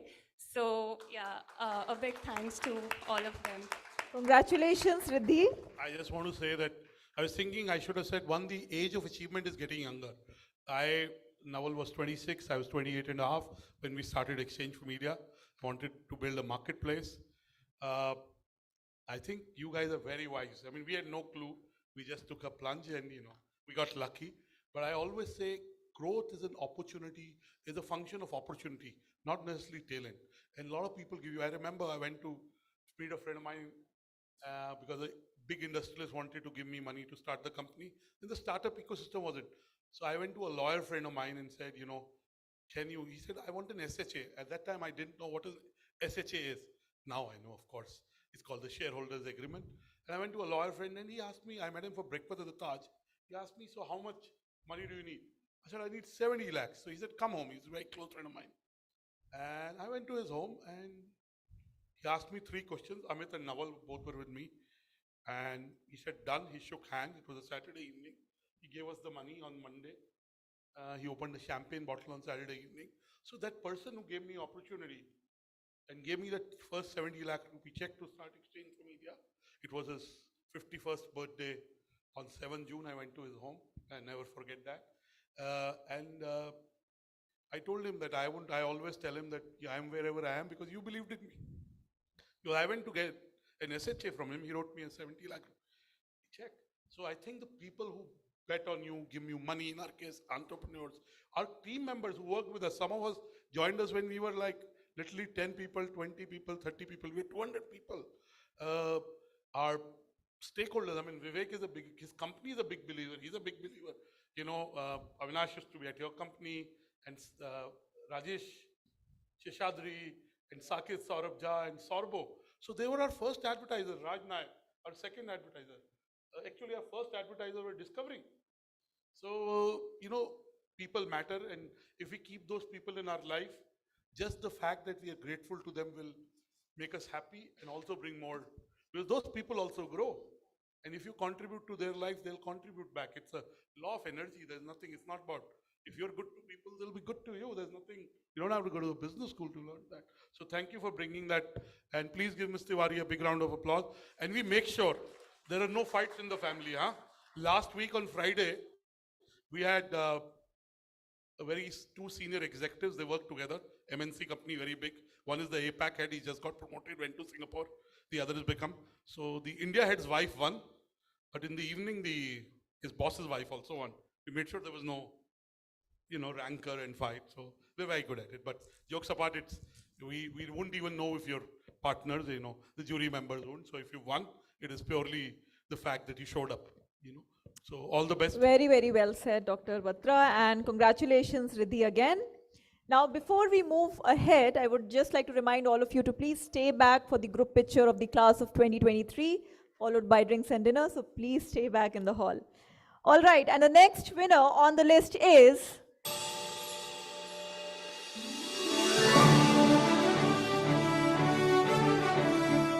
And the award goes to Rohit ALVS, Brand Manager, ITC Limited, Foods Business Division.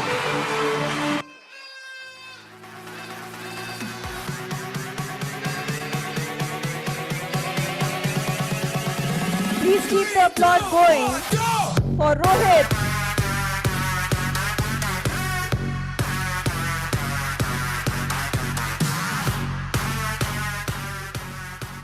Give a huge round of applause for Rohit Als.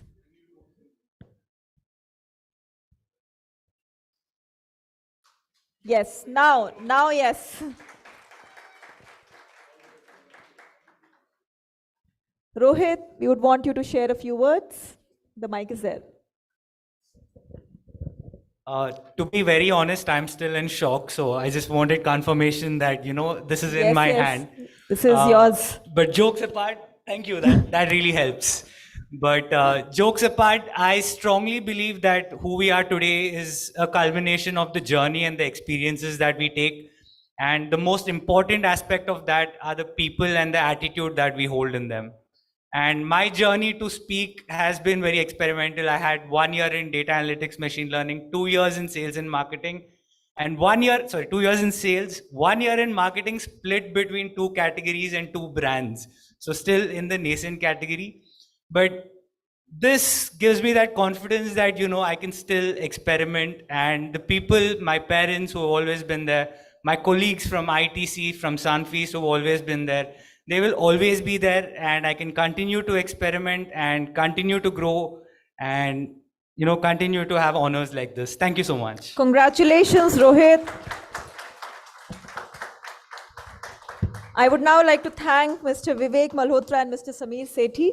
You can please relax and have some snacks. All right, and now I would like to invite Mr. Ishwinder Singh, General Manager, Pernod Ricard India, to join Mr. Batra and Mr.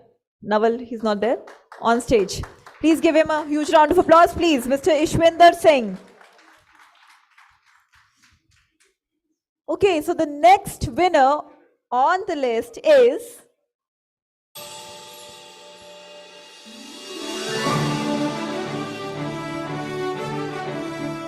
And the award goes to Sachin Saxena, Vice President, Marketing and Founding Team Member, Innovasa Analytics. Congratulations, Sachin.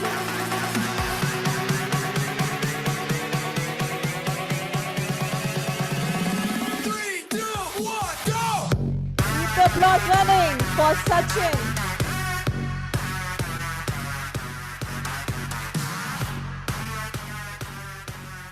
Sachin, would you like to share a few words? Hello. First of all, thank you, Exchange for Media, to organize such a great event. I really want to start thanking my innovator team. Like pretty much I started my journey 8 years back in basement. And right now, we are the first unicorn in healthcare. We are more than $3.2 billion company. I'm one of the founding members. I still remember the days when we started in basement, didn't know anything, even the M of marketing or the H of healthcare.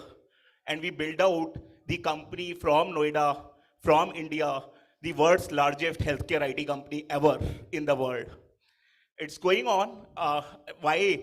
Like this award is really so important for, like I won multiple awards before, but this award is like really special for me. And one of the reason is the three most important people of my life are here along with me in this award. So my parents are here. Thank you for being the part of my journey. Like it's a journey of a marketer. It's a journey of an entrepreneur. It's a journey of a founder. Basically, it's like a lot of up and down. What really like the part of the entire journey. And my girlfriend and now my fiance and going to be my wife this year, she is also here. Whoa! Rashid. Thank you. Congratulations. Double congratulations to you. I just want to say I have 2 children, actually 4. I exchange for media and business world also like children. But one day I said this in front of my wife. She said, which are the other 2? But I could tell her the exchange for media and business world. I can tell you that, we go to, how many of you go to temples, mosques, church, whatever? Gurudwara. I'm Punjabi, so I also go to Gurudwara. But how many of you go to temples? Rest don't? यार बड़ा जाना चाहिए वैसे भी ठीक है बहुत सारे हैं all of you believe in God right or your husband or wife right okay but I'll tell you I am older than you I have 2 children they're 19 and 15 19 and 15 are pretty grown up they have a point of view on everything my daughter shares the birthday with Vivek and me so she is stubborn and very bright right I can tell you I really follow this. I think the biggest gratitude you owe to is to your parents. I make sure that I meet my parents very often. Today also I didn't come in the morning. I overslept. I woke up at 8:15. My body told me I need to go back to sleep. I'd made a presentation. I went to sleep. Okay. I woke up at 10. Not that I wake up at 10 every day. And I went to see my parents. I grew up in Old Gurgaon. I studied at MDI. And I think Osho was asked, do you believe in God? You know what did Osho say? He said, does anybody ask you, do you believe in the sun? Does anybody ask you, believe in the moon? Does somebody ask you, do you believe in a rose? Why did we ask you, you believe in God? Because he says, rest we can see. But God, parents are the gods that you can see. That's what a point I want to, as you grow in life, you'll get busy. I'm very busy. You'll have a social circle, you'll have multiple awards, you'll be on juries, your company will, but don't forget your parents. The blessings you can get from your parents, nothing can match that. My father is 84, he'll be 84 soon. My mother just turned 82. And I can tell you that there's nothing, I go there for half an hour, 45 minutes. But, I believe that, that gives me energy. Their blessings give me energy. And the only thing they want is your time and you being happy. I'm a father, I can tell you that. My children are very busy, 19 and 15. I wish I spend more time with them, but that's okay. They're happy. So please go back, spend more time with your parents. Trust me, you'll do better in life. You'll emotionally do better. You'll professionally do better. You'll make better choices. I know I sound like an old parent, but that's what I am. So I want to say that you talked about your parents that brought. So please, very well said. Big congratulations to all the parents who are here. Give them a big round of applause. Yes, because and you don't know what your parents go through emotionally, financially. I was looking at the fees of MDI. It's 8 lakhs a year, yeah. If I took admission now with my parents' middle class background, they wouldn't be able to pay for it. But I know how they paid for my MDI fee 30 years back. Yeah. So all the best, and do invest in a lot of startups. Do create more entrepreneurs. Yes, good. We'll talk offline. Give him a big round of applause. And are you going to call all these new friends that you'll make to your wedding? Oh yeah. Yes, yes. And when are you getting married? Good. Oh, congratulations. So we all are invited, I believe. All right. So the next person on the list represents a company which created brands into chocolate, one of my favorite, dairy milk, biscuits, snacks, etc. And the winner is...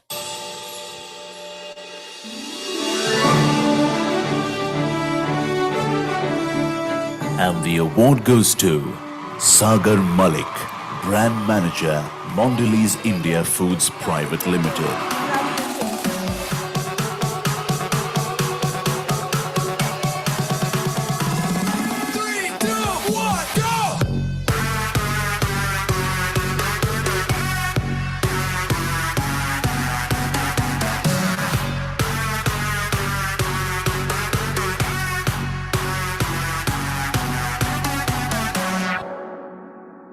Congratulations, Sagar. Would you like to share a few words? Please give him a huge round of applause. Wow, this feels great. I'd like to start by thanking Exchange for Media and the jury for this honor, for this recognition. I'd like to thank my organization, Mondelez, for believing in me and giving me the ecosystem to thrive as a marketer. And most importantly, I would like to thank the most important people in my life, my mom, my wife, and my sister. 2 of them are here today. And this is your award. This is your award. This jeet would not have been possible without your tayari. Thank you so much. A big round of applause for all the spouses, all the parents in the room, please.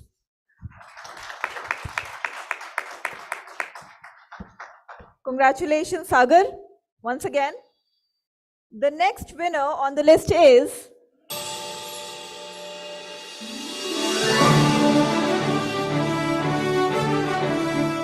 And the award goes to Sapna Jeswani, Brand Manager, Satlaj Textiles. Congratulations, Sapna. Congratulations.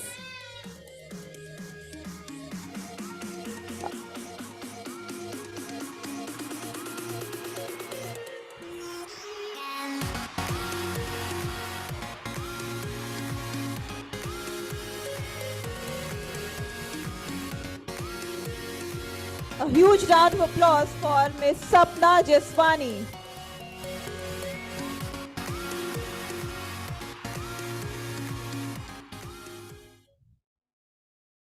Sapna, would you like to share a few words? Once again. Thank you so much. First of all, I would like to thank the jury for reinstating the fact that I believe that I'm a lot more than just Nano Mein Sapna. And I would especially thank my parents and my brother, who's been a big support for me.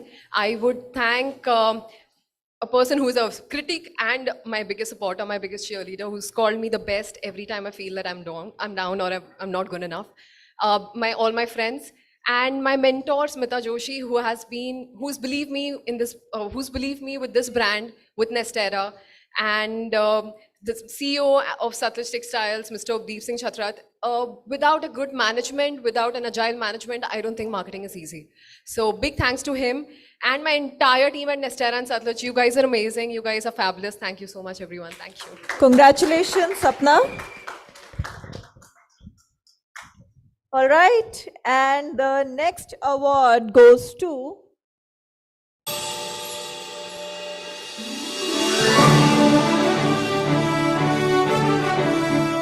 And the award goes to Shalini Jha, Product Manager, Britannia Cakes, Britannia Industries Limited. I love Britannia Cakes. Congratulations.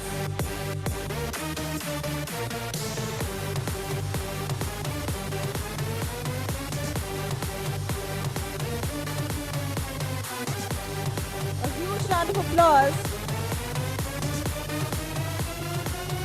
for Shalini Jha.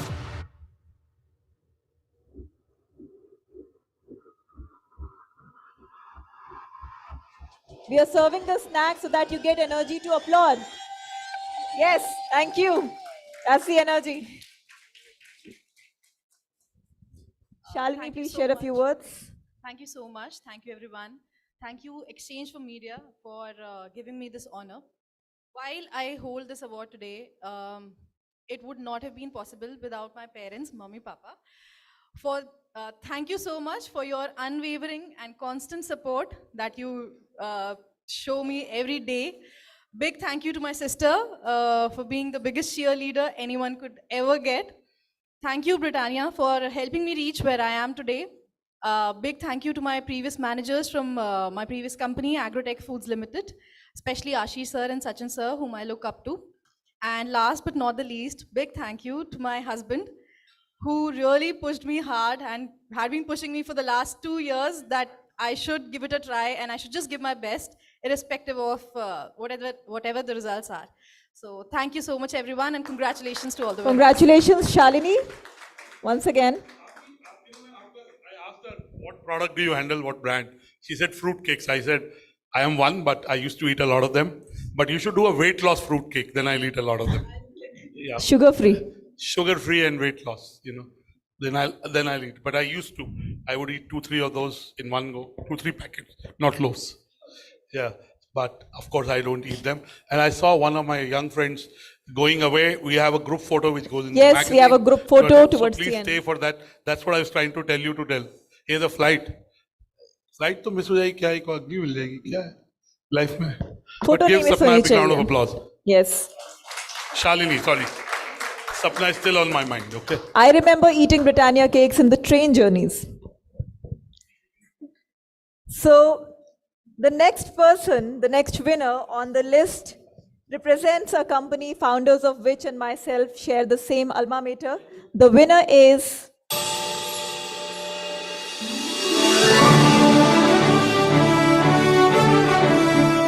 And the award goes to Sharan Pillai, Manager Digital Media, Flipkart. Congratulations, Sharan.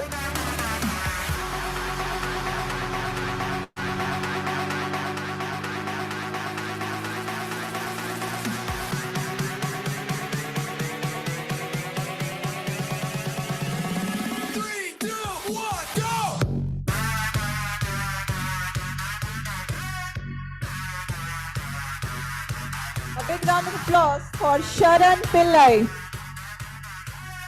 Sharan, would you like to share a few words? Good evening, everyone. First of all, thank you to Exchange for Media. I feel very great because I am being recognized from one of the reputed and the old, most credible marketing fraternity in India right now. And thank you to the jury and all the Exchange for Media team to set up such a good event.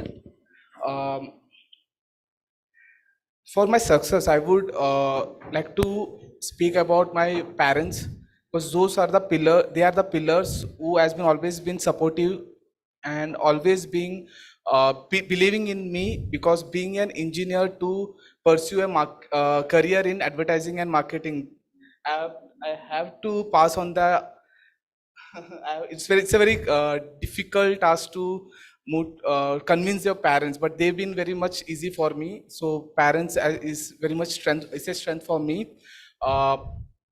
My rock stars, my siblings, my elder brother and younger sister, who's always been stood for me, and I would like to thanks to them. And I recently got engaged, and this is my first award after my engagement. Congratulations. So many people getting engaged, married. Yeah, love you, Malvika Nair, and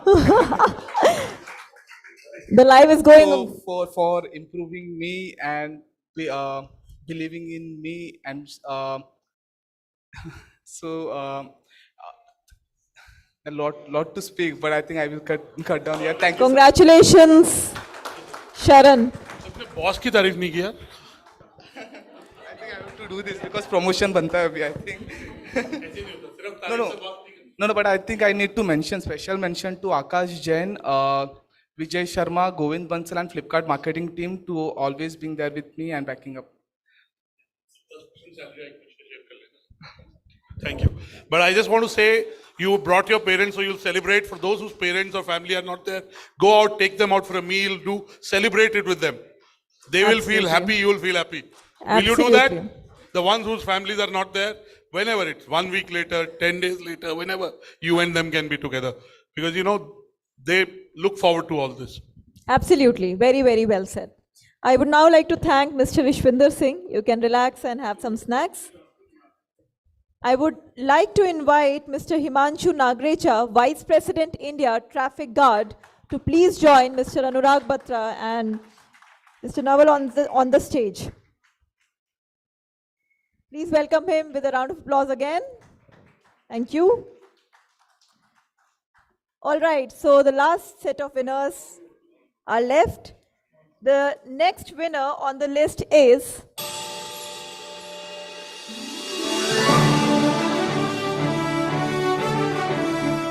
And the award goes to Shatrunjay Singh Pundir, Martech Manager, Mondelez India Foods Private please Limited. use your hooters and whistles. You can use your hooters and whistles. 3, 2, 1, go!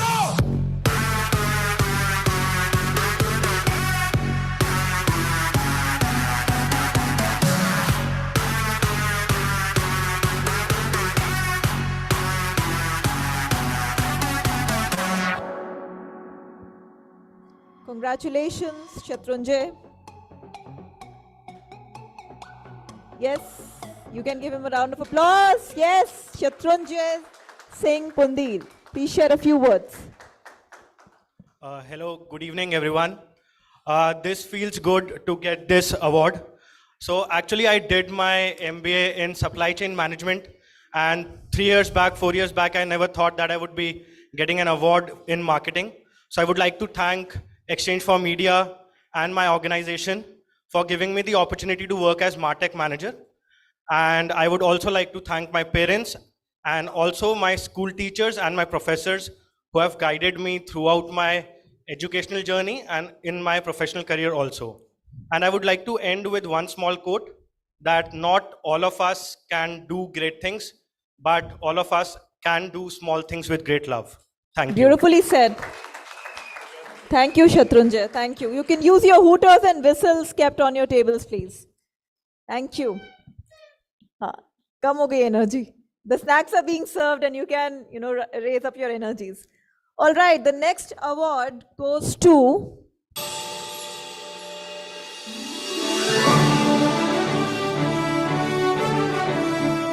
And the award goes to Shubham Chaturvedi, Brand Manager, Mercedes-Benz India. Congratulations, Shubham.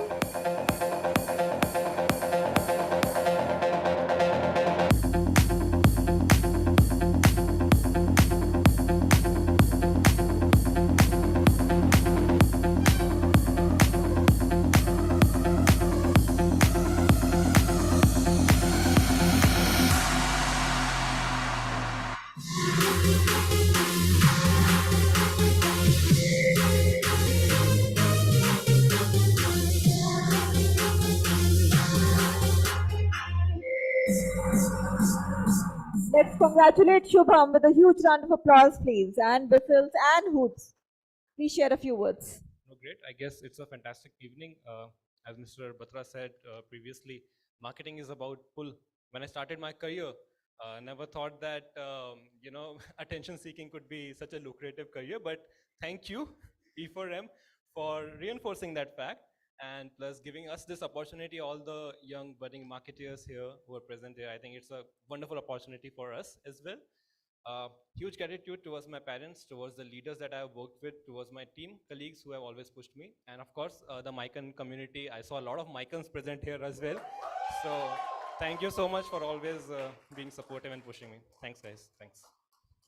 Congratulations, Shubham. All right. The next person on my list is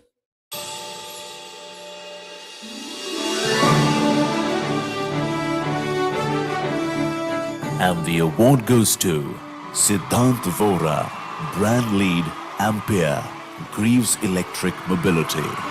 Congratulations, Siddhant. Let us keep the hoots and the whistles coming in. With the hooters and the whistles on your table.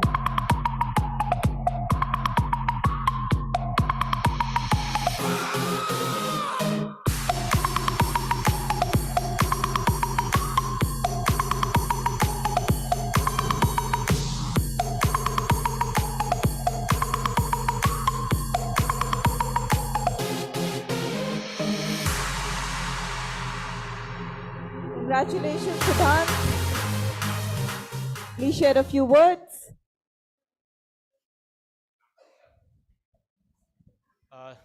Thanks a lot, E4M, for this. It's easier to look back in hindsight and connect the dots, but 2012, 13, 14, when I was in Manipal, I was selling food online while doing robotics engineering. I had no clue what I was doing, but we expanded to 4 cities. After that, expanding to four cities, just left the startup, doing project management consultancy for 3 years. Cut to that, an MBA from ISB, I was the chief of staff to one of the top founders of India. And I was sitting in boardroom meetings, looking at Excel sheets. Cut to last year, I was writing 4 ad films for Virat Kohli. I don't know how it happened, but I think it was largely possible because of the people who constantly motivated me to continue working on my passion. My wife, my parents, my family, my friends, my colleagues, my CEO, Mr. Sanjay Bell, for entrusting me with electric vehicle as a brand. And yeah, thank you so much. Congratulations, Siddhant. All right, the next person on my list is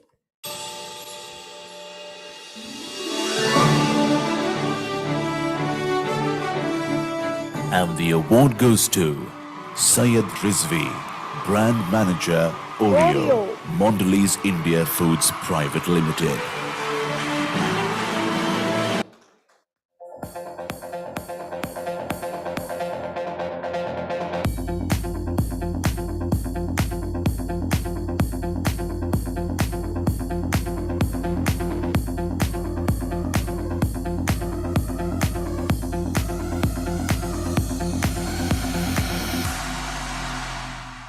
congratulations, Syed. Please share a few words. Hi, good evening, everyone. I think huge thanks to E4M for recognizing me professionally for something I just have a lot of fun doing. I think a lot of people to thank for this. My family, parents, brother, a lot of colleagues, some of them who are here. At my org, a lot of mentors, superiors, and peers whom I've worked with. Somebody great in an organization once said that you are not the owners of your brand, but you are the custodians. And a lot of custodians have built it over the course of years. So you should be mindful of that fact and obviously have a lot of gratitude for it. And Oreo is a lovely, lovely brand. It I is. just absolutely have a great time working on it. How many of you love Oreo shakes, by the way? Nice. Thank you. Congratulations. So much for this recognition. All right. So the next person on my list is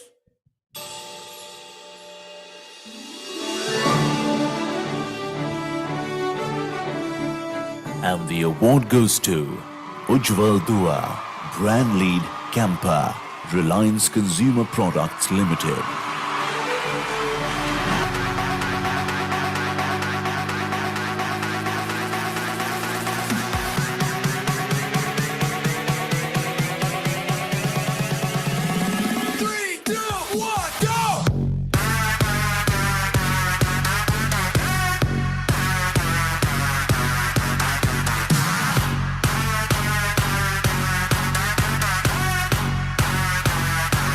congratulations, Mr. Ujjwal. Please share a few words. Hi everyone, a very good evening to all of you. A big thanks to the E4M team for this opportunity and this award. So we are a new organization. You must have heard Campa is coming back, right? And when I decided to move from a previous organization to this, I took a big bet, and this bet was not on on anyone or a big brand name. A bet on myself. That can I go and revolutionize the industry that has been there for decades. So what you will see now from RCPS, I would call ourselves, right, is we are going to revolutionize the FMCG industry. And that's what we do every day, and that's what Campa is going to do. A big thanks to all the like-minded mentors and everything I found at Reliance. It's a very different company that we have there from all previous FMCG organizations I work with. A big thanks to my beautiful and brilliant wife, Riddhi, who was also the recipient of the award. Wow. My parents for always supporting me, and I think they were also trying to see on the live stream today. So again, a big thanks. Congratulations to both of you again. All right, the next award goes to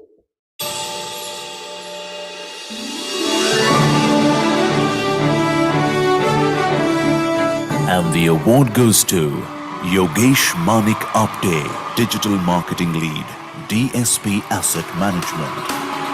Congratulations, Yogesh.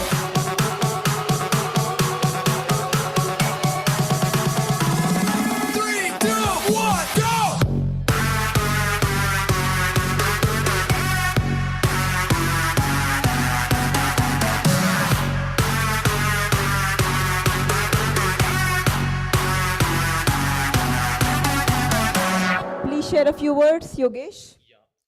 So this is one of the wow moment in my life. So a special thanks for Exchange for Media. They recognizing my work. I shared this award with my parents, mentors, and my friends because they helped me. They inspired me to reach here. So they really deserve this. Special thanks Akshay and Laksha. So they are here to enjoy this moment. So thanks. Congratulations once again, Mr. Yogesh. The next winner is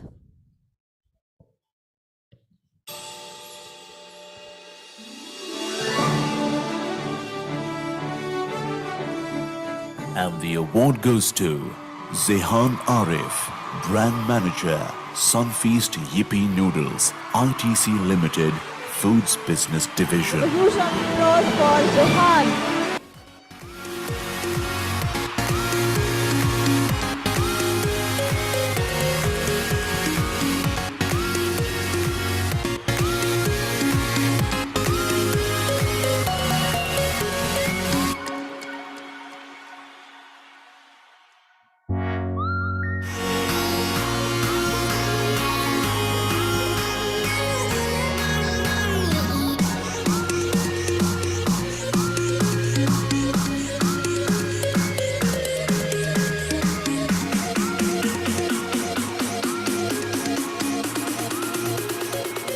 Congratulations, Zehan.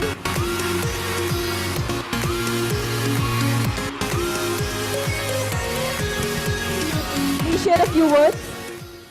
So one of the perks of having my name is I'm usually definitely the last one on stage, and I can take tidbits from everyone's speech and add it to my speech to sound smart. But I'm going to be keeping it short and simple. Thank you, jury, for selecting me. If you didn't select me this year, I'd probably have to apply for 40 under 40 next year. So thank you so much. Firstly, my family, my backbone, for everything that I've done, for enabling me to do whatever I've even wished to do. And to the organization, like ITC is an organization that believes in making bold choices, giving experimental roles to their professionals. Over the last 5 years, I've had a breadth of roles, and I'm very glad that currently I'm the brand manager of Yippee, and I can actually drive a sense of purpose through the work that I do. Not many people probably get the opportunity, and I'm very grateful that I've got it. Thank you, everyone. Thank you. Well said, Zehan. Congratulations once again. Honestly, this is not a joke. If any of the winners want to send your product, brand hampers to others, connect the forum team. You want to Yippee, one crate of Campa Cola, whatever, whatever you choose, Uncle Chips, our president Sunil Kumar, he used to be running a radio advertising agency, and he came up with a campaign when we were old. Bole mere lips, I love Uncle Chips, and we used to listen. So, he worked on the first campaign. It was his idea. He used to be in FCB Ulka. He quit that. This is in the early 90s, he works out of US for us. But anyway, congratulations. So I hope you can send a lot of yippies to everyone. Yes, yes. That I am not very fond of, but yippee is okay. You should have carried I'm some very samples. anti-cigarette, so, you know. Congratulations once again. We have the last two winners. The next name is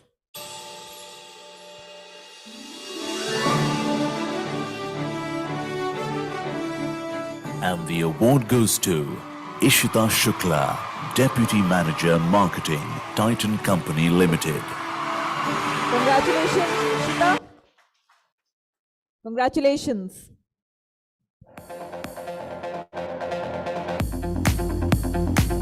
Please give a round of applause for Ishita.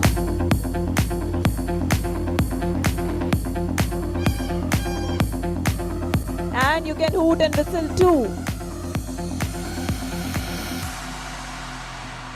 Please share a few words.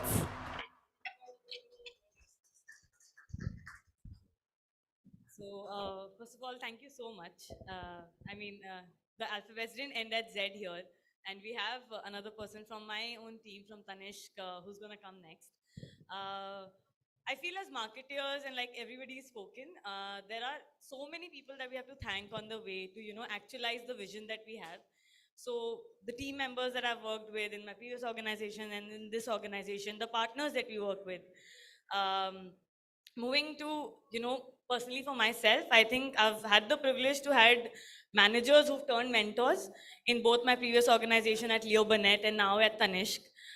So I've been very grateful and I've been truly privileged like that.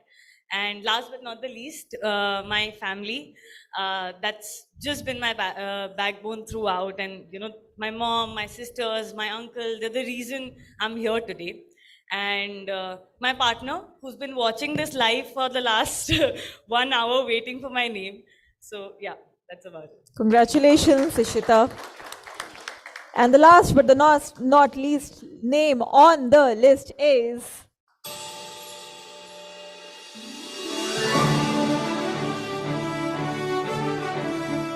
And the award goes to Rohan Mozumdar, Deputy Manager Marketing, Tanishq, Titan Company Limited. Congratulations, Rohan.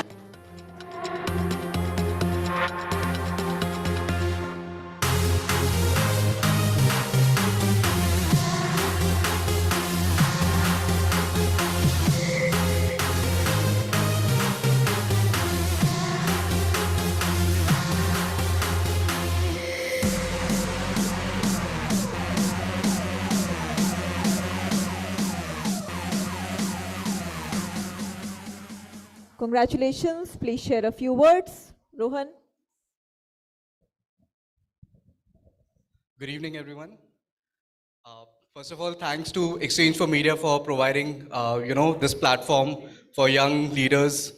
And also, I'm very thankful to my organization, to Titan, to the brand I work for, Tanishq. It's been a privilege to work for the Tanishq marketing team.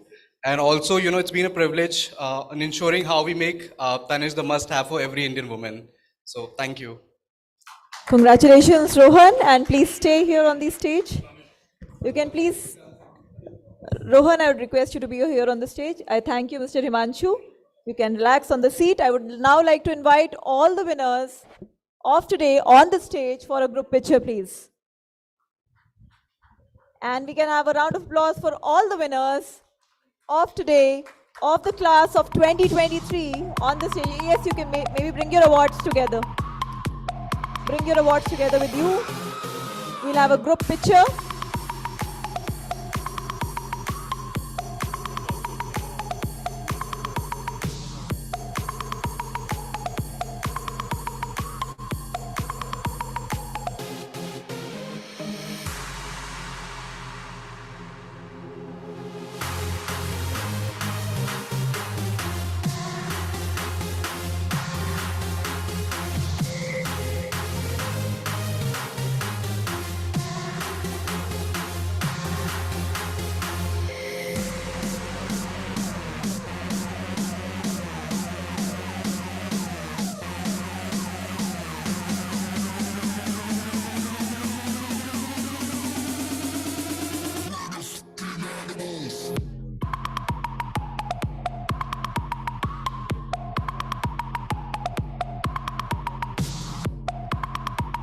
If any jury members are present here, I would like to invite you also on the stage, please.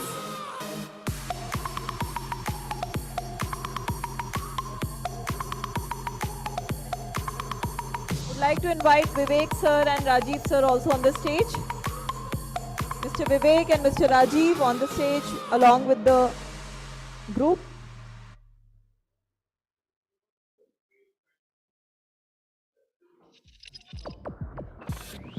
Spin TV.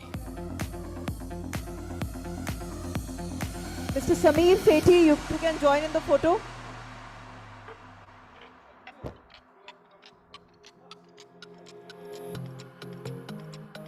Congratulations to all the young achievers. This is just the beginning for you, as the sky is the limit.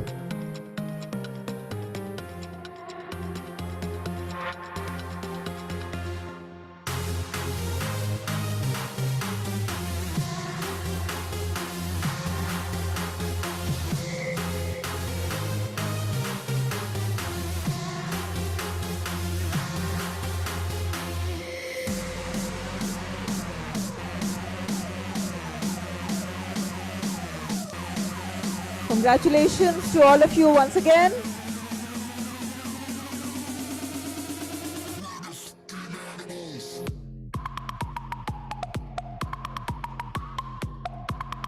One photo with just the winners.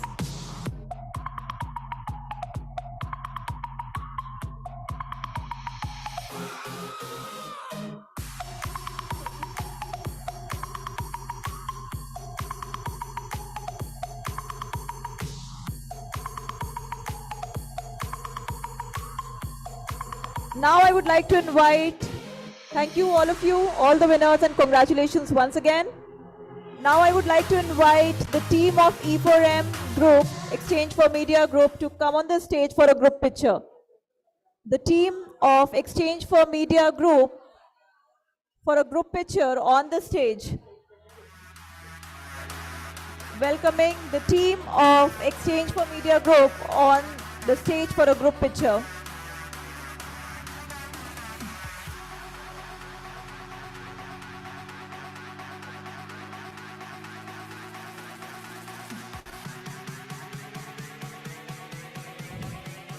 Would invite Mr. Naval Ahuja and so as you're moving out, please do have drinks and dinner. If you do not have drinks, it's fine, but do have dinner.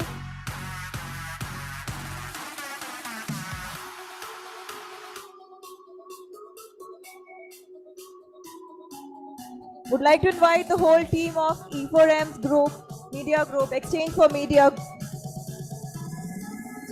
on the stage for a group picture. Would request Naval Ahuja sir to also join in.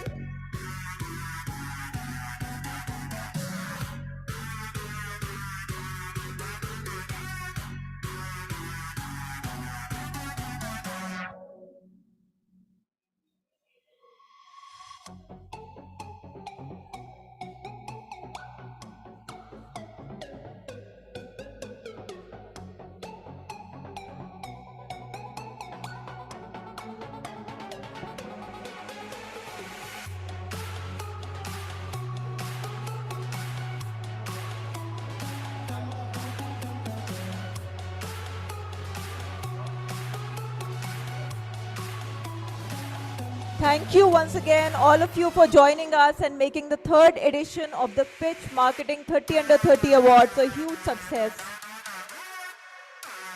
We'll see you next year for the next edition. Until then, it's a wrap.